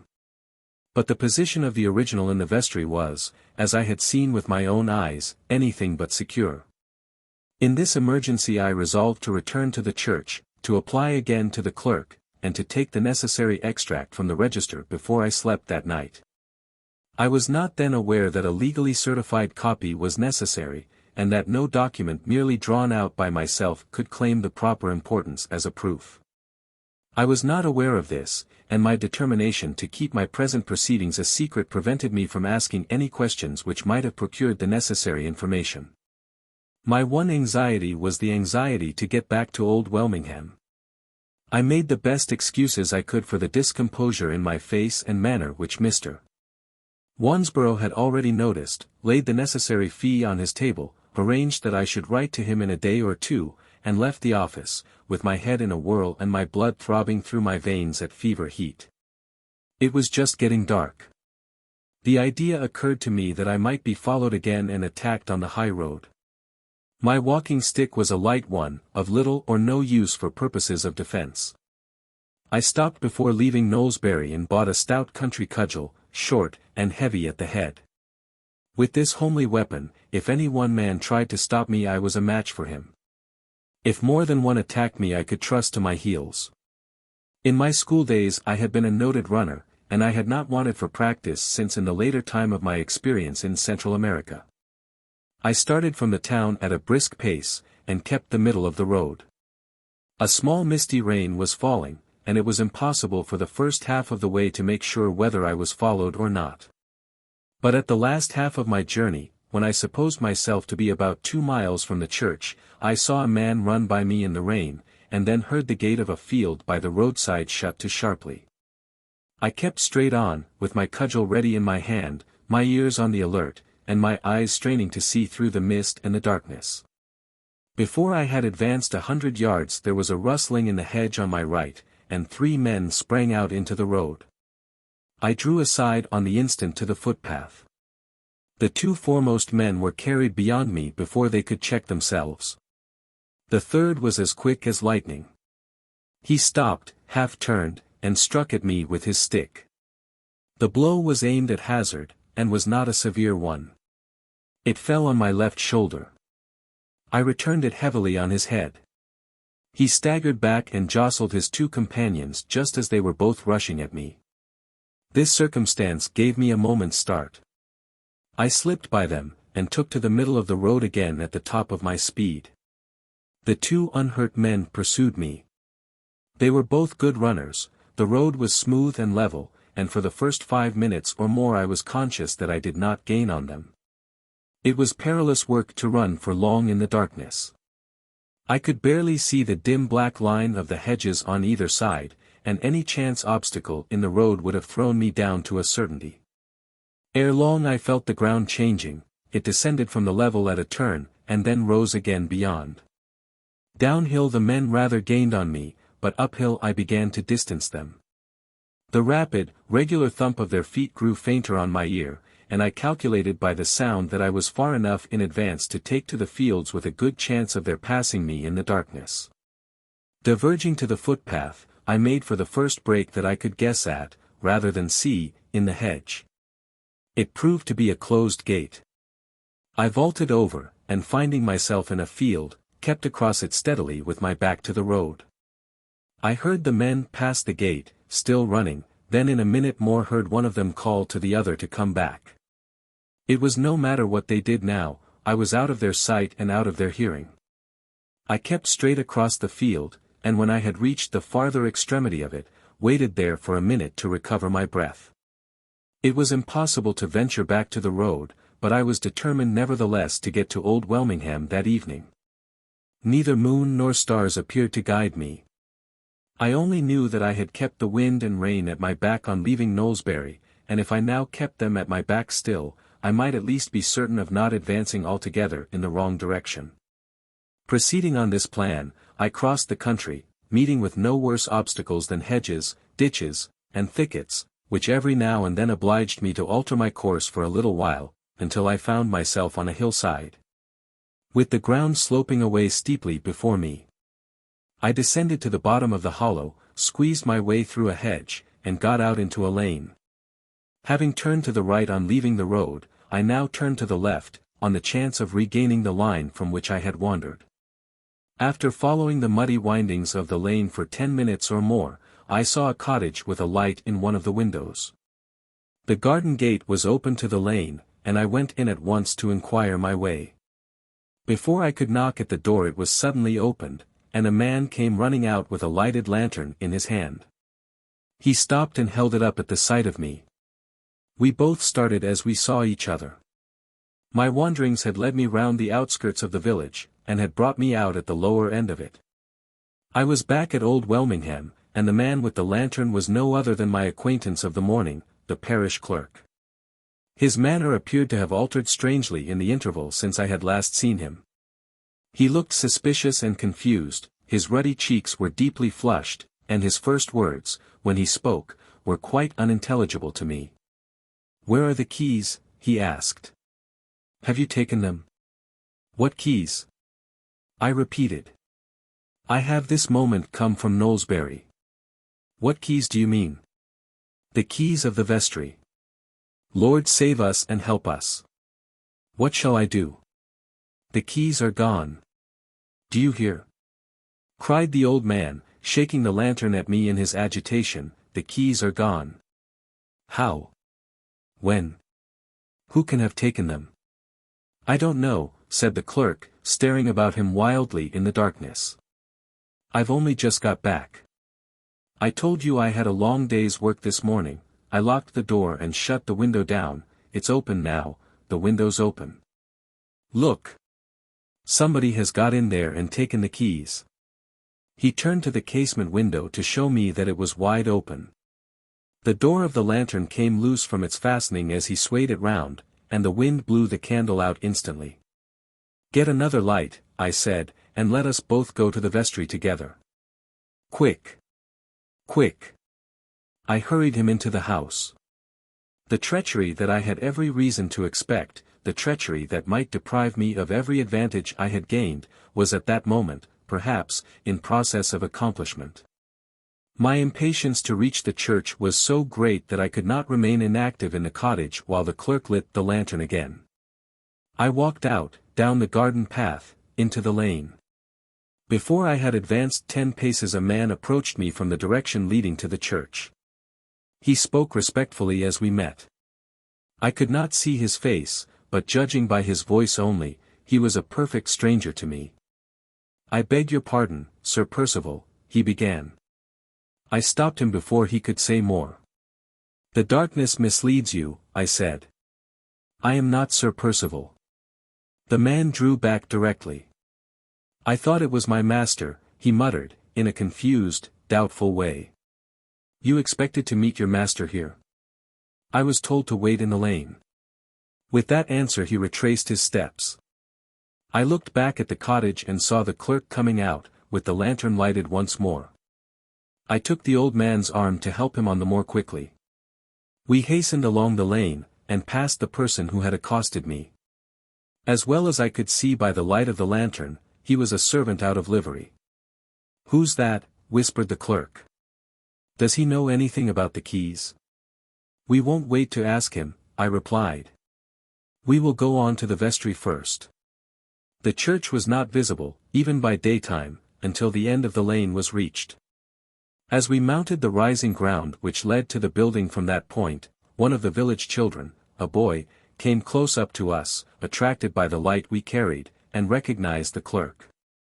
"I say, meester," said the boy, pulling officiously at the clerk's coat, "there be someone up yender in the church. I heerd unlock the door on hisself, I heerd unstrike a light wi' a match."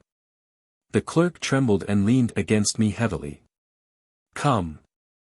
Come," I said encouragingly. "We are not too late. We will catch the man, whoever he is. Keep the lantern, and follow me as fast as you can." I mounted the hill rapidly. The dark mass of the church tower was the first object I discerned dimly against the night sky. As I turned aside to get round to the vestry, I heard heavy footsteps close to me. The servant had ascended to the church after us. "I don't mean any harm," he said, when I turned round on him, "I'm only looking for my master." The tones in which he spoke betrayed unmistakable fear. I took no notice of him and went on. The instant I turned the corner and came in view of the vestry, I saw the lantern skylight on the roof brilliantly lit up from within. It shone out with dazzling brightness against the murky, starless sky. I hurried through the churchyard to the door. As I got near there was a strange smell stealing out on the damp night air. I heard a snapping noise inside, I saw the light above grow brighter and brighter, a pane of the glass cracked, I ran to the door and put my hand on it. The vestry was on fire. Before I could move, before I could draw my breath after that discovery, I was horror-struck by a heavy thump against the door from the inside. I heard the key worked violently in the lock, I heard a man's voice behind the door, raised to a dreadful shrillness, screaming for help. The servant who had followed me staggered back shuddering, and dropped to his knees. "Oh, my God!" he said, "It's Sir Percival." As the words passed his lips the clerk joined us, and at the same moment there was another and a last grating turn of the key in the lock. "The Lord have mercy on his soul," said the old man. "He is doomed and dead. He has hampered the lock." I rushed to the door. The one absorbing purpose that had filled all my thoughts, that had controlled all my actions, for weeks and weeks past, vanished in an instant from my mind. All remembrance of the heartless injury the man's crimes had inflicted, of the love, the innocence, the happiness he had pitilessly laid waste, of the oath I had sworn in my own heart to summon him to the terrible reckoning that he deserved, passed from my memory like a dream. I remembered nothing but the horror of his situation. I felt nothing but the natural human impulse to save him from a frightful death. "Try the other door," I shouted. "Try the door into the church. The lock's hampered. You're a dead man if you waste another moment on it." There had been no renewed cry for help when the key was turned for the last time. There was no sound now of any kind, to give token that he was still alive. I heard nothing but the quickening crackle of the flames, and the sharp snap of the glass in the skylight above. I looked round at my two companions. The servant had risen to his feet, he had taken the lantern, and was holding it up vacantly at the door. Terror seemed to have struck him with downright idiocy. He waited at my heels, he followed me about when I moved like a dog. The clerk sat crouched up on one of the tombstones, shivering, and moaning to himself. The one moment in which I looked at them was enough to show me that they were both helpless. Hardly knowing what I did, acting desperately on the first impulse that occurred to me, I seized the servant and pushed him against the vestry wall.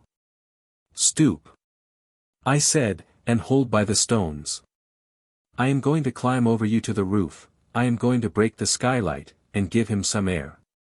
The man trembled from head to foot, but he held firm. I got on his back, with my cudgel in my mouth, seized the parapet with both hands, and was instantly on the roof. In the frantic hurry and agitation of the moment, it never struck me that I might let out the flame instead of letting in the air. I struck at the skylight and battered in the cracked, loosened glass at a blow. The fire leaped out like a wild beast from its lair. If the wind had not chanced, in the position I occupied, to set it away from me, my exertions might have ended then and there. I crouched on the roof as the smoke poured out above me with the flame. The gleams and flashes of the light showed me the servant's face staring up vacantly under the wall, the clerk risen to his feet on the tombstone, wringing his hands in despair, and the scanty population of the village. Haggard men and terrified women, clustered beyond in the churchyard, all appearing and disappearing, in the red of the dreadful glare, in the black of the choking smoke. And the man beneath my feet, the man, suffocating, burning, dying so near us all, so utterly beyond our reach. The thought half maddened me. I lowered myself from the roof, by my hands, and dropped to the ground. The key of the church. I shouted to the clerk. "We must try it that way, we may save him yet if we can burst open the inner door." "No, no, no," cried the old man. "No hope. The church key and the vestry key are on the same ring, both inside there. Oh, sir, he's past saving, he's dust and ashes by this time." "They'll see the fire from the town," said a voice from among the men behind me. "There's a Injun in the town. They'll save the church." I called to that man, he had his wits about him, I called to him to come and speak to me. It would be a quarter of an hour at least before the town engine could reach us. The horror of remaining inactive all that time was more than I could face. In defiance of my own reason I persuaded myself that the doomed and lost wretch in the vestry might still be lying senseless on the floor, might not be dead yet. If we broke open the door, might we save him? I knew the strength of the heavy lock, I knew the thickness of the nailed oak, I knew the hopelessness of assailing the one and the other by ordinary means. But surely there were beams still left in the dismantled cottages near the church. What if we got one, and used it as a battering ram against the door? The thought leaped through me like the fire leaping out of the shattered skylight. I appealed to the man who had spoken first of the fire engine in the town. "Have you got your pickaxes handy?" Yes, they had. "And a hatchet, and a saw, and a bit of rope?" Yes. Yes. Yes. I ran down among the villagers, with the lantern in my hand. 5 shillings apiece to every man who helps me. They started into life at the words. That ravenous second hunger of poverty, the hunger for money, roused them into tumult and activity in a moment. 2 of you for more lanterns, if you have them. 2 of you for the pickaxes and the tools. The rest after me to find the beam. They cheered, with shrill starveling voices they cheered. The women and the children fled back on either side. We rushed in a body down the churchyard path to the first empty cottage. Not a man was left behind but the clerk, the poor old clerk standing on the flat tombstone sobbing and wailing over the church. The servant was still at my heels, his white, helpless, panic-stricken face was close over my shoulder as we pushed into the cottage. There were rafters from the torn-down floor above, lying loose on the ground, but they were too light.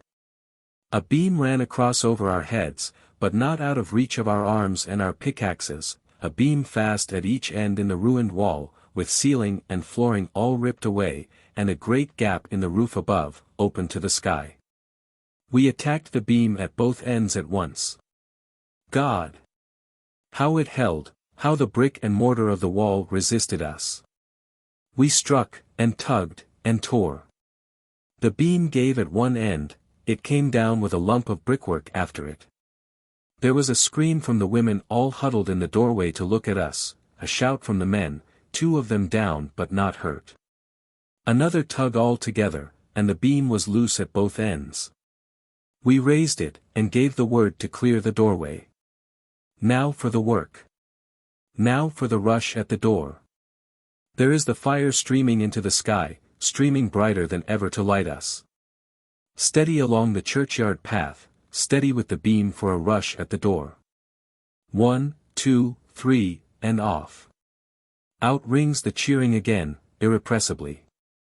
We have shaken it already, the hinges must give if the lock won't. Another run with the beam. 1, 2, 3, and off. It's loose. The stealthy fire darts at us through the crevice all round it. Another, and a last rush. The door falls in with a crash. A great hush of awe, a stillness of breathless expectation, possesses every living soul of us. We look for the body. The scorching heat on our faces drives us back, we see nothing, above, below, all through the room, we see nothing but a sheet of living fire. Where is he? Whispered the servant, staring vacantly at the flames. He's dust and ashes, said the clerk. And the books are dust and ashes, no, sirs. The church will be dust and ashes soon. Those were the only 2 who spoke. When they were silent again, nothing stirred in the stillness but the bubble and the crackle of the flames. Hark! A harsh rattling sound in the distance, then the hollow beat of horses' hoofs at full gallop, then the low roar, the all-predominant tumult of hundreds of human voices clamoring and shouting together. The engine at last. The people about me all turned from the fire, and ran eagerly to the brow of the hill. The old clerk tried to go with the rest, but his strength was exhausted. I saw him holding by one of the tombstones. Save the church! He cried out faintly, as if the firemen could hear him already. Save the church! The only man who never moved was the servant. There he stood, his eyes still fastened on the flames in a changeless, vacant stare. I spoke to him, I shook him by the arm. He was past rousing. He only whispered once more, "Where is he?"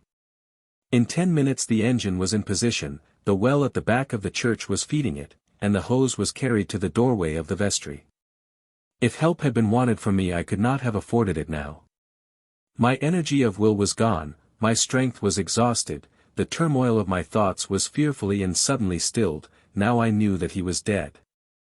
I stood useless and helpless, looking into the burning room. I saw the fire slowly conquered. The brightness of the glare faded, the steam rose in white clouds, and the smoldering heaps of embers showed red and black through it on the floor. There was a pause, then an advance altogether of the firemen and the police which blocked up the doorway, then a consultation in low voices, and then 2 men were detached from the rest, and sent out of the churchyard through the crowd. The crowd drew back on either side in dead silence to let them pass. After a while a great shudder ran through the people, and the living lane widened slowly. The men came back along it with a door from one of the empty houses. They carried it to the vestry and went in.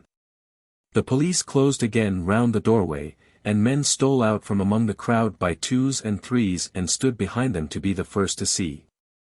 Others waited near to be the first to hear. Women and children were among these last.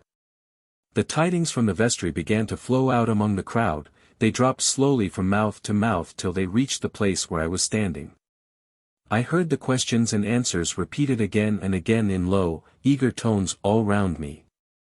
Have they found him? Yes. Where? Against the door, on his face. Which door? The door that goes into the church. His head was against it, he was down on his face. Is his face burnt? No. Yes, it is. No, scorched, not burnt, he lay on his face, I tell you.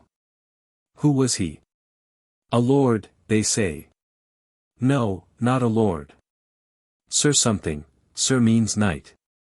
And baronite, too. No. Yes, it does. What did he want in there? No good, you may depend on it. Did he do it on purpose? Burn himself on purpose? I don't mean himself, I mean the vestry. Is he dreadful to look at? Dreadful. Not about the face, though. No, no, not so much about the face. Don't anybody know him? There's a man says he does. Who? A servant, they say. But he's struck stupid-like, and the police don't believe him. Don't anybody else know who it is? Hush.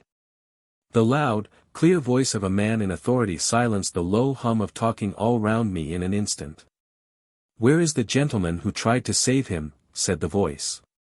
Here, sir, here he is.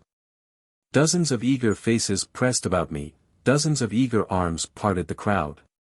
The man in authority came up to me with a lantern in his hand. This way, sir, if you please, he said quietly. I was unable to speak to him, I was unable to resist him when he took my arm. I tried to say that I had never seen the dead man in his lifetime, that there was no hope of identifying him by means of a stranger like me. But the words failed on my lips. I was faint, and silent, and helpless. Do you know him, sir? I was standing inside a circle of men. 3 of them opposite to me were holding lanterns low down to the ground. Their eyes, and the eyes of all the rest, were fixed silently and expectantly on my face. I knew what was at my feet, I knew why they were holding the lanterns so low to the ground. Can you identify him, sir? My eyes dropped slowly. At first I saw nothing under them but a coarse canvas cloth. The dripping of the rain on it was audible in the dreadful silence. I looked up, along the cloth, and there at the end, stark and grim and black, in the yellow light, there was his dead face. So, for the first and last time, I saw him. So the visitation of God ruled it that he and I should meet. 11. The inquest was hurried for certain local reasons which weighed with the coroner and the town authorities. It was held on the afternoon of the next day. I was necessarily one among the witnesses summoned to assist the objects of the investigation. My first proceeding in the morning was to go to the post office, and inquire for the letter which I expected from Marian. No change of circumstances, however extraordinary, could affect the one great anxiety which weighed on my mind while I was away from London. The morning's letter, which was the only assurance I could receive that no misfortune had happened in my absence, was still the absorbing interest with which my day began. To my relief, the letter from Marian was at the office waiting for me. Nothing had happened, they were both as safe and as well as when I had left them. Laura sent her love, and begged that I would let her know of my return a day beforehand. Her sister added, in explanation of this message, that she had saved nearly a sovereign out of her own private purse, and that she had claimed the privilege of ordering the dinner and giving the dinner which was to celebrate the day of my return. I read these little domestic confidences in the bright morning with the terrible recollection of what had happened the evening before vivid in my memory. The necessity of sparing Laura any sudden knowledge of the truth was the first consideration which the letter suggested to me. I wrote at once to Marian to tell her what I have told in these pages, presenting the tidings as gradually and gently as I could, and warning her not to let any such thing as a newspaper fall in Laura's way while I was absent. In the case of any other woman, less courageous and less reliable, I might have hesitated before I ventured on unreservedly disclosing the whole truth. But I owed it to Marian to be faithful to my past experience of her, and to trust her as I trusted myself. My letter was necessarily a long one. It occupied me until the time came for proceeding to the inquest. The objects of the legal inquiry were necessarily beset by peculiar complications and difficulties. Besides the investigation into the manner in which the deceased had met his death, there were serious questions to be settled relating to the cause of the fire, to the abstraction of the keys, and to the presence of a stranger in the vestry at the time when the flames broke out. Even the identification of the dead man had not yet been accomplished. The helpless condition of the servant had made the police distrustful of his asserted recognition of his master. They had sent to Knowlesbury overnight to secure the attendance of witnesses who were well acquainted with the personal appearance of Sir Percival Glyde, and they had communicated, the first thing in the morning, with Blackwater Park. These precautions enabled the coroner and jury to settle the question of identity, and to confirm the correctness of the servant's assertion. The evidence offered by competent witnesses, and by the discovery of certain facts, being subsequently strengthened by an examination of the dead man's watch. The crest and the name of Sir Percival Glyde were engraved inside it. The next inquiries related to the fire. The servant and I, and the boy who had heard the light struck in the vestry, were the first witnesses called. The boy gave his evidence clearly enough, but the servant's mind had not yet recovered the shock inflicted on it. He was plainly incapable of assisting the objects of the inquiry, and he was desired to stand down. To my own relief, my examination was not a long one. I had not known the deceased, I had never seen him, I was not aware of his presence at Old Welmingham, and I had not been in the vestry at the finding of the body. All I could prove was that I had stopped at the clerk's cottage to ask my way, that I had heard from him of the loss of the keys, that I had accompanied him to the church to render what help I could, that I had seen the fire, that I had heard some person unknown inside the vestry, trying vainly to unlock the door, and that I had done what I could, from motives of humanity, to save the man. Other witnesses, who had been acquainted with the deceased, were asked if they could explain the mystery of his presumed abstraction of the keys, and his presence in the burning room. But the coroner seemed to take it for granted, naturally enough, that I, as a total stranger in the neighbourhood, and a total stranger to Sir Percival Glyde, could not be in a position to offer any evidence on these 2 points. The course that I was myself bound to take, when my formal examination had closed, seemed clear to me. I did not feel called on to volunteer any statement of my own private convictions. In the first place, because my doing so could serve no practical purpose, now that all proof in support of any surmises of mine was burnt with the burnt register. In the second place, because I could not have intelligibly stated my opinion, my unsupported opinion, without disclosing the whole story of the conspiracy, and producing beyond a doubt the same unsatisfactory effect in the minds of the coroner and the jury, which I had already produced on the mind of Mr. Curll. In these pages, however, and after the time that has now elapsed, no such cautions and restraints as are here described need fetter the free expression of my opinion. I will state briefly, before my pen occupies itself with other events, how my own convictions lead me to account for the abstraction of the keys, for the outbreak of the fire, and for the death of the man. The news of my being free on bail drove Sir Percival, as I believe, to his last resources.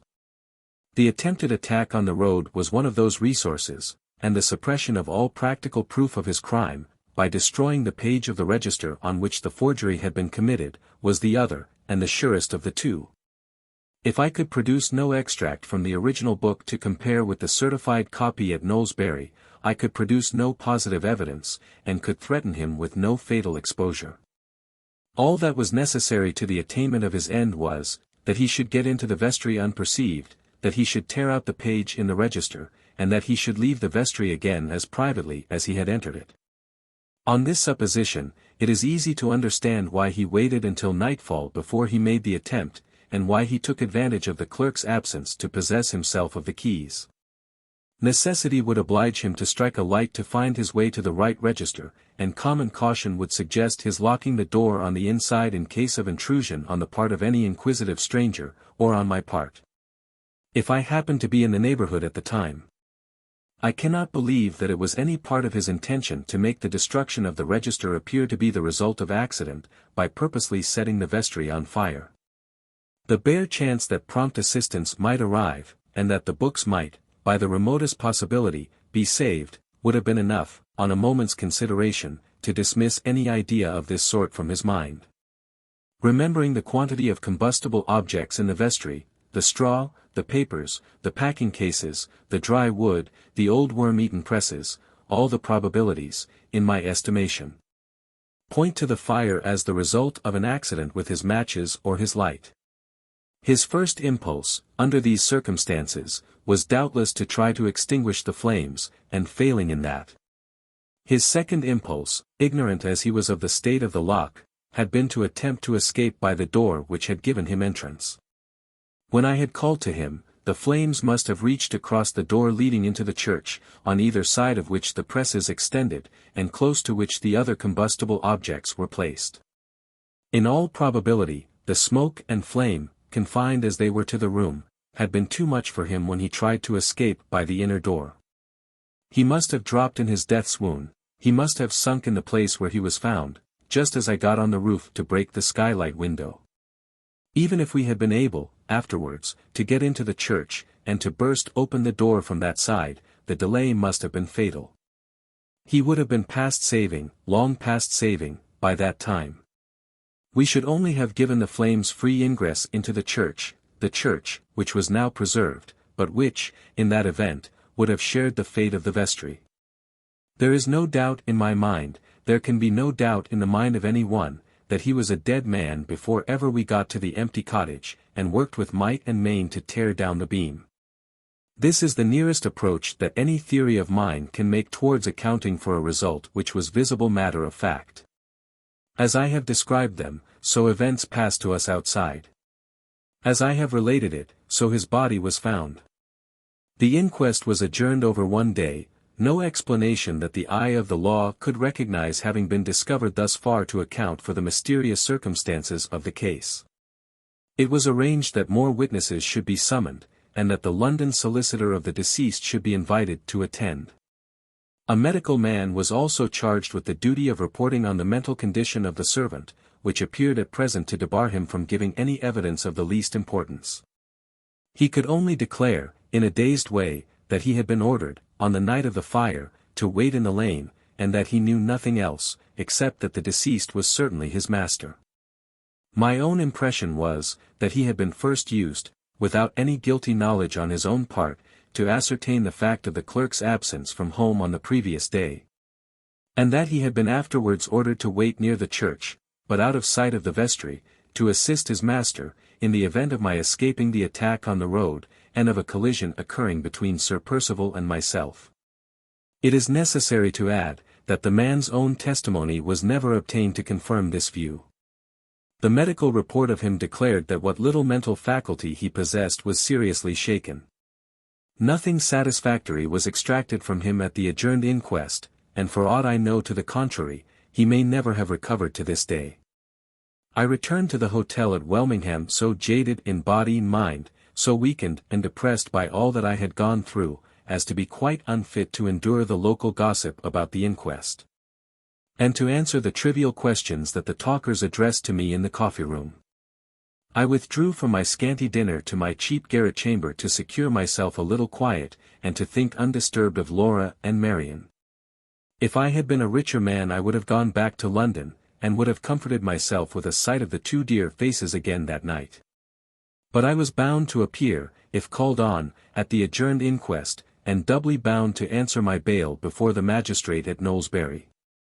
Our slender resources had suffered already. And the doubtful future, more doubtful than ever now, made me dread decreasing our means unnecessarily by allowing myself an indulgence even at the small cost of a double railway journey in the carriages of the second class. The next day, the day immediately following the inquest, was left at my own disposal. I began the morning by again applying at the post office for my regular report from Marian. It was waiting for me as before, and it was written throughout in good spirits. I read the letter thankfully, and then set forth with my mind at ease for the day to go to Old Welmingham, and to view the scene of the fire by the morning light. What changes met me when I got there! Through all the ways of our unintelligible world the trivial and the terrible walk hand in hand together. The irony of circumstances holds no mortal catastrophe in respect. When I reached the church, the trampled condition of the burial ground was the only serious trace left to tell of the fire and the death. A rough hoarding of boards had been knocked up before the vestry doorway. Rude caricatures were scrawled on it already, and the village children were fighting and shouting for the possession of the best peephole to see through. On the spot where I had heard the cry for help from the burning room, on the spot where the panic-stricken servant had dropped on his knees, a fussy flock of poultry was now scrambling for the first choice of worms after the rain. And on the ground at my feet, where the door and its dreadful burden had been laid, a workman's dinner was waiting for him, tied up in a yellow basin, and his faithful cur in charge was yelping at me for coming near the food. The old clerk, looking idly at the slow commencement of the repairs, had only one interest that he could talk about now, the interest of escaping all blame for his own part on account of the accident that had happened. One of the village women, whose white wild face I remembered the picture of terror when we pulled down the beam, was giggling with another woman, the picture of inanity, over an old washing tub. There is nothing serious in mortality. Solomon in all his glory was Solomon with the elements of the contemptible lurking in every fold of his robes and in every corner of his palace. As I left the place, my thoughts turned, not for the first time, to the complete overthrow that all present hope of establishing Laura's identity had now suffered through Sir Percival's death. He was gone, and with him the chance was gone which had been the one object of all my labors and all my hopes. Could I look at my failure from no truer point of view than this? Suppose he had lived, would that change of circumstance have altered the result? Could I have made my discovery a marketable commodity, even for Laura's sake, after I had found out that robbery of the rights of others was the essence of Sir Percival's crime?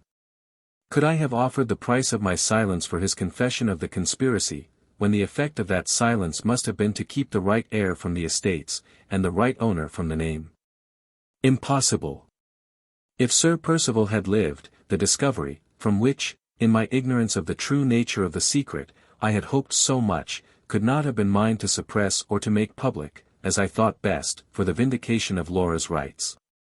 In common honesty and common honor I must have gone at once to the stranger whose birthright had been usurped, I must have renounced the victory at the moment when it was mine by placing my discovery unreservedly in that stranger's hands, and I must have faced afresh all the difficulties which stood between me and the one object of my life. Exactly as I was resolved in my heart of hearts to face them now. I returned to Welmingham with my mind composed, feeling more sure of myself and my resolution than I had felt yet. On my way to the hotel I passed the end of the square in which Mrs. Catherick lived. Should I go back to the house, and make another attempt to see her? No. That news of Sir Percival's death, which was the last news she ever expected to hear, must have reached her hours since. All the proceedings at the inquest had been reported in the local paper that morning, there was nothing I could tell her which she did not know already. My interest in making her speak had slackened. I remembered the furtive hatred in her face when she said, "There is no news of Sir Percival that I don't expect, except the news of his death." I remembered the stealthy interest in her eyes when they settled on me at parting, after she had spoken those words. Some instinct, deep in my heart, which I felt to be a true one, made the prospect of again entering her presence repulsive to me. I turned away from the square, and went straight back to the hotel. Some hours later, while I was resting in the coffee-room, a letter was placed in my hands by the waiter. It was addressed to me by name, and I found on inquiry that it had been left at the bar by a woman just as it was near dusk, and just before the gas was lighted. She had said nothing, and she had gone away again before there was time to speak to her, or even to notice who she was. I opened the letter. It was neither dated nor signed, and the handwriting was palpably disguised. Before I had read the first sentence, however, I knew who my correspondent was, Mrs. Catherick. The letter ran as follows, I copy it exactly, word for word. The story continued by Mrs. Catherick. Sir, you have not come back, as you said you would. No matter, I know the news, and I write to tell you so. Did you see anything particular in my face when you left me? I was wondering, in my own mind, whether the day of his downfall had come at last, and whether you were the chosen instrument for working it. You were, and you have worked it. You were weak enough, as I have heard, to try and save his life. If you had succeeded, I should have looked upon you as my enemy. Now you have failed, I hold you as my friend. Your inquiries frightened him into the vestry by night, your inquiries, without your privity and against your will, have served the hatred and wreaked the vengeance of 23 years. Thank you, sir, in spite of yourself. I owe something to the man who has done this. How can I pay my debt? If I was a young woman still I might say, come, put your arm round my waist, and kiss me, if you like. I should have been fond enough of you even to go that length, and you would have accepted my invitation, you would, sir, 20 years ago. But I am an old woman now. Well, I can satisfy your curiosity, and pay my debt in that way. You had a great curiosity to know certain private affairs of mine when you came to see me, private affairs which all your sharpness could not look into without my help, private affairs which you have not discovered, even now. You shall discover them, your curiosity shall be satisfied. I will take any trouble to please you, my estimable young friend. You were a little boy, I suppose, in the year 27. I was a handsome young woman at that time, living at Old Welmingham. I had a contemptible fool for a husband. I had also the honor of being acquainted, never mind how, with a certain gentleman, never mind whom. I shall not call him by his name. Why should I? It was not his own. He never had a name, you know that, by this time, as well as I do. It will be more to the purpose to tell you how he worked himself into my good graces. I was born with the tastes of a lady, and he gratified them, in other words, he admired me, and he made me presents. No woman can resist admiration and presents, especially presents, provided they happen to be just the thing she wants. He was sharp enough to know that, most men are. Naturally he wanted something in return, all men do. And what do you think was the something? The merest trifle. Nothing but the key of the vestry, and the key of the press inside it, when my husband's back was turned. Of course he lied when I asked him why he wished me to get him the keys in that private way. He might have saved himself the trouble, I didn't believe him. But I liked my presents, and I wanted more. So I got him the keys, without my husband's knowledge, and I watched him, without his own knowledge. Once, twice, 4 times I watched him, and the 4th time I found him out. I was never over-scrupulous where other people's affairs were concerned, and I was not over-scrupulous about his adding one to the marriages in the register on his own account. Of course I knew it was wrong, but it did no harm to me, which was one good reason for not making a fuss about it. And I had not got a gold watch and chain, which was another, still better, and he had promised me one from London only the day before, which was a third, best of all. If I had known what the law considered the crime to be, and how the law punished it, I should have taken proper care of myself, and have exposed him then and there. But I knew nothing, and I longed for the gold watch. All the conditions I insisted on were that he should take me into his confidence and tell me everything. I was as curious about his affairs then as you are about mine now. He granted my conditions, why, you will see presently.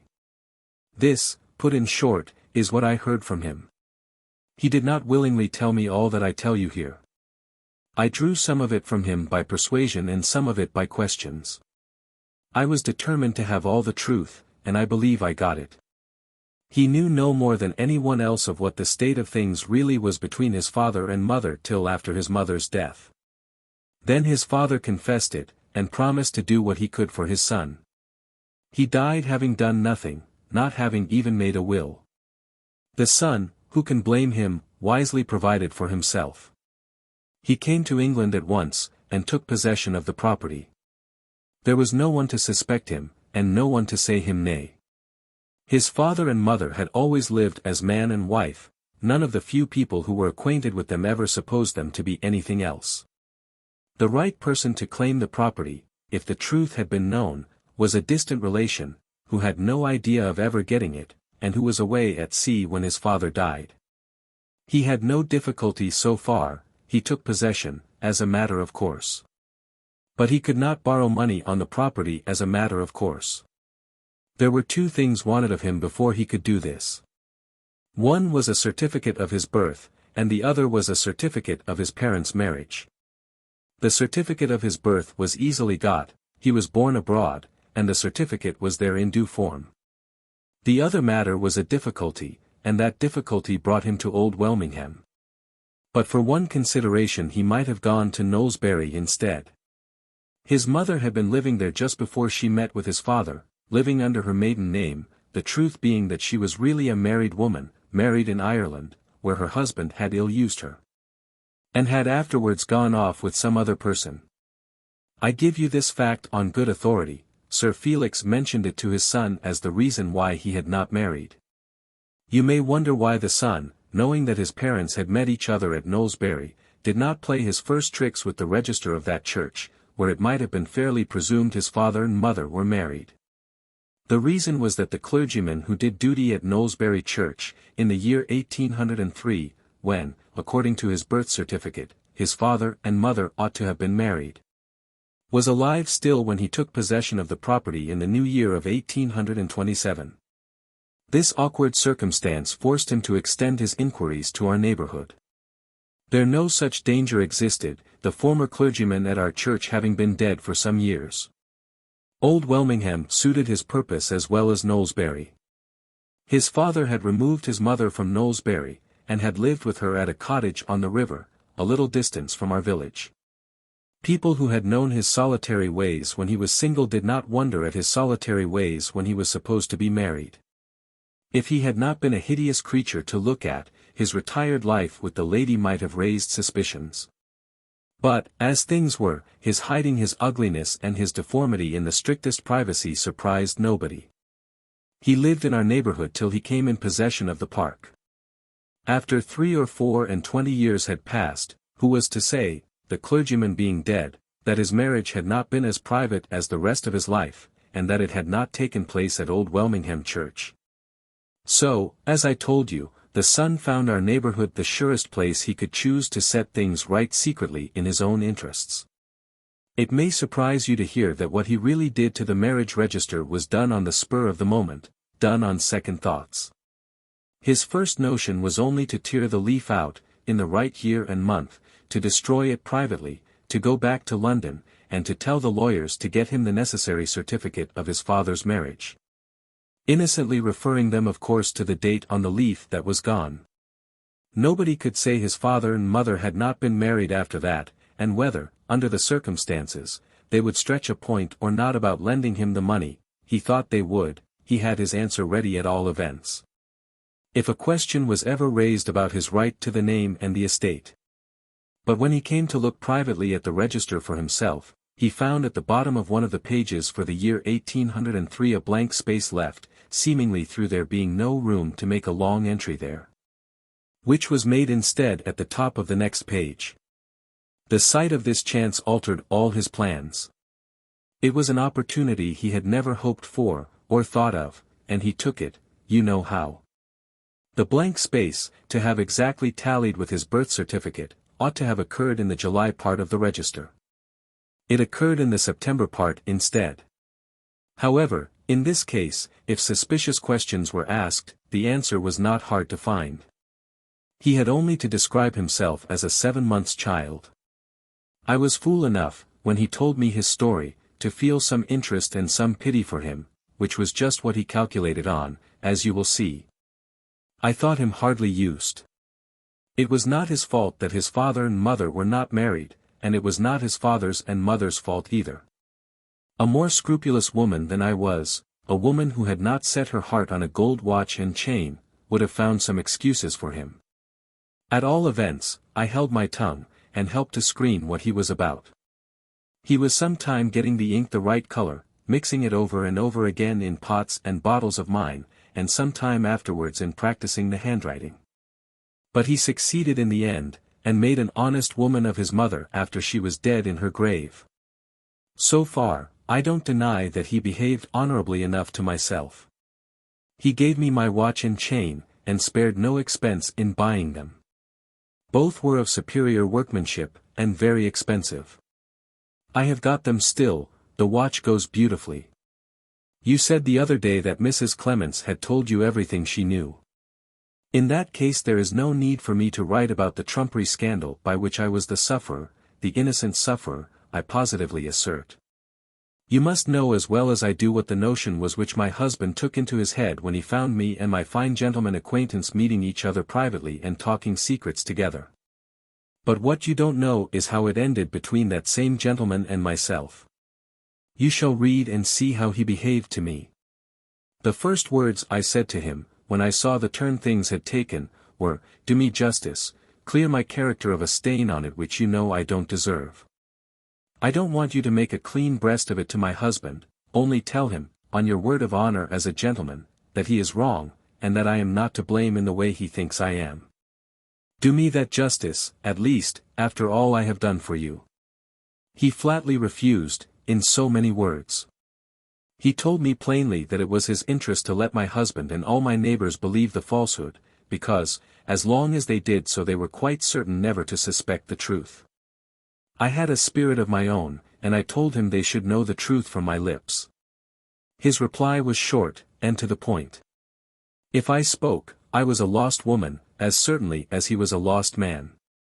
Yes. It had come to that.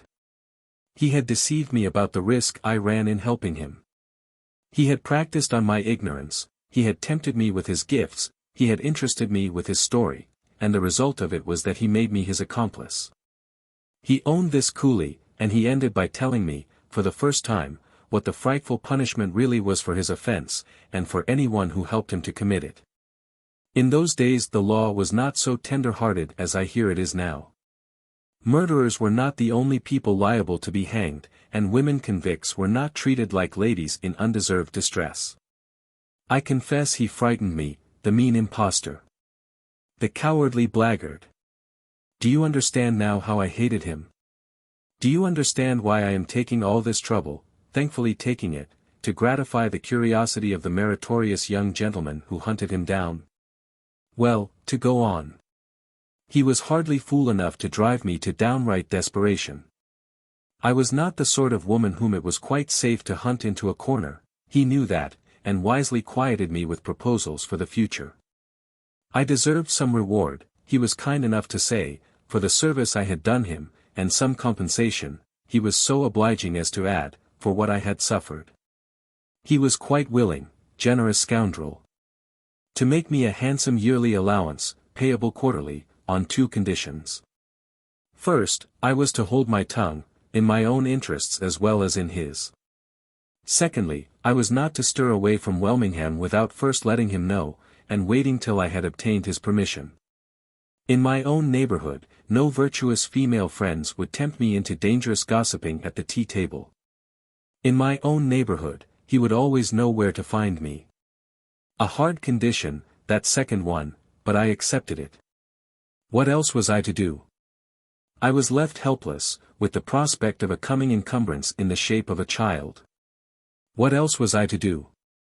Cast myself on the mercy of my runaway idiot of a husband who had raised the scandal against me? I would have died first. Besides, the allowance was a handsome one. I had a better income, a better house over my head, better carpets on my floors, than half the women who turned up the whites of their eyes at the sight of me. The dress of virtue, in our parts, was cotton print. I had silk. So I accepted the conditions he offered me, and made the best of them, and fought my battle with my respectable neighbors on their own ground, and won it in course of time, as you saw yourself. How I kept his secret, and mine, through all the years that have passed from that time to this, and whether my late daughter, Anne, ever really crept into my confidence, and got the keeping of the secret too, are questions, I dare say, to which you are curious to find an answer. Well, my gratitude refuses you nothing.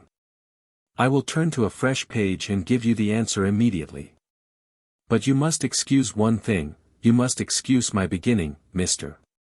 Hartright, with an expression of surprise at the interest which you appear to have felt in my late daughter. It is quite unaccountable to me. If that interest makes you anxious for any particulars of her early life, I must refer you to Mrs. Clements, who knows more of the subject than I do. Pray understand that I do not profess to have been at all over fond of my late daughter. She was a worry to me from first to last, with the additional disadvantage of being always weak in the head. You like candor, and I hope this satisfies you. There is no need to trouble you with many personal particulars relating to those past times. It will be enough to say that I observed the terms of the bargain on my side, and that I enjoyed my comfortable income in return, paid quarterly. Now and then I got away and changed the scene for a short time, always asking leave of my lord and master first, and generally getting it. He was not, as I have already told you, fool enough to drive me too hard, and he could reasonably rely on my holding my tongue for my own sake, if not for his. One of my longest trips away from home was the trip I took to Limmeridge to nurse a half-sister there, who was dying. She was reported to have saved money, and I thought it as well, in case any accident happened to stop my allowance, to look after my own interests in that direction. As things turned out, however, my pains were all thrown away, and I got nothing, because nothing was to be had. I had taken Anne to the north with me, having my whims and fancies, occasionally, about my child, and getting, at such times, jealous of Mrs. Clement's influence over her. I never liked Mrs. Clements. She was a poor, empty-headed, spiritless woman, what you call a born drudge, and I was now and then not averse to plaguing her by taking Anne away. Not knowing what else to do with my girl while I was nursing in Cumberland, I put her to school at Limmeridge. The lady of the manor, Mrs. Fairlie, a remarkably plain-looking woman, who had entrapped one of the handsomest men in England into marrying her, amused me wonderfully by taking a violent fancy to my girl. The consequence was, she learnt nothing at school, and was petted and spoilt at Limmeridge House. Among other whims and fancies which they taught her there, they put some nonsense into her head about always wearing white. Hating white and liking colours myself, I determined to take the nonsense out of her head as soon as we got home again. Strange to say, my daughter resolutely resisted me. When she had got a notion once fixed in her mind she was, like other half-witted people, as obstinate as a mule in keeping it. We quarrelled finally, and Mrs. Clements, not liking to see it, I suppose, offered to take Anne away to live in London with her. I should have said yes, if Mrs. Clements had not sided with my daughter about her dressing herself in white. But being determined she should not dress herself in white, and disliking Mrs. Clements more than ever for taking part against me, I said no, and meant no, and stuck to no. The consequence was, my daughter remained with me, and the consequence of that, in its turn, was the first serious quarrel that happened about the secret. The circumstance took place long after the time I have just been writing of. I had been settled for years in the new town, and was steadily living down my bad character and slowly gaining ground among the respectable inhabitants. It helped me forward greatly towards this object to have my daughter with me.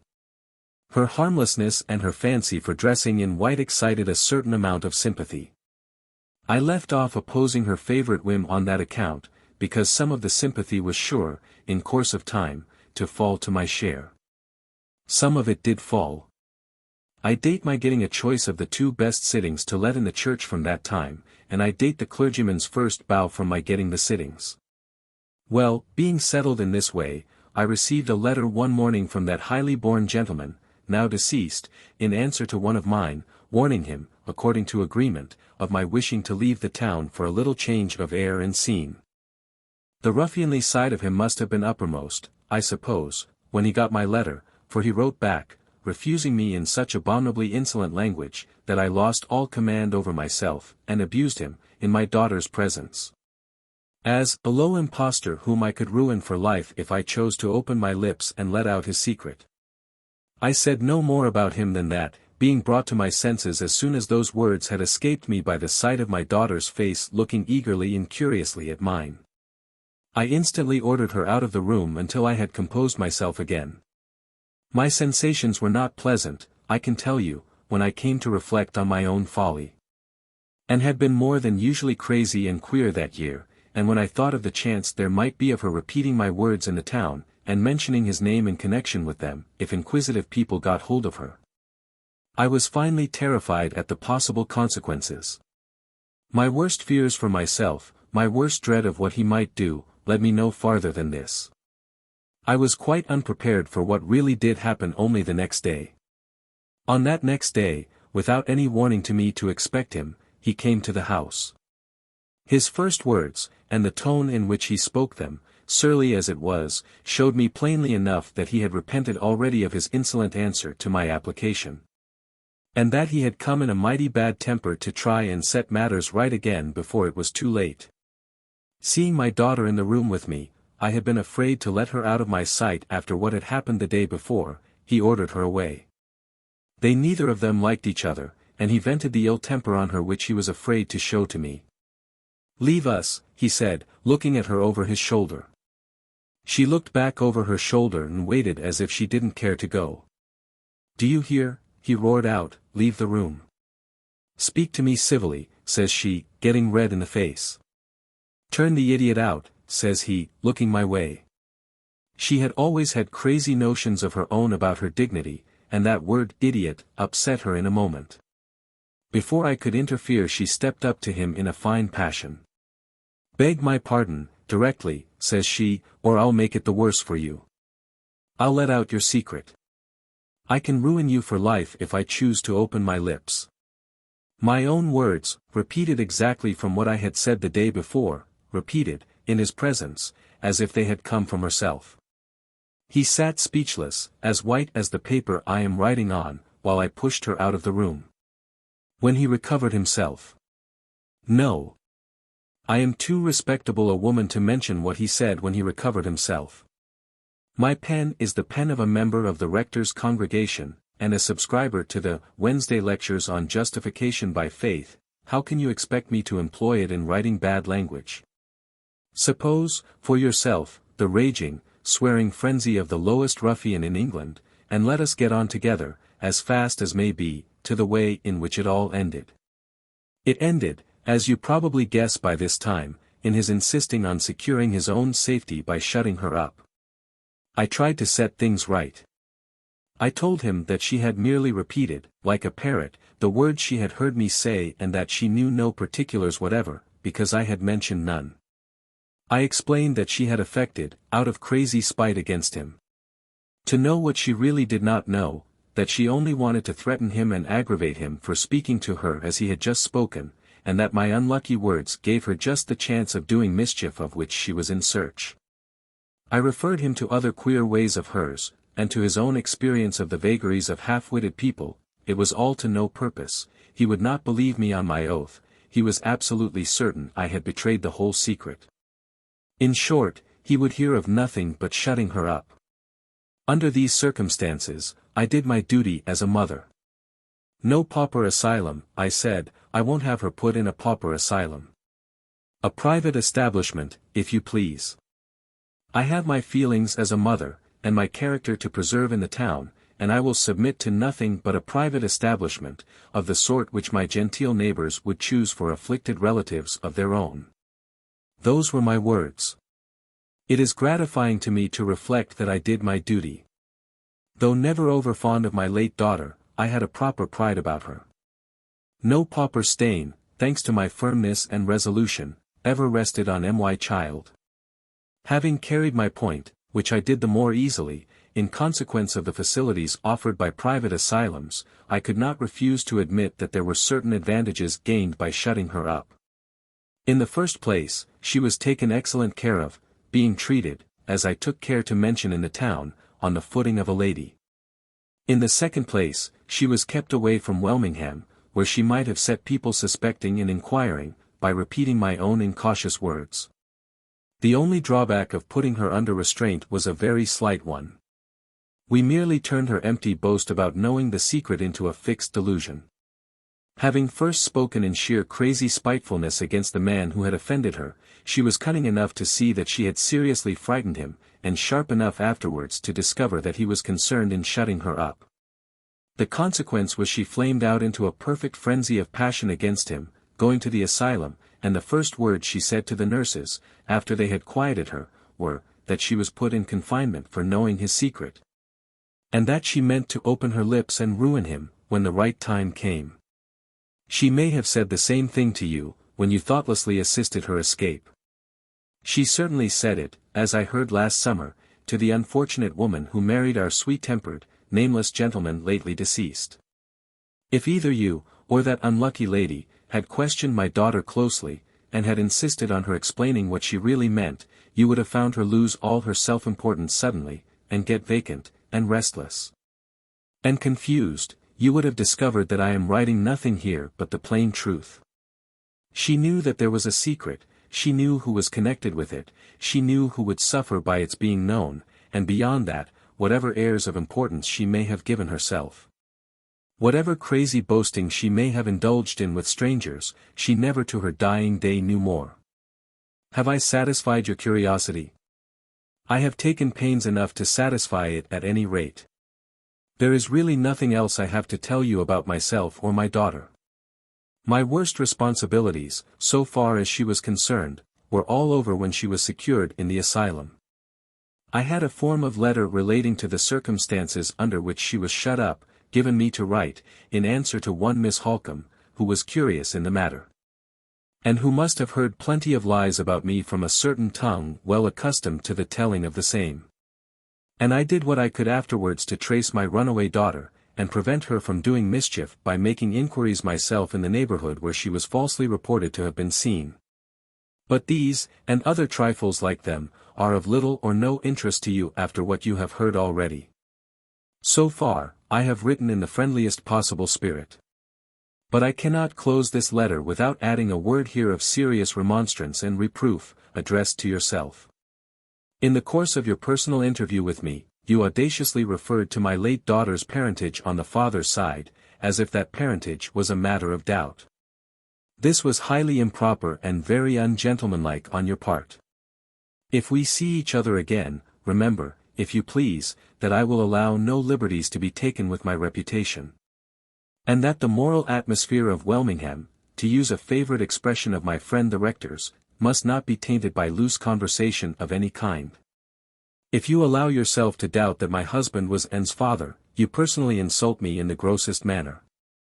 If you have felt, and if you still continue to feel, an unhallowed curiosity on this subject, I recommend you, in your own interests, to check it at once, and forever. On this side of the grave, Mr. Hartright, whatever may happen on the other, that curiosity will never be gratified. Perhaps, after what I have just said, you will see the necessity of writing me an apology. Do so, and I will willingly receive it. I will, afterwards, if your wishes point to a second interview with me, go a step farther, and receive you. My circumstances only enable me to invite you to tea, not that they are at all altered for the worse by what has happened. I have always lived, as I think I told you, well within my income, and I have saved enough, in the last 20 years, to make me quite comfortable for the rest of my life. It is not my intention to leave Welmingham. There are one or two little advantages which I have still to gain in the town. The clergyman bows to me, as you saw. He is married, and his wife is not quite so civil. I propose to join the Dorcas Society, and I mean to make the clergyman's wife bow to me next. If you favour me with your company, pray understand that the conversation must be entirely on general subjects. Any attempted reference to this letter will be quite useless. I am determined not to acknowledge having written it. The evidence has been destroyed in the fire, I know, but I think it desirable to err on the side of caution, nevertheless. On this account no names are mentioned here, nor is any signature attached to these lines. The handwriting is disguised throughout, and I mean to deliver the letter myself, under circumstances which will prevent all fear of its being traced to my house. You can have no possible cause to complain of these precautions, seeing that they do not affect the information I here communicate, in consideration of the special indulgence which you have deserved at my hands. My hour for tea is 5:30, and my buttered toast waits for nobody. The story continued by Walter Hartright. My first impulse, after reading Mrs. Catherick's extraordinary narrative, was to destroy it. The hardened shameless depravity of the whole composition, from beginning to end, the atrocious perversity of mind which persistently associated me with a calamity for which I was in no sense answerable, and with a death which I had risked my life in trying to avert, so disgusted me, that I was on the point of tearing the letter, when a consideration suggested itself which warned me to wait a little before I destroyed it. This consideration was entirely unconnected with Sir Percival.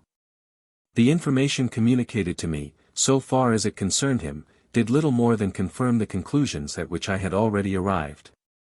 He had committed his offence, as I had supposed him to have committed it, and the absence of all reference, on Mrs.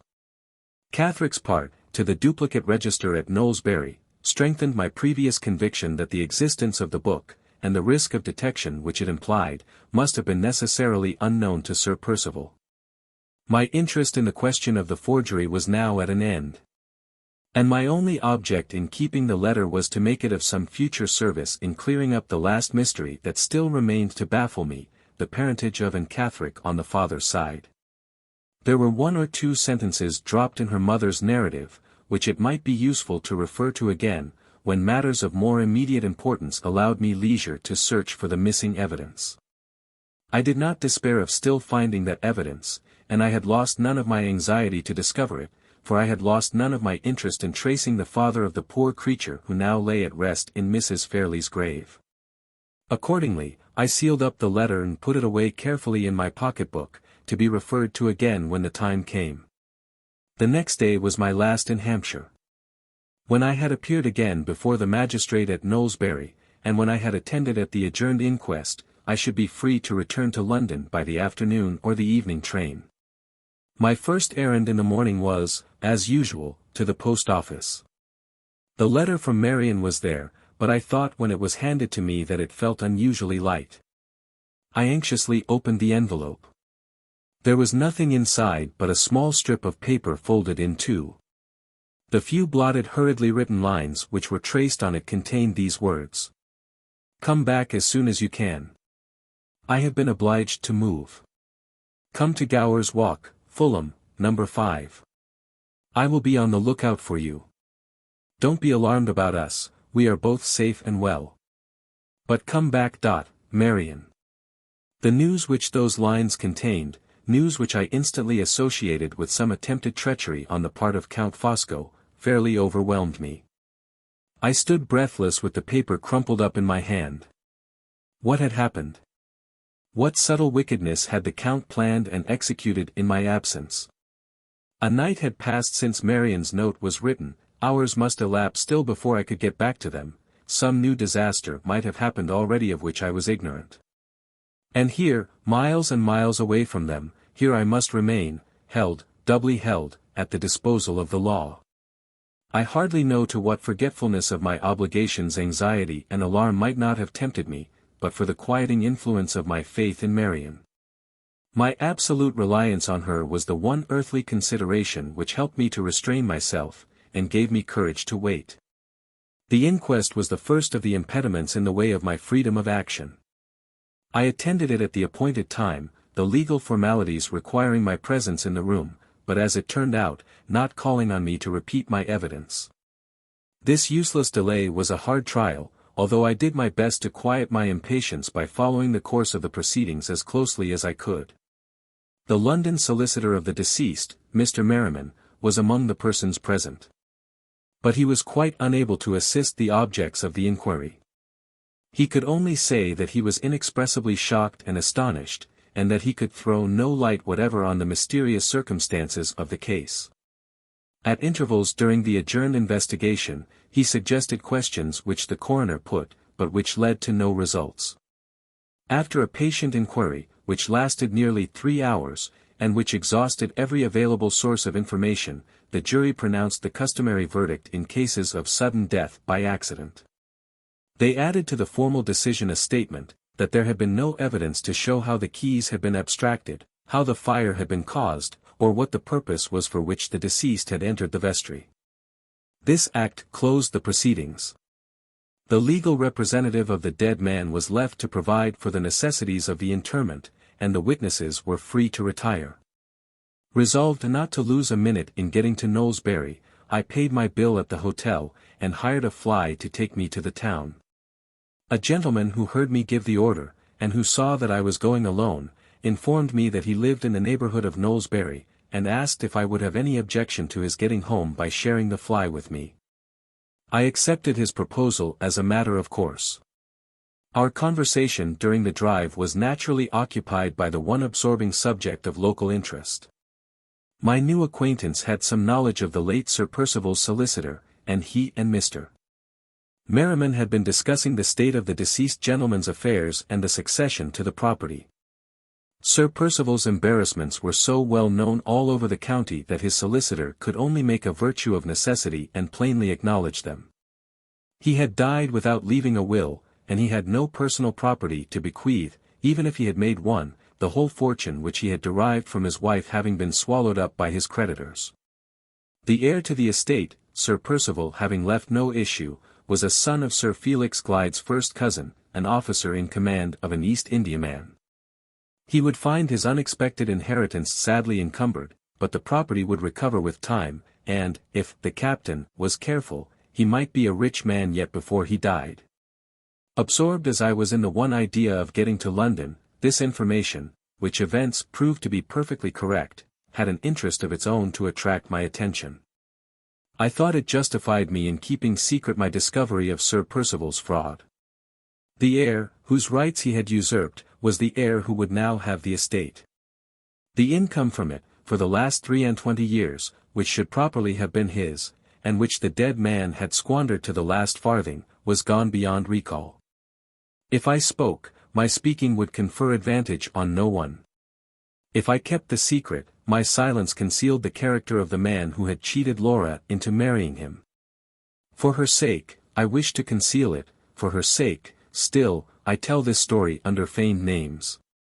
I parted with my chance companion at Knowlesbury, and went at once to the town hall. As I had anticipated, no one was present to prosecute the case against me, the necessary formalities were observed, and I was discharged. On leaving the court a letter from Mr. Dawson was put into my hand. It informed me that he was absent on professional duty, and it reiterated the offer I had already received from him of any assistance which I might require at his hands. I wrote back, warmly acknowledging my obligations to his kindness, and apologizing for not expressing my thanks personally, in consequence of my immediate recall on pressing business to town. Half an hour later I was speeding back to London by the express train. 2. It was between 9 and 10 o'clock before I reached Fulham, and found my way to Gower's Walk. Both Laura and Marian came to the door to let me in. I think we had hardly known how close the tie was which bound us three together, until the evening came which united us again. We met as if we had been parted for months instead of for a few days only. Marian's face was sadly worn and anxious.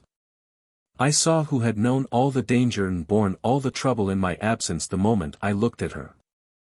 Laura's brighter looks and better spirits told me how carefully she had been spared all knowledge of the dreadful death at Welmingham, and of the true reason of our change of abode. The stir of the removal seemed to have cheered and interested her.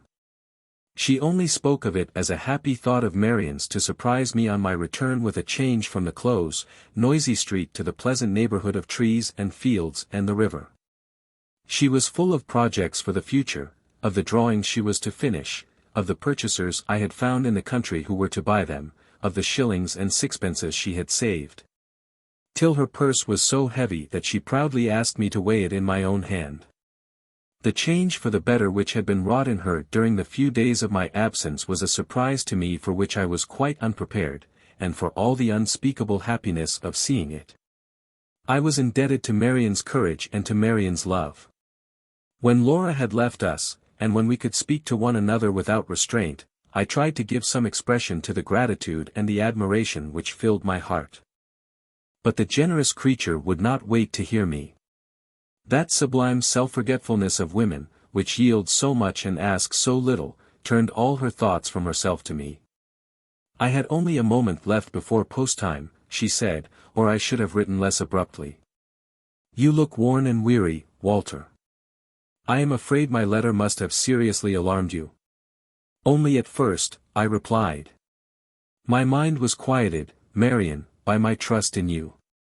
Was I right in attributing this sudden change of place to some threatened annoyance on the part of Count Fosco?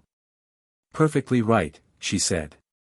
I saw him yesterday, and worse than that, Walter, I spoke to him. Spoke to him? Did he know where we lived? Did he come to the house? He did. To the house, but not upstairs. Laura never saw him, Laura suspects nothing. I will tell you how it happened. The danger, I believe and hope, is over now. Yesterday, I was in the sitting room, at our old lodgings.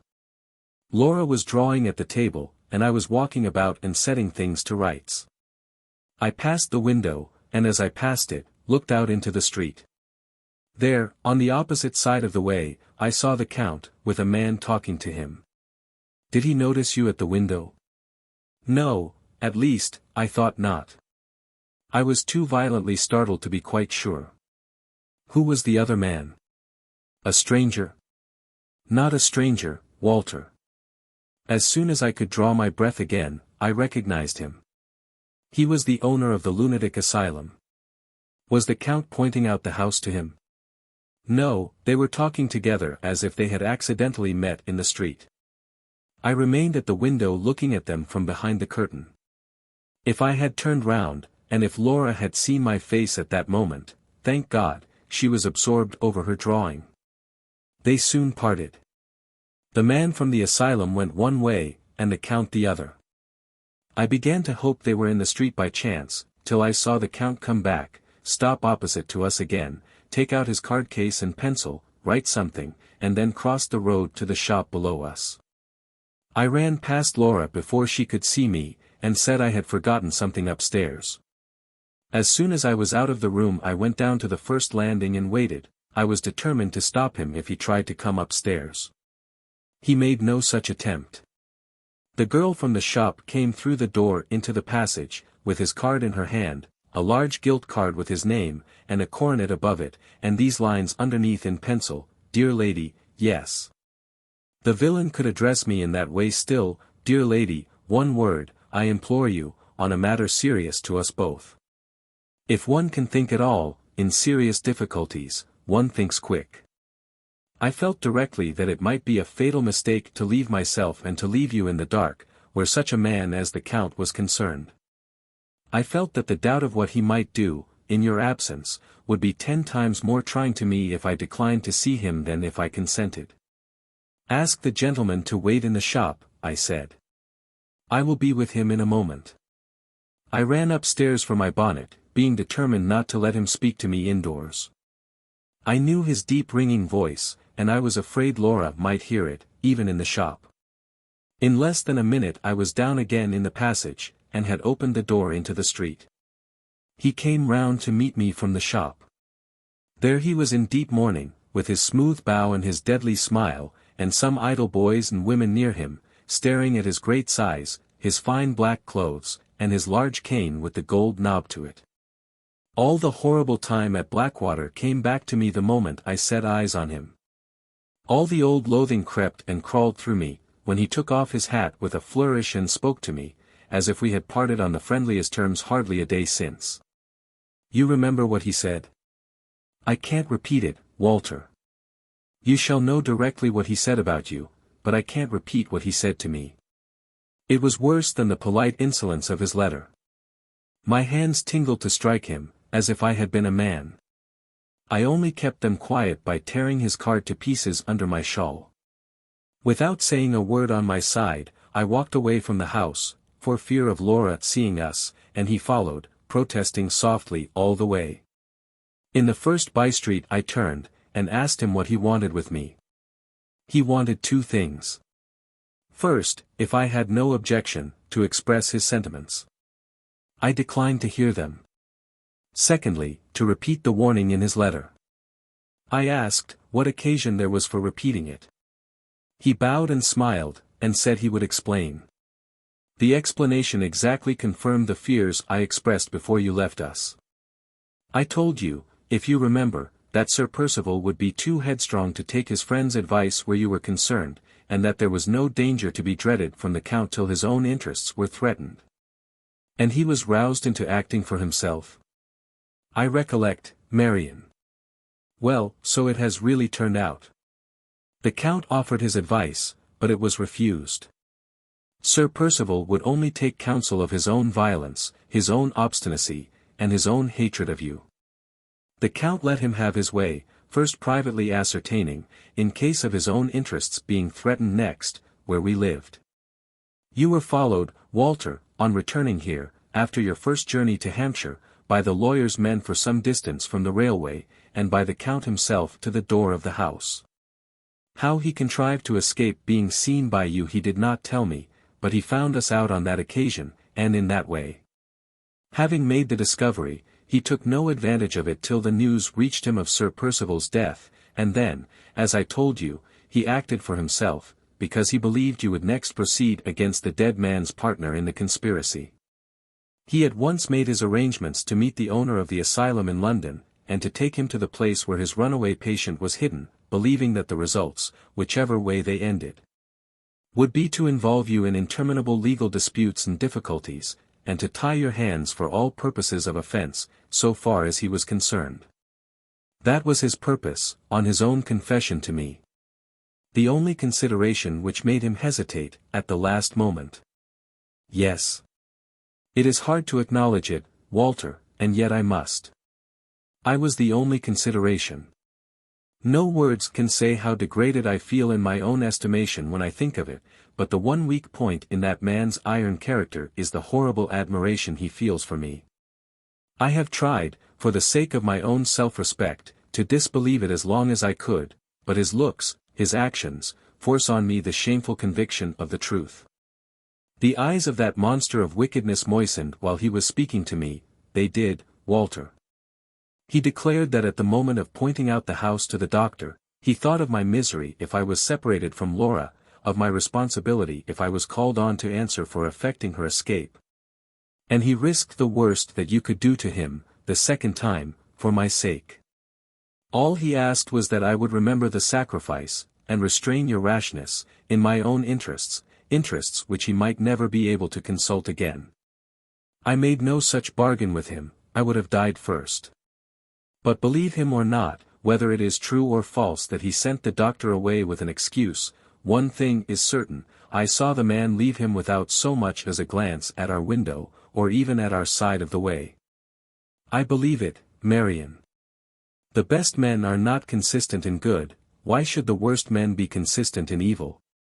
At the same time, I suspect him of merely attempting to frighten you, by threatening what he cannot really do.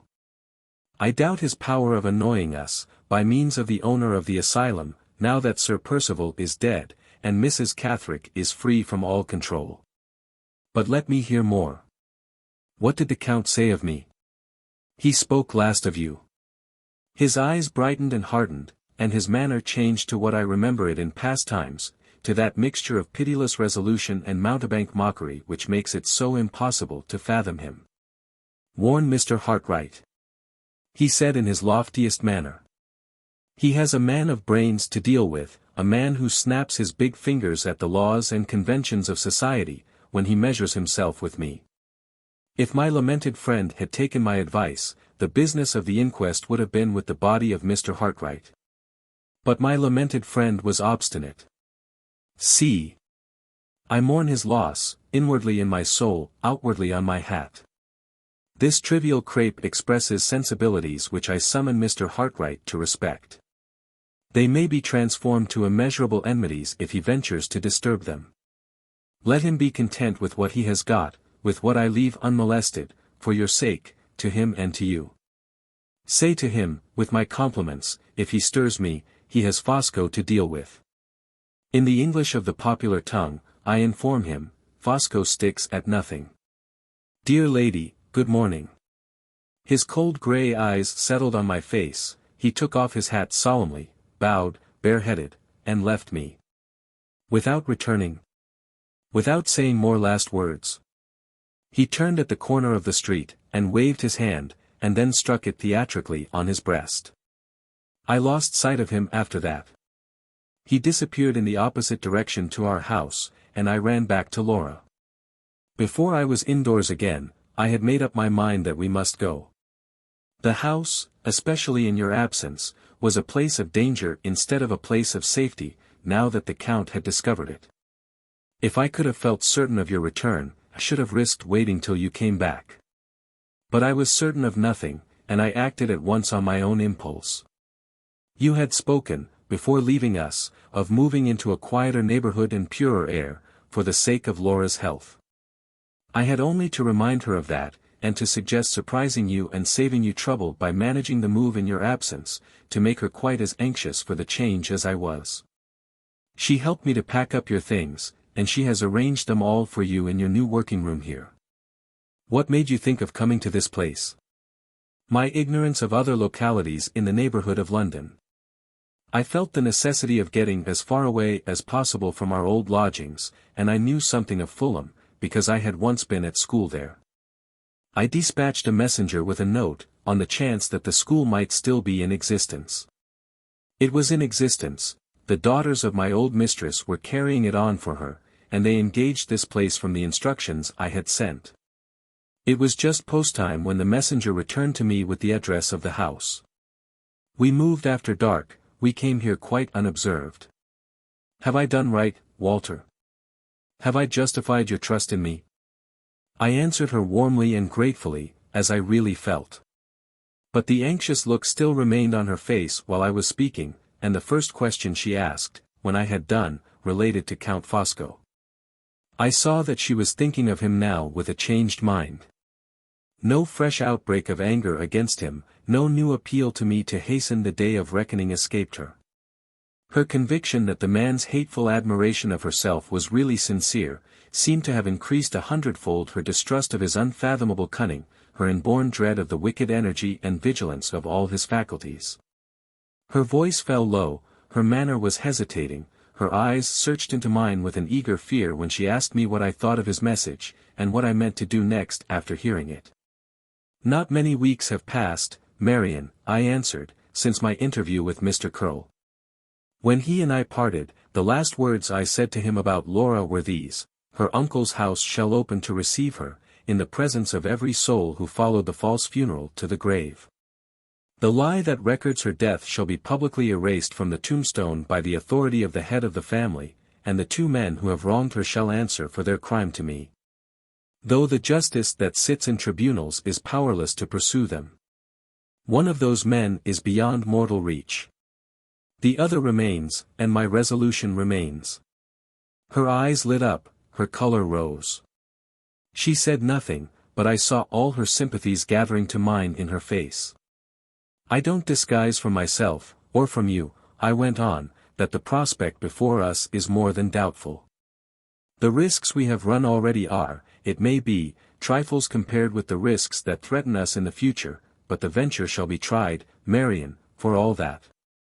I am not rash enough to measure myself against such a man as the Count before I am well prepared for him. I have learned patience, I can wait my time. Let him believe that his message has produced its effect, let him know nothing of us, and hear nothing of us, let us give him full time to feel secure, his own boastful nature, unless I seriously mistake him, will hasten that result. This is one reason for waiting, but there is another more important still. My position, Marian, towards you and towards Laura ought to be a stronger one than it is now before I try our last chance. She leaned near to me, with a look of surprise. How can it be stronger, she asked. I will tell you, I replied, when the time comes. It has not come yet, it may never come at all. I may be silent about it to Laura forever, I must be silent now, even to you, till I see for myself that I can harmlessly and honorably speak. Let us leave that subject. There is another which has more pressing claims on our attention. You have kept Laura, mercifully kept her, in ignorance of her husband's death. Oh, Walter, surely it must be long yet before we tell her of it. No, Marian. Better that you should reveal it to her now, than that accident, which no one can guard against, should reveal it to her at some future time. Spare her all the details, break it to her very tenderly, but tell her that he is dead. You have a reason, Walter, for wishing her to know of her husband's death besides the reason you have just mentioned? I have. A reason connected with that subject which must not be mentioned between us yet. Which may never be mentioned to Laura at all. She dwelt on the last words meaningly. When I answered her in the affirmative, I dwelt on them too. Her face grew pale. For a while she looked at me with a sad, hesitating interest. An unaccustomed tenderness trembled in her dark eyes and softened her firm lips, as she glanced aside at the empty chair in which the dear companion of all our joys and sorrows had been sitting. "I think I understand," she said. "I think I owe it to her and to you, Walter, to tell her of her husband's death." She sighed, and held my hand fast for a moment, then dropped it abruptly, and left the room. On the next day Laura knew that his death had released her, and that the error and the calamity of her life lay buried in his tomb. His name was mentioned among us no more. Thenceforward, we shrank from the slightest approach to the subject of his death, and in the same scrupulous manner, Marian and I avoided all further reference to that other subject, which, by her consent and mine, was not to be mentioned between us yet. It was not the less present in our minds, it was rather kept alive in them by the restraint which we had imposed on ourselves. We both watched Laura more anxiously than ever, sometimes waiting and hoping, sometimes waiting and fearing, till the time came. By degrees we returned to our accustomed way of life. I resumed the daily work, which had been suspended during my absence in Hampshire. Our new lodgings cost us more than the smaller and less convenient rooms which we had left, and the claim thus implied on my increased exertions was strengthened by the doubtfulness of our future prospects.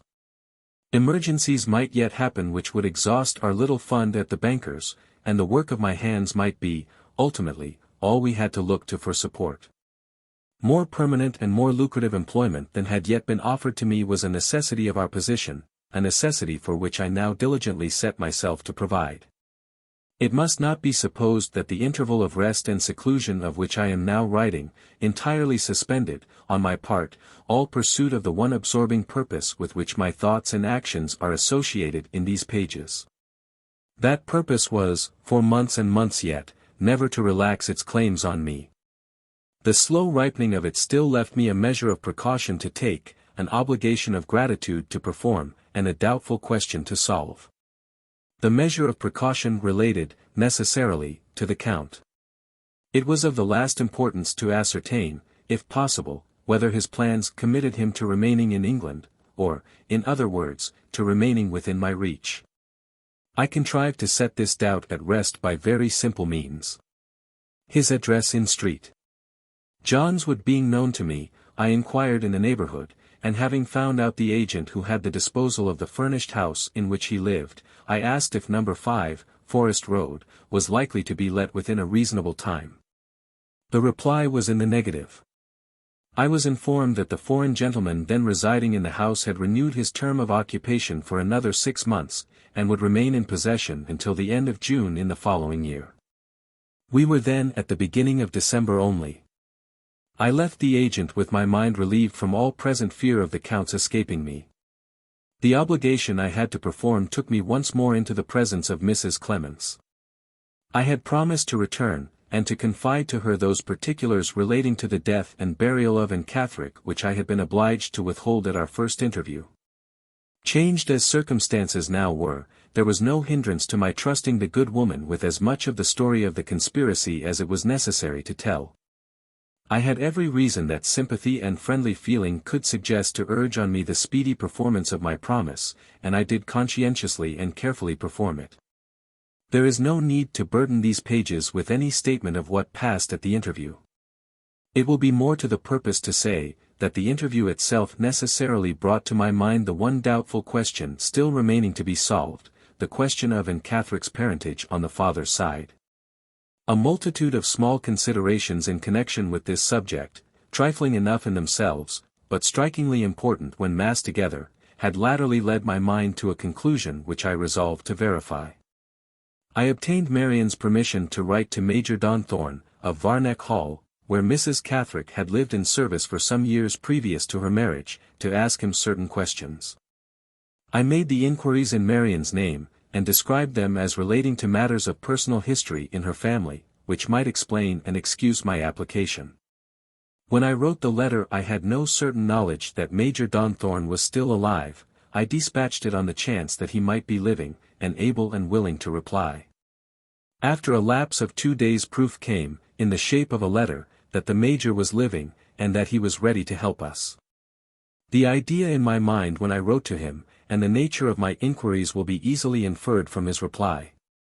His letter answered my questions by communicating these important facts. In the first place, the late Sir Percival Glyde, of Blackwater Park, had never set foot in Varneck Hall. The deceased gentleman was a total stranger to Major Donthorne, and to all his family. In the second place, the late Mr. Philip Fairlie, of Limmeridge House, had been, in his younger days, the intimate friend and constant guest of Major Donthorne. Having refreshed his memory by looking back to old letters and other papers, the Major was in a position to say positively that Mr. Philip Fairlie was staying at Varneck Hall in the month of August, 1826, and that he remained there for the shooting during the month of September and part of October following. He then left, to the best of the Major's belief, for Scotland, and did not return to Varneck Hall till after a lapse of time, when he reappeared in the character of a newly married man. Taken by itself, this statement was, perhaps, of little positive value, but taken in connection with certain facts, every one of which either Marian or I knew to be true, it suggested one plain conclusion that was, to our minds, irresistible. Knowing, now, that Mr. Philip Fairlie had been at Varneck Hall in the autumn of 1826, and that Mrs. Catherick had been living there in service at the same time, we knew also, first, that Anne had been born in June, 1827, secondly, that she had always presented an extraordinary personal resemblance to Laura. And, thirdly, that Laura herself was strikingly like her father. Mr. Philip Fairlie had been one of the notoriously handsome men of his time. In disposition entirely unlike his brother Frederick, he was the spoilt darling of society, especially of the women, an easy, light-hearted, impulsive, affectionate man, generous to a fault, constitutionally lax in his principles, and notoriously thoughtless of moral obligations where women were concerned. Such were the facts we knew, such was the character of the man. Surely the plain inference that follows needs no pointing out. Read by the new light which had now broken upon me, even Mrs. Catherick's letter, in despite of herself, rendered its mite of assistance toward strengthening the conclusion at which I had arrived. She had described Mrs. Fairlie, in writing to me, as plain-looking, and as having entrapped the handsomest man in England into marrying her. Both assertions were gratuitously made, and both were false. Jealous dislike, which, in such a woman as Mrs. Catherick, would express itself in petty malice rather than not express itself at all, appeared to me to be the only assignable cause for the peculiar insolence of her reference to Mrs. Fairlie, under circumstances which did not necessitate any reference at all. The mention here of Mrs. Fairlie's name naturally suggests one other question. Did she ever suspect whose child the little girl brought to her at Limmeridge might be? Marian's testimony was positive on this point. Mrs. Fairlie's letter to her husband, which had been read to me in former days, the letter describing Anne's resemblance to Laura, and acknowledging her affectionate interest in the little stranger, had been written, beyond all question, in perfect innocence of heart. It even seemed doubtful, on consideration, whether Mr. Philip Fairlie himself had been nearer than his wife to any suspicion of the truth. The disgracefully deceitful circumstances under which Mrs. Catherick had married, the purpose of concealment which the marriage was intended to answer, might well keep her silent for caution's sake, perhaps for her own pride's sake also, even assuming that she had the means, in his absence, of communicating with the father of her unborn child. As this surmise floated through my mind, there rose on my memory the remembrance of the Scripture denunciation which we have all thought of in our time with wonder and with awe, the sins of the fathers shall be visited on the children. But for the fatal resemblance between the two daughters of one father, the conspiracy of which Anne had been the innocent instrument and Laura the innocent victim could never have been planned. With what unerring and terrible directness the long chain of circumstances led down from the thoughtless wrong committed by the father to the heartless injury inflicted on the child. These thoughts came to me, and others with them, which drew my mind away to the little Cumberland churchyard wherein Catherick now lay buried. I thought of the bygone days when I had met her by Mrs. Fairlie's grave, and met her for the last time. I thought of her poor helpless hands beating on the tombstone, and her weary, yearning words, murmured to the dead remains of her protectress and her friend, "Oh, if I could die, and be hidden and at rest with you." Little more than a year had passed since she breathed that wish, and how inscrutably, how awfully, it had been fulfilled. The words she had spoken to Laura by the shores of the lake, the very words had now come true. "Oh, if I could only be buried with your mother! If I could only wake at her side when the angel's trumpet sounds and the graves give up their dead at the resurrection!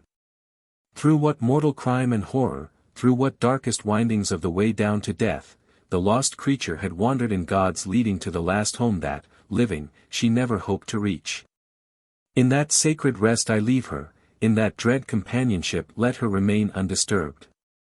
So the ghostly figure which has haunted these pages, as it haunted my life, goes down into the impenetrable gloom. Like a shadow she first came to me in the loneliness of the night. Like a shadow she passes away in the loneliness of the dead. 3. 4 months elapsed. April came, the month of spring, the month of change. The course of time had flowed through the interval since the winter peacefully and happily in our new home. I had turned my long leisure to good account, had largely increased my sources of employment, and had placed our means of subsistence on surer grounds.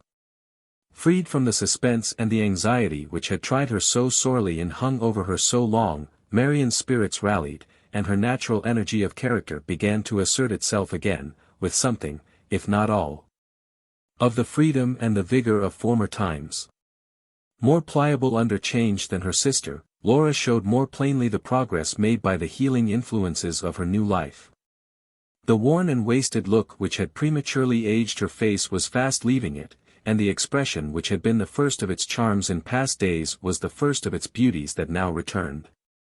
My closest observations of her detected but one serious result of the conspiracy which had once threatened her reason and her life. Her memory of events, from the period of her leaving Blackwater Park to the period of our meeting in the burial ground of Limmeridge Church, was lost beyond all hope of recovery. At the slightest reference to that time she changed and trembled still, her words became confused, her memory wandered and lost itself as helplessly as ever. Here, and here only, the traces of the past lay deep, too deep to be effaced. In all else she was now so far on the way to recovery that, on her best and brightest days, she sometimes looked and spoke like the Laura of old times. The happy change wrought its natural result in us both. From their long slumber, on her side and on mine, those imperishable memories of our past life in Cumberland now awoke, which were one and all alike, the memories of our love. Gradually and insensibly our daily relations towards each other became constrained. The fond words which I had spoken to her so naturally, in the days of her sorrow and her suffering, faltered strangely on my lips. In the time when my dread of losing her was most present to my mind, I had always kissed her when she left me at night and when she met me in the morning. The kiss seemed now to have dropped between us, to be lost out of our lives. Our hands began to tremble again when they met. We hardly ever looked long at one another out of Marian's presence. The talk often flagged between us when we were alone. When I touched her by accident I felt my heart beating fast, as it used to beat at Limmeridge House. I saw the lovely answering flush glowing again in her cheeks. As if we were back among the Cumberland hills in our past characters of master and pupil once more. She had long intervals of silence and thoughtfulness, and denied she had been thinking when Marian asked her the question. I surprised myself one day neglecting my work to dream over the little watercolor portrait of her which I had taken in the summer house where we first met, just as I used to neglect Mr. Fairlie's drawings to dream over the same likeness when it was newly finished in the bygone time. Changed as all the circumstances now were, our position towards each other in the golden days of our first companionship seemed to be revived with the revival of our love. It was as if time had drifted us back on the wreck of our early hopes to the old familiar shore. To any other woman I could have spoken the decisive words which I still hesitated to speak to her. The utter helplessness of her position, her friendless dependence on all the forbearing gentleness that I could show her, my fear of touching too soon some secret sensitiveness in her which my instinct as a man might not have been fine enough to discover, these considerations, and others like them, kept me self-distrustfully silent. And yet I knew that the restraint on both sides must be ended, that the relations in which we stood towards one another must be altered in some settled manner for the future, and that it rested with me, in the first instance, to recognize the necessity for a change. The more I thought of our position, the harder the attempt to alter it appeared, while the domestic conditions on which we three had been living together since the winter remained undisturbed. I cannot account for the capricious state of mind in which this feeling originated, but the idea nevertheless possessed me that some previous change of place and circumstances, some sudden break in the quiet monotony of our lives, so managed as to vary the home aspect under which we had been accustomed to see each other, might prepare the way for me to speak, and might make it easier and less embarrassing for Laura and Marian to hear. With this purpose in view, I said, one morning, that I thought we had all earned a little holiday and a change of scene. After some consideration, it was decided that we should go for a fortnight to the seaside. On the next day we left Fulham for a quiet town on the south coast. At that early season of the year we were the only visitors in the place. The cliffs, the beach, and the walks inland were all in the solitary condition which was most welcome to us. The air was mild, the prospects over hill and wood and down were beautifully varied by the shifting April light and shade, and the restless sea leapt under our windows, as if it felt, like the land, the glow and freshness of spring. I owed it to Marian to consult her before I spoke to Laura, and to be guided afterwards by her advice. On the third day from our arrival I found a fit opportunity of speaking to her alone. The moment we looked at one another, her quick instinct detected the thought in my mind before I could give it expression. With her customary energy and directness she spoke at once, and spoke first. "You are thinking of that subject which was mentioned between us on the evening of your return from Hampshire," she said. "I have been expecting you to allude to it for some time past.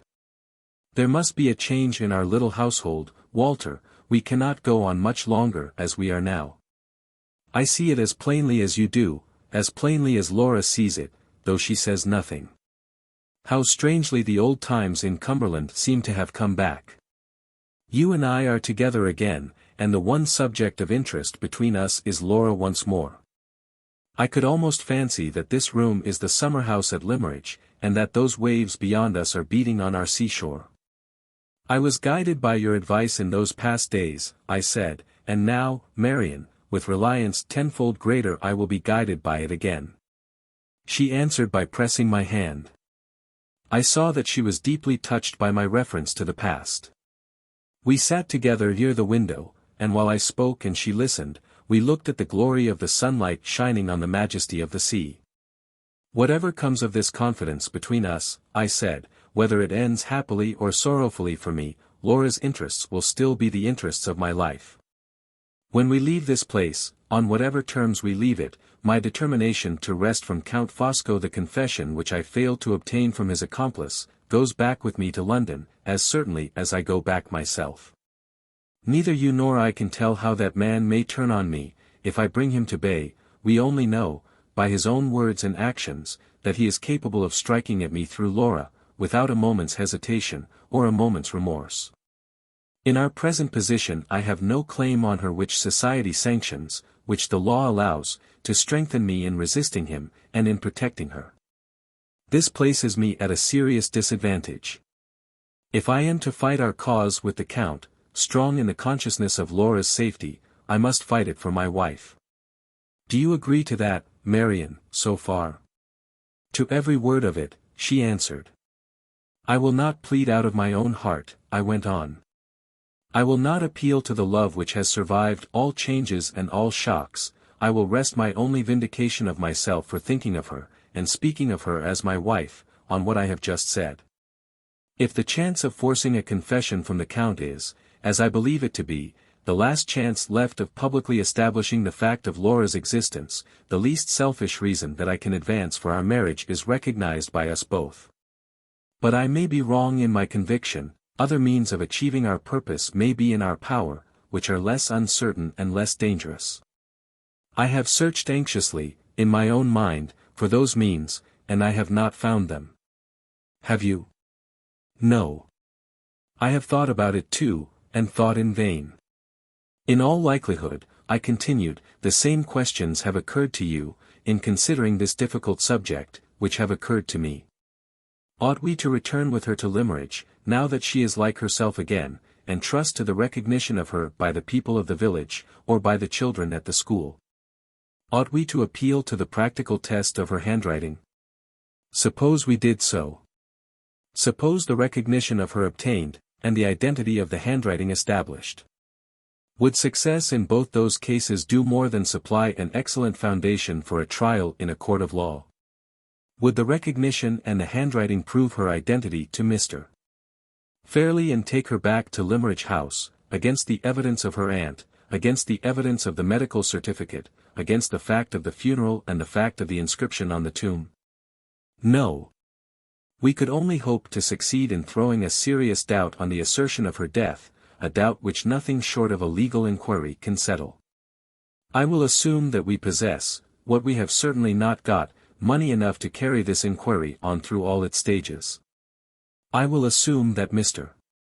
Fairlie's prejudices might be reasoned away, that the false testimony of the Count and his wife, and all the rest of the false testimony, might be confuted, that the recognition could not possibly be ascribed to a mistake between Laura and Anne Catherick, or the handwriting be declared by our enemies to be a clever fraud.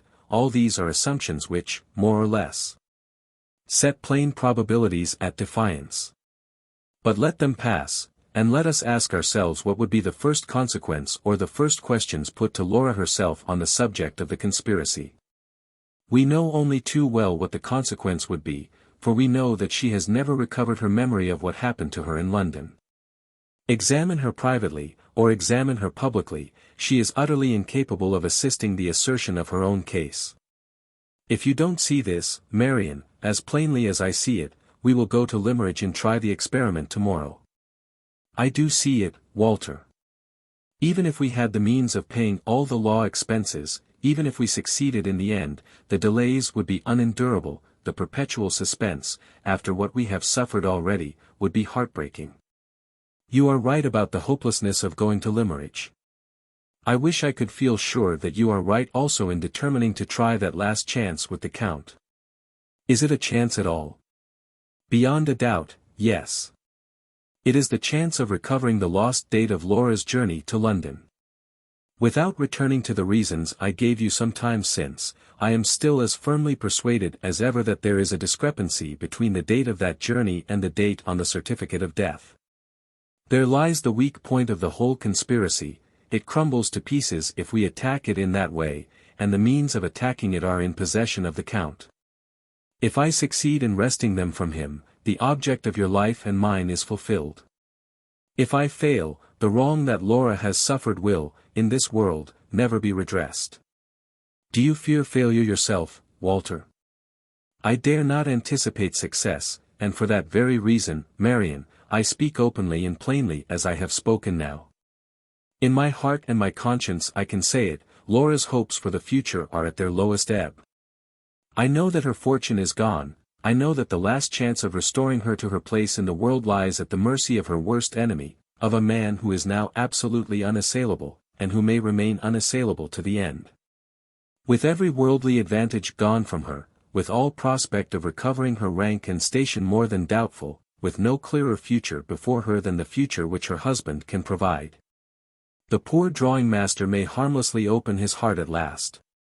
In the days of her prosperity, Marian, I was only the teacher who guided her hand. I ask for it, in her adversity, as the hand of my wife.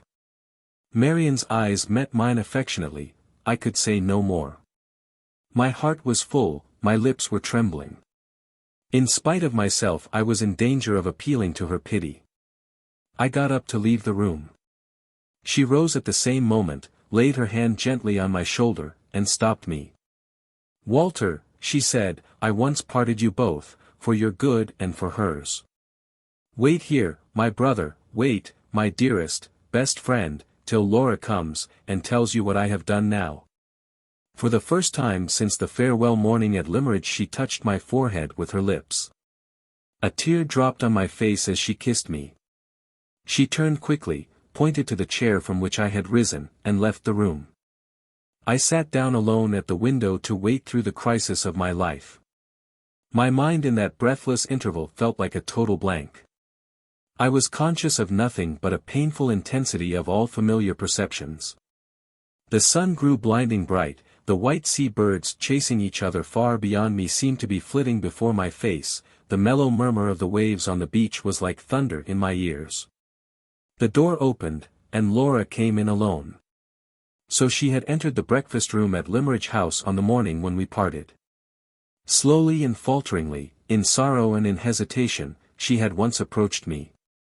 Now she came with the haste of happiness in her feet, with the light of happiness radiant in her face. Of their own accord those dear arms clasped themselves round me, of their own accord the sweet lips came to meet mine. "My darling," she whispered, "we may own we love each other now." Her head nestled with a tender contentedness on my bosom. "Oh," she said innocently, "I am so happy at last." 10 days later we were happier still. We were married. 4. The course of this narrative, steadily flowing on, bears me away from the morning time of our married life, and carries me forward to the end. In a fortnight more we three were back in London, and the shadow was stealing over us of the struggle to come. Marian and I were careful to keep Laura in ignorance of the cause that had hurried us back, the necessity of making sure of the Count. It was now the beginning of May, and his term of occupation at the house in Forest Road expired in June. If he renewed it, and I had reasons, shortly to be mentioned, for anticipating that he would, I might be certain of his not escaping me. But if by any chance he disappointed my expectations and left the country, then I had no time to lose in arming myself to meet him as I best might.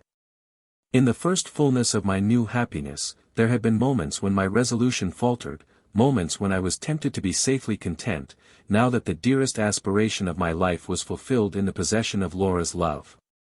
For the first time I thought faint-heartedly of the greatness of the risk, of the adverse chances arrayed against me, of the fair promise of our new life, and of the peril in which I might place the happiness which we had so hardly earned.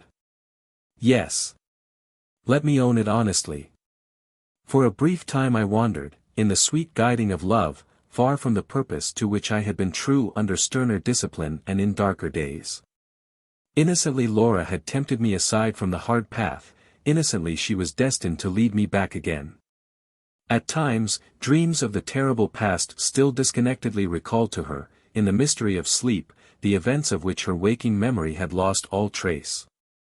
One night, barely 2 weeks after our marriage, when I was watching her at rest, I saw the tears come slowly through her closed eyelids. I heard the faint murmuring words escape her which told me that her spirit was back again on the fatal journey from Blackwater Park. That unconscious appeal, so touching and so awful in the sacredness of her sleep, ran through me like fire.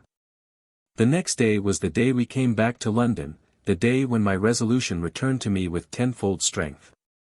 The first necessity was to know something of the man. Thus far, the true story of his life was an impenetrable mystery to me. I began with such scanty sources of information as were at my own disposal. The important narrative written by Mr. Frederick Fairlie, which Marian had obtained by following the directions I had given to her in the winter, proved to be of no service to the special object with which I now looked at it. While reading it I reconsidered the disclosure revealed to me by Mrs. Clements of the series of deceptions which had brought Anne Catherick to London, and which had there devoted her to the interests of the conspiracy. Here, again, the Count had not openly committed himself, here, again, he was, to all practical purpose, out of my reach. I next returned to Marian's journal at Blackwater Park. At my request she read to me again a passage which referred to her past curiosity about the Count, and to the few particulars which she had discovered relating to him. The passage to which I allude occurs in that part of her journal which delineates his character and his personal appearance. She describes him as not having crossed the frontiers of his native country for years past, as anxious to know if any Italian gentlemen were settled in the nearest town to Blackwater Park, as receiving letters with all sorts of odd stamps on them, and one with a large official-looking seal on it. She is inclined to consider that his long absence from his native country may be accounted for by assuming that he is a political exile. But she is, on the other hand, unable to reconcile this idea with the reception of the letter from abroad bearing the large official-looking seal, letters from the continent addressed to political exiles being usually the last to court attention from foreign post offices in that way. The considerations thus presented to me in the diary, joined to certain surmises of my own that grew out of them, suggested a conclusion which I wondered I had not arrived at before. I now said to myself, what Laura had once said to Marian at Blackwater Park, what Madame Fosco had overheard by listening at the door, the Count is a spy. Laura had applied the word to him at hazard, in natural anger at his proceedings towards herself. I applied it to him with the deliberate conviction that his vocation in life was the vocation of a spy. On this assumption, the reason for his extraordinary stay in England so long after the objects of the conspiracy had been gained, became, to my mind, quite intelligible. The year of which I am now writing was the year of the famous Crystal Palace exhibition in Hyde Park. Foreigners in unusually large numbers had arrived already, and were still arriving in England. Men were among us by hundreds whom the ceaseless distrustfulness of their governments had followed privately, by means of appointed agents, to our shores. My surmises did not for a moment class a man of the Count's abilities and social position with the ordinary rank and file of foreign spies. I suspected him of holding a position of authority, of being entrusted by the government which he secretly served with the organization and management of agents specially employed in this country, both men and women, and I believed Mrs. Rubbell, who had been so opportunely found to act as nurse at Blackwater Park, to be, in all probability, one of the number. Assuming that this idea of mine had a foundation in truth, the position of the Count might prove to be more assailable than I had hitherto ventured to hope. To whom could I apply to know something more of the man's history and of the man himself than I knew now? In this emergency it naturally occurred to my mind that a countryman of his own, on whom I could rely, might be the fittest person to help me. The first man whom I thought of under these circumstances was also the only Italian with whom I was intimately acquainted, my quaint little friend, Professor Pesca. The professor has been so long absent from these pages that he has run some risk of being forgotten altogether. It is the necessary law of such a story as mine that the persons concerned in it only appear when the course of events takes them up, they come and go, not by favor of my personal partiality, but by right of their direct connection with the circumstances to be detailed. For this reason, not Pesca alone, but my mother and sister as well, have been left far in the background of the narrative. My visits to the Hampstead cottage, my mother's belief in the denial of Laura's identity which the conspiracy had accomplished, my vain efforts to overcome the prejudice on her part and on my sisters to which, in their jealous affection for me, they both continued to adhere.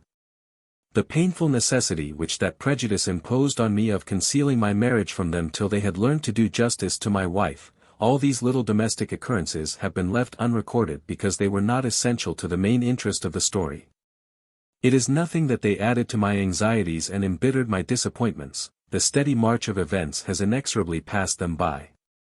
For the same reason I have said nothing here of the consolation that I found in Pesca's brotherly affection for me, when I saw him again after the sudden cessation of my residence at Limmeridge House. I have not recorded the fidelity with which my warm-hearted little friend followed me to the place of embarkation when I sailed for Central America, or the noisy transport of joy with which he received me when we next met in London. If I had felt justified in accepting the offers of service which he made to me on my return, he would have appeared again long ere this. But, though I knew that his honor and his courage were to be implicitly relied on, I was not so sure that his discretion was to be trusted, and, for that reason only, I followed the course of all my inquiries alone. It will now be sufficiently understood that Pesca was not separated from all connection with me and my interests, although he has hitherto been separated from all connection with the progress of this narrative. He was as true and as ready a friend of mine still as ever he had been in his life. Before I summoned Pesca to my assistance it was necessary to see for myself what sort of man I had to deal with. Up to this time I had never once set eyes on Count Fosco. 3 days after my return with Laura and Marian to London, I set forth alone for Forest Road, St. John's Wood, between 10 and 11 o'clock in the morning. It was a fine day, I had some hours to spare, and I thought it likely, if I waited a little for him, that the Count might be tempted out. I had no great reason to fear the chance of his recognizing me in the daytime, for the only occasion when I had been seen by him was the occasion on which he had followed me home at night. No one appeared at the windows in the front of the house.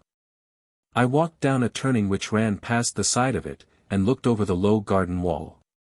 One of the back windows on the lower floor was thrown up and a net was stretched across the opening. I saw nobody, but I heard, in the room, first a shrill whistling and singing of birds, then the deep ringing voice which Marian's description had made familiar to me. "Come out on my little finger, my pretties," cried the voice. "Come out and hop upstairs. 1, 2, 3, and up. 3, 2, 1, and down. 1, 2, 3, twit twit twit tweet." The Count was exercising his canaries as he used to exercise them in Marian's time at Blackwater Park. I waited a little while, and the singing and the whistling ceased. "Come, kiss me, my pretties," said the deep voice. There was a responsive twittering and chirping, a low, oily laugh, a silence of a minute or so, and then I heard the opening of the house door. I turned and retraced my steps. The magnificent melody of the prayer in Rossini's Moses, sung in a sonorous bass voice, rose grandly through the suburban silence of the place. The front garden gate opened and closed. The Count had come out. He crossed the road and walked towards the western boundary of the Regent's Park. I kept on my own side of the way, a little behind him, and walked in that direction also. Marian had prepared me for his high stature, his monstrous corpulence, and his ostentatious mourning garments, but not for the horrible freshness and cheerfulness and vitality of the man. He carried his 60 years as if they had been fewer than 40. He sauntered along, wearing his hat a little on one side, with a light jaunty step, swinging his big stick, humming to himself, looking up from time to time at the houses and gardens on either side of him with superb, smiling patronage. If a stranger had been told that the whole neighborhood belonged to him, that stranger would not have been surprised to hear it. He never looked back, he paid no apparent attention to me, no apparent attention to anyone who passed him on his own side of the road, except now and then, when he smiled and smirked, with an easy paternal good humor, at the nursery maids and the children whom he met. In this way he led me on, till we reached a colony of shops outside the western terraces of the park. Here he stopped at a pastrycook's, went in, probably to give an order, and came out again immediately with a tart in his hand. An Italian was grinding an organ before the shop, and a miserable little shriveled monkey was sitting on the instrument. The Count stopped, bit a piece for himself out of the tart, and gravely handed the rest to the monkey. "My poor little man," he said, with grotesque tenderness, "you look hungry. In the sacred name of humanity, I offer you some lunch." The organ grinder piteously put in his claim to a penny from the benevolent stranger. The Count shrugged his shoulders contemptuously, and passed on. We reached the streets and the better class of shops between the New Road and Oxford Street. The Count stopped again and entered a small optician's shop, with an inscription in the window announcing that repairs were neatly executed inside. He came out again with an opera glass in his hand, walked a few paces on, and stopped to look at a bill of the opera placed outside a music seller's shop.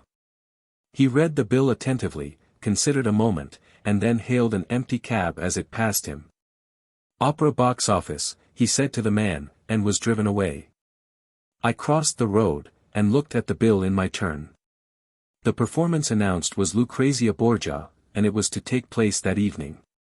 The opera glass in the Count's hand, his careful reading of the bill, and his direction to the cabman, all suggested that he proposed making one of the audience. I had the means of getting an admission for myself and a friend to the pit by applying to one of the scene painters attached to the theatre, with whom I had been well acquainted in past times.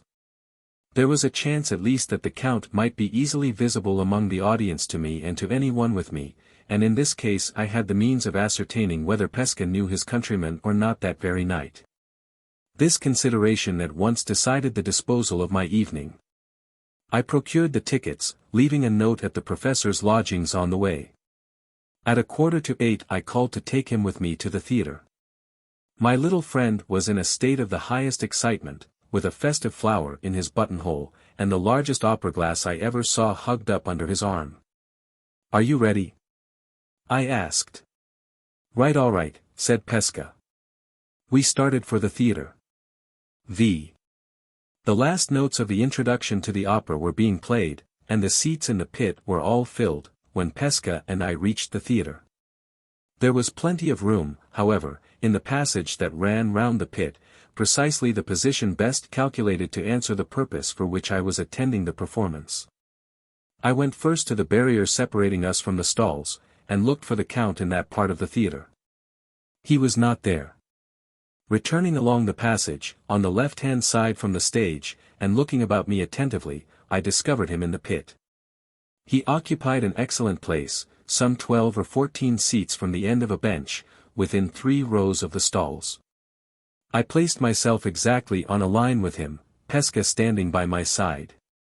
The professor was not yet aware of the purpose for which I had brought him to the theatre, and he was rather surprised that we did not move nearer to the stage.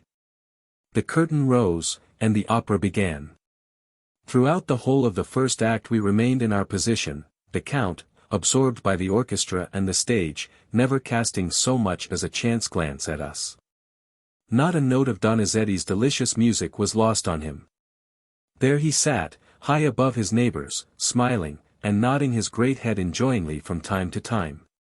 When the people near him applauded the close of an air, as an English audience in such circumstances always will applaud, without the least consideration for the orchestral movement which immediately followed it, he looked round at them with an expression of compassionate remonstrance, and held up one hand with a gesture of polite entreaty. At the more refined passages of the singing, at the more delicate phases of the music, which passed unapplauded by others, his fat hands, adorned with perfectly fitting black kid gloves, softly patted each other, in token of the cultivated appreciation of a musical man. At such times, his oily murmur of approval, "Bravo! Bra-eh," hummed through the silence, like the purring of a great cat. His immediate neighbors on either side, hearty, ruddy-faced people from the country, basking amazedly in the sunshine of fashionable London, seeing and hearing him, began to follow his lead. Many a burst of applause from the pit that night started from the soft, comfortable patting of the black-gloved hands. The man's voracious vanity devoured this implied tribute to his local and critical supremacy with an appearance of the highest relish. Smiles rippled continuously over his fat face. He looked about him, at the pauses in the music, serenely satisfied with himself and his fellow creatures. Yes. Yes. These barbarous English people are learning something from me. Here, there, and everywhere, I, Fosco, am an influence that is felt, a man who sits supreme. If ever face spoke, his face spoke then, and that was its language. The curtain fell on the first act, and the audience rose to look about them. This was the time I had waited for, the time to try if Pesca knew him. He rose with the rest, and surveyed the occupants of the boxes grandly with his opera-glass. At first his back was towards us, but he turned round in time, to our side of the theatre, and looked at the boxes above us, using his glass for a few minutes, then removing it, but still continuing to look up. This was the moment I chose, when his full face was in view, for directing Pesca's attention to him. "Do you know that man?" I asked. "Which man, my friend?" "The tall, fat man, standing there, with his face towards us." Pesca raised himself on tiptoe, and looked at the Count. "No," said the professor. "The big fat man is a stranger to me." "Is he famous?" "Why do you point him out?" "Because I have particular reasons for wishing to know something of him." "He is a countryman of yours, his name is Count Fosco." "Do you know that name?" "Not I, Walter. Neither the name nor the man is known to me." "Are you quite sure you don't recognize him?" "Look again, look carefully. I will tell you why I am so anxious about it when we leave the theatre." "Stop. Let me help you up here, where you can see him better." I helped the little man to perch himself on the edge of the raised dais upon which the pit seats were all placed. His small stature was no hindrance to him. Here he could see over the heads of the ladies who were seated near the outermost part of the bench. A slim, light-haired man standing by us, whom I had not noticed before, a man with a scar on his left cheek, looked attentively at Pesca as I helped him up, and then looked still more attentively, following the direction of Pesca's eyes, at the Count. Our conversation might have reached his ears, and might, as it struck me, have roused his curiosity. Meanwhile, Pesca fixed his eyes earnestly on the broad, full, smiling face turned a little upward, exactly opposite to him. "No," he said, "I have never set my two eyes on that big fat man before in all my life." As he spoke the Count looked downwards towards the boxes behind us on the pit tier. The eyes of the two Italians met. The instant before I had been perfectly satisfied, from his own reiterated assertion, that Pesca did not know the Count. The instant afterwards I was equally certain that the Count knew Pesca. Knew him, and, more surprising still, feared him as well. There was no mistaking the change that passed over the villain's face. The leaden hue that altered his yellow complexion in a moment, the sudden rigidity of all his features, the furtive scrutiny of his cold grey eyes, the motionless stillness of him from head to foot told their own tale. A mortal dread had mastered him body and soul, and his own recognition of Pesca was the cause of it. The slim man with the scar on his cheek was still close by us. He had apparently drawn his inference from the effect produced on the Count by the sight of Pesca as I had drawn mine. He was a mild, gentlemanlike man, looking like a foreigner, and his interest in our proceedings was not expressed in anything approaching to an offensive manner. For my own part, one was so startled by the change in the Count's face, so astounded at the entirely unexpected turn which events had taken, that I knew neither what to say or do next. Pesca roused me by stepping back to his former place at my side and speaking first. "How the fat man stares," he exclaimed. "Is it at me? Am I famous? How can he know me when I don't know him?" I kept my eyes still on the Count. I saw him move for the first time when Pesca moved, so as not to lose sight of the little man in the lower position in which he now stood. I was curious to see what would happen if Pesca's attention under these circumstances was withdrawn from him, and I accordingly asked the professor if he recognized any of his pupils that evening among the ladies in the boxes. Pesca immediately raised the large opera glass to his eyes, and moved it slowly all round the upper part of the theatre, searching for his pupils with the most conscientious scrutiny. The moment he showed himself to be thus engaged, the Count turned round, slipped past the persons who occupied seats on the farther side of him from where we stood, and disappeared in the middle passage down the centre of the pit. I caught Pesca by the arm, and to his inexpressible astonishment, hurried him round with me to the back of the pit to intercept the Count before he could get to the door. Somewhat to my surprise, the slim man hastened out before us, avoiding a stoppage caused by some people on our side of the pit leaving their places, by which Pesca and myself were delayed. When we reached the lobby the Count had disappeared, and the foreigner with the scar was gone too. "Come home," I said, "come home, Pesca, to your lodgings. I must speak to you in private, I must speak directly." "My soul bless my soul!" cried the professor, in a state of the extremest bewilderment. "What on earth is the matter?" I walked on rapidly without answering. The circumstances under which the Count had left the theatre suggested to me that his extraordinary anxiety to escape Pesca might carry him to further extremities still. He might escape me, too, by leaving London. I doubted the future if I allowed him so much as a day's freedom to act as he pleased. And I doubted that foreign stranger, who had got the start of us, and whom I suspected of intentionally following him out. With this double distrust in my mind, I was not long in making Pesca understand what I wanted. As soon as we two were alone in his room, I increased his confusion and amazement 100-fold by telling him what my purpose was as plainly and unreservedly as I have acknowledged it here. "My friend, what can I do?" cried the professor, piteously appealing to me with both hands. "Deuce what the deuce. How can I help you, Walter, when I don't know the man? He knows you, he is afraid of you, he has left the theatre to escape you. Pesca. There must be a reason for this. Look back into your own life before you came to England. You left Italy, as you have told me yourself, for political reasons. You have never mentioned those reasons to me, and I don't inquire into them now.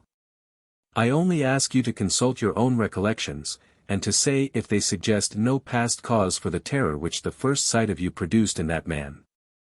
To my unutterable surprise, these words, harmless as they appeared to me, produced the same astounding effect on Pesca which the sight of Pesca had produced on the Count.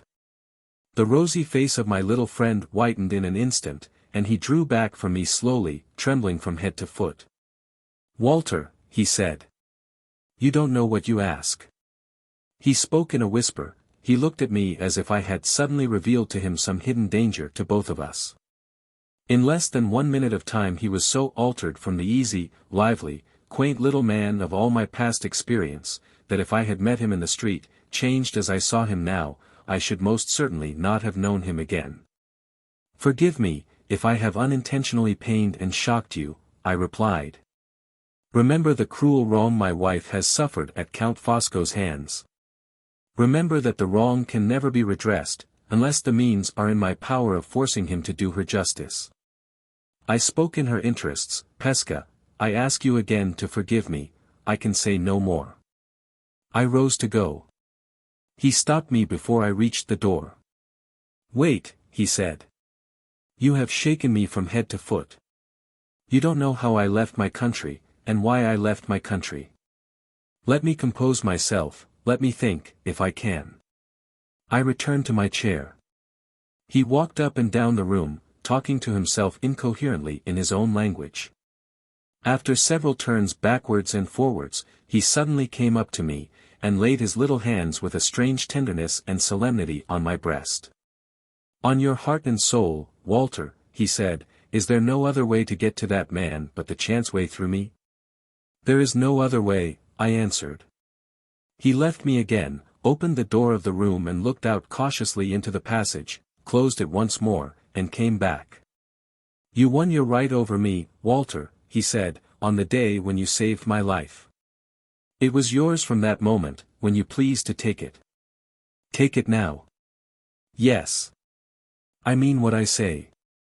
My next words, as true as the good God is above us, will put my life into your hands."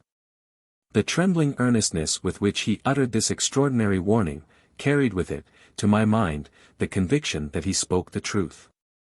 "Mind this," he went on, shaking his hands at me in the vehemence of his agitation.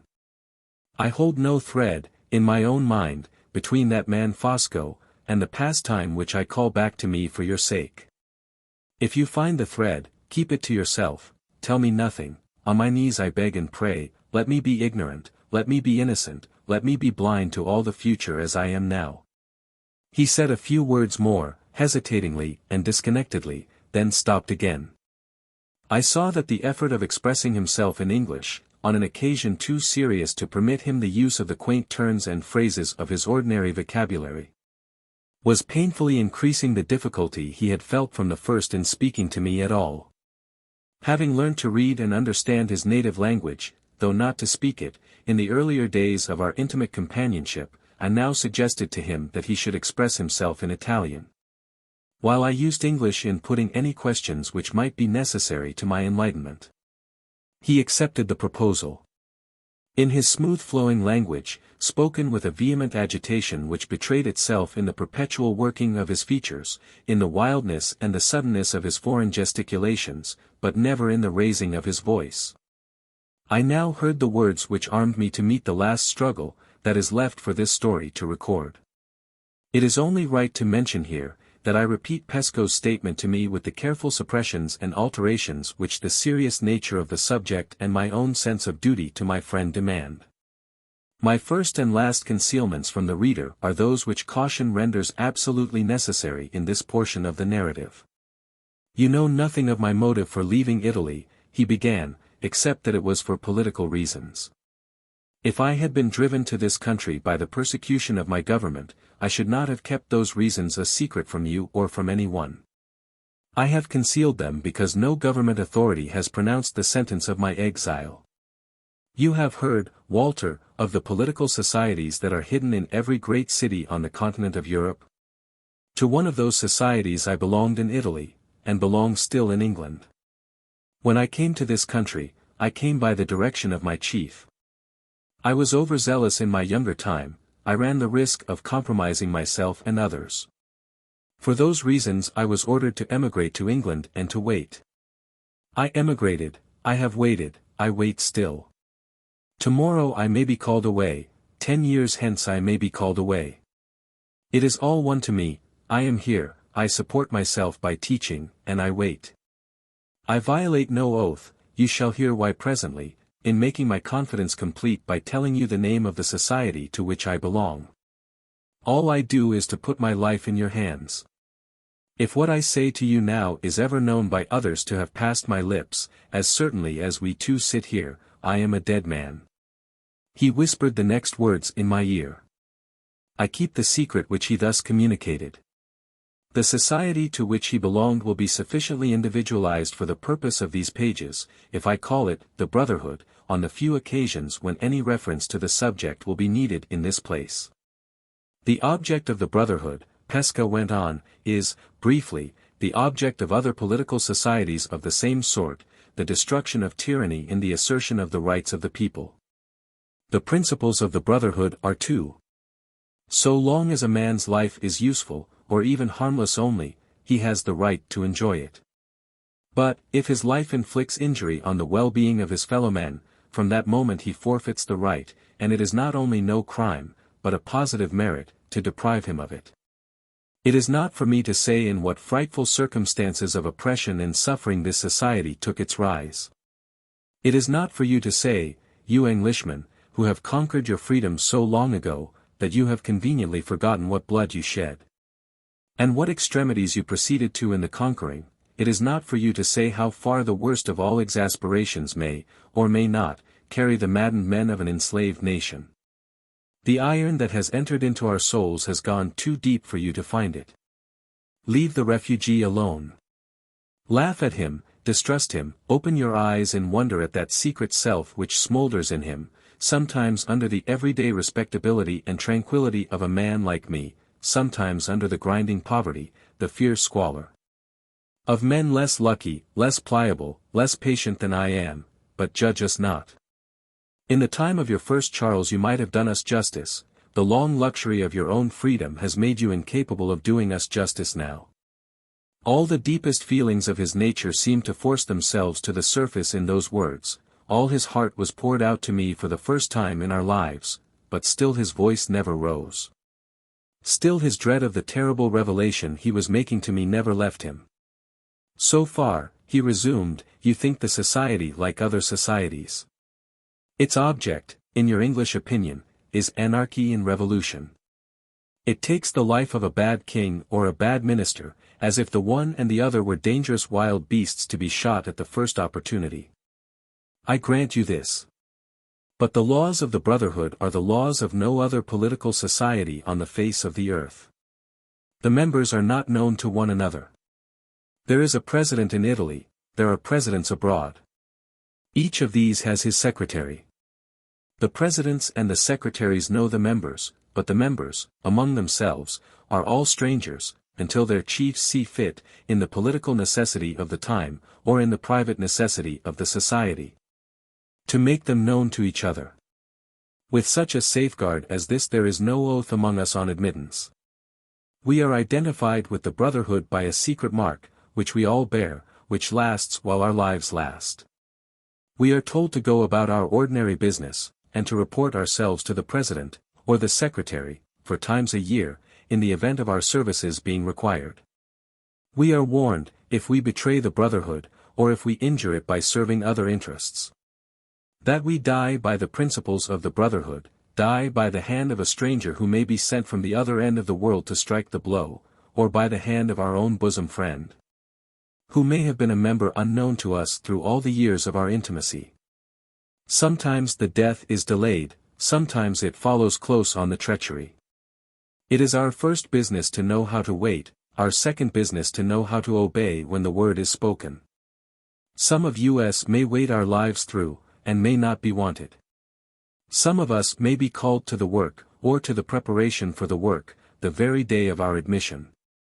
I myself, the little, easy, cheerful man you know, who, of his own accord, would hardly lift up his handkerchief to strike down the fly that buzzes about his face, in my younger time, under provocation so dreadful that I will not tell you of it, entered the brotherhood by an impulse, as I might have killed myself by an impulse. I must remain in it now, it has got me, whatever I may think of it in my better circumstances and my cooler manhood, to my dying day. While I was still in Italy I was chosen secretary, and all the members of that time, who were brought face to face with my president, were brought face to face also with me. I began to understand him, I saw the end towards which his extraordinary disclosure was now tending. He waited a moment, watching me earnestly, watching till he had evidently guessed what was passing in my mind before he resumed. "You have drawn your own conclusion already," he said. "I see it in your face. Tell me nothing, keep me out of the secret of your thoughts. Let me make my one last sacrifice of myself, for your sake, and then have done with this subject, never to return to it again." He signed to me not to answer him, rose, removed his coat, and rolled up the shirt sleeve on his left arm. "I promised you that this confidence should be complete," he whispered, speaking close at my ear, with his eyes looking watchfully at the door. "Whatever comes of it you shall not reproach me with having hidden anything from you which it was necessary to your interests to know. I have said that the Brotherhood identifies its members by a mark that lasts for life. See the place, and the mark on it for yourself." He raised his bare arm, and showed me, high on the upper part of it and in the inner side, a brand deeply burnt in the flesh and stained of a bright blood-red color. I abstain from describing the device which the brand represented. It will be sufficient to say that it was circular in form, and so small that it would have been completely covered by a shilling coin. "A man who has this mark, branded in this place," he said, covering his arm again, "is a member of the Brotherhood. A man who has been false to the Brotherhood is discovered sooner or later by the chiefs who know him, presidents or secretaries, as the case may be. And a man discovered by the chiefs is dead. No human laws can protect him. Remember what you have seen and heard, draw what conclusions you like, act as you please. But, in the name of God, whatever you discover, whatever you do, tell me nothing. Let me remain free from a responsibility which it horrifies me to think of, which I know, in my conscience, is not my responsibility now. For the last time I say it, on my honor as a gentleman, on my oath as a Christian, if the man you pointed out at the opera knows me, he is so altered, or so disguised, that I do not know him. I am ignorant of his proceedings or his purposes in England. I never saw him, I never heard the name he goes by, to my knowledge, before tonight. I say no more. Leave me a little, Walter. I am overpowered by what has happened, I am shaken by what I have said. Let me try to be like myself again when we meet next." He dropped into a chair, and turning away from me, hid his face in his hands. I gently opened the door so as not to disturb him, and spoke my few parting words in low tones, which he might hear or not, as he pleased. "I will keep the memory of tonight in my heart of hearts," I said. "You shall never repent the trust you have reposed in me. May I come to you tomorrow? May I come as early as 9 o'clock? "Yes, Walter," he replied, looking up at me kindly, and speaking in English once more, as if his one anxiety now was to get back to our former relations towards each other. "Come to my little bit of breakfast before I go my ways among the pupils that I teach. Good night, Pesca. Good night, my friend." 6. My first conviction as soon as I found myself outside the house, was that no alternative was left me but to act at once on the information I had received, to make sure of the Count that night, or to risk the loss. If I only delayed till the morning, of Laura's last chance. I looked at my watch, it was 10 o'clock. Not the shadow of a doubt crossed my mind of the purpose for which the Count had left the theatre. His escape from us, that evening, was beyond all question the preliminary only to his escape from London. The mark of the Brotherhood was on his arm, I felt as certain of it as if he had shown me the brand, and the betrayal of the Brotherhood was on his conscience, I had seen it in his recognition of Pesca. It was easy to understand why that recognition had not been mutual. A man of the Count's character would never risk the terrible consequences of turning spy without looking to his personal security quite as carefully as he looked to his golden reward. The shaven face, which I had pointed out at the opera, might have been covered by a beard in Pesca's time, his dark brown hair might be a wig, his name was evidently a false one. The accident of time might have helped him as well, his immense corpulence might have come with his later years. There was every reason why Pesca should not have known him again, every reason also why he should have known Pesca, whose singular personal appearance made a marked man of him, go where he might. I have said that I felt certain of the purpose in the Count's mind when he escaped us at the theatre. How could I doubt it, when I saw, with my own eyes, that he believed himself, in spite of the change in his appearance, to have been recognized by Pesca, and to be therefore in danger of his life.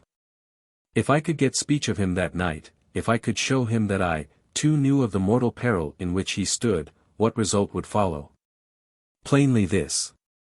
One of us must be master of the situation, one of us must inevitably be at the mercy of the other. I owed it to myself to consider the chances against me before I confronted them. I owed it to my wife to do all that lay in my power to lessen the risk. The chances against me wanted no reckoning up, they were all merged in one. If the Count discovered, by my own avowal, that the direct way to his safety lay through my life, he was probably the last man in existence who would shrink from throwing me off my guard and taking that way, when he had me alone within his reach. The only means of defense against him on which I could at all rely to lessen the risk, presented themselves, after a little careful thinking, clearly enough.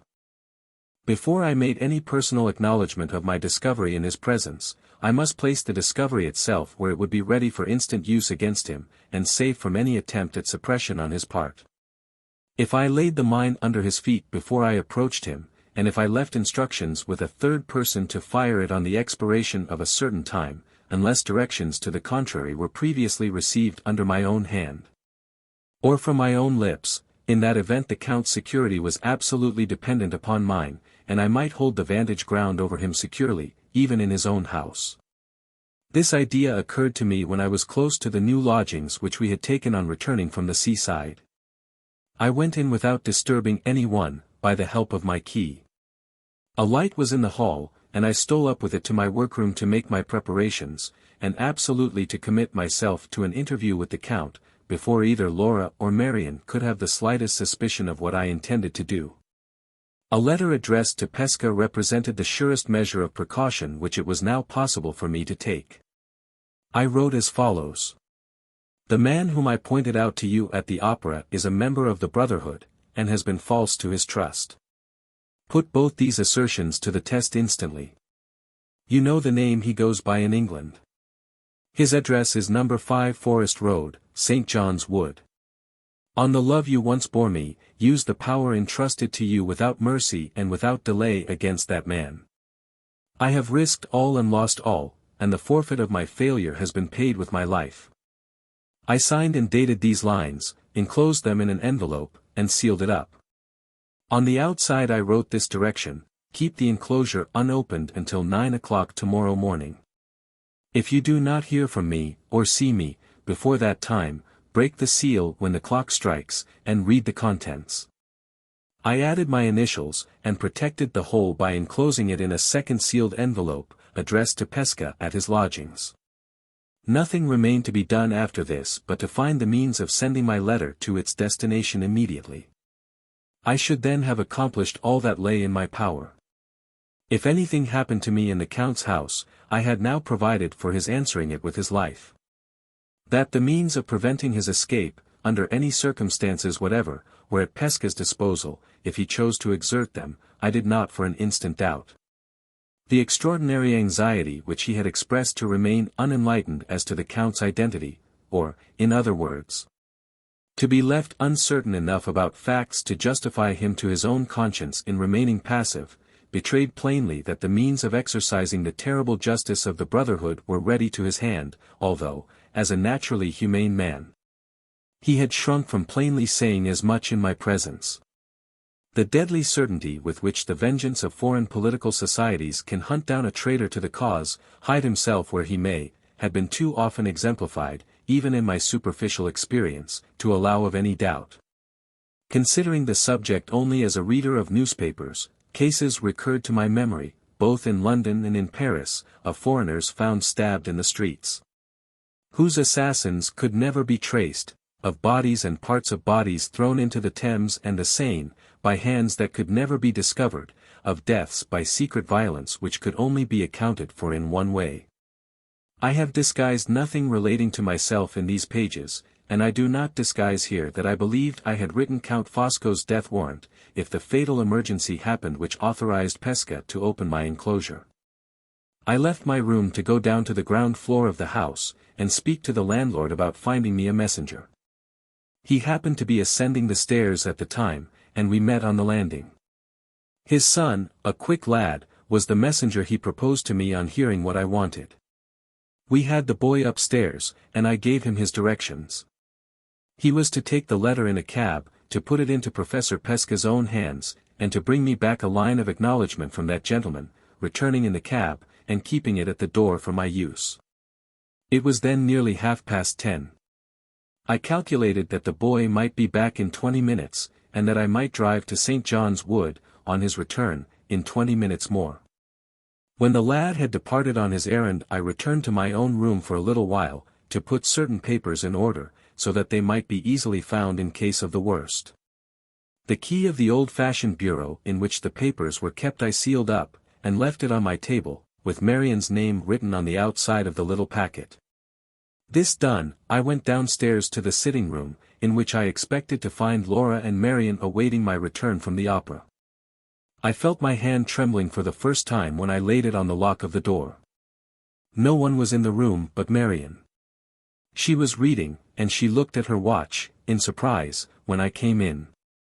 "How early you are back," she said. "You must have come away before the opera was over." "Yes," I replied, neither Pesca nor I waited for the end. "Where is Laura?" "She had one of her bad headaches this evening, and I advised her to go to bed when we had done tea." I left the room again on the pretext of wishing to see whether Laura was asleep. Marian's quick eyes were beginning to look inquiringly at my face. Marian's quick instinct was beginning to discover that I had something weighing on my mind. When I entered the bedchamber, and softly approached the bedside by the dim flicker of the night lamp, my wife was asleep. We had not been married quite a month yet. If my heart was heavy, if my resolution for a moment faltered again, when I looked at her face turned faithfully to my pillow in her sleep, when I saw her hand resting open on the coverlid, as if it was waiting unconsciously for mine, surely there was some excuse for me. I only allowed myself a few minutes to kneel down at the bedside, and to look close at her, so close that her breath, as it came and went, fluttered on my face. I only touched her hand and her cheek with my lips at parting. She stirred in her sleep and murmured my name, but without waking. I lingered for an instant at the door to look at her again. "God bless and keep you, my darling," I whispered, and left her. Marian was at the stairhead waiting for me. She had a folded slip of paper in her hand. "The landlord's son has brought this for you," she said. "He has got a cab at the door. He says you ordered him to keep it at your disposal." "Quite right, Marian. I want the cab, I am going out again." I descended the stairs as I spoke, and looked into the sitting room to read the slip of paper by the light on the table. It contained these two sentences in Pesca's handwriting. "Your letter is received. If I don't see you before the time you mention, I will break the seal when the clock strikes." I placed the paper in my pocket-book, and made for the door. Marian met me on the threshold, and pushed me back into the room, where the candlelight fell full on my face. She held me by both hands, and her eyes fastened searchingly on mine. "I see," she said, in a low eager whisper. "You are trying the last chance tonight." "Yes, the last chance and the best," I whispered back. "Not alone. Oh, Walter, for God's sake, not alone. Let me go with you.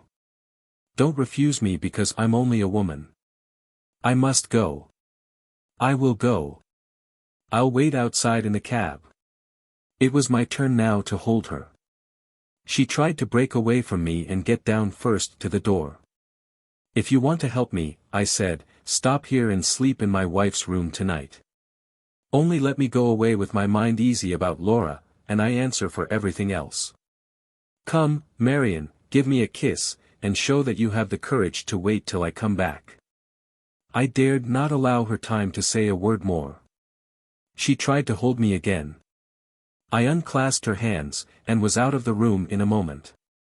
The boy below heard me on the stairs, and opened the hall door. I jumped into the cab before the driver could get off the box. "Forest Road, St. John's Wood," I called to him through the front window.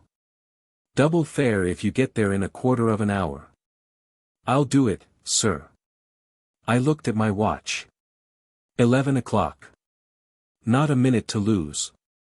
The rapid motion of the cab, the sense that every instant now was bringing me nearer to the Count, the conviction that I was embarked at last, without let or hindrance, on my hazardous enterprise, heated me into such a fever of excitement that I shouted to the man to go faster and faster. As we left the streets, and crossed St. John's Wood Road, my impatience so completely overpowered me that I stood up in the cab and stretched my head out of the window, to see the end of the journey before we reached it.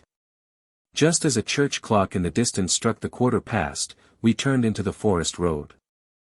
I stopped the driver a little away from the Count's house, paid and dismissed him, and walked on to the door. As I approached the garden gate, I saw another person advancing towards it also from the direction opposite to mine.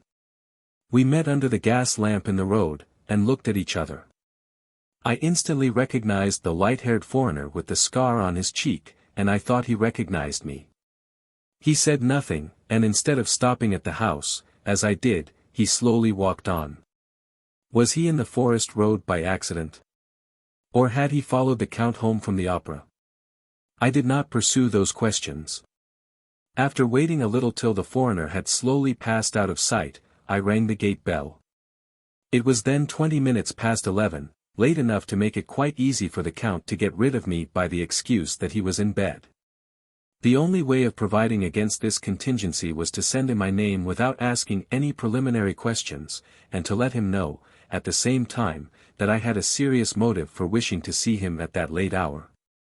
Accordingly, while I was waiting, I took out my card and wrote under my name on important business. The maid-servant answered the door while I was writing the last word in pencil, and asked me distrustfully what I pleased to want. "Be so good as to take that to your master," I replied, giving her the card. I saw, by the girl's hesitation of manner, that if I had asked for the Count in the first instance she would only have followed her instructions by telling me he was not at home. She was staggered by the confidence with which I gave her the card. After staring at me, in great perturbation, she went back into the house with my message, closing the door, and leaving me to wait in the garden. In a minute or so she reappeared. Her master's compliments, and would I be so obliging as to say what my business was? "Take my compliments back," I replied, "and say that the business cannot be mentioned to any one but your master."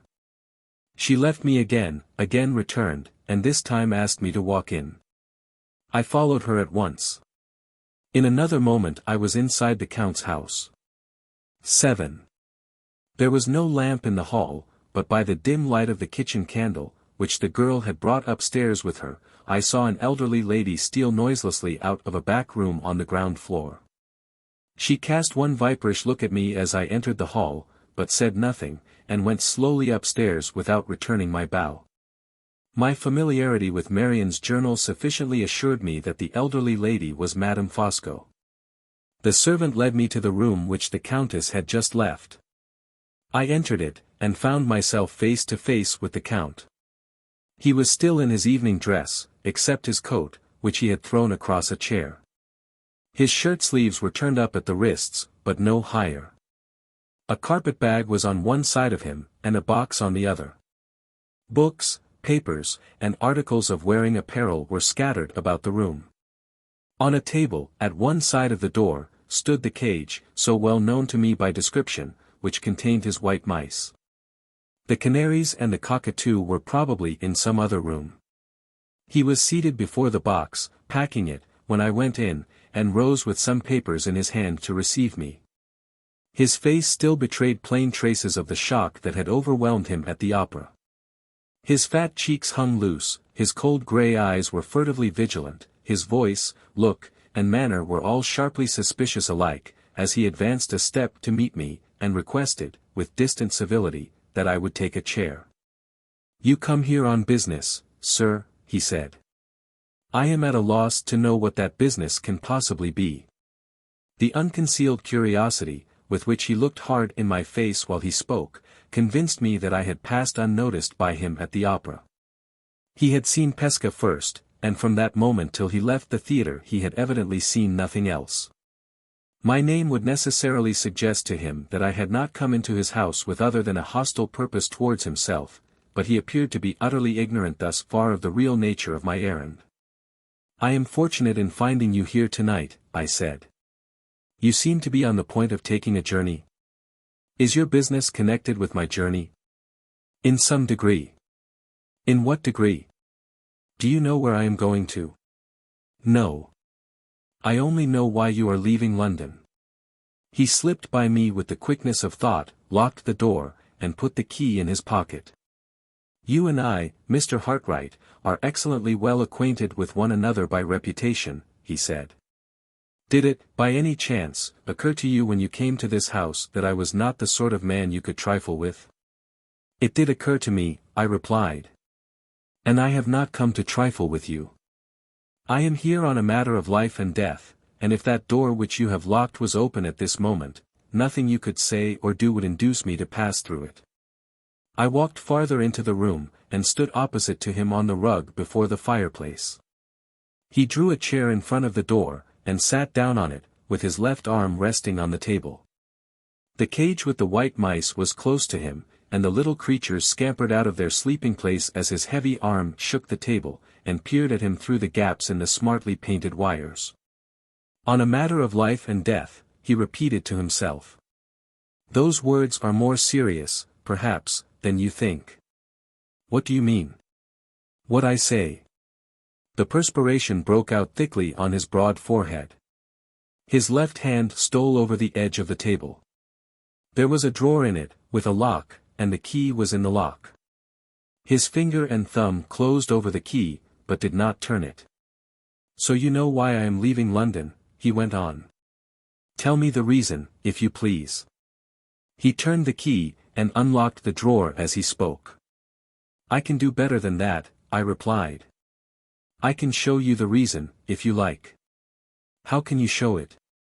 "You have got your coat off," I said. "Roll up the shirt sleeve on your left arm, and you will see it there." The same livid leaden change passed over his face which I had seen pass over it at the theatre. The deadly glitter in his eyes shone steady and straight into mine. He said nothing. But his left hand slowly opened the table drawer, and softly slipped into it. The harsh grating noise of something heavy that he was moving unseen to me sounded for a moment, then ceased. The silence that followed was so intense that the faint ticking nibble of the white mice at their wires was distinctly audible where I stood. My life hung by a thread, and I knew it.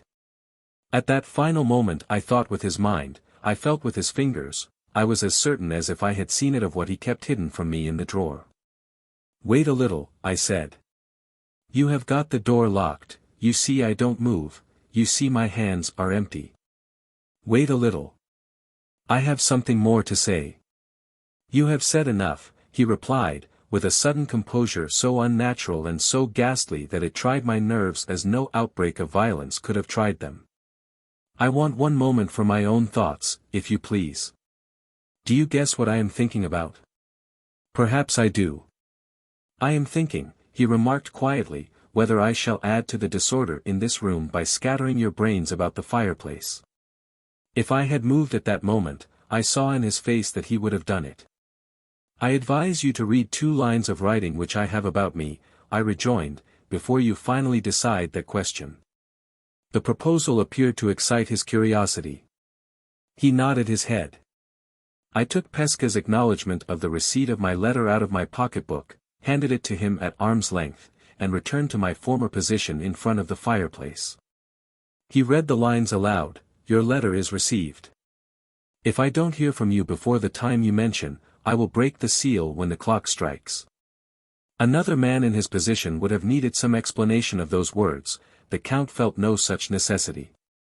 One reading of the note showed him the precaution that I had taken as plainly as if he had been present at the time when I adopted it. The expression of his face changed on the instant, and his hand came out of the drawer empty. I don't lock up my drawer, Mr. Hartright, he said, and I don't say that I may not scatter your brains about the fireplace yet. But I am a just man even to my enemy, and I will acknowledge beforehand that they are cleverer brains than I thought them. Come to the point, sir. You want something of me? I do, and I mean to have it. On conditions? On no conditions. His hand dropped into the drawer again. Bah! We are traveling in a circle, he said, and those clever brains of yours are in danger again. Your tone is deplorably imprudent, sir, moderated on the spot. The risk of shooting you on the place where you stand is less to me than the risk of letting you out of this house, except on conditions that I dictate and approve. You have not got my lamented friend to deal with now, you are face to face with Fosco. If the lives of 20 Mr. Hartrights were the stepping stones to my safety, over all those stones I would go, sustained by my sublime indifference, self-balanced by my impenetrable calm. Respect me, if you love your own life. I summon you to answer 3 questions before you open your lips again. Hear them, they are necessary to this interview. Answer them, they are necessary to me. He held up one finger of his right hand. First question, he said. You come here possessed of information which may be true or may be false. Where did you get it? I decline to tell you. No matter, I shall find out. If that information is true, mind I say, with the whole force of my resolution, if you are making your market of it here by treachery of your own or by treachery of some other man. I note that circumstance for future use in my memory, which forgets nothing, and proceed. He held up another finger. Second question. Those lines you invited me to read are without signature. Who wrote them? A man whom I have every reason to depend on, and whom you have every reason to fear. My answer reached him to some purpose. His left hand trembled audibly in the drawer. How long do you give me, he asked, putting his third question in a quieter tone, before the clock strikes and the seal is broken? Time enough for you to come to my terms, I replied. Give me a plainer answer, Mr. Hartright. What hour is the clock to strike? 9, tomorrow morning. 9, tomorrow morning. Yes, yes, your trap is laid for me before I can get my passport regulated and leave London. It is not earlier, I suppose. We will see about that presently. I can keep you hostage here, and bargain with you to send for your letter before I let you go. In the meantime, be so good next as to mention your terms. You shall hear them. They are simple, and soon stated. You know whose interests I represent in coming here. He smiled with the most supreme composure, and carelessly waved his right hand. I consent to hazard a guess, he said jeeringly. A lady's interests, of course. My wife's interests. He looked at me with the first honest expression that had crossed his face in my presence, an expression of blank amazement. I could see that I sank in his estimation as a dangerous man from that moment. He shut up the drawer at once, folded his arms over his breast, and listened to me with a smile of satirical attention. You are well enough aware, I went on, of the course which my inquiries have taken for many months past, to know that any attempted denial of plain facts will be quite useless in my presence. You are guilty of an infamous conspiracy. And the gain of a fortune of £10,000 was your motive for it. He said nothing. But his face became overclouded suddenly by a lowering anxiety. "Keep your gain," I said. His face lightened again immediately, and his eyes opened on me in wider and wider astonishment. "I am not here to disgrace myself by bargaining for money which has passed through your hands, and which has been the price of a vile crime. Gently, Mr. Hartright. Your moral claptraps have an excellent effect in England, keep them for yourself and your own countrymen, if you please. The £10,000 was a legacy left to my excellent wife by the late Mr. Fairlie. Place the affair on those grounds, and I will discuss it if you like. To a man of my sentiments, however, the subject is deplorably sordid. I prefer to pass it over. I invite you to resume the discussion of your terms. What do you demand? In the first place, I demand a full confession of the conspiracy, written and signed in my presence by yourself." He raised his finger again. "1," he said, checking me off with the steady attention of a practical man. "In the second place, I demand a plain proof, which does not depend on your personal asseveration, of the date at which my wife left Blackwater Park and travelled to London." So. You can lay your finger, I see, on the weak place," he remarked composedly. "Any more?" "At present, no more." "Good. You have mentioned your terms, now listen to mine. The responsibility to myself of admitting what you are pleased to call the conspiracy, is less, perhaps, upon the whole, than the responsibility of laying you dead on that hearthrug. Let us say that I meet your proposal, on my own conditions. The statement you demand of me shall be written, and the plain proof shall be produced. You call a letter from my late lamented friend informing me of the day and hour of his wife's arrival in London, written, signed, and dated by himself, a proof, I suppose? I can give you this. I can also send you to the man of whom I hired the carriage to fetch my visitor from the railway, on the day when she arrived. His order book may help you to your date, even if his coachman who drove me proves to be of no use. These things I can do, and will do, on conditions. I recite them. First condition. Madame Fosco and I leave this house when and how we please, without interference of any kind on your part. Second condition. You wait here, in company with me, to see my agent, who is coming at 7 o'clock in the morning to regulate my affairs. You give my agent a written order to the man who has got your sealed letter to resign his possession of it. You wait here till my agent places that letter unopened in my hands, and you then allow me 1 clear half-hour to leave the house, after which you resume your own freedom of action and go where you please. Third condition. You give me the satisfaction of a gentleman for your intrusion into my private affairs, and for the language you have allowed yourself to use to me at this conference. The time and place, abroad, to be fixed in a letter from my hand when I am safe on the continent, and that letter to contain a strip of paper measuring accurately the length of my sword. Those are my terms. Inform me if you accept them, yes or no. The extraordinary mixture of prompt decision, far-sighted cunning, and mountebank bravado in this speech, staggered me for a moment, and only for a moment. The one question to consider was, whether I was justified or not in possessing myself of the means of establishing Laura's identity at the cost of allowing the scoundrel who had robbed her of it to escape me with impunity. I knew that the motive of securing the just recognition of my wife in the birthplace from which she had been driven out as an impostor, and of publicly erasing the lie that still profaned her mother's tombstone, was far purer in its freedom from all taint of evil passion, than the vindictive motive which had mingled itself with my purpose from the first. And yet I cannot honestly say that my own moral convictions were strong enough to decide the struggle in me by themselves. They were helped by my remembrance of Sir Percival's death. How awfully, at the last moment, had the working of the retribution there been snatched from my feeble hands. What right had I to decide, in my poor mortal ignorance of the future, that this man, too, must escape with impunity because he escaped me? I thought of these things, perhaps with the superstition inherent in my nature, perhaps with a sense worthier of me than superstition.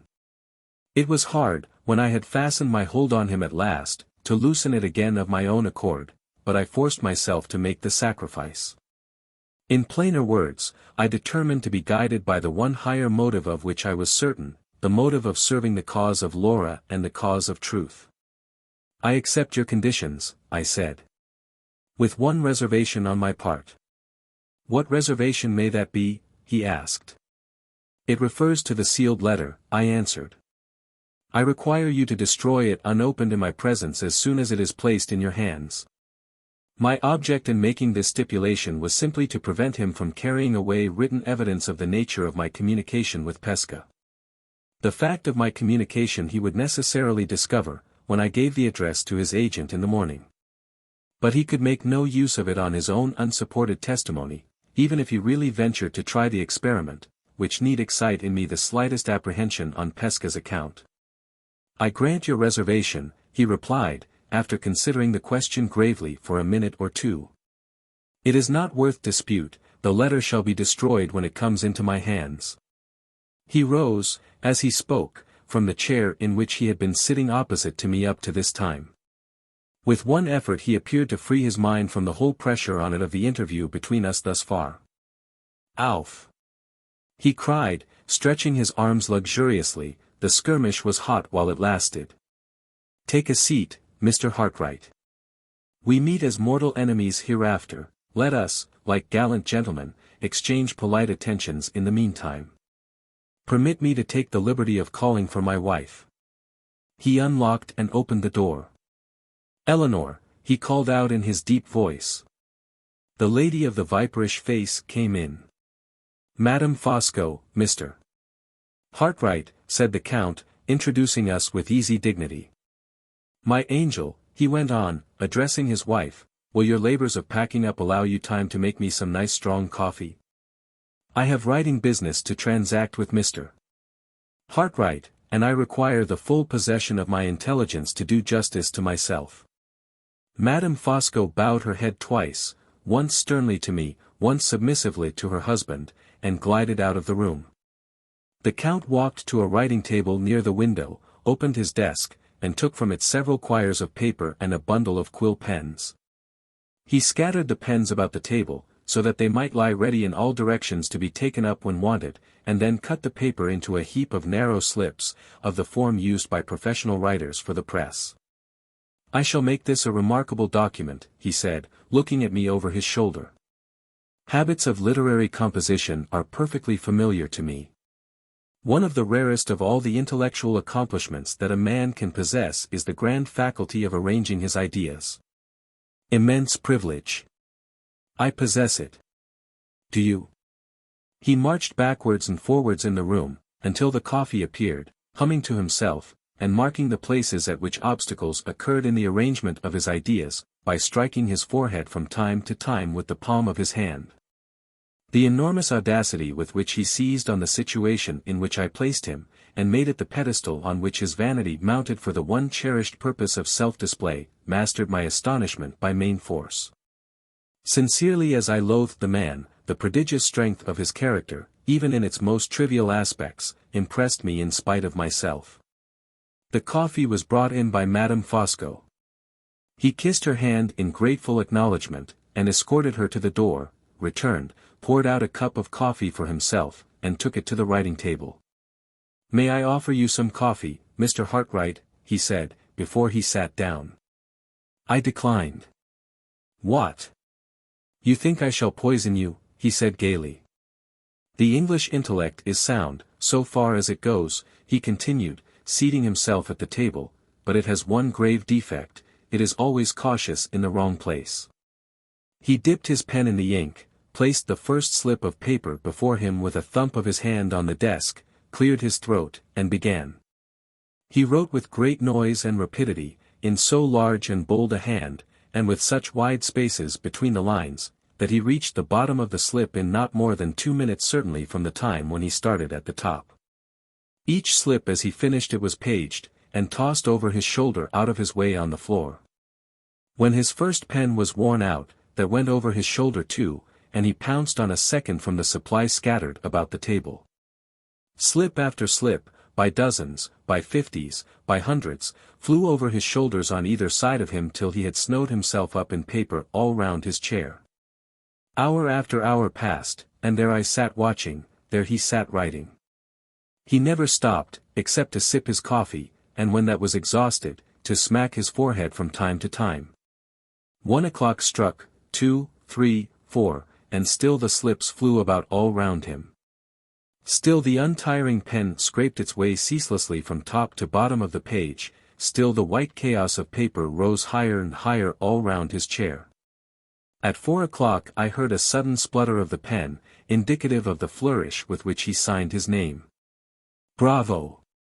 he cried, springing to his feet with the activity of a young man, and looking me straight in the face with a smile of superb triumph. "Done, Mr. Hartright," he announced with a self-renovating thump of his fist on his broad breast. "Done, to my own profound satisfaction, to your profound astonishment, when you read what I have written. The subject is exhausted, the man, Fosco, is not. I proceed to the arrangement of my slips, to the revision of my slips, to the reading of my slips, addressed emphatically to your private ear. 4 o'clock has just struck. Good. Arrangement, revision, reading, from 4 to 5. Short snooze of restoration for myself from 5 to 6. Final preparations from 6 to 7. Affair of agent and sealed letter from 7 to 8. At 8, en route. Behold the program. He sat down cross-legged on the floor among his papers, strung them together with a bodkin and a piece of string, revised them, wrote all the titles and honors by which he was personally distinguished at the head of the first page. And then read the manuscript to me with loud theatrical emphasis and profuse theatrical gesticulation.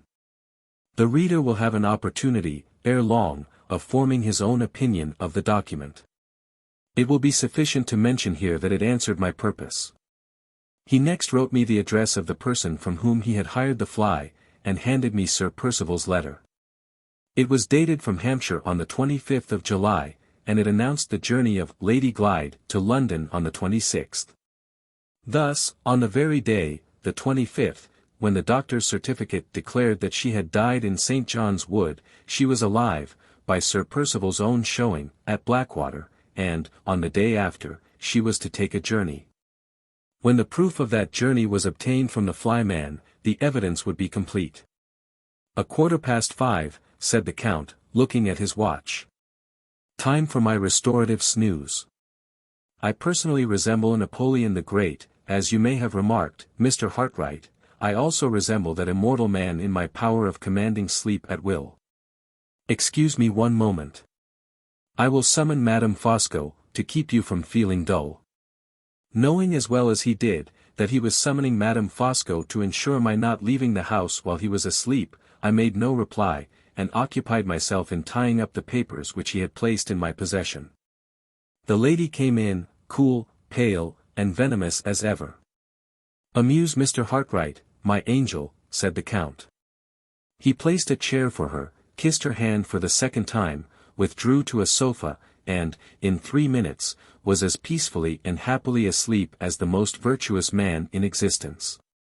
Madame Fosco took a book from the table, sat down, and looked at me, with the steady vindictive malice of a woman who never forgot and never forgave. "I have been listening to your conversation with my husband," she said. "If I had been in his place, I would have laid you dead on the hearth-rug." With those words she opened her book, and never looked at me or spoke to me from that time till the time when her husband woke. He opened his eyes and rose from the sofa, accurately to an hour from the time when he had gone to sleep. "I feel infinitely refreshed," he remarked. "Eleanor, my good wife, are you already upstairs? That is well. My little packing here can be completed in 10 minutes, my traveling dress assumed in 10 minutes more. What remains before the agent comes?" He looked about the room, and noticed the cage with his white mice in it. "Ah!" he cried piteously, "a last laceration of my sympathies still remains. My innocent pets. My little cherished children. What am I to do with them? For the present we are settled nowhere. For the present we travel incessantly, the less baggage we carry the better for ourselves. My cockatoo, my canaries, and my little mice, who will cherish them when their good papa is gone? He walked about the room deep in thought. He had not been at all troubled about writing his confession, but he was visibly perplexed and distressed about the far more important question of the disposal of his pets. After long consideration he suddenly sat down again at the writing table. "An idea," he exclaimed. "I will offer my canaries and my cockatoo to this vast metropolis. My agent shall present them in my name to the Zoological Gardens of London. The document that describes them shall be drawn out on the spot." He began to write, repeating the words as they flowed from his pen. Number 1. Cockatoo of transcendent plumage, attraction, of himself, to all visitors of taste. Number 2. Canaries of unrivaled vivacity and intelligence, worthy of the Garden of Eden, worthy also of the garden in the Regent's Park. Homage to British zoology. Offered by Fosco.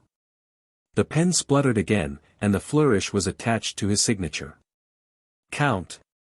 You have not included the mice," said Madame Fosco. He left the table, took her hand, and placed it on his heart. "All human resolution, Eleanor," he said solemnly, "has its limits. My limits are inscribed on that document. I cannot part with my white mice. Bear with me, my angel, and remove them to their travelling cage upstairs." "Admirable tenderness," said Madame Fosco, admiring her husband, with a last viperish look in my direction. She took up the cage carefully, and left the room. The Count looked at his watch. In spite of his resolute assumption of composure, he was getting anxious for the agent's arrival.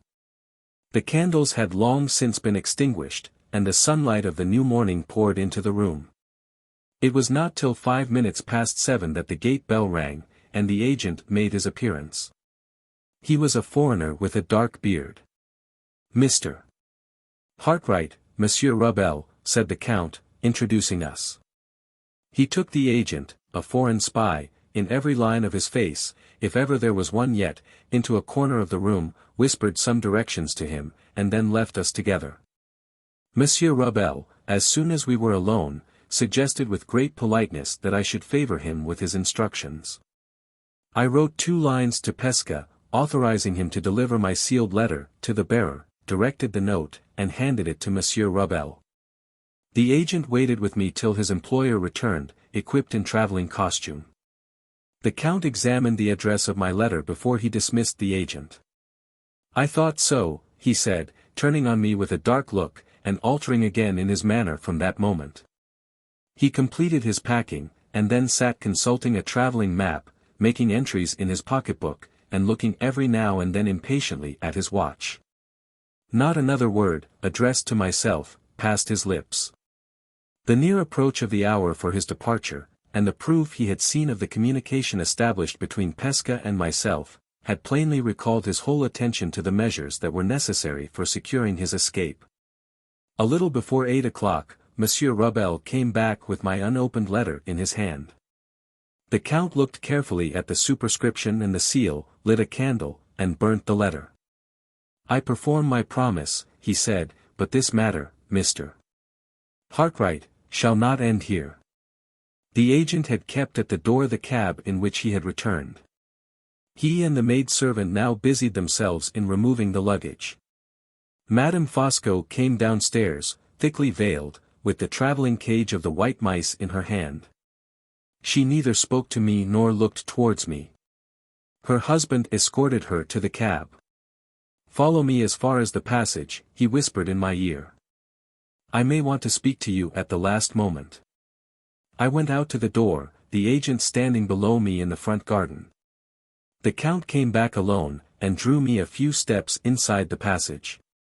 "Remember the 3rd condition," he whispered. "You shall hear from me, Mr. Hartright. I may claim from you the satisfaction of a gentleman sooner than you think for." He caught my hand before I was aware of him, and wrung it hard, then turned to the door, stopped, and came back to me again. "One word more," he said confidentially. "When I last saw Miss Halcombe, she looked thin and ill. I am anxious about that admirable woman. Take care of her, sir. With my hand on my heart, I solemnly implore you, take care of Miss Halcombe. Those were the last words he said to me before he squeezed his huge body into the cab and drove off. The agent and I waited at the door a few moments looking after him. While we were standing together, a second cab appeared from a turning a little way down the road. It followed the direction previously taken by the Count's cab, and as it passed the house and the open garden gate, a person inside looked at us out of the window. The stranger at the opera again, the foreigner with a scar on his left cheek. "You wait here with me, sir, for half an hour more," said Monsieur Rabel. "I do." We returned to the sitting room. I was in no humor to speak to the agent, or to allow him to speak to me. I took out the papers which the Count had placed in my hands, and read the terrible story of the conspiracy told by the man who had planned and perpetrated it. The story continued by Isidore, Ottavio, Baldassare Fosco. Count of the Holy Roman Empire, Knight Grand Cross of the Order of the Brazen Crown, Perpetual Archmaster of the Rosicrucian Masons of Mesopotamia. Attached, in honorary capacities, to Societies Musical, Societies Medical, Societies Philosophical, and Societies General Benevolent, throughout Europe, etc. etc. etc. The Count's Narrative. In the summer of 1850 I arrived in England, charged with a delicate political mission from abroad. Confidential persons were semi-officially connected with me, whose exertions I was authorized to direct, Monsieur and Madame Rabel being among the number. Some weeks of spare time were at my disposal, before I entered on my functions by establishing myself in the suburbs of London. Curiosity may stop here to ask for some explanation of those functions on my part. I entirely sympathize with the request. I also regret that diplomatic reserve forbids me to comply with it. I arranged to pass the preliminary period of repose, to which I have just referred, in the superb mansion of my late lamented friend, Sir Percival Glyde. He arrived from the continent with his wife. I arrived from the continent with mine. England is the land of domestic happiness. How appropriately we entered it under these domestic circumstances. The bond of friendship which united Percival and myself was strengthened, on this occasion, by a touching similarity in the pecuniary position on his side and on mine.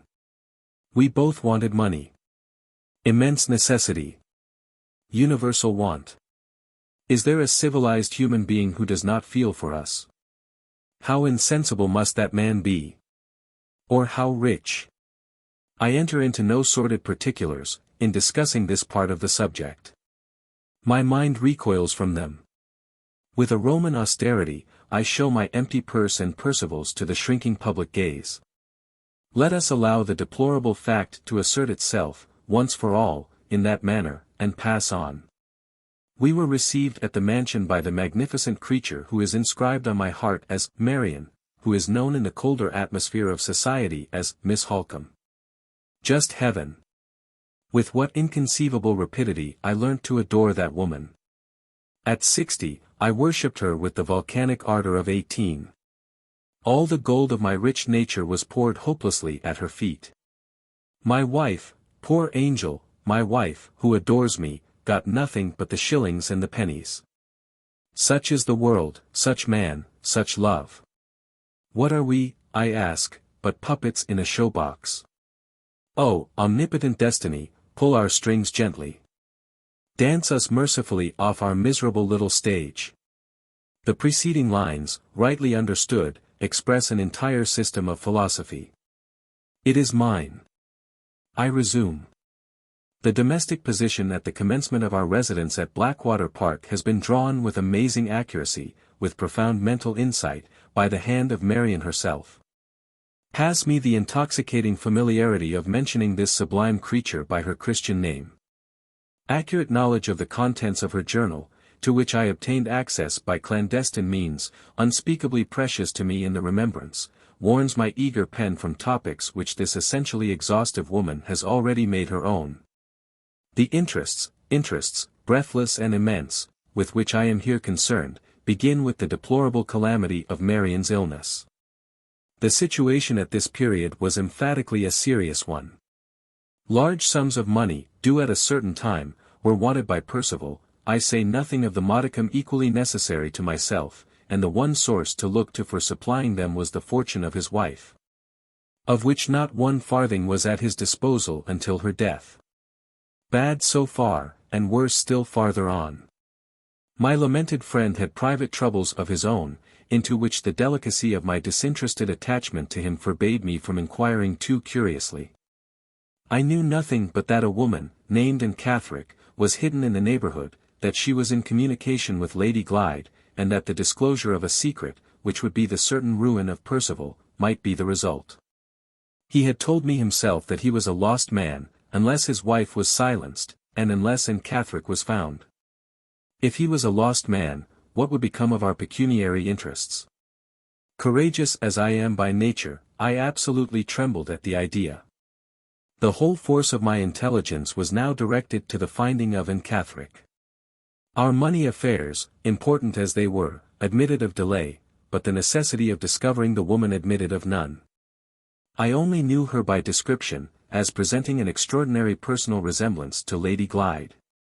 The statement of this curious fact, intended merely to assist me in identifying the person of whom we were in search, when coupled with the additional information that Anne Catherick had escaped from a madhouse, started the first immense conception in my mind, which subsequently led to such amazing results.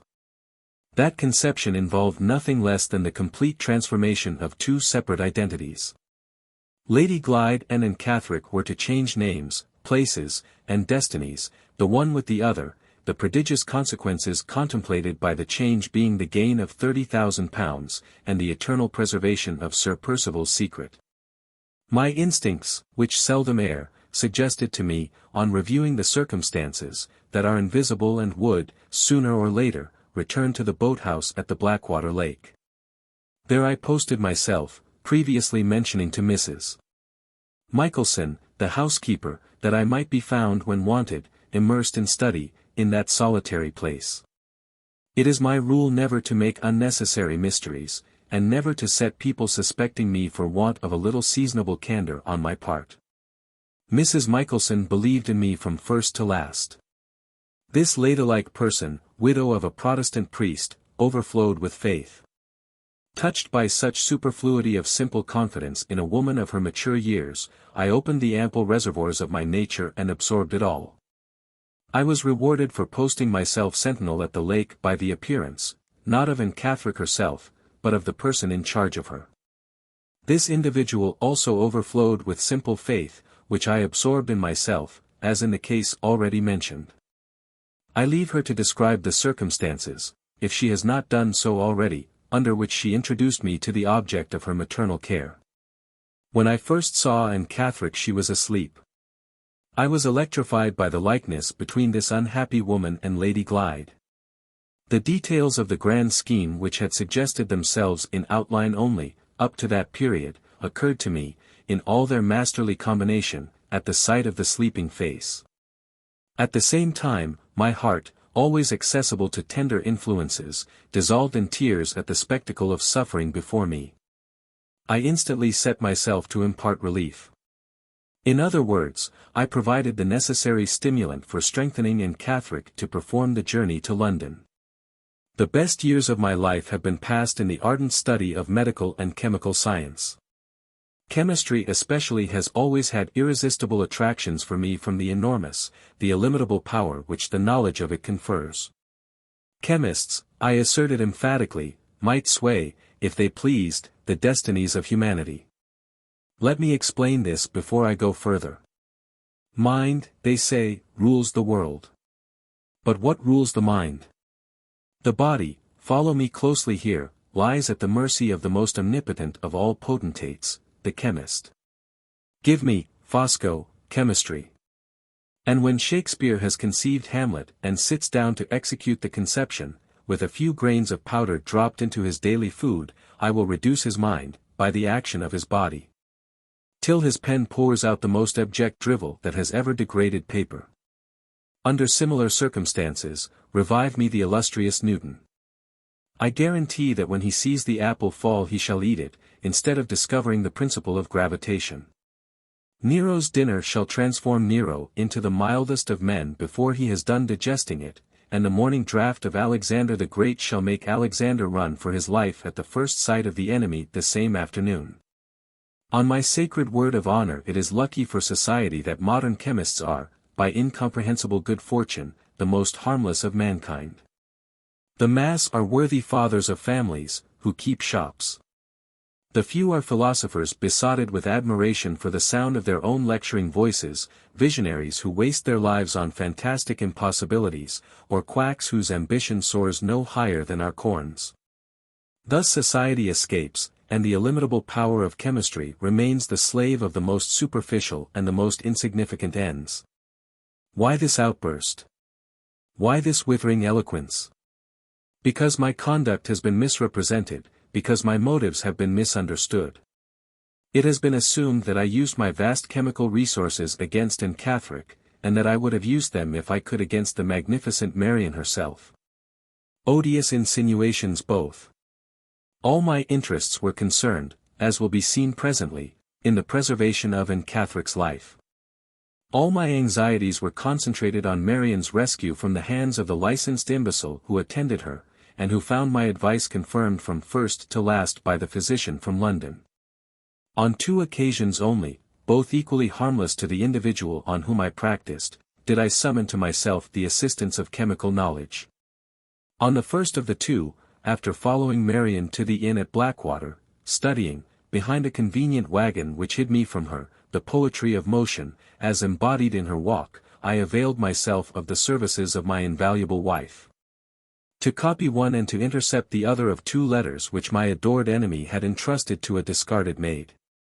In this case, the letters being in the bosom of the girl's dress, Madame Fosco could only open them, read them, perform her instructions, seal them, and put them back again by scientific assistance, which assistance I rendered in a half-ounce bottle.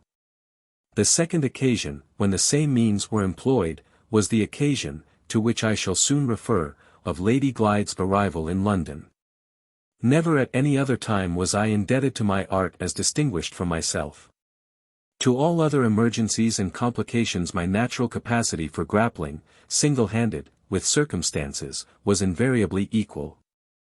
I affirm the all-pervading intelligence of that capacity. At the expense of the chemist I vindicate the man. Respect this outburst of generous indignation. It has inexpressibly relieved me. En route. Let us proceed. Having suggested to Mrs. Clement, or Clements, I am not sure which, that the best method of keeping Anne out of Percival's reach was to remove her to London, having found that my proposal was eagerly received. And having appointed a day to meet the travellers at the station and to see them leave it, I was at liberty to return to the house and to confront the difficulties which still remained to be met. My first proceeding was to avail myself of the sublime devotion of my wife. I had arranged with Mrs. Clements that she should communicate her London address, in Anne's interests, to Lady Glyde. But this was not enough. Designing persons in my absence might shake the simple confidence of Mrs. Clements, and she might not write after all. Who could I find capable of travelling to London by the train she travelled by, and of privately seeing her home? I asked myself this question. The conjugal part of me immediately answered, Madame Fosco. After deciding on my wife's mission to London, I arranged that the journey should serve a double purpose. A nurse for the suffering Marian, equally devoted to the patient and to myself, was a necessity of my position. One of the most eminently confidential and capable women in existence was by good fortune at my disposal. I refer to that respectable matron, Madame Rubel, to whom I addressed a letter, at her residence in London, by the hands of my wife. On the appointed day Mrs. Clements and Anne Catherick met me at the station. I politely saw them off, I politely saw Madame Fosco off by the same train. The last thing at night my wife returned to Blackwater, having followed her instructions with the most unimpeachable accuracy. She was accompanied by Madame Rubel, and she brought me the London address of Mrs. Clements. After events proved this last precaution to have been unnecessary. Mrs. Clements punctually informed Lady Glyde of her place of abode. With a wary eye on future emergencies, I kept the letter. The same day I had a brief interview with the doctor, at which I protested, in the sacred interests of humanity, against his treatment of Marian's case. He was insolent, as all ignorant people are. I showed no resentment, I deferred quarrelling with him till it was necessary to quarrel to some purpose. My next proceeding was to leave Blackwater myself. I had my London residence to take in anticipation of coming events. I had also a little business of the domestic sort to transact with Mr. Frederick Fairlie. I found the house I wanted in St. John's Wood. I found Mr. Fairlie at Limmeridge, Cumberland. My own private familiarity with the nature of Marian's correspondence had previously informed me that she had written to Mr. Fairlie, proposing, as a relief to Lady Glyde's matrimonial embarrassments, to take her on a visit to her uncle in Cumberland. This letter I had wisely allowed to reach its destination, feeling at the time that it could do no harm, and might do good. I now presented myself before Mr. Fairlie to support Marian's own proposal, with certain modifications which, happily for the success of my plans, were rendered really inevitable by her illness. It was necessary that Lady Glyde should leave Blackwater alone, by her uncle's invitation, and that she should rest a night on the journey at her aunt's house, the house I had in St. John's Wood, by her uncle's express advice. To achieve these results, and to secure a note of invitation which could be shown to Lady Glyde, were the objects of my visit to Mr. Fairlie. When I have mentioned that this gentleman was equally feeble in mind and body, and that I let loose the whole force of my character on him, I have said enough. I came, saw, and conquered Fairlie. On my return to Blackwater Park, with the letter of invitation, I found that the doctor's imbecile treatment of Marian's case had led to the most alarming results. The fever had turned to typhus. Lady Glyde, on the day of my return, tried to force herself into the room to nurse her sister. She and I had no affinities of sympathy. She had committed the unpardonable outrage on my sensibilities of calling me a spy. She was a stumbling block in my way and in Percival's, but, for all that, my magnanimity forbade me to put her in danger of infection with my own hand. At the same time I offered no hindrance to her putting herself in danger. If she had succeeded in doing so, the intricate knot which I was slowly and patiently operating on might perhaps have been cut by circumstances. As it was, the doctor interfered and she was kept out of the room. I had myself previously recommended sending for advice to London. This course had been now taken. The physician, on his arrival, confirmed my view of the case. The crisis was serious. But we had hope of our charming patient on the 5th day from the appearance of the typhus. I was only once absent from Blackwater at this time, when I went to London by the morning train to make the final arrangements at my house in St. John's Wood, to assure myself by private inquiry that Mrs. Clements had not moved, and to settle one or two little preliminary matters with the husband of Madame Rubel. I returned at night. 5 days afterwards the physician pronounced our interesting Marian to be out of all danger, and to be in need of nothing but careful nursing. This was the time I had waited for. Now that medical attendance was no longer indispensable, I played the first move in the game by asserting myself against the doctor. He was one among many witnesses in my way whom it was necessary to remove. A lively altercation between us, in which Percival, previously instructed by me, refused to interfere, served the purpose in view. I descended on the miserable man in an irresistible avalanche of indignation, and swept him from the house. The servants were the next encumbrances to get rid of. Again I instructed Percival, whose moral courage required perpetual stimulants, and Mrs. Michelson was amazed, one day, by hearing from her master that the establishment was to be broken up. We cleared the house of all the servants but one, who was kept for domestic purposes, and whose lumpish stupidity we could trust to make no embarrassing discoveries. When they were gone, nothing remained but to relieve ourselves of Mrs. Michelson, a result which was easily achieved by sending this amiable lady to find lodgings for her mistress at the seaside. The circumstances were now exactly what they were required to be. Lady Glyde was confined to her room by nervous illness, and the lumpish housemaid, I forget her name, was shut up there at night in attendance on her mistress. Marian, though fast recovering, still kept her bed, with Mrs. Rubel for nurse. No other living creatures but my wife, myself, and Percival were in the house. With all the chances thus in our favor, I confronted the next emergency, and played the second move in the game. The object of the second move was to induce Lady Glyde to leave Blackwater unaccompanied by her sister. Unless we could persuade her that Marian had gone on to Cumberland first, there was no chance of removing her, of her own free will, from the house. To produce this necessary operation in her mind, we concealed our interesting invalid in one of the uninhabited bedrooms at Blackwater. At the dead of night Madame Fosco, Madame Rubel, and myself, Percival not being cool enough to be trusted, accomplished the concealment. The scene was picturesque, mysterious, dramatic in the highest degree.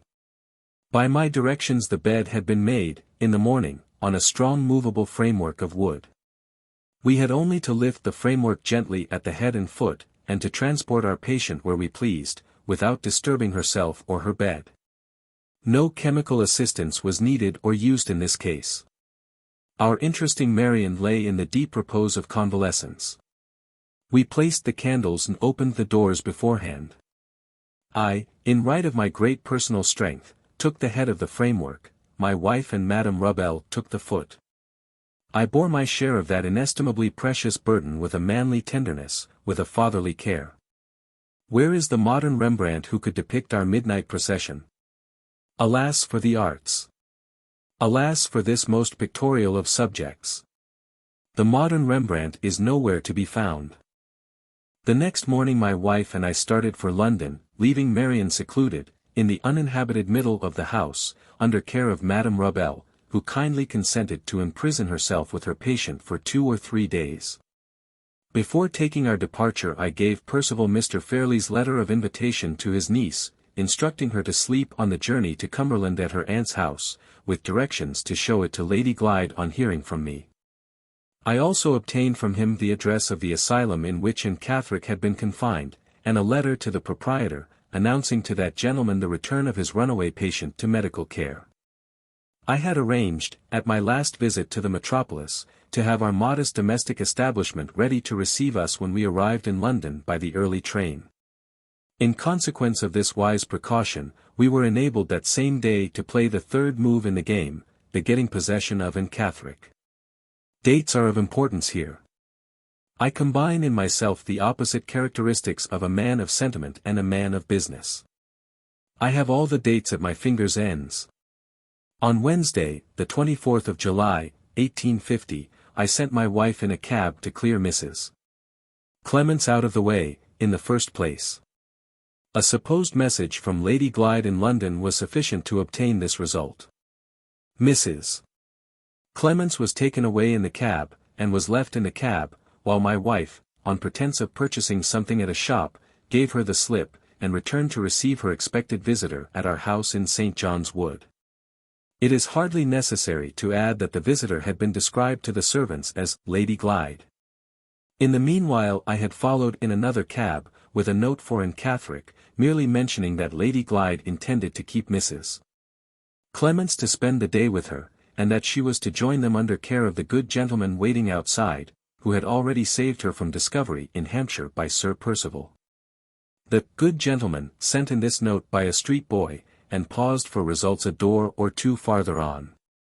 At the moment when Anne appeared at the house door and closed it, this excellent man had the cab door open ready for her, absorbed her into the vehicle, and drove off.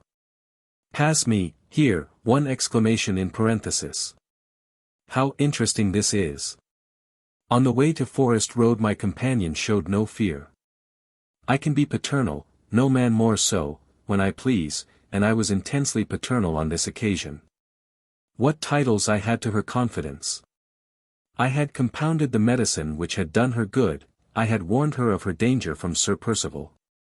Perhaps I trusted too implicitly to these titles, perhaps I underrated the keenness of the lower instincts in persons of weak intellect. It is certain that I neglected to prepare her sufficiently for a disappointment on entering my house. When I took her into the drawing-room, when she saw no one present but Madame Fosco, who was a stranger to her, she exhibited the most violent agitation.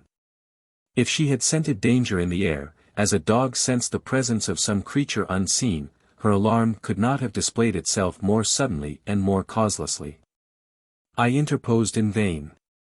The fear from which she was suffering I might have soothed, but the serious heart disease, under which she labored, was beyond the reach of all moral palliatives. To my unspeakable horror she was seized with convulsions, a shock to the system, in her condition, which might have laid her dead at any moment at our feet. The nearest doctor was sent for, and was told that Lady Glyde required his immediate services. To my infinite relief, he was a capable man. I represented my visitor to him as a person of weak intellect, and subject to delusions, and I arranged that no nurse but my wife should watch in the sick room. The unhappy woman was too ill, however, to cause any anxiety about what she might say. The one dread which now oppressed me was the dread that the false Lady Glyde might die before the true Lady Glyde arrived in London. I had written a note in the morning to Madame Rubel, telling her to join me at her husband's house on the evening of Friday the 26th, with another note to Percival, warning him to show his wife her uncle's letter of invitation. To assert that Marian had gone on before her, and to dispatch her to town by the midday train, on the 26th, also. On reflection I had felt the necessity, in Anne Catherick's state of health, of precipitating events, and of having Lady Glyde at my disposal earlier than I had originally contemplated. What fresh directions, in the terrible uncertainty of my position, could I now issue? I could do nothing but trust to chance and the doctor. My emotions expressed themselves in pathetic apostrophes, which I was just self-possessed enough to couple, in the hearing of other people, with the name of Lady Glyde. In all other respects Fosco, on that memorable day, was Fosco shrouded in total eclipse. She passed a bad night, she awoke worn out, but later in the day she revived amazingly. My elastic spirits revived with her. I could receive no answers from Percival and Madame Rubel till the morning of the next day, the 26th. In anticipation of their following my directions, which, accident apart, I knew they would do, I went to secure a fly to fetch Lady Glyde from the railway, directing it to be at my house on the 26th, at 2 o'clock. After seeing the order entered in the book, I went on to arrange matters with Monsieur Rubel. I also procured the services of 2 gentlemen who could furnish me with the necessary certificates of lunacy. One of them I knew personally, the other was known to Monsieur Rubel. Both were men whose vigorous minds soared superior to narrow scruples, both were laboring under temporary embarrassments, both believed in me. It was past 5 o'clock in the afternoon before I returned from the performance of these duties. When I got back Anne Catherick was dead. Dead on the 25th, and Lady Glyde was not to arrive in London till the 26th. I was stunned. Meditate on that. Fosco stunned. It was too late to retrace our steps. Before my return the doctor had officiously undertaken to save me all trouble by registering the death, on the date when it happened, with his own hand. My grand scheme, unassailable hitherto, had its weak place now. No efforts on my part could alter the fatal event of the 25th. I turned manfully to the future. Percival's interests and mine being still at stake, nothing was left but to play the game through to the end. I recalled my impenetrable calm, and played it. On the morning of the 26th Percival's letter reached me, announcing his wife's arrival by the midday train. Madame Rubel also wrote to say she would follow in the evening. I started in the fly, leaving the false Lady Glyde dead in the house, to receive the true Lady Glyde on her arrival by the railway at 3 o'clock. Hidden under the seat of the carriage, I carried with me all the clothes Anne Catherick had worn on coming into my house. They were destined to assist the resurrection of the woman who was dead in the person of the woman who was living. What a situation! I suggest it to the rising romance writers of England. I offer it, as totally new, to the worn-out dramatists of France. Lady Glyde was at the station. There was great crowding and confusion, and more delay than I liked, in case any of her friends had happened to be on the spot, in reclaiming her luggage. Her first questions, as we drove off, implored me to tell her news of her sister. I invented news of the most pacifying kind, assuring her that she was about to see her sister at my house. My house, on this occasion only, was in the neighborhood of Leicester Square, and was in the occupation of Monsieur Rubel, who received us in the hall. I took my visitor upstairs into a back room, the two medical gentlemen being there in waiting on the floor beneath to see the patient, and to give me their certificates. After quieting Lady Glyde by the necessary assurances about her sister, I introduced my friends separately to her presence. They performed the formalities of the occasion briefly, intelligently, conscientiously. I entered the room again as soon as they had left it, and at once precipitated events by a reference of the alarming kind to Miss Halcombe's state of health. Results followed as I had anticipated. Lady Glyde became frightened, and turned faint. For the second time, and the last, I called science to my assistance. A medicated glass of water and a medicated bottle of smelling salts relieved her of all further embarrassment and alarm. Additional applications later in the evening procured her the inestimable blessing of a good night's rest. Madame Rubel arrived in time to preside at Lady Glyde's toilet. Her own clothes were taken away from her at night, and Anne Catherick's were put on her in the morning, with the strictest regard to propriety, by the matronly hands of the good Rubel. Throughout the day I kept our patient in a state of partially suspended consciousness, until the dexterous assistance of my medical friends enabled me to procure the necessary order rather earlier than I had ventured to hope. That evening, the evening of the 27th, Madame Rubel and I took our revived Anne Catherick to the asylum. She was received with great surprise, but without suspicion, thanks to the order and certificates, to Percival's letter, to the likeness, to the clothes, and to the patient's own confused mental condition at the time. I returned at once to assist Madame Fosco in the preparations for the burial of the false Lady Glyde, having the clothes and luggage of the true Lady Glyde in my possession.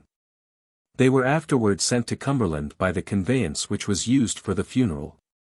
I attended the funeral with becoming dignity, attired in the deepest mourning.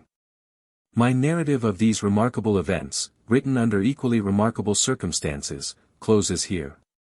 The minor precautions which I observed in communicating with Limmeridge House are already known, so is the magnificent success of my enterprise, so are the solid pecuniary results which followed it.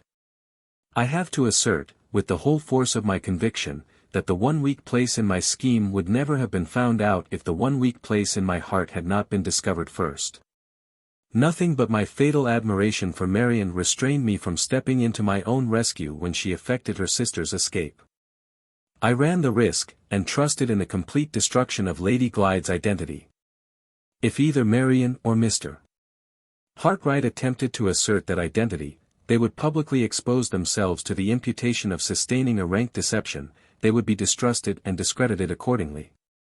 And they would therefore be powerless to place my interests or Percival's secret in jeopardy. I committed one error in trusting myself to such a blindfold calculation of chances as this.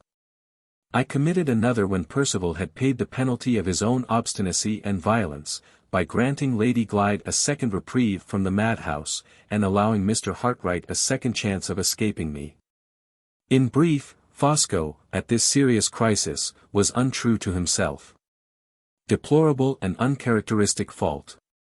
Behold the cause, in my heart, behold, in the image of Marian Halcombe, the first and last weakness of Fosco's life. At the ripe age of 60, I make this unparalleled confession. Youths! I invoke your sympathy. Maidens! I claim your tears. A word more, and the attention of the reader, concentrated breathlessly on myself, shall be released. My own mental insight informs me that 3 inevitable questions will be asked here by persons of inquiring minds. They shall be stated, they shall be answered. First question. What is the secret of Madame Fosco's unhesitating devotion of herself to the fulfillment of my boldest wishes, to the furtherance of my deepest plans? I might answer this by simply referring to my own character, and by asking, in my turn, where, in the history of the world, has a man of my order ever been found without a woman in the background self-immolated on the altar of his life?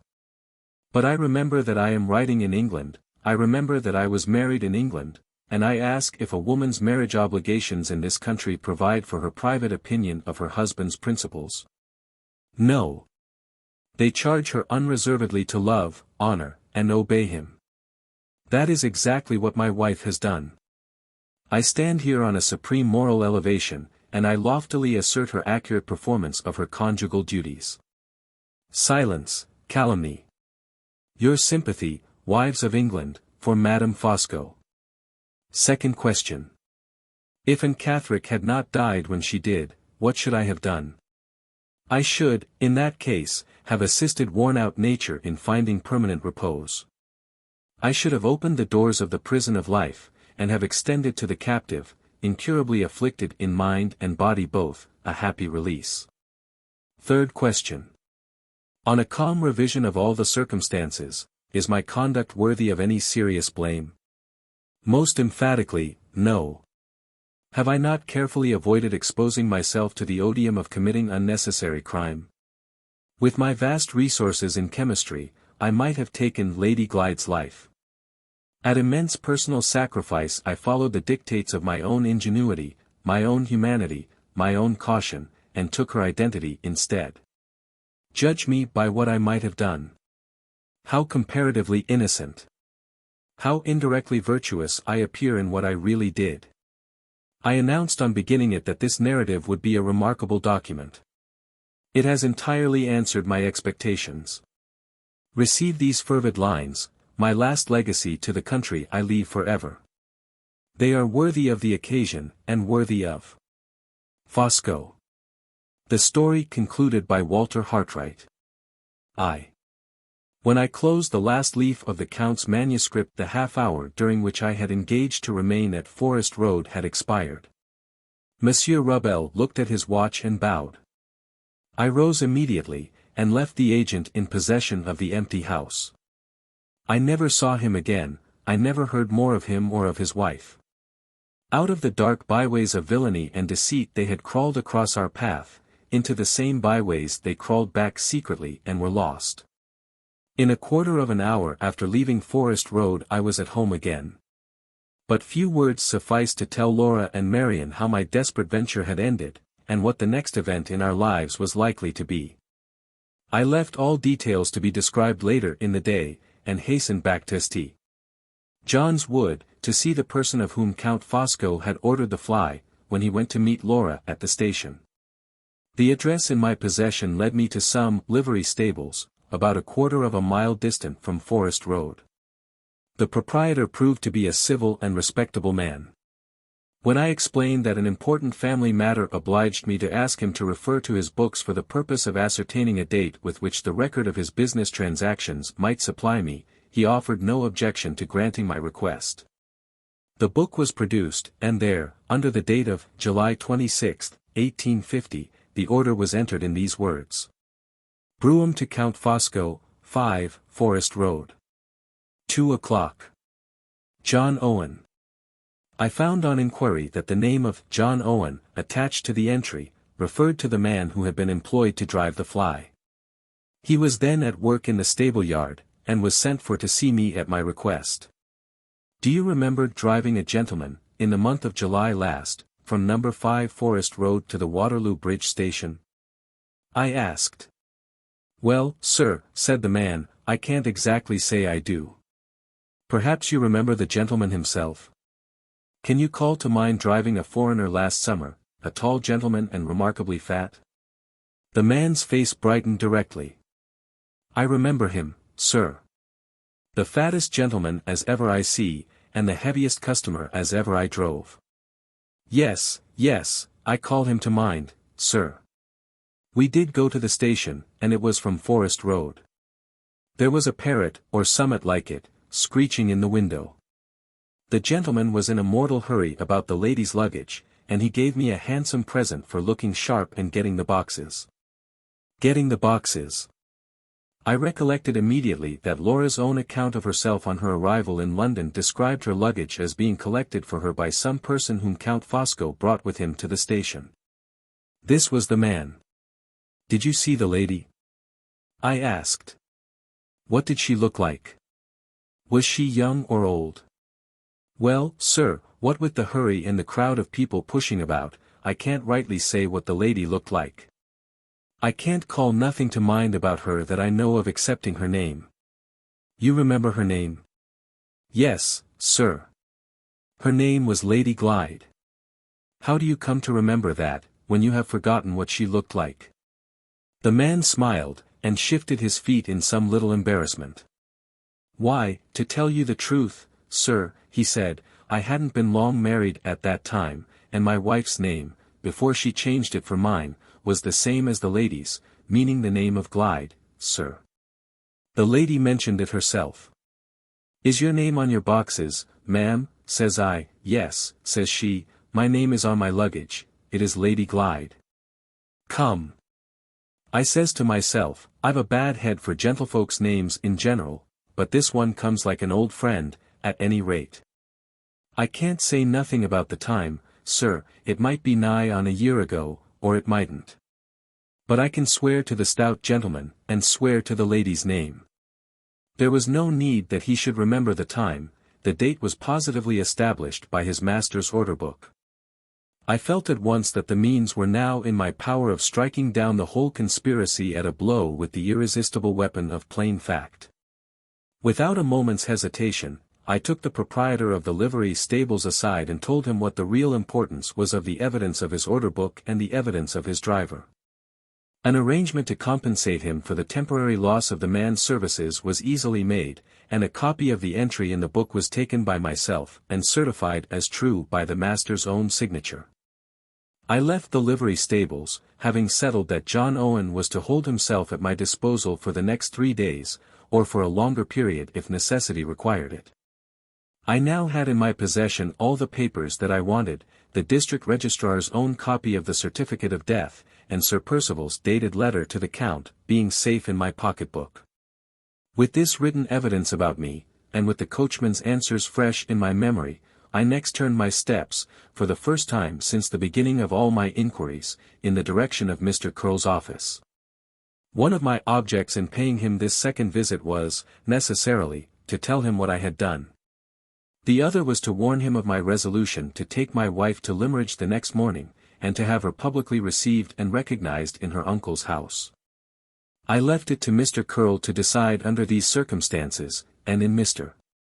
Gilmore's absence, whether he was or was not bound, as the family solicitor, to be present on that occasion in the family interests. I will say nothing of Mr. Curll's amazement, or of the terms in which he expressed his opinion of my conduct from the first stage of the investigation to the last. It is only necessary to mention that he at once decided on accompanying us to Cumberland. We started the next morning by the early train.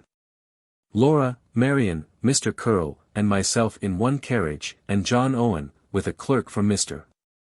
Curll's office, occupying places in another.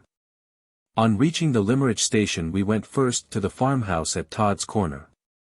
It was my firm determination that Laura should not enter her uncle's house till she appeared there publicly recognized as his niece. I left Marian to settle the question of accommodation with Mrs. Todd, as soon as the good woman had recovered from the bewilderment of hearing what our errand was in Cumberland, and I arranged with her husband that John Owen was to be committed to the ready hospitality of the farm servants. These preliminaries completed, Mr. Curll and I set forth together for Limmeridge House. I cannot write at any length of our interview with Mr. Fairlie, for I cannot recall it to mind without feelings of impatience and contempt, which make the scene, even in remembrance only, utterly repulsive to me. I prefer to record simply that I carried my point. Mr. Fairlie attempted to treat us on his customary plan. We passed without notice his polite insolence at the outset of the interview. We heard without sympathy the protestations with which he tried next to persuade us that the disclosure of the conspiracy had overwhelmed him. He absolutely whined and whimpered at last like a fretful child. How was he to know that his niece was alive when he was told that she was dead? He would welcome dear Laura with pleasure, if we would only allow him time to recover. Did we think he looked as if he wanted hurrying into his grave? No. Then, why hurry him? He reiterated these remonstrances at every available opportunity, until I checked them once for all, by placing him firmly between two inevitable alternatives. I gave him his choice between doing his niece justice on my terms, or facing the consequence of a public assertion of her existence in a court of law. Mr. Curll, to whom he turned for help, told him plainly that he must decide the question then and there. Characteristically choosing the alternative which promised soonest to release him from all personal anxiety, he announced with a sudden outburst of energy, that he was not strong enough to bear any more bullying, and that we might do as we pleased. Mr. Curll and I at once went downstairs, and agreed upon a form of letter which was to be sent round to the tenants who had attended the false funeral, summoning them, in Mr. Fairlie's name, to assemble in Limmeridge House on the next day but one. An order referring to the same date was also written, directing a statuary in Carlisle to send a man to Limmeridge churchyard for the purpose of erasing an inscription, Mr. Curll, who had arranged to sleep in the house, undertaking that Mr. Fairlie should hear these letters read to him, and should sign them with his own hand. I occupied the interval day at the farm in writing a plain narrative of the conspiracy, and in adding to it a statement of the practical contradiction which facts offered to the assertion of Laura's death. This I submitted to Mr. Curll before I read it the next day to the assembled tenants. We also arranged the form in which the evidence should be presented at the close of the reading.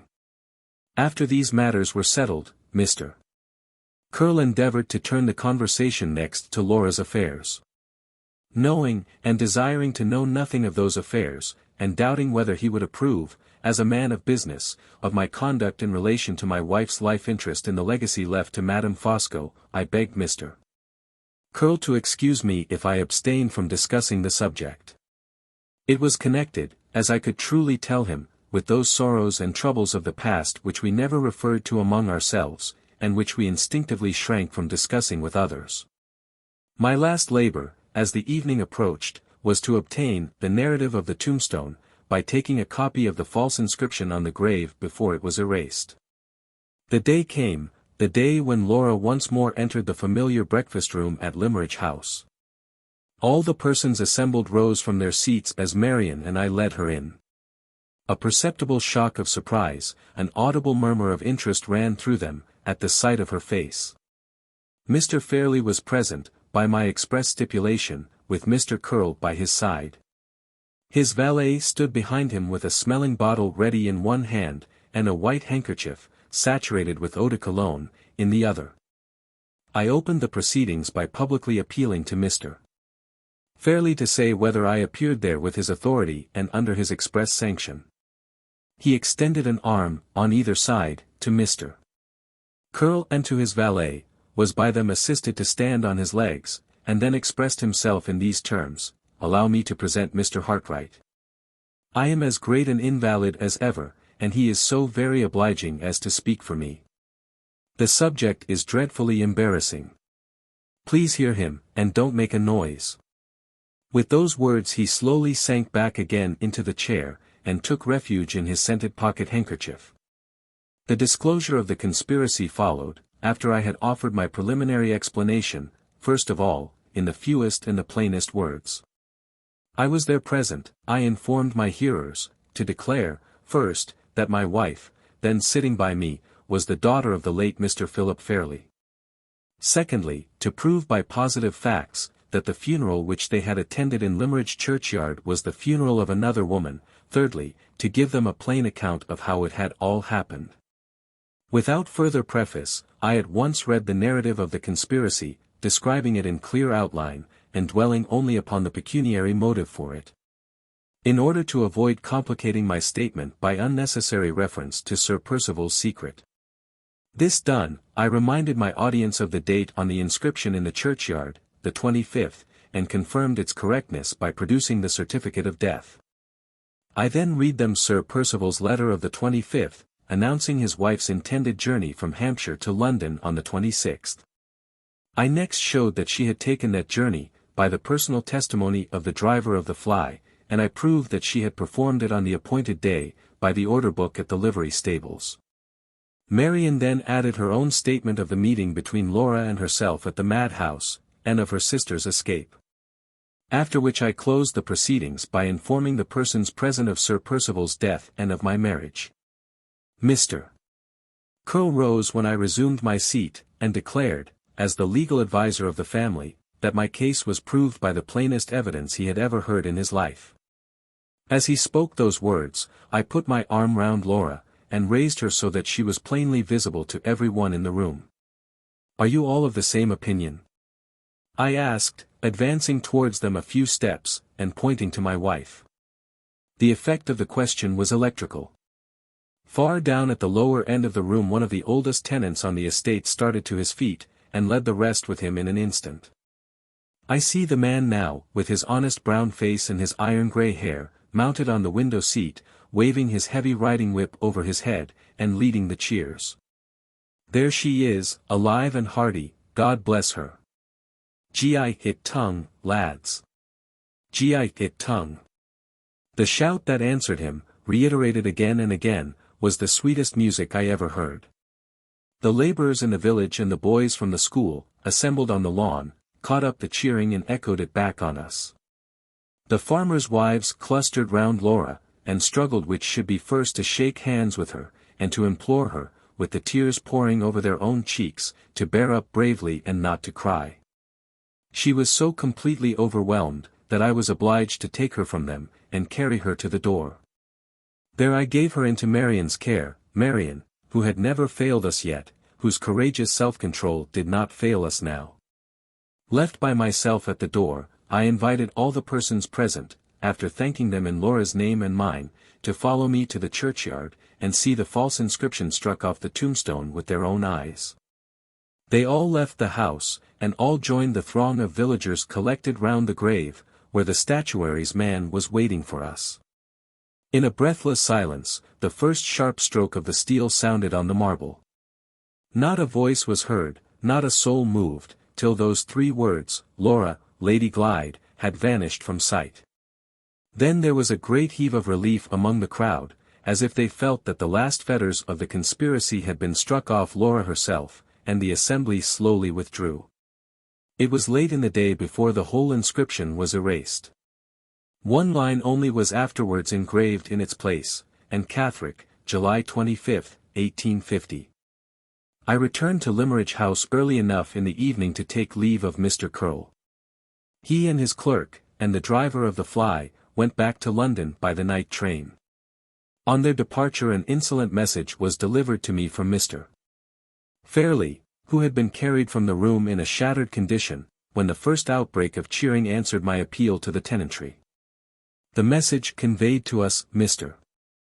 Fairlie's best congratulations, and requested to know whether we contemplated stopping in the house. I sent back word that the only object for which we had entered his doors was accomplished, that I contemplated stopping in no man's house but my own, and that Mr.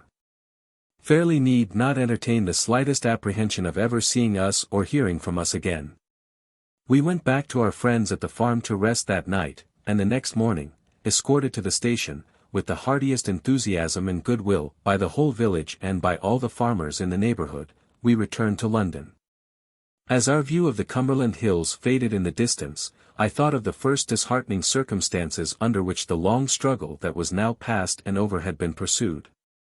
It was strange to look back and to see, now, that the poverty which had denied us all hope of assistance had been the indirect means of our success, by forcing me to act for myself.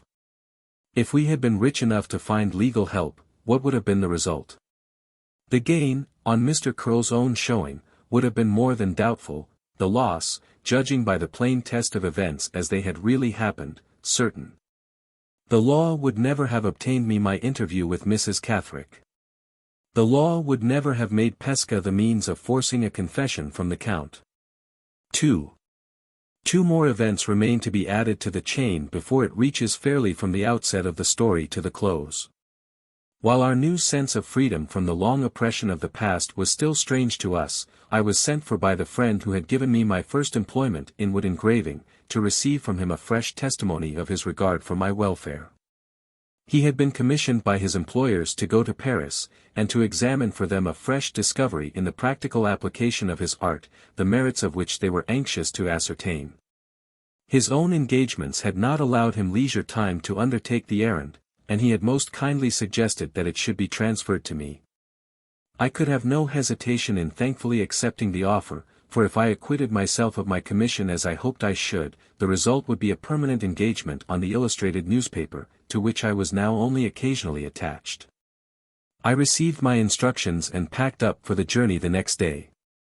On leaving Laura once more, under what changed circumstances? In her sister's care, a serious consideration recurred to me, which had more than once crossed my wife's mind, as well as my own, already, I mean the consideration of Marian's future.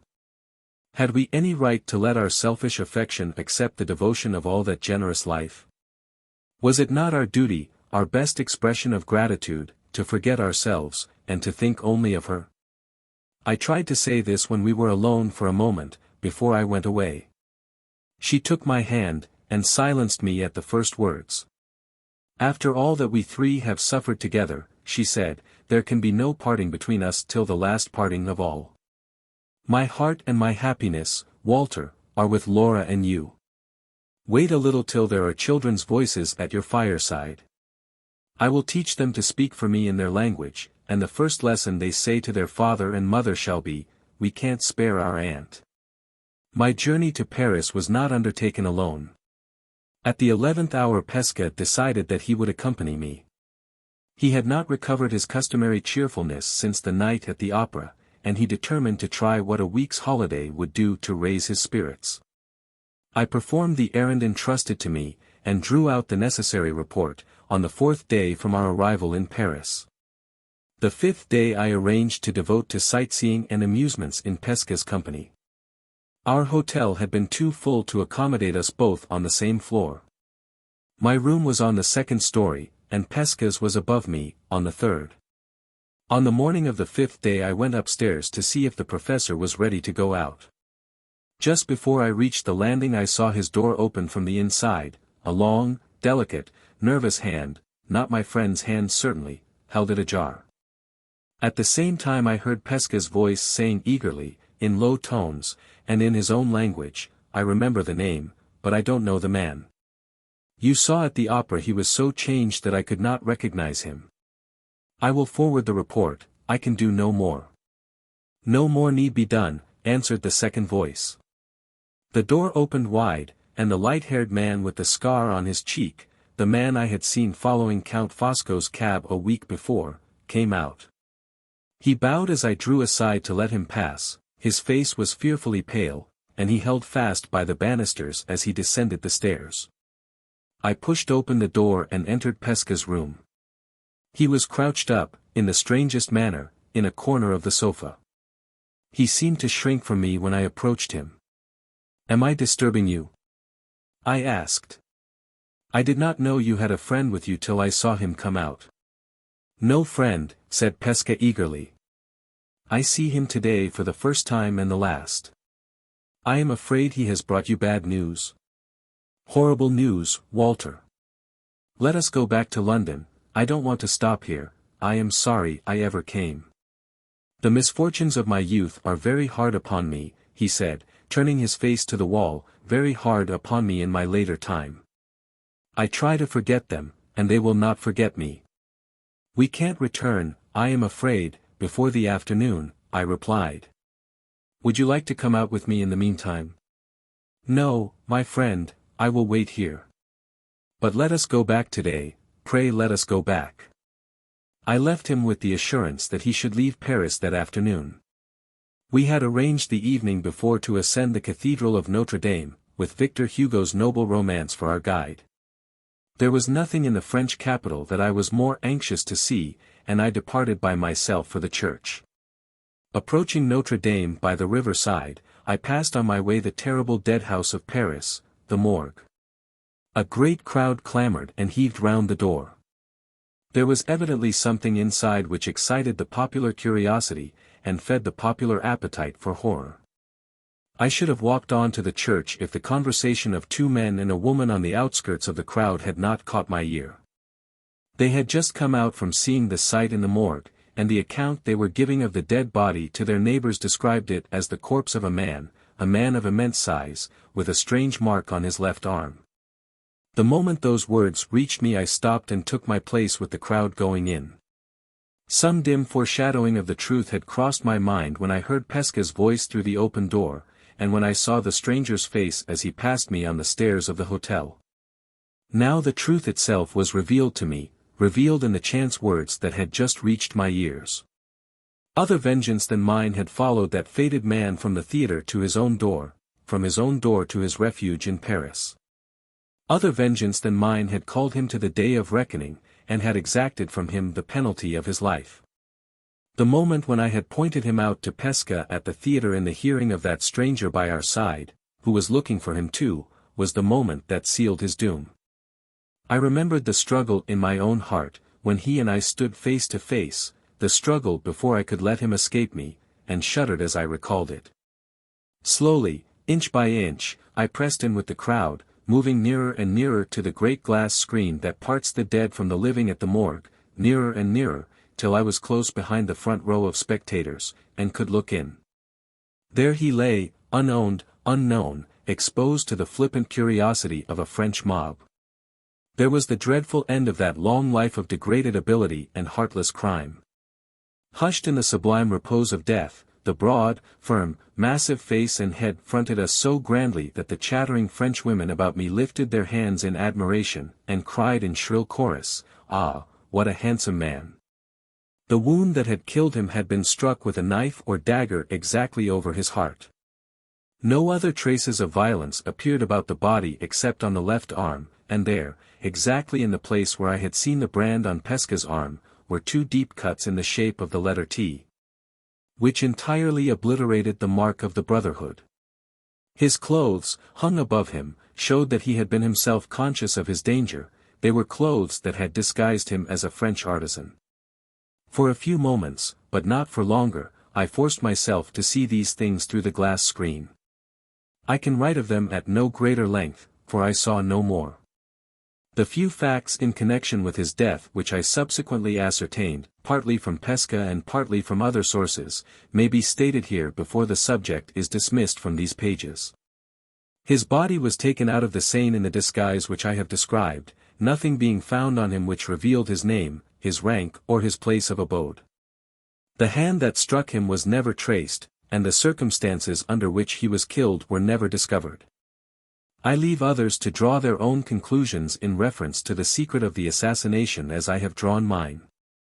When I have intimated that the foreigner with the scar was a member of the Brotherhood, admitted in Italy after Pesca's departure from his native country, and when I have further added that the two cuts, in the form of a T, on the left arm of the dead man, signified the Italian word traditor, and showed that justice had been done by the Brotherhood on a traitor, I have contributed all that I know towards elucidating the mystery of Count Fosco's death. The body was identified the day after I had seen it by means of an anonymous letter addressed to his wife. He was buried by Madame Fosco in the cemetery of Père-Lachaise. Fresh funeral wreaths continue to this day to be hung on the ornamental bronze railings round the tomb by the Countess's own hand. She lives in the strictest retirement at Versailles. Not long since she published a biography of her deceased husband. The work throws no light whatever on the name that was really his own or on the secret history of his life. It is almost entirely devoted to the praise of his domestic virtues, the assertion of his rare abilities, and the enumeration of the honors conferred on him. The circumstances attending his death are very briefly noticed, and are summed up on the last page in this sentence. His life was one long assertion of the rights of the aristocracy and the sacred principles of order. And he died a martyr to his cause. 3. The summer and autumn passed after my return from Paris, and brought no changes with them which need be noticed here.